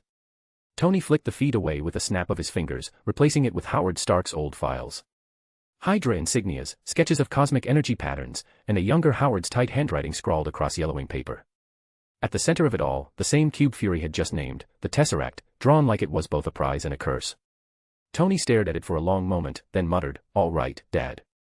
Let's see what you dragged out of the sea and dumped in my lap." Pepper's voice came soft from behind him. "Just don't forget you're not alone this time, Tony. If Fury really is putting a team together, let them be a team.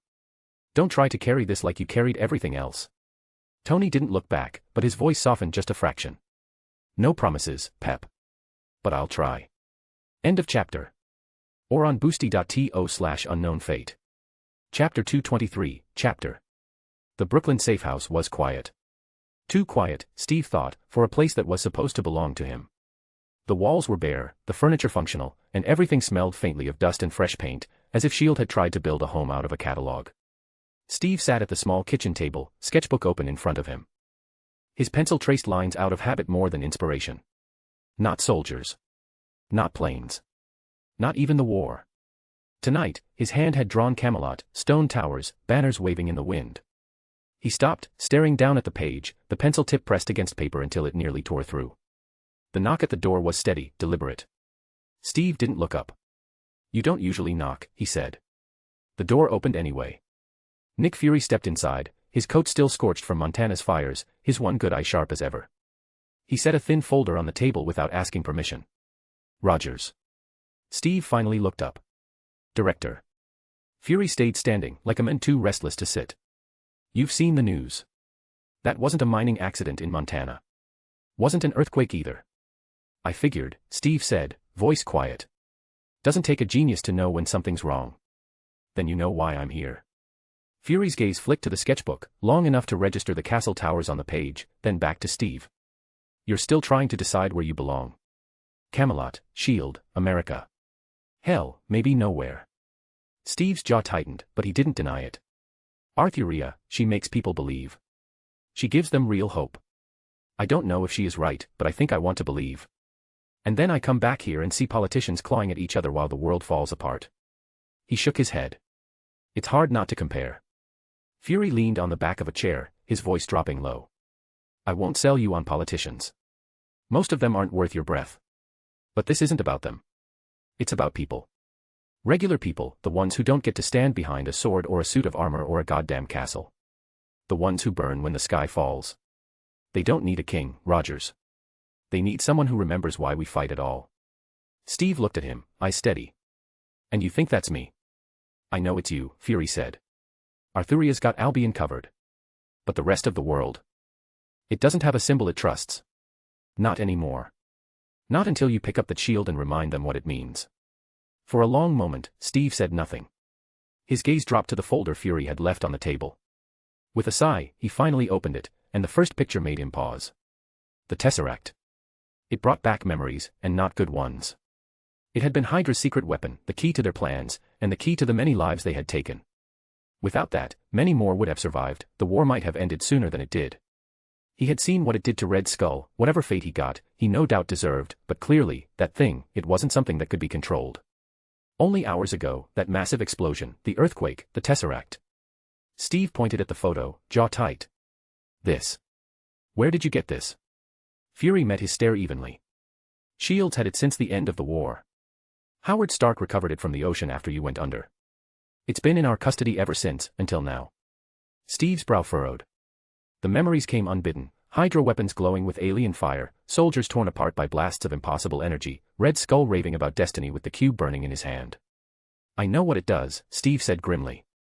Hydra built their entire war machine on it. Thousands died because of that thing. And now you're telling me it's loose again. Fury nodded once. Not just loose. Stolen. And worse, someone's already figured out how to use it. Steve's fist clenched against the table. Then you never should have touched it. You had no right. After what it did in the war, after what Hydra turned it into, you still thought you could play with it. Like it was just another gadget to put in a vault. Fury didn't flinch. He let the anger burn out between them, let Steve's words hang heavy in the room. Maybe we should have buried it deeper, he admitted. Maybe we should have left it where Stark found it. But we didn't. We studied it, and now it's gone. The should-haves don't matter anymore, Rogers. What matters is stopping what comes next. Steve's eyes narrowed, his jaw working as though grinding against every reason to say no. You don't control it, Fury. I saw what happened when Red Skull tried to control it. There was nothing left, not even ash. Fury leaned forward, both palms pressing on the back of the chair. Trust me, I have seen what it can do. I almost got blown up by it, but the important truth is that right now, it's in the hands of someone who can and will use it against us, so we can discuss what to do with it later. For now, we need it back. Steve's nostrils flared. He wanted to argue, to drag Fury across the table and make him admit S.H.I.E.L.D. had no right to play God. But deep down, he knew Fury was right about one thing: the cube wasn't sitting in a vault anymore. It was already out there, and every second wasted was another second it could be turned against innocent people. His hand drifted across the photo again, tracing the edge of the cube with a finger that trembled despite himself. This thing doesn't belong in human hands. Not in Hydra's, not in S.H.I.E.L.D.'s. Maybe not even in mine. But if it's loose again. He shut the folder with a sharp snap. Then I can't just sit here. Fury straightened, his single eye glinting with something that was not quite satisfaction. Good. I don't need you to like it, Rogers. I just need you ready. Steve's voice was low but steady. I'll fight. But don't mistake that for trust. You tell me this is about protecting people, then you'd better mean it. Because if S.H.I.E.L.D. starts thinking like Hydra, I'll put it down myself. Fury didn't argue, didn't smirk, didn't posture. He only gave a single, solemn nod. That's why you're Captain America. He tapped the folder with one finger. Read it. Details are inside, names, intel, what we're up against. Someone will come for you soon. Suit up when they do. With that, Fury turned and left, the door closing with a muted thud that left Steve alone in the silence.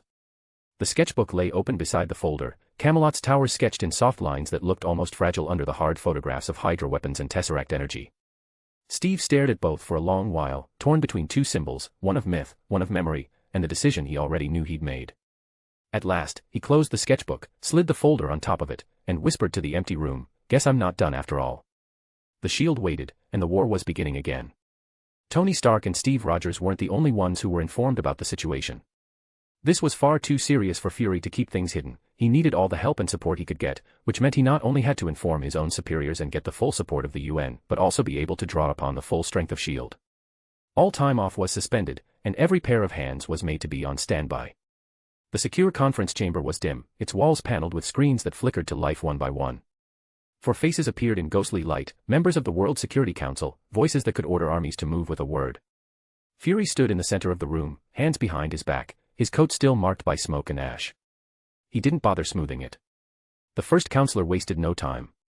Director Fury, do you have any idea of the scale of the disaster you've just handed us? The destruction in Montana, the footage of the crater, it's already gone global. And now you're telling us the cube, S.H.I.E.L.D.'s most classified asset, is in enemy hands.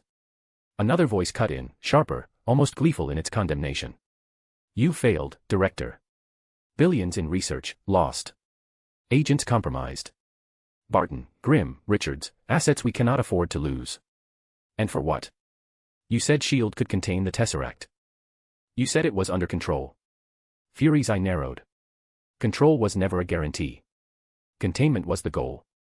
And now containment's been broken, by forces beyond anything this council has ever faced. A third face leaned forward. Excuses. What we see is negligence. Your entire operation has collapsed. And in the process, you may have just provoked an alien war. Fury stepped closer to the projection, his voice low but cutting. No. That alien war was already coming. Phase 2 was already about being ready for it. You don't want to hear it, but this wasn't a failure of S.H.I.E.L.D., it was a reminder that Earth isn't alone anymore. And if we keep fighting like we're the only players on the board, we won't last long enough to argue about who's to blame. For a moment, silence pressed down. Then another face leaned into the light, Alexander Pierce. Calm, silver-haired, his tone more measured. Enough, Pierce said. His voice carried the weight of command without the need to raise it. We can't waste time fighting among ourselves. What happened in Montana is a tragedy, yes, but Fury is right, this is bigger than containment, bigger than politics. If we keep him tied up in these chambers, we'll have nothing left to argue over when the next strike comes. The sharp-voiced counselor snapped back, you're siding with him. After this catastrophe. Pierce's expression didn't shift. I'm siding with survival. If Fury says this threat is beyond our current capacity, then the only logical course is to give him the tools he needs. Otherwise, we're gambling with the entire planet. The room fell into an uneasy quiet. Finally, the first counselor muttered, very well. Director Fury, you will have the resources you're asking for. But understand this, failure will not be tolerated again. Fury inclined his head, though his tone was still steel. I don't plan on failing again. The screens winked out one by one until only Pierce remained. For a moment, his eyes met Fury's through the projection, unreadable. Don't waste the chance I just bought you, Pierce said quietly. Then his screen, too, went dark. Fury stood alone in the silence, the hum of the secure chamber surrounding him. He exhaled once, slow and controlled, before pulling his coat tighter around his shoulders. The council might not understand yet. But they would. When the storm came, they'd see why he'd set the Avengers in motion. End of chapter. Or on boosty.to/unknown fate. Chapter 224, Chapter. The chamber hummed with purpose. Not the ragged, chaotic hum of mortal industry, but something closer to harmony. At the center of it all, the tesseract pulsed on its dais, its light filling every seam of steel and stone. To Ebony Maw, it was not a machine nor a weapon. It was scripture. He walked between the rows of improvised equipment, his robes brushing against metal casings and dangling cables. The mortal devices mattered little on their own, they were scaffolding, tools, useful only because Reed Richards bent them into instruments of the cube's song. Reed stood at a console, his hands moving with a precision that no longer belonged to him. The blue fire in his eyes guided each stroke of the keys, each adjustment of the circuits. The man who had once questioned, doubted, argued, he was silent now. And silence was obedience. You will stabilize the lattice, Maw said softly, though he already knew the answer. Yes. Reed's voice was flat, almost tranquil. Phase variance 94% corrected. Containment requires reinforcement. When complete, the conduit will channel energy sufficient to pierce the veil. Maw inclined his head. As expected. The deception was as vital as the work itself. To bring the cube directly to the Great Titan would be reckless, an invitation for Odin's gaze to fall upon them before the design was ready. No, better to disguise the theft as something smaller, something brutish. A wound opened on this world, a portal torn wide. Earth's panic and ruin would be the smoke screen behind which Thanos could move unseen. Patience. Every step must be veiled. On the floor below, Ben Grimm waited motionless. Granite skin and crushing fists, an ideal sentinel. His eyes no longer burned with resistance, they were as blank as stone itself. He would break whatever Maw commanded him to break, and kill whoever was named. Nothing more, nothing less. High above on the gantry, Clint Barton stood in the shadows, bow in hand, his gaze never shifting. He did not fidget, did not sigh, did not blink more than was necessary. A predator reduced to pure instinct, stripped of hesitation, left only with aim and obedience. Maw looked at them and felt a swell of satisfaction. You are liberated, he murmured, letting his words carry across the chamber. Freed of doubt, of weakness, of choice. In obedience, you have found peace. In service, you have found purpose. Neither Grimm nor Barton reacted. Richards continued his work without pause. As it should be. The cube's glow intensified, flooding the chamber with a cold, ethereal light. Machines shuddered as they drank in the energy, coils trembling under the weight of power not meant for them. Sparks fell like ceremonial incense, the air thick with ozone and heat. Maw spread his hands, as though receiving benediction. The vibration in his bones was not discomfort, it was affirmation. The Titans will made manifest. Soon, he whispered. The veil will part, and this world will know the first taste of his glory. They will kneel. Not to me, not to you. To him. The cube flared again, a ripple of infinite depth contained in a perfect, indifferent shape. Maw felt his lips curl into a smile. Then, the smile turned into a frown as the surge of energy caused some of the machines to spark before letting off a thick, dark smoke. Clearly, these mortal toys struggled to channel the power of infinity itself properly. The smoke curled upward in ugly plumes, staining the chamber with the stench of burnt copper. One of the coils shrieked, metal warping under the impossible strain, and collapsed into a heap of molten slag. Maw's eyes narrowed. Reed's fingers hesitated for the first time since his enthrallment began. Sparks danced across his console, and warning glyphs scrolled across the screens. Structural degradation detected. Energy feedback will destabilize the matrix. Containment will fail. Explain, Ma said, his voice calm as ever, though a thread of irritation coiled beneath the words. Reed blinked once, the blue fire behind his eyes unshaken. The lattice cannot hold. Mortal alloys collapse at these thresholds. An element of greater resilience is required, something to anchor the field and prevent collapse. Ma tilted his head, listening to the words not as an engineer, but as a priest interpreting scripture. A flaw in the vessel does not invalidate the truth of the message. The flaw lies in the vessel. What do you require? He asked. Reed's hands danced across the console, pulling schematics onto the hollow display. Iridium. Stable, heat-resistant, resistant to arc disruption. With sufficient mass, it will ground the fluctuations. Without it, the portal cannot open without tearing itself apart. Iridium. Ma let the word linger, tasting it. He had to use the Mind Stone to dive into his mind, finding out what this iridium was. Thankfully, he quickly realized what it was. A not uncommon element, but apparently, it was rare on this miserable world. And that made it hard to get. Though not impossible. He turned his eyes to another of his servants. Clint Barton, a soldier, an agent, a tool, but someone who knew where things of value could be found. While Ma could easily do it himself, it would be all too easy. He also knew that every action he made endangered his grand plan, and more importantly, his master's plan. No, he needed these humans to be his agents. Thankfully, while he hadn't gotten control of everyone near him when he appeared, he had gotten his hands on a few useful tools, all the same. Ma's gaze lingered on Barton. The archer stood poised above, bow in hand though no arrow was nocked, his eyes like glass pools reflecting nothing. An assassin without hesitation, a hound who would follow the scent wherever Ma directed. You know this world, Ma intoned, his words curling through the air like incense. You know where its treasures are hidden, where its rulers keep their toys. Tell me where this iridium lies. Barton's head tilted slightly, as though listening to a voice only he could hear. Then, in that steady soldier's cadence stripped of all humanity, he answered, I know of a place. A secure facility. Research-grade iridium. Military contracts. But it's well protected, getting it won't be easy. What do you need? Ma asked. To him, no request would be impossible. An eye. Barton said without hesitation. Ma had to admit that wasn't what he had expected, but still, he could work with that. Barton could get the iridium itself, and Grim, he could get the eye, which meant he could stay here and protect the Tesseract. Yes, that would do nicely. Steve was almost relieved when he stepped out of the small jet that had taken him out to what appeared to be an aircraft carrier. Not that he didn't like that Agent Coulson, he seemed like a good man, but the way he kept glancing at him. It just bothered him. Steve knew that this current age was far more open to same-sex relationships, but he very much still preferred women, so being looked at by a guy with such an intense gaze was rather uncomfortable. Agent Romanoff, Coulson greeted the red-haired woman who approached them. Steve wished it were someone like her who had ridden with him, at least if she had kept shooting him glances, it wouldn't have been as awkward. Captain Rogers, Coulson introduced, making Steve snap out of his thoughts. Ma'am, he greeted her. Hi, she greeted him almost coldly, completely uninterested in him. They need you on the bridge, they are starting a face trace. She told Coulson, who was quick to walk off, leaving him alone with her.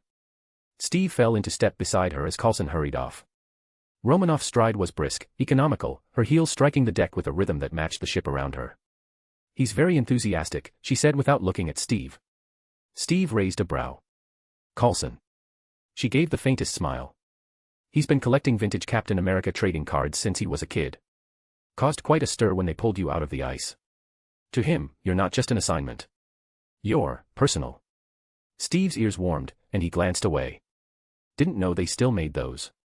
They don't, Natasha replied. Which makes his collection even sadder. Steve wasn't sure how to answer that, so he stayed quiet, instead focusing on what lay ahead of them. Not far off, he spotted someone who didn't look like he belonged. Everyone moved with military precision and purpose, but this man in a fade suit looked confused and unsure of what he was doing. Steve did, however, recognize the man, Bruce Banner. He had long since heard about him, someone who had worked on a super soldier serum and gotten it wrong. Instead, he now turned into a massive, hulking green monster when angry. Steve was almost impressed by how wrong this guy had gotten it, because that was quite far from what it did to him. Still, everything he had read about him said that Banner was a kind person and a brilliant scientist who just wanted to help people. That was something Steve could understand and respect. Dr. Banner, he greeted him, offering him his hand. Oh. The man looked almost shocked at being called out, but but recognition quickly shone in his eyes as he looked Steve up and down. Clearly, he realized who he spoke with. "Yeah, hi. They told me you would be coming," he said, almost unsure of himself. Steve also noticed his handshake was pretty weak, as if afraid he might hurt him. "Word is you can find the cube." Banner looked around, nervous and unsure of himself. "Is that the only word about?" Steve recognized the look from a mile away. "Only word I care about," he answered with a confident smile. Before Banner could say more, the deck shuddered beneath their feet. A low, rolling vibration carried through the steel, rising in pitch. Steve turned, his eyes widening as shadows passed over the water. The carrier stretched out before them like a floating city, and then, panels along its flanks split apart. Giant turbines unfolded, their blades gleaming in the sunlight as they rose from hidden bays. "Secure all stations. Clear the deck," a voice barked over the loudspeakers. Engines roared to life, and the entire ship trembled. The sea frothed into towering spirals as the turbines spun faster and faster, until the massive hull began to rise, water cascading from its sides like a second storm. Steve braced himself, gripping a railing. "This is a flying aircraft carrier?" Banner tilted his head back, watching the impossible take shape. "Oh, you've got to be shitting me." Natasha didn't even blink. "Gentlemen," she said crisply. "Welcome to S.H.I.E.L.D. End of chapter. Or on boosty.to/unknown fate. Chapter 225, Chapter. The bridge of the helicarrier was a cathedral of glass and steel. Wide panes revealed the sky stretched in every direction, while banks of consoles thrummed with activity. Agents moved in perfect rhythm, voices clipped, hands steady as they guided one of the most advanced vessels on the planet through the open air. Steve thought he had seen it all. He thought that after what he had experienced, he wouldn't be easily surprised. Yet clearly, this was beyond anything he had expected. More so when he realized that this massive flying behemoth was invisible. He reached into his pocket and pulled out a few folded notes, pulled 10 quid from the stack, and wordlessly handed it to Fury. Steve wasn't above admitting when he lost a bet.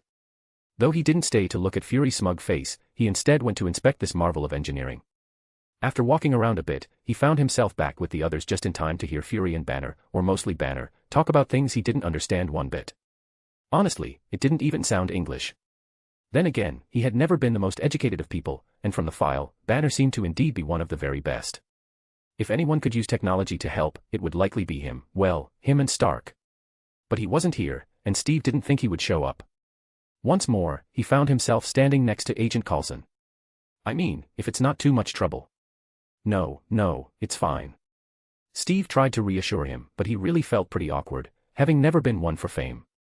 "It's a vintage set," Coulson said, trying his best, and failing to break the awkward atmosphere.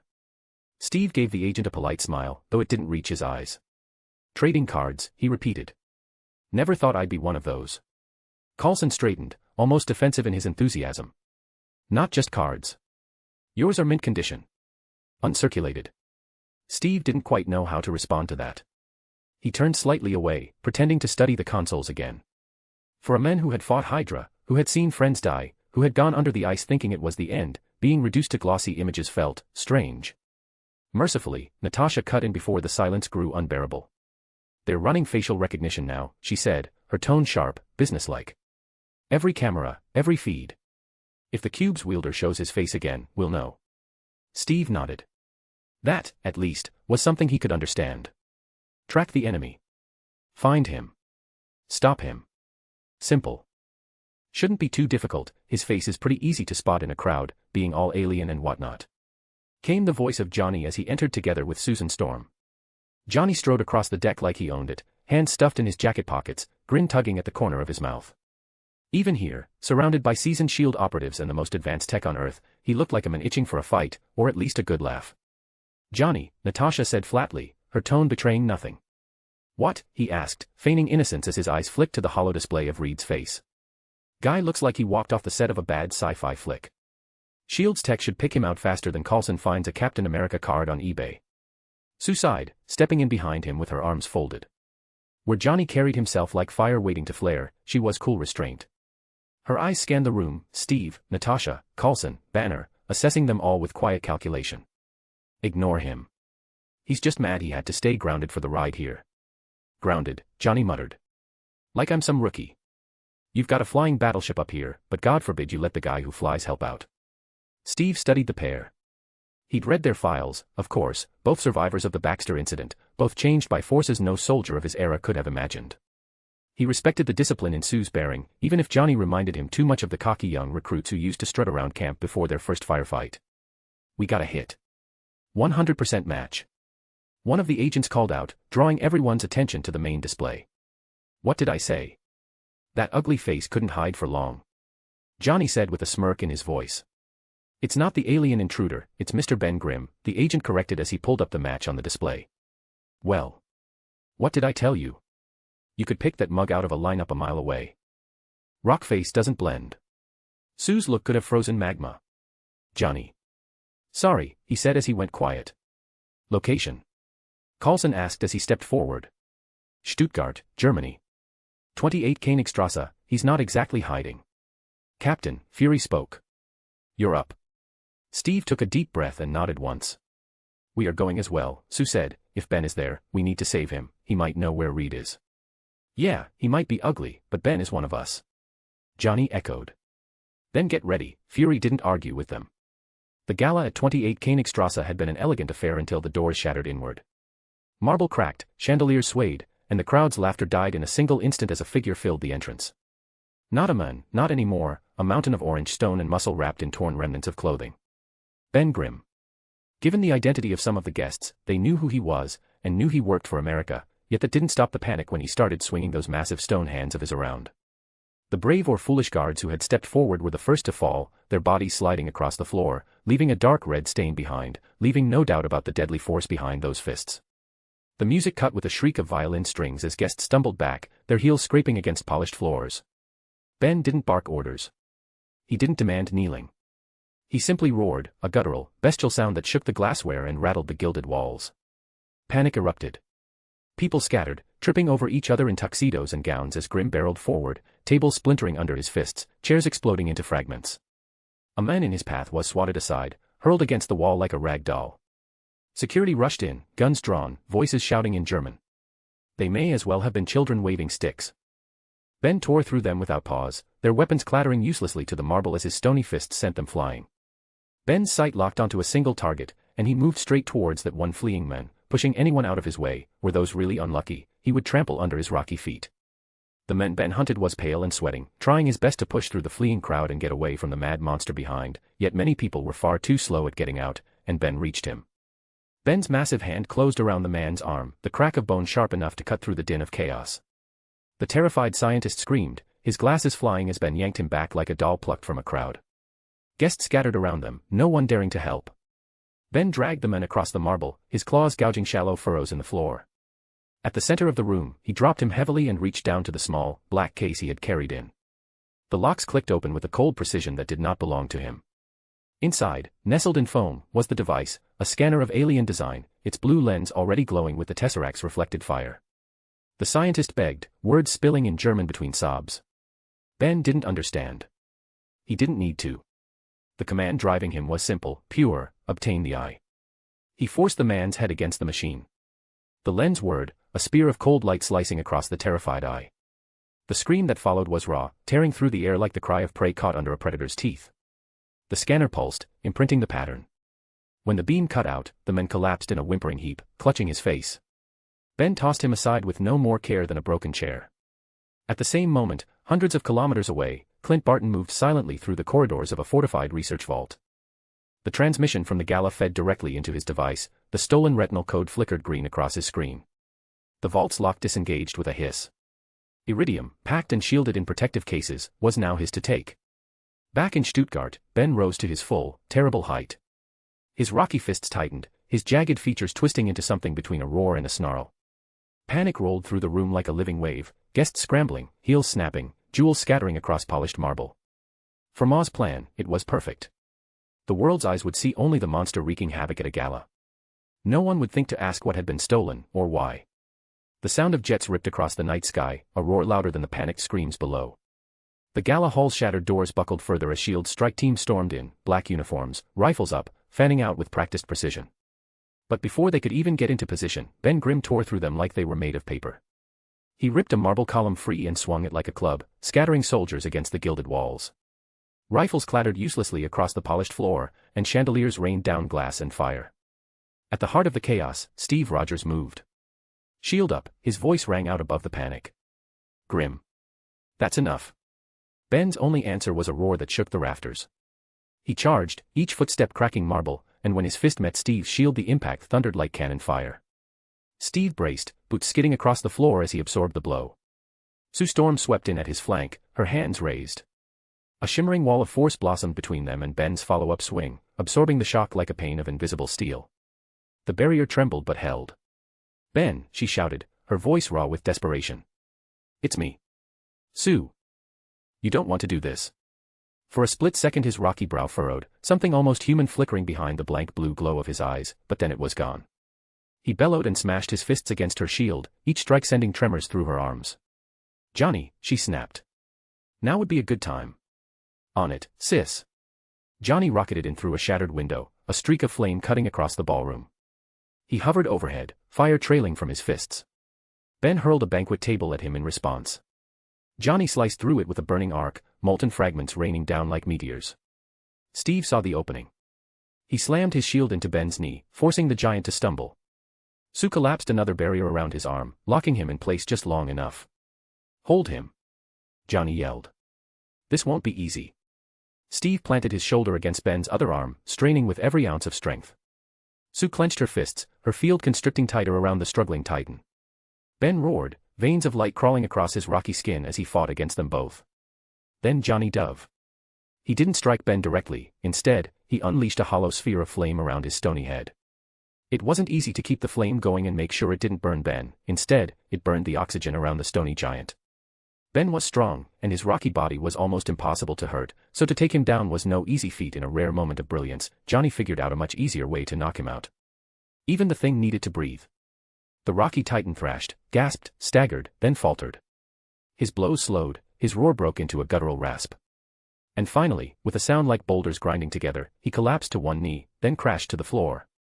The marble shook with his fall. Steve stepped back, chest heaving, while Sue rushed to Ben's side, her barrier fading as she knelt beside the unconscious form of her old friend. "God," she whispered, brushing her hand against his stone cheek. "What did they do to you?" Johnny landed, his flames dimming into embers. He crossed his arms, trying to mask the tremor in his voice with bravado. "Told you, rock face never blends. But he sure hits like a tank." Steve lowered his shield, his voice steady. "He's coming with us. Maybe S.H.I.E.L.D. can figure out what's controlling him. Maybe we can still save him." The room was chaos, overturned tables, shattered chandeliers, guests huddled in terror, but for the first time since the attack began, the storm had passed. S.H.I.E.L.D. agents moved quickly, clamping restraints onto Ben's arms with mechanical locks built for Hulk-level threats. Sue never left his side as they dragged him out. End of chapter. Or on boosty.to/unknown-fate. Chapter 226, Chapter. The capture of Ben Grimm had been clean and relatively easy. At least it had been quick, as had his rampage, but that had been beyond brutal. The room was covered in bodies, some still alive but hurt, many completely unmoving. Blood covered the shattered remains of the marble flooring. It wasn't a pretty sight, and worse yet, everyone knew it was the thing who was behind it, and Germany wanted its pound of flesh, rocky or not. Natasha and the others had no choice but to flee quickly, getting out of Dodge before anyone could try to arrest them. Even Johnny didn't have much to say as they flew back towards the helicarrier. There was nothing fun about what had happened in Germany. The weight of the situation felt all the more real. Ben, that idiot, he would never have done something like that, hurt innocent people. Never. Ben had a heart of gold, yet clearly, that didn't mean anything in front of alien mind control. They flew in silence, none having anything to say. Arriving back, they were greeted by a large team of S.H.I.E.L.D. agents ready to take Ben into custody. The cell door clanged shut with a sound like final judgment. Ben Grimm sat chained to the reinforced platform, thick restraints locking his rocky wrists and ankles. They weren't ordinary cuffs, Steve could tell that much. The alloy shimmered faintly with a violet sheen, something Banner had muttered was Hulk-proof, in theory. Ben didn't struggle. He didn't speak. His eyes still burned faintly blue in the dim light, a reminder that whatever was left of their friend, it wasn't in charge anymore. Sue stood just beyond the barrier, her hands pressed to the glass. "Ben," she whispered, as if saying his name enough times could call him back. "Please, just look at me." He didn't blink. "Storm." Fury's voice cut across the silence, firm but not unkind. "I know what this looks like. But we can't risk him loose on the ship until we know how to break him free. You are treating him like a monster, like an enemy, she snapped, spinning on him. But he is not, he is a man, he is my friend. Fury didn't answer her right away. His jaw tightened, the weight of command pressing heavier than the eye patch ever did. That's why I called in outside help, he said at last. S.H.I.E.L.D. has plenty of tech, but this isn't wires and circuits. We need people who've dealt with things like this before. The door to the containment level hissed open, and 4 figures stepped through. The first was a strange sight, and one that most people were easily shocked by, a blue-skinned man who looked like some kind of demon or monster. Well, more teens than men. Kurt Wagner, Nightcrawler, bowed his head nervously, golden eyes catching the low light. Beside him, all leather and scowl, came Logan. No introductions needed, his reputation preceded him. Claws or no claws, the man radiated danger. He lit a cigar despite the no smoking signs plastered across the walls, earning a glare from Coulson that he ignored entirely. Behind them walked the twins, Manon and Maxime. They looked even younger than Kurt, little more than 2 children. Though Steve's eyes remained on Logan, recognition filled his eyes. I know you, he said quietly. Logan frowned, the cigar between his teeth shifting. Do you now? World War II, Steve said. His voice was steady, but his eyes held something more, the ghost of old battlefields. France. The forests outside Rouen. You fought with us. With the Howling Commandos. You saved Dum Dum Dugan's life when the tanks broke through the line. For a moment, Logan just stared at him, smoke curling from the end of his cigar. There was no spark of memory in his eyes, only a faint irritation at being studied so closely. Can't say I remember, you must have the wrong guy. He muttered at last. Steve's jaw tightened, but he gave a nod. Indeed, it couldn't be the same guy, that had been decades ago, and this guy looked like he hadn't aged a day. Clearly, he was just a grandson or something. Right, my bad. Fury cleared his throat. As I said, to help us hopefully break Grimm out of the mind control, I reached out to someone I knew to send some support. And Xavier sends a bunch of kids. Came another voice, as Tony Stark came swaggering into the room as if he owned it. Really, that guy has fallen on hard times since he lost the crown, hasn't he? He joked. We aren't kids. Maxime was quick to defend himself. Don't bother, Stark is as dense as the metal he wears as a suit. Natasha said with a roll of her eyes. Very funny, but you still all came running as soon as you had a problem on your hands. He said, and he wasn't wrong. Enough, we need to try to do something about Grimm before he starts to struggle. I would rather not have him damage anything, even if his cell was built for something far stronger than him. Fury once more tried to get the situation under control. Someone like me, you mean? Banner's voice hung in the air, quiet but heavy. Everyone looked at him, some with sympathy, others with unease. Exactly, Fury said. No apology, no softening, just the blunt truth. Banner shoved his hands in his pockets, eyes flicking to the restrained thing. But he said nothing. Sue's jaw tightened. She turned to the twins. She agreed with Stark that they were young, but she had no choice but to rely on them to help Ben, and then Reed. Please, if you can, help Ben. She pleaded. Manon and Maxime exchanged a look. For all their youth, there was a kind of gravity in their eyes that belied it, the same eerie poise they had shown in Lion. They stepped forward in unison, hands lifting toward the glass. Sue started to speak, but Maxime's voice was already steady, calm.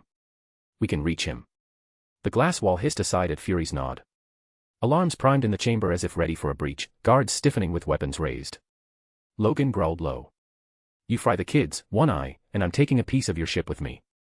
Just keep your claws sheathed, Fury shot back, though he didn't call off the safeties. The twins pressed their palms against Ben's rocky skin. Their eyes fluttered closed, and the air around them seemed to shimmer.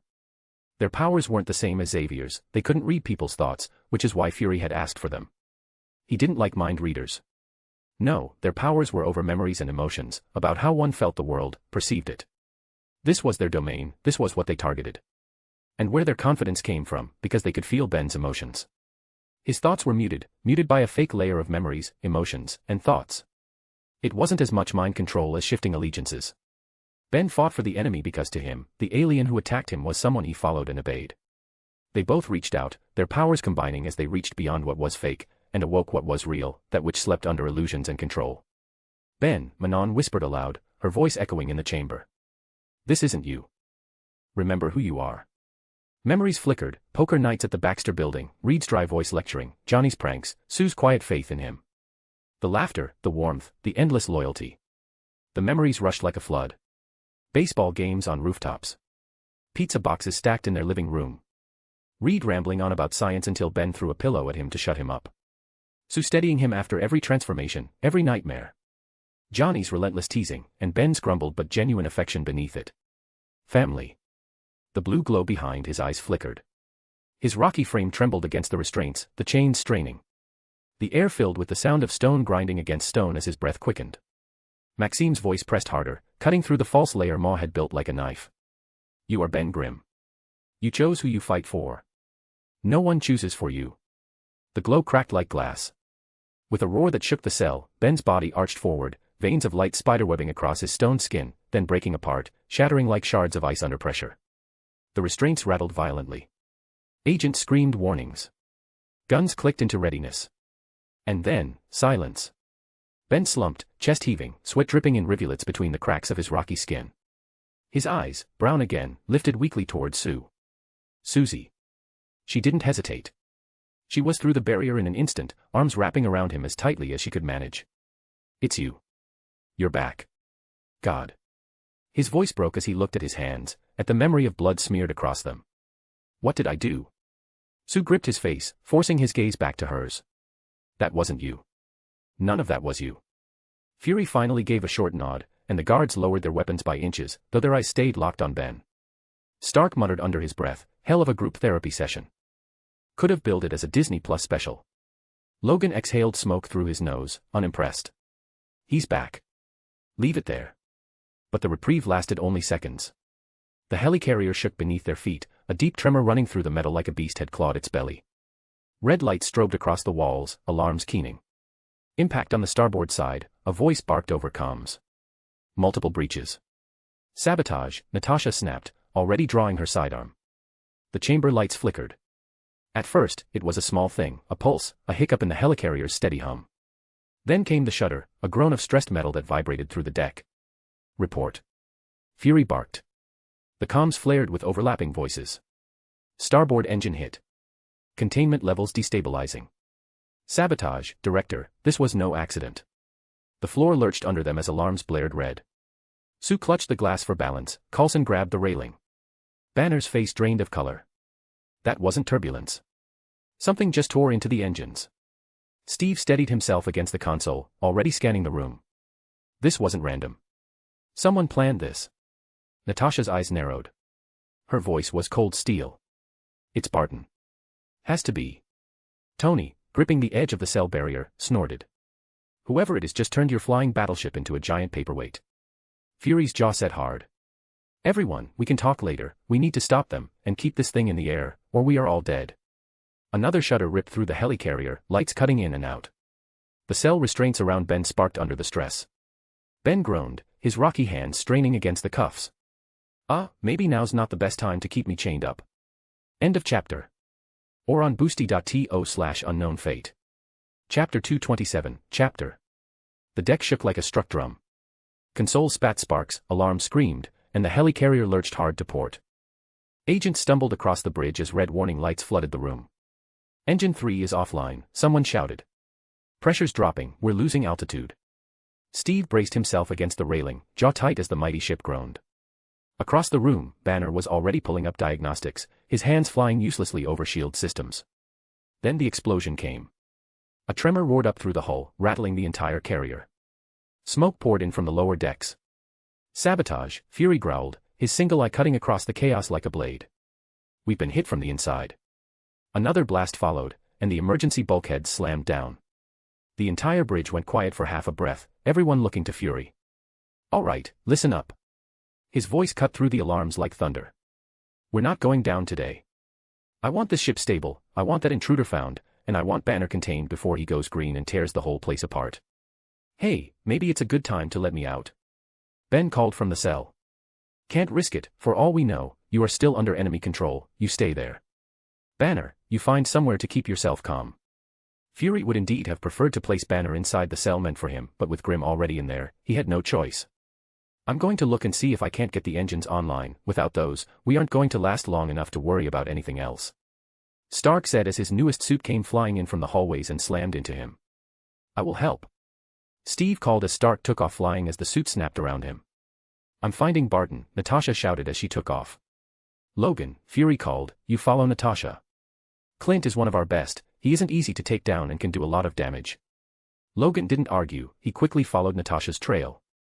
I'm going to try and stop them from blowing us to bits. Susan said as she too flew off. And you too, Fury finished, glancing at the twins. Stay with Banner, he needs to keep calm, and you can do that. Without looking back, he too took off when he was needed on the bridge, someone had to take command of the situation. Tony was stopped by nothing as he flew through the corridors. A few times, he ended up running into some attackers, but while the elite mercenaries might be able to threaten the agents of S.H.I.E.L.D., they were nothing in front of his suit. He didn't even need to do anything himself, Jarvis had handled it, shooting special bullets at them, non-lethal ones. Normally, he didn't care too much about not killing, his usual targets were terrorists, but here, with possible mind control being a factor, he held back. Tony was also happy that Jarvis had mapped out the place, because this was nothing short of a maze.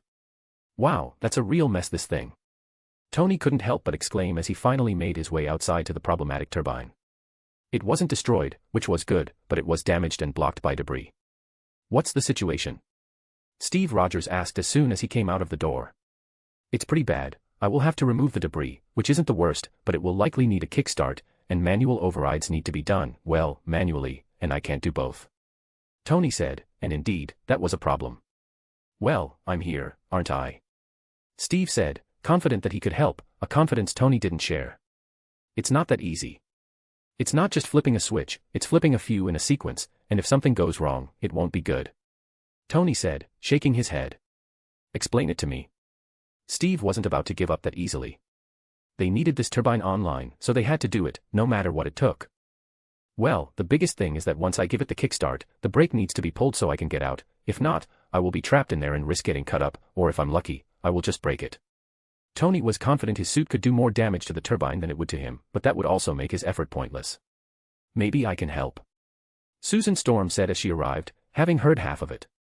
Maybe I can start it from outside, and you do the technical stuff, Stark, she offered a different solution. That works, yeah. Tony agreed, he liked that plan much better than having to risk his suit and life by getting in there himself. Sir, you have incoming. Jarvis's voice sounded in his ear as alerts popped up on his HUD. He whipped around and quickly fired at the incoming missile, blowing it up before it could hit the carrier, but the resulting explosion still shook them. I guess these people won't make it easy for us. He couldn't help but curse. Damn. All right, change of plans, you two take care of this, I will handle them. Susan was quick to decide on a new course of action. While she was still the better choice at starting the turbine, she needed Stark here for the technical stuff, and Steve couldn't fight the jets, meaning she had to do it. Before either man could argue, she shot skyward, a comet wrapped in shimmering force fields, intercepting the squadron. Fine, Tony muttered. She plays air traffic control, we do the dirty work. Cap, I'm going to show you what to do, so pay attention, we don't have much time. He quickly showed Steve what buttons to push and levers to pull. This is the main brake. When you finish the startup sequence and I get it spinning, I need you to pull it, giving me time to escape. If you fail and it spins up while I'm inside, I'm ground beef. Steve planted his boots on the gantry, shield in hand, while Tony slipped into the turbine housing. The damaged machine loomed above them, a maze of warped steel and half-shattered blades. All right, clearing the debris, Tony muttered, his voice crackling over the comms. Repulsors shrieked as he melted and blasted through the blockage. Steve kept his eyes scanning the shadows. The noise of the turbine masked movement, but instinct told him they weren't alone. He was right. A masked mercenary leapt from the scaffolding above, knife flashing. Steve's shield came up in a snap, the blade skittering harmlessly across vibranium. He shoved hard, sending the men sprawling. Two more dropped in behind him. One went low, trying to sweep his legs, while the other fired a burst from a compact rifle. Steve pivoted, shield angled, sparks spat as the rounds ricocheted away, one slamming into the turbine wall with a scream of metal. Stark, we've got hostiles down here. Steve shouted. Tell them to take a number, I'm working. Tony grunted back. Another blast lit the interior of the turbine, sending smoke curling out. Cap, just keep the platform clear. That was exactly what Steve did. He smashed the rifleman across the jaw with his shield edge, spinning into the second merc with a bone-crunching kick that sent him toppling over the railing. The man's scream cut off as he fell into the clouds below. But more were coming. Rope lines dropped from the upper deck, 3, 4, 5 at once. These weren't ordinary soldiers, they moved fast, coordinated, clearly under Barton's direction. Steve's shield rang with impacts as they pressed him from all sides. He fought with brutal precision, blocking a strike here, countering with a shield bash there, his boots sliding on the trembling gantry. Every blow pushed him back closer to the edge. Inside the turbine, Tony cursed. Almost got it clear. Cap, whatever you're doing out there, don't let them touch the controls. I noticed. Steve snarled, driving his shield into another attacker's gut.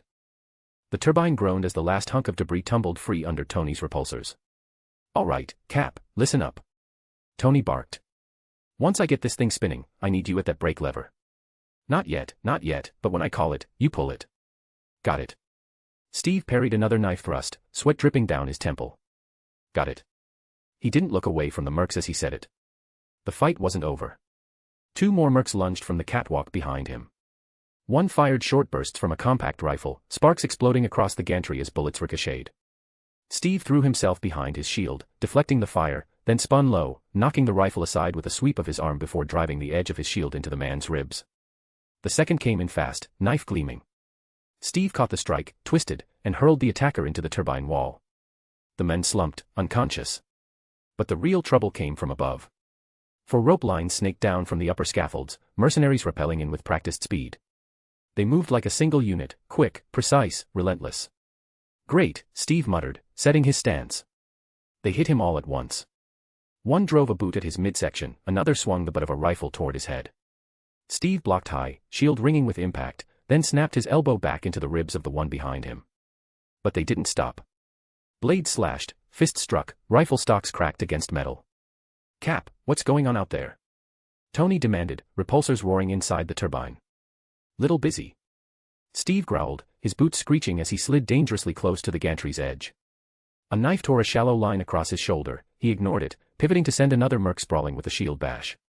But there were too many. They drove him back step by step until his heel clipped the outer railing. The merc with the rifle lunged, trying to shove him over. Steve twisted, barely catching the railing with one hand. His shield arm swung wildly, deflecting a blow that would have sent him into the clouds below. For a heartbeat, he dangled there, nothing but air beneath his boots. Inside the turbine, Tony's voice cut through. Cap, listen up. I've almost got this thing spinning again.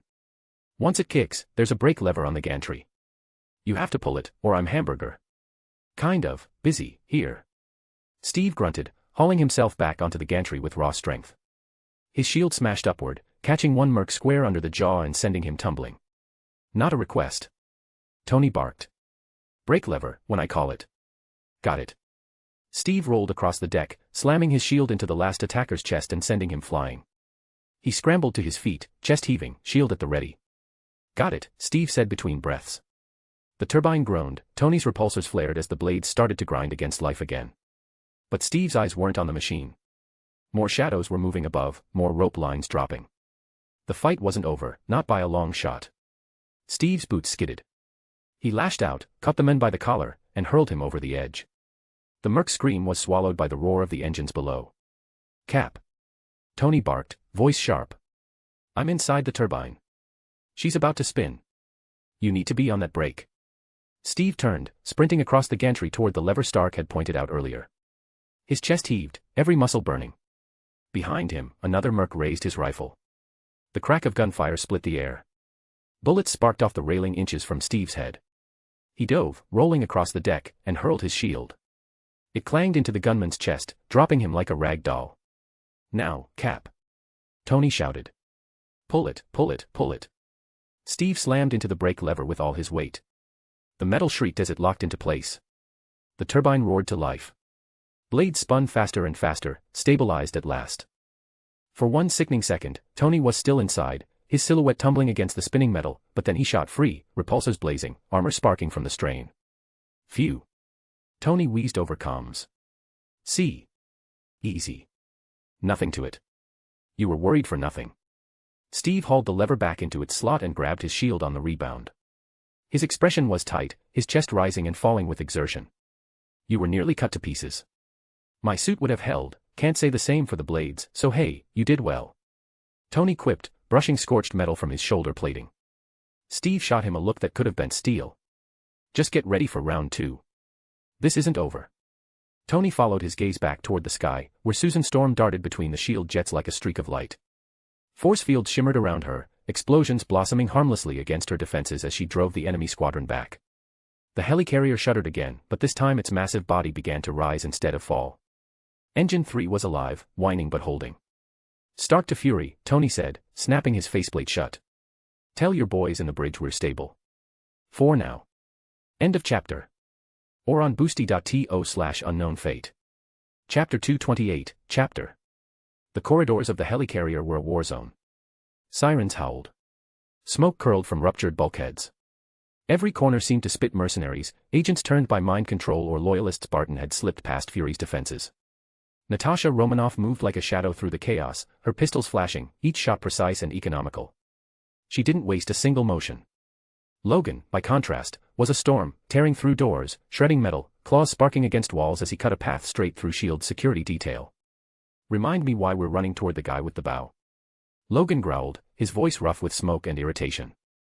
"Because if Barton takes out another engine," Natasha shot back, vaulting over a fallen console, "this ship stops flying. And we stop breathing." Logan bared his teeth in something that wasn't quite a smile. "Fine by me, but I still don't understand how a guy with a bow is more dangerous than the fighter jets buzzing around outside." They rounded a corner and nearly collided with a trio of agents. Natasha flipped low, sweeping one off his feet while Logan slammed the other two against the wall hard enough to dent the steel. They were out cold and up for a rough time once they woke up, but at least they were alive, which was more than could be said for many others. Not everyone had the strength or the skill needed to eliminate the intruders non-lethally. Then the lights above flickered. "Watch out." The warning came too late. The arrow hissed past Logan's shoulder, embedding itself in the bulkhead where Natasha had been a heartbeat earlier. The warhead glowed, an explosive charge primed to detonate. Natasha rolled into cover just as the arrow blew, the corridor erupting in smoke and flame. Logan growled angrily. He took the worst of the explosion, and while it was hardly enough to take him down, it still hurt like hell. "All right, those arrows are annoying." He grunted as he looked towards where the arrow had come from, only to see the glints of a dozen gun barrels, causing him to duck for cover before the corridor lit up by gunfire. Natasha also quickly took cover, though she knew that it wouldn't work for long, not with Barton on the other side. Clint wasn't stupid, he would take advantage of them being stationary to blow the cover up. "We can't remain here," she shouted to Logan, hoping he could use his mutant powers to overturn the situation, because Natasha didn't want to throw around explosives, not while inside a flying ship that was already struggling to stay in the air. Logan's claws snapped free with a metallic snick. "Good thing I don't need cover." Before Natasha could stop him, he hurled himself forward through the hail of gunfire. Bullets sank into his flesh, and he gritted his teeth as they hit his metallic bones. It hurt for sure, but in the end, it wouldn't kill him, and he was no stranger to pain. He plowed into the squad of hostile mercenaries like a wrecking ball, claws flashing, not to kill but to break weapons, drop soldiers, and scatter them so Natasha had an opening. Through the smoke, another arrow shrieked out, trailing cable. Logan tried to slash it, but it wrapped around his arm and yanked him hard, almost causing him to lose his footing, and gave the enemies surrounding him a chance to retaliate. They didn't shoot, in fact, they gave up on their weapons entirely and instead thought to just restrain his movements. Still, his actions did cause the gunfire to stop, it did cause a distraction. Natasha used the distraction. She rolled low, kicked a rifle out of a soldier's hands, and in a blur of motion was up on the catwalk. Barton stood above them, bow already drawn, eyes glowing that sick unnatural blue. "Clint," she called, breath sharp, "it's me." No answer. He loosed another arrow, this one detonating in a burst of concussive force that nearly threw her off the catwalk. She gritted her teeth. "All right, enough talking, let's take him down and have the twins help him." "Just wait for me, Clint. I will save you." Logan roared, wrenching the cable taut until it snapped, forcing Clint to dodge as the pulley it was attached to was ripped from the wall behind him. Natasha took full advantage of that to close the distance, knowing full well that Clint was by far the most dangerous at a distance. Logan threw himself back into the fight, throwing the mercenaries off of him and beginning a brutal melee where he kept his claws away to not kill anyone who might be here against their will. Natasha closed the last few yards with the silent efficiency of a predator. Barton's face was blank, eyes a cold, unnatural blue, his fingers worked the bow with impossible calm. The calm only made him all the more dangerous, as there was no hesitation in his actions. He didn't doubt, didn't question, didn't know the meaning of fear, he just acted as ordered. He would bring this aircraft carrier down, with himself inside it, all without hesitation. She reached him a heartbeat before he could loose another special arrow. Her hand shot out, catching his bow arm. He moved like a machine, no surprise, no flinch, so she twisted, spun, and used his own inertia to flip him. He came down on her shoulder, knife flashing. She met the blade with her forearm, her widow's bite sparking as his blade damaged the equipment, but at least it blocked the knife. Still, the sparking from her armguard did send a little shock into him. Not enough to knock him out as she had hoped, but enough to give her a chance to retaliate. She used the shock to drive her leg between his, sweeping. He rolled, came up, and they were close enough now that there was nowhere for an arrow to be effective. All the fight was hand-to-hand, raw and ugly. Not that Clint let melee combat be his weakness, he was highly trained, he used his knife with precision, his movements left no openings, he was deadly and determined. Sadly for him, he was up against Natasha, and she knew him well. Including all his tendencies, his rhythm from years of working with him, and right now, he was relying fully on his training and muscle memory. Acting like a robot, which meant he didn't switch up his style at all. She baited him with a feint, let him overcommit, then slammed her elbow into his sternum. He grunted, the blue in his eyes flickered. Below them, Logan snarled as another group of mind-controlled agents came at him. He ripped weapon from weapon, snapped rifles like twigs, and the corridor became a blur of fists and kicks. Despite being stronger and more skilled, Logan was outnumbered, forcing him to take quite a beating. On the catwalk, Natasha forced Barton onto his back with a crushing knee. He struck the deck hard, pain shuddered through him, and for one glorious half-second his pupils constricted to normal. Yet he quickly flipped around, his eyes returning to blue as he kicked at her, using the movement to get back on his feet as he turned, moving into a spinning kick. Forcing Natasha to dodge low. Barton pressed his advantage, following with a downward slash of his knife. Natasha parried with her forearm, sparks hissing as steel screeched against her damaged widow's bite. She grimaced at the jolt but used the momentum, twisting his wrist until the blade nearly slipped from his grip. He didn't falter. He never did. Instead, Clint surged forward, shoulder checking her against the railing. Her breath exploded out of her lungs, but she locked her arm around his neck, pulling him down with her weight.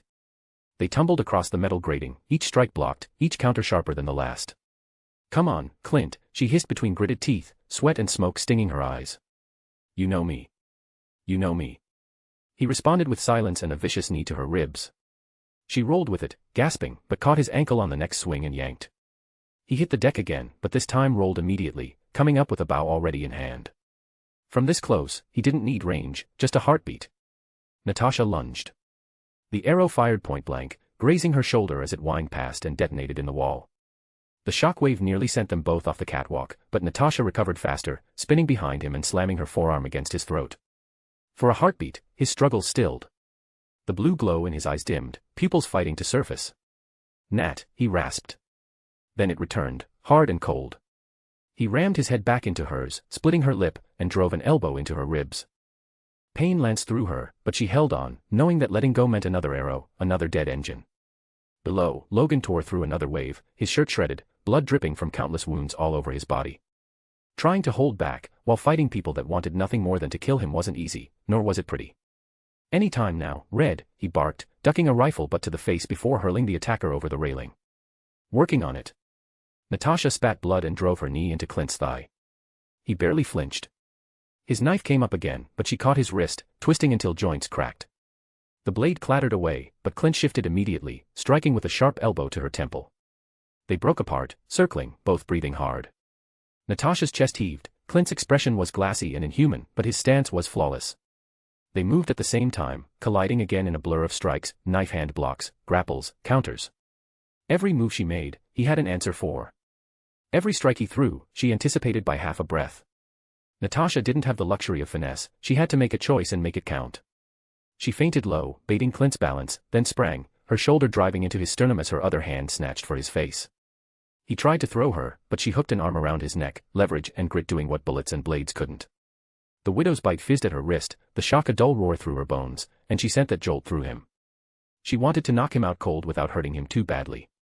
For a beat, he went limp, just enough for her to slam him onto his back. Her knee pinned his chest, her strangled hand controlling his knife arm. Clint's breath came ragged, the blue in his irises flared and then, mercifully, thinned to normal. He coughed, pupils contracting to human black. "Nat," he croaked, voice raw. The man under the control was coming back in pieces, aware, scared, disoriented. He fumbled for words as if they were stones. "Trap, don't, get," he groped for meaning, eyes wide with the sudden clarity of someone who'd been woken from a dream into a nightmare. Before Natasha could ask him for it, she heard it, a loud, brutal roar filled with anger. It almost shook the already unstable ship. "Shit. Logan. They are after the Hulk," she screamed. "Oh yeah, you think?" Logan grunted and stopped holding back as much, quickly knocking everyone down, though this time with broken bones, and many of them. End of chapter. Or on boosty.to/unknown fate. Chapter 229, Chapter. In the bowels of the flying aircraft carrier, Nightcrawler considered whether or not he should take the twins and leave. This was becoming a lot riskier than it was supposed to be. So much for just offering some support in a safe setting. Yet, knowing that the twins were needed to help Dr. Banner, he was really hesitating. And it wasn't like he could take Banner with them. Teleporting for the first time was always quite a shock for people, and that obviously wouldn't be ideal in this situation. Thankfully, Fury knew the importance of making sure Banner wasn't harmed, so he had stationed armed agents outside the reinforced chamber where they waited, ensuring no intruders could enter. The door was heavy, sealed, but every fresh tremor from the battle above rattled Kurt's nerves. "I'm telling you, I'm fine, you can let me out." "I could help, you know," Ben pleaded from within his glass-walled cell. His rocky fists pulled slightly against the restraints, more in frustration than real effort, but the cuffs groaned all the same. "It's not that we don't want your help, but, well, Mr. Fury is the one in charge," Maxime answered carefully. His small hands wrung together, eyes flicking between Ben and the trembling ceiling. "It's his call, not ours." Beep, beep, beep. The modified wristwatch on Banner's arm began to chirp in rapid warning tones. His face was pale, jaw clenched, breath short as the ship gave another violent lurch. "Oh, that doesn't sound good," Nightcrawler muttered, his tail lashing behind him. "Yeah, it's not." Banner wheezed, gripping the table for support. "Maybe you should try to work on your ability. Stop this, right now." His voice cracked as though he was choking on the words. His whole body trembled, as if each muscle was fighting itself. Manon stepped closer, her hand half raised as if to soothe him. "We can try. We can help calm you, like we did with Grimm." Banner sat cross-legged, trying to remain calm, with Manon and Maxime kneeling in front of him, their hands on his head. Their powers slowly started to work, his memories, those of dark days, were suppressed. And instead, memories of happy, peaceful times started to fill his mind. The area around him also started to feel so peaceful. A sweet scent of newly cut grass, of fresh coffee, and the library. Together with the simple memories of those days spent learning, he finally started to calm down. Inside and out, everything was calm and peaceful. In fact, Bruce hadn't felt this good in a long while. A small peaceful smile started to spread on his face. Yet, unbeknownst to all of them, inside both Manon and Maxime, a faint blue spark had been hidden, pure energy, but not their own, that was lying dormant, and now, it moved. As their power affected Bruce, the blue energy moved with it and flowed into Bruce. There, the energy finally burst with power, fading to nothing the next moment, but its job was done. Bruce let out a loud roar, his skin turning green, his body swelling. The Hulk had awakened, and he was angry. The chamber shook with the force of the roar. Metal warped, lights shattered, and the reinforced walls trembled as Banner was gone. In his place was the Hulk, muscles swollen, green skin gleaming with sweat, eyes burning with rage. The twins staggered back, clutching their temples as the sudden backlash of energy nearly overwhelmed them. Their attempt at calming Banner had instead cracked open the floodgates. Hulk's eyes locked on them. Small. Fragile. His mind didn't care that they'd tried to help. All he saw were threats, things too close. With a bellow, he swung his massive arm down. "Kurt!" Manon screamed. Bamf. The world stank of brimstone as Nightcrawler grabbed them both in his arms and blinked them across the chamber in a cloud of smoke, Hulk's fist smashing down where they had stood a heartbeat earlier. The floor buckled, sending cracked spiderwebbing across the reinforced plating. "Stay close to me." Kurt gasped, his golden eyes wide with panic. Hulk was already turning, already charging again. He vanished in another puff of smoke just as Hulk barreled through the space they had occupied, smashing headlong into the wall with bone-jarring force. Kurt reappeared on a support beam above, clinging with both hands, twins dangling beside him. The Hulk wheeled around, snorting like a maddened bull. His leap was sudden, shockingly fast for his size, and the beam splintered as his fingers closed on empty air. Bamf. They were gone again, reappearing by the ceiling. The Hulk snarled, spinning, swiping at shadows. He hated what he couldn't reach. Each time he lunged, Nightcrawler blinked away, always just out of his grasp, the acrid smell of brimstone filling the chamber in rapid bursts. Kurt's breaths came ragged now. Teleporting with 2 passengers was draining, and the Hulk was relentless. "We can't keep this up," he shouted over the chaos, his tail whipping nervously as Hulk ripped free a support strut and hurled it at them. They vanished again, only for the strut to punch through the wall where they had been. Ben Grimm slammed his fists against the inside of his cell. "Let me out, damn it. I'm the only one who can go toe-to-toe with him." His rocky arms strained, the reinforced restraints creaking ominously. The twins looked from Hulk's raging form to Ben's desperate face. Their powers couldn't calm Hulk now, not through that torrent of alien influence. But if they freed Grimm... Another bamf. As Kurt dodged a swipe that would have turned him to paste. Sweat ran down his temples, his strength faltering. Decide fast, he cried. Or we're all dead. Ben's fists hammered the glass again, the reinforced cell groaning under the strain. Come on. You need me. He's not gonna stop until he tears this whole tub in half. Manon's face was pale, but her voice cut sharp with urgency. Maxime, now. The boy nodded, quickly pressing the big button to open the cell.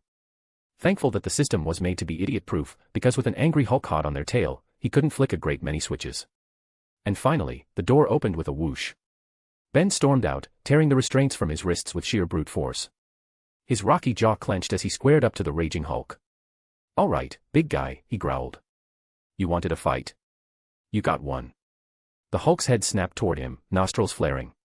The low growl that rumbled from his chest was more animal than human. With a roar, he charged. The two giants collided in the middle of the chamber like runaway trains. The impact shook the ship from keel to deck, throwing the twins off their feet and forcing Kurt to teleport them back into cover behind the observation glass. Stone fists met green muscle. Hulk swung wild, raw power behind every blow, but Ben planted his feet, tanked the hit, and answered with a haymaker that staggered Hulk a step back. The sound was like boulders colliding, each strike echoing like thunder through the carrier.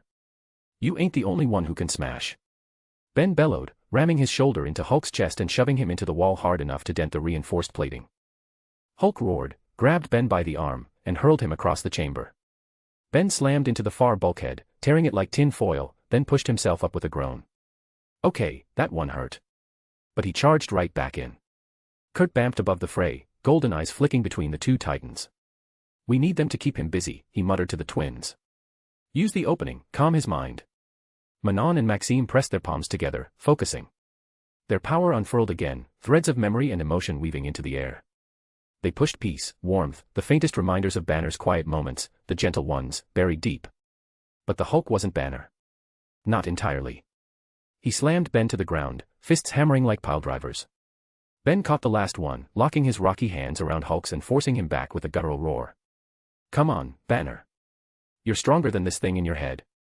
The twins' voices trembled in unison. Remember who you are. The blue tint of alien influence flickered across Hulk's eyes. He roared louder, slamming his head against Ben's, trying to drown it out. But Ben didn't let go. He locked Hulk in a grapple, veins of strain cracking across his rocky hide. Stay with me, big guy. You're not the enemy. I am not letting you hurt them. For the first time, Hulk hesitated. His fists wavered. The twins pressed harder, their small bodies shaking with effort. Threads of memory pulsed, images of Banner in a lab, reading quietly, drinking tea, moments of laughter with colleagues long gone. The anger began to ebb. The roar died into a grunt. Hulk's chest heaved. His eyes flickered green, then brown. And with a thunderous exhale, his muscles shrank, his skin paled, and Bruce Banner collapsed against Ben's chest, unconscious. Ben eased him down gently, his rocky shoulders rising and falling as he caught his breath. That, he panted, was one hell of a workout. Kurt reappeared beside them, hand on his chest, panting with relief. The twins slumped against the wall, drained but smiling faintly. For now, the Hulk was down. The aftermath was quieter, but no less heavy. The chamber still stank of sulfur and smoke, the walls groaning from the punishment of titans. Banner was back, but tired from the ordeal.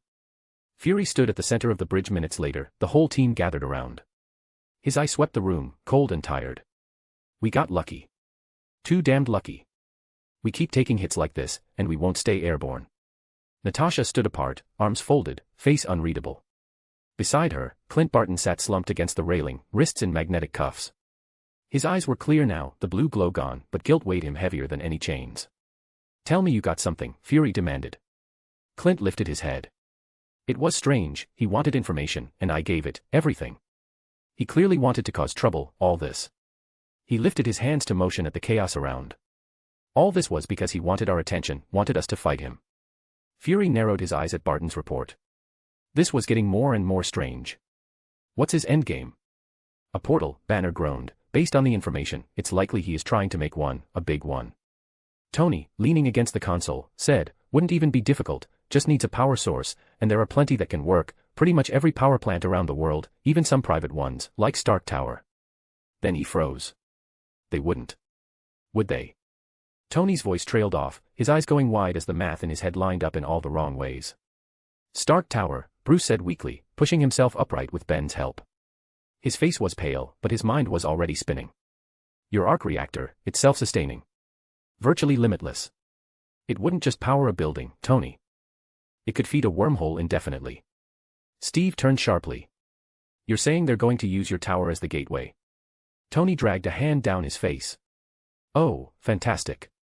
I build clean energy for the world, and the first people to use it are alien invaders. Banner, remind me to never do anyone a favor again. Natasha spoke next, her voice clipped. Then that's where we go. If we know the target, we can get ahead of them. Sue nodded firmly. Reed will be there too. He'll be forced to help. We're not just stopping them, we're saving him. The weight of her words hung heavy. For all the chaos, this was finally something solid, a direction. But Tony wasn't done. He turned to Fury, sharp, urgent. Look, I don't care how many of us are standing here, we're gonna need more. We need heavy artillery, someone who can actually counter an army coming out of a spacehole above Midtown Manhattan. He pointed directly at Fury. We need Arthuria. Every eye in the room shifted toward the director. Fury's expression was stone. She can't be reached. Tony blinked. What do you mean, can't be reached? She's a goddamn queen with a magic sword and a PR team. You don't just misplace her. Fury's jaw tightened. I said she can't be reached. End of discussion. The silence that followed was deafening. Even Logan, still leaning against the wall, stubbed out his cigar without a word. Outside, the helicarrier's engines roared back to life, steadying the ship. But in the bridge, the air was heavier than ever, because if Arthuria couldn't be reached, they were about to face the coming storm without their strongest ally. End of chapter. Or on boosty.to/unknown fate. Chapter 230, Chapter. Your Majesty, there is one more thing to report, Yelena said just before finishing up the daily report. There was a large explosion in America, a secret SHIELD facility, total devastation, still much is unknown, but SHIELD fully mobilized their forces right after. That had me look up from the report I was skimming. This was far more important than yet another request for a freer capital system. Fewer restrictions and less price control. It was really unending. Do we know anything else? I asked. I'm afraid not, they are keeping the cards close to their hands, but whatever it is, it's serious, real serious. She reported. I narrowed my eyes, nothing from your sister. Only that she is alive, we don't talk about our jobs. I couldn't help but admire the two of them, they had grown so much, both of them. Ever since being reunited. They still had their issues, but given that they were essentially spies working on two different sides, they got along surprisingly well. Few relationships could survive that kind of difference in loyalty. Very well, what you have brought to me is important. I said as I stood up. So important in fact that I need to act. The events Yelena had described were something I had asked them to track long ago. It might have been strange, but really, it wasn't. Massive explosions in secret weapons labs aren't a small matter, nor is it something that can make SHIELD go on full alert. SHIELD was powerful, maybe more so here than it would have been without me around. The threat of Camelot and Albion needed a response, and Fury had positioned himself to be that. He got even greater amounts of support from the UN, and with his swelling budget, so did his forces and means. One must never forget that Fury was entrusted with the greatest and most powerful weapon humanity had, the atomic bomb. And that was before he tried to gear up for dealing with me. His current power was beyond most nations, and anything that could freak something like that off was dangerous. Walking through the castle, I quickly found Sir Agravain. Your Majesty. He greeted me. I held up a hand to cut him off. Sir Agravain, I need to prepare the city, the realm, and my knights. Tell them this, we are preparing for war. Sir Agravain stiffened, eyes widening slightly. War, my king. I do not wish it to reach my realm, but it seems Earth might find itself besieged by enemies from the stars. I can't be sure Albion won't face their aggression, so it's better to be safe. I replied, my tone sharp as steel. Agravain bowed deeply. I will see to the readiness of the round table and alert Sir Gawain. The capital will be on high alert. Good. Keep Camelot calm, but vigilant. No public declarations yet, I ordered as I swept past him, my cloak brushing the marble floor. If this is what I think it is, panic would spread faster than the truth. What will you do, my king? He quickly asked, rushing to my side as if wanting to stop me.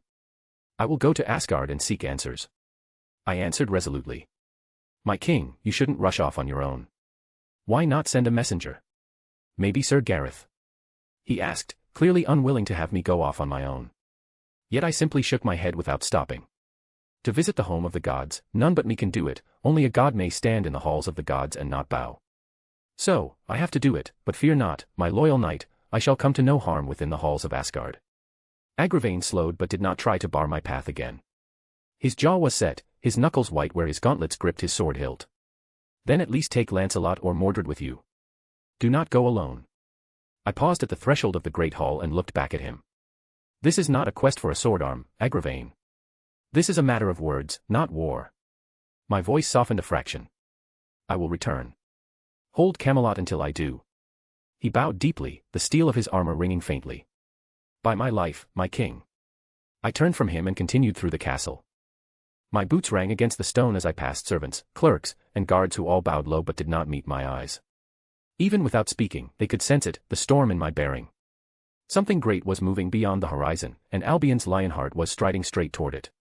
As I passed through a doorway, I changed into my armor, a flash of gold covered me, and my entire body was encased in magic shaped into steel. My divine powers started to leak out of me, most couldn't feel it, but my knights did. They knew something was happening and came towards the castle, making it easier for Agravain to inform them of what was happening. But it wasn't them I wanted to reach, no, my divine aura reached beyond them, to the walls of Camelot. There, in the shadows of those great white walls, lay a small, simple building, one where few people were allowed. The royal stables. There my horses lived, dozens of the finest steeds in the land. That included my own personal steeds, Dun Stallion, the white steed, and Lamrii, the black steed. Both belonged to my lancer forms, one for the white lion, and one for my dark altar lancer. Those horses weren't normal, and they too felt my aura and knew what it meant. Dun Stallion felt the summoning and whined loudly, kicking open the doors and running into the streets, making tourists scream and panic as he rushed through the streets of Camelot, rushing towards the castle. Father. Mordred greeted me as I came out of the castle, having rushed there when she felt my power flood the city. No, Mordred, I go alone. Go see Agravain, he can explain it to you more. I said as I stopped before Dun Stallion, who reached the castle just as I reached the bottom of the stairs. But father? Mordred asked, not satisfied with my answer. But I was already on Dun Stallion's back. Come, Dun Stallion, ride. I shouted, ignoring Mordred as my horse burst into motion. The streets of Camelot were filled with people. My own people, those who lived in Camelot and those who came to see it from all corners of my realm, but also outsiders, the few tourists that were still allowed into my kingdom. Seeing me come riding down the streets caused them not to make way, but to stop and stare, to take pictures and videos of me. It did make it a lot harder to make my way through my city, but Dun Stallion was clever and still managed to make his way through the crowds. Outside, I steered him towards the small walled-in circle of grass, the mark of the Bifrost still seared into the ground from Loki's last visit.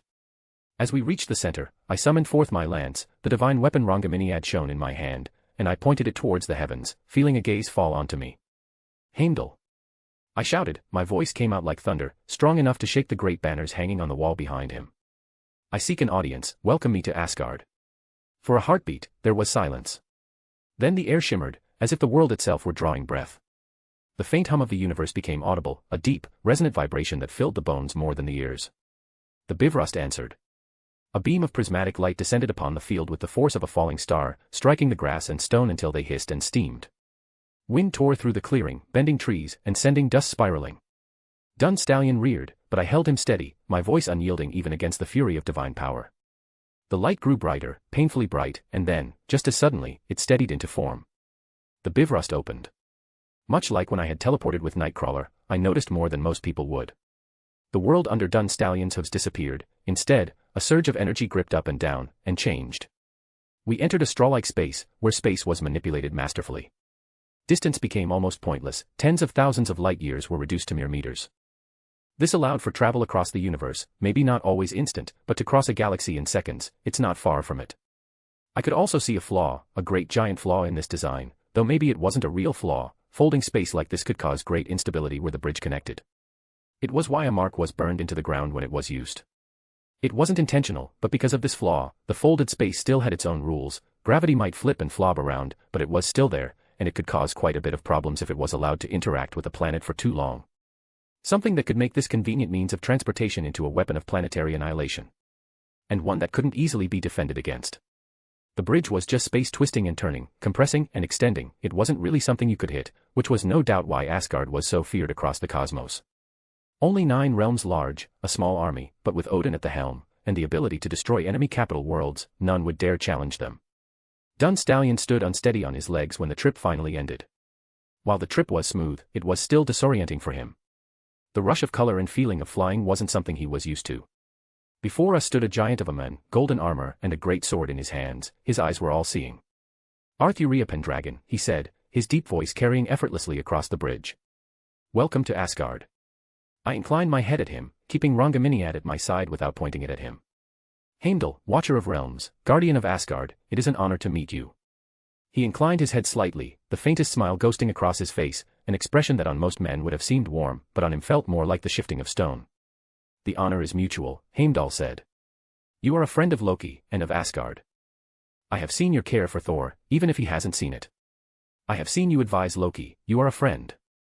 I gently tugged the reins and had Dun Stallion turn around, watching the cosmos beyond Asgard.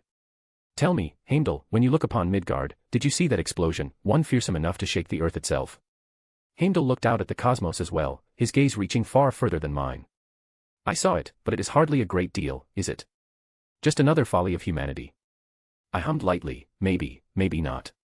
"I fear it is something greater, some dark hand extending itself towards Midgard while the Allfather sleeps." "Is that so?" "I have seen nothing, yet there are things my eyes fail to see." "I presume you are here because of this?" he asked, eyes still locked on something far in the distance. "Indeed, I seek an audience with Lord Loki and the Queen," I requested, causing a brief pause. "Very well, they both wish to see you. Asgard is open to you, Goddess of Midgard." End of chapter. Or on boosty.to/unknown fate. Chapter 231, Chapter. The rainbow bridge connecting Heimdall's observatory and the rest of Asgard was a marvel in every sense of the word. Not only was it beautiful, but it also held great significance, as clearly seen when Thor broke it to disable the Bifrost. This bridge was evidently a crucial element, not easily destroyed. Thor exerted considerable effort to break it, even while the Bifrost was at full strength, which probably added to its value. Everyone knew that superweapons became vulnerable just before going off. It was a key plot device that would allow the hero to win by the skin of his teeth.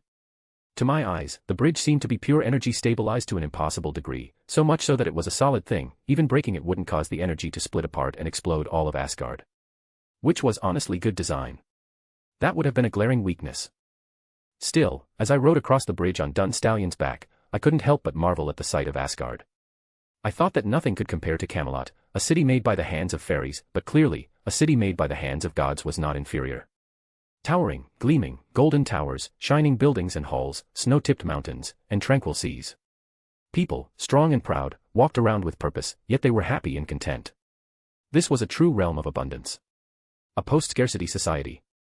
People had everything, yet they didn't fall into the endless pit of excess and extremes. They maintained a healthy lifestyle.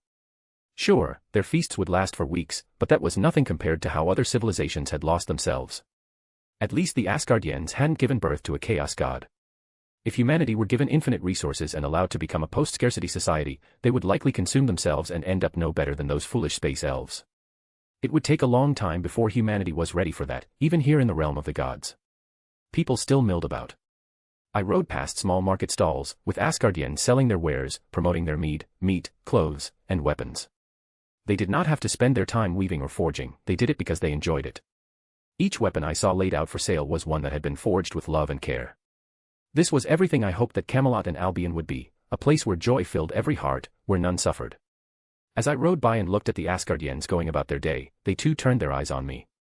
I was clearly divine, something I didn't hide as I held Rangaminead in my hand, the divine lance shining brightly, a small sun of pure power, strong enough to even surprise the Asgardians.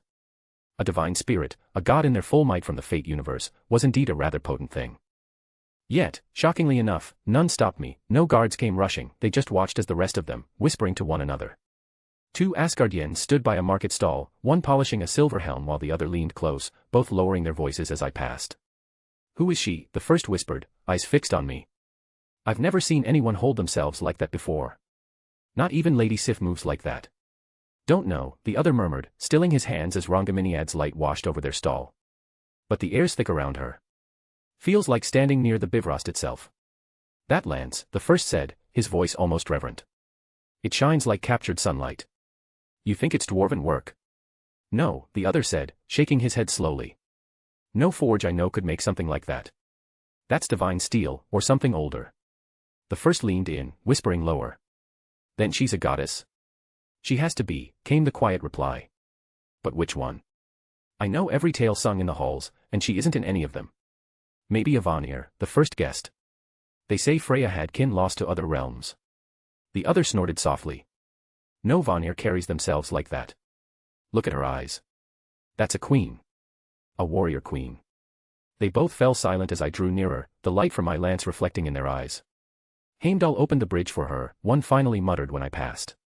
So she must be a friend to Asgard, though I wonder who she is. Neither spoke again after that, only staring as I rode past, the sound of dun stallions' hooves echoing faintly against the golden stone. Though there were also other whispered conversations, less flattering ones. A little further down the street, the tone of the whispers changed.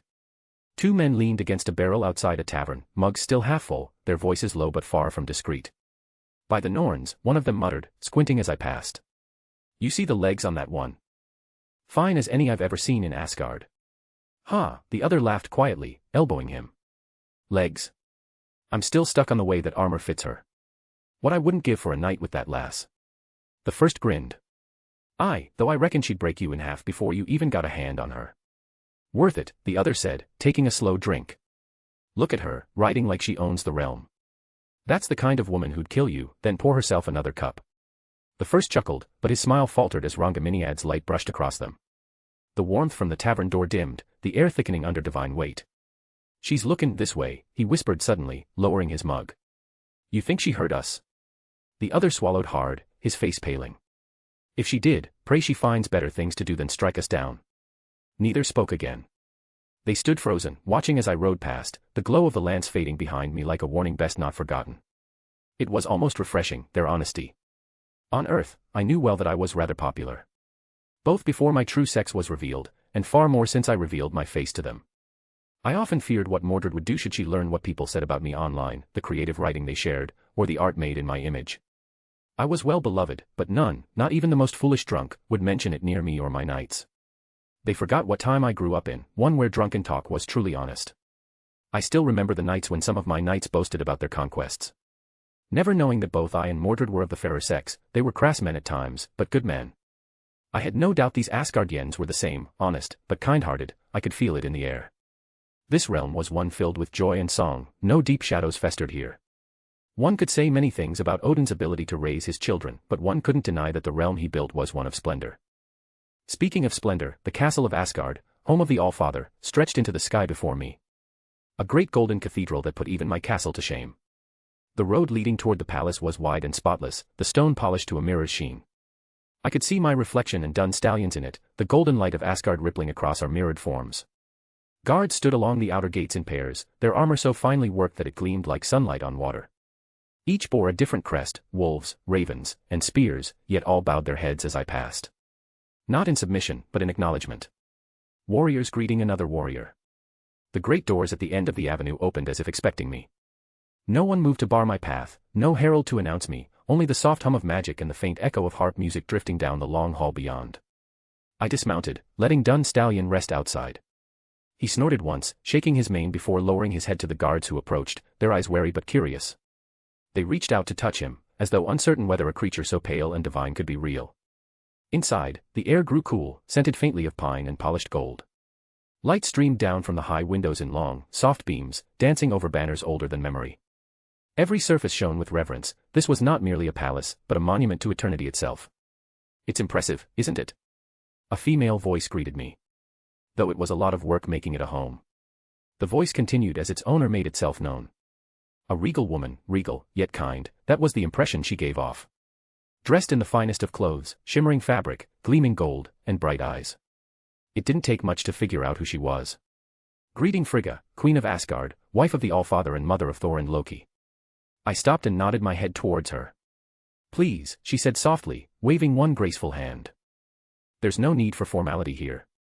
You are a guest in my home, and I have long wished to meet the Queen of Albion face to face.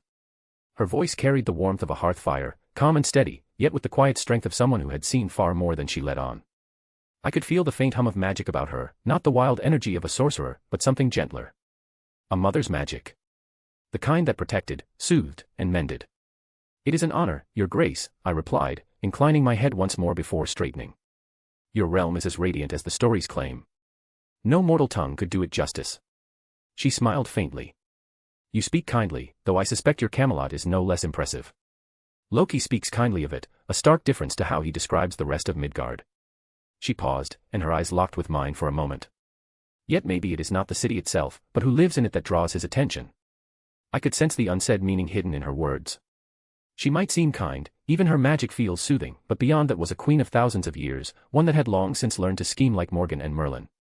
You flatter me, your grace, but if anyone in my city is worthy of Lord Regent Loki's attention, it would be his brother, Thor, son of Odin. I said, trying to change the topic.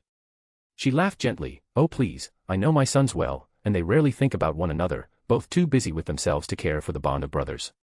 In part, I blame my husband. Her words were a well-weaved trap. I could sense that, to agree with her would be speaking ill of Odin in his own hall, to disagree would be rude towards both a host and a mother speaking of her children. Truly a woman worthy of being the queen of the gods. Well played indeed. That is hardly my place to speak of, but I came here not to idle talk. I wish to speak with Loki. If my suspicion is correct, a dark hand extends towards Midgard, and towards the Allfather's treasures. A trace of disappointment flashed through Frigga's eyes. Clearly, she wanted to continue with the small talk, but she knew well that what I wished to talk about was too important to delay. That is serious indeed. It seems you'd best speak with Loki. He has been waiting excitedly since hearing you arrived. End of chapter. Or on boosty.to/unknown fate. Chapter 232, Chapter. Frigga personally led me through the castle. It wasn't a particularly long walk, while my throne room was located deep within my own castle. Odin, however, had clearly designed this differently. If it was even Odin who did it, it could have been his father, I guess. Still, whoever did it clearly wanted it to be easy for people to see him in his throne room. Behind another great set of doors, a great hall greeted me, and it was indeed a great hall. One could fit a small house in here, and still have plenty of room to spare. Clearly, this room was meant for more than sitting on the throne and talking with a handful of people. This place was one meant for feasts. Here, the king of gods could host the greatest of feasts for his people. Here, they could gather to eat and drink, sing and dance. All under the watchful eye of their king. However, it wasn't Odin who sat upon the throne. No, it was Loki. He sat there dressed in his finest, with great horns on his head and Gungnir in his hand. Though despite how powerful the spear was, the hand holding it couldn't bring out its full brilliance, making my Rongaminiad appear superior. Which it was. I had no doubt about that. Gungnir was powerful, but its essence fell far short of Rongaminiad, a pillar of the world, connecting the two sides to one another. Power was one thing, but essence was what truly mattered. Loki likely couldn't see such things. I suspected only Odin could. As I crossed the great hall, Loki straightened his back and raised his head, trying to make himself look as regal as possible. Frigga overtook me and moved with surprising speed as she took a position next to the throne. Welcome, Arthuria Pendragon, goddess of Midgard, to the Hall of Asgard, from where the 9 realms are ruled with justice and fairness. She greeted me. She knew her son well and knew that he might start posturing excessively if given the chance, so she took charge and moved things along a bit faster. You come with concerns that Midgard and Odin's treasures might be targeted by a dark hand. This is indeed serious enough to earn you an audience with the Lord Regent while the Allfather rests. Indeed, I said, stepping forward, my eyes on Loki. I came seeking answers, and perhaps reassurance, though I already fear what truth I may find. Loki smiled faintly, though it was a smile without warmth.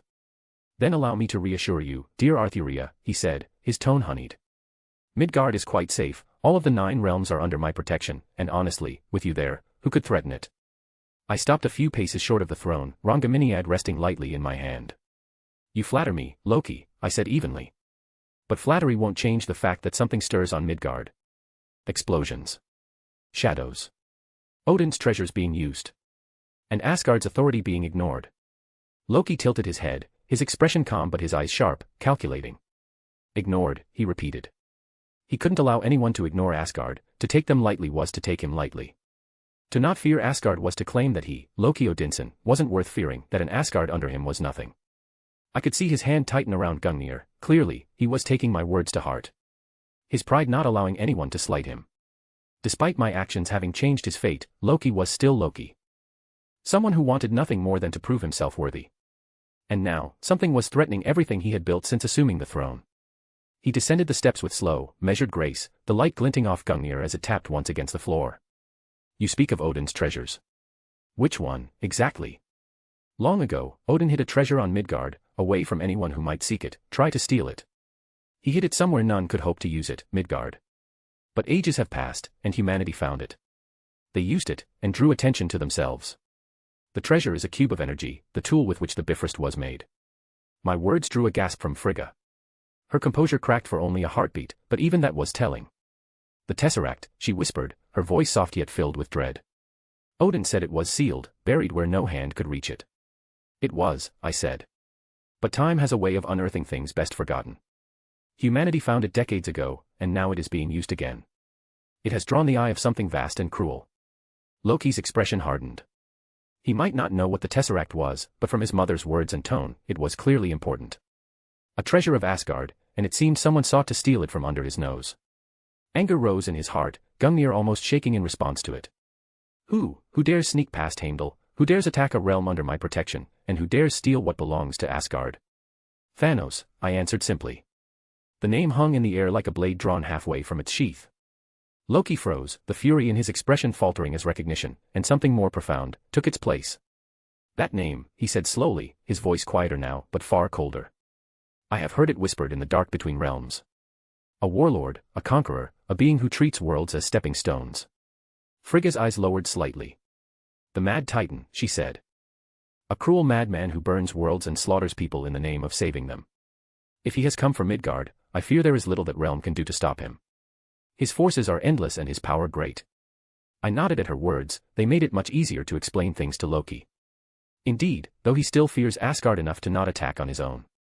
He uses tricks to attack, his agents moving in the shadows to slaughter the people of Midgard and steal your treasures.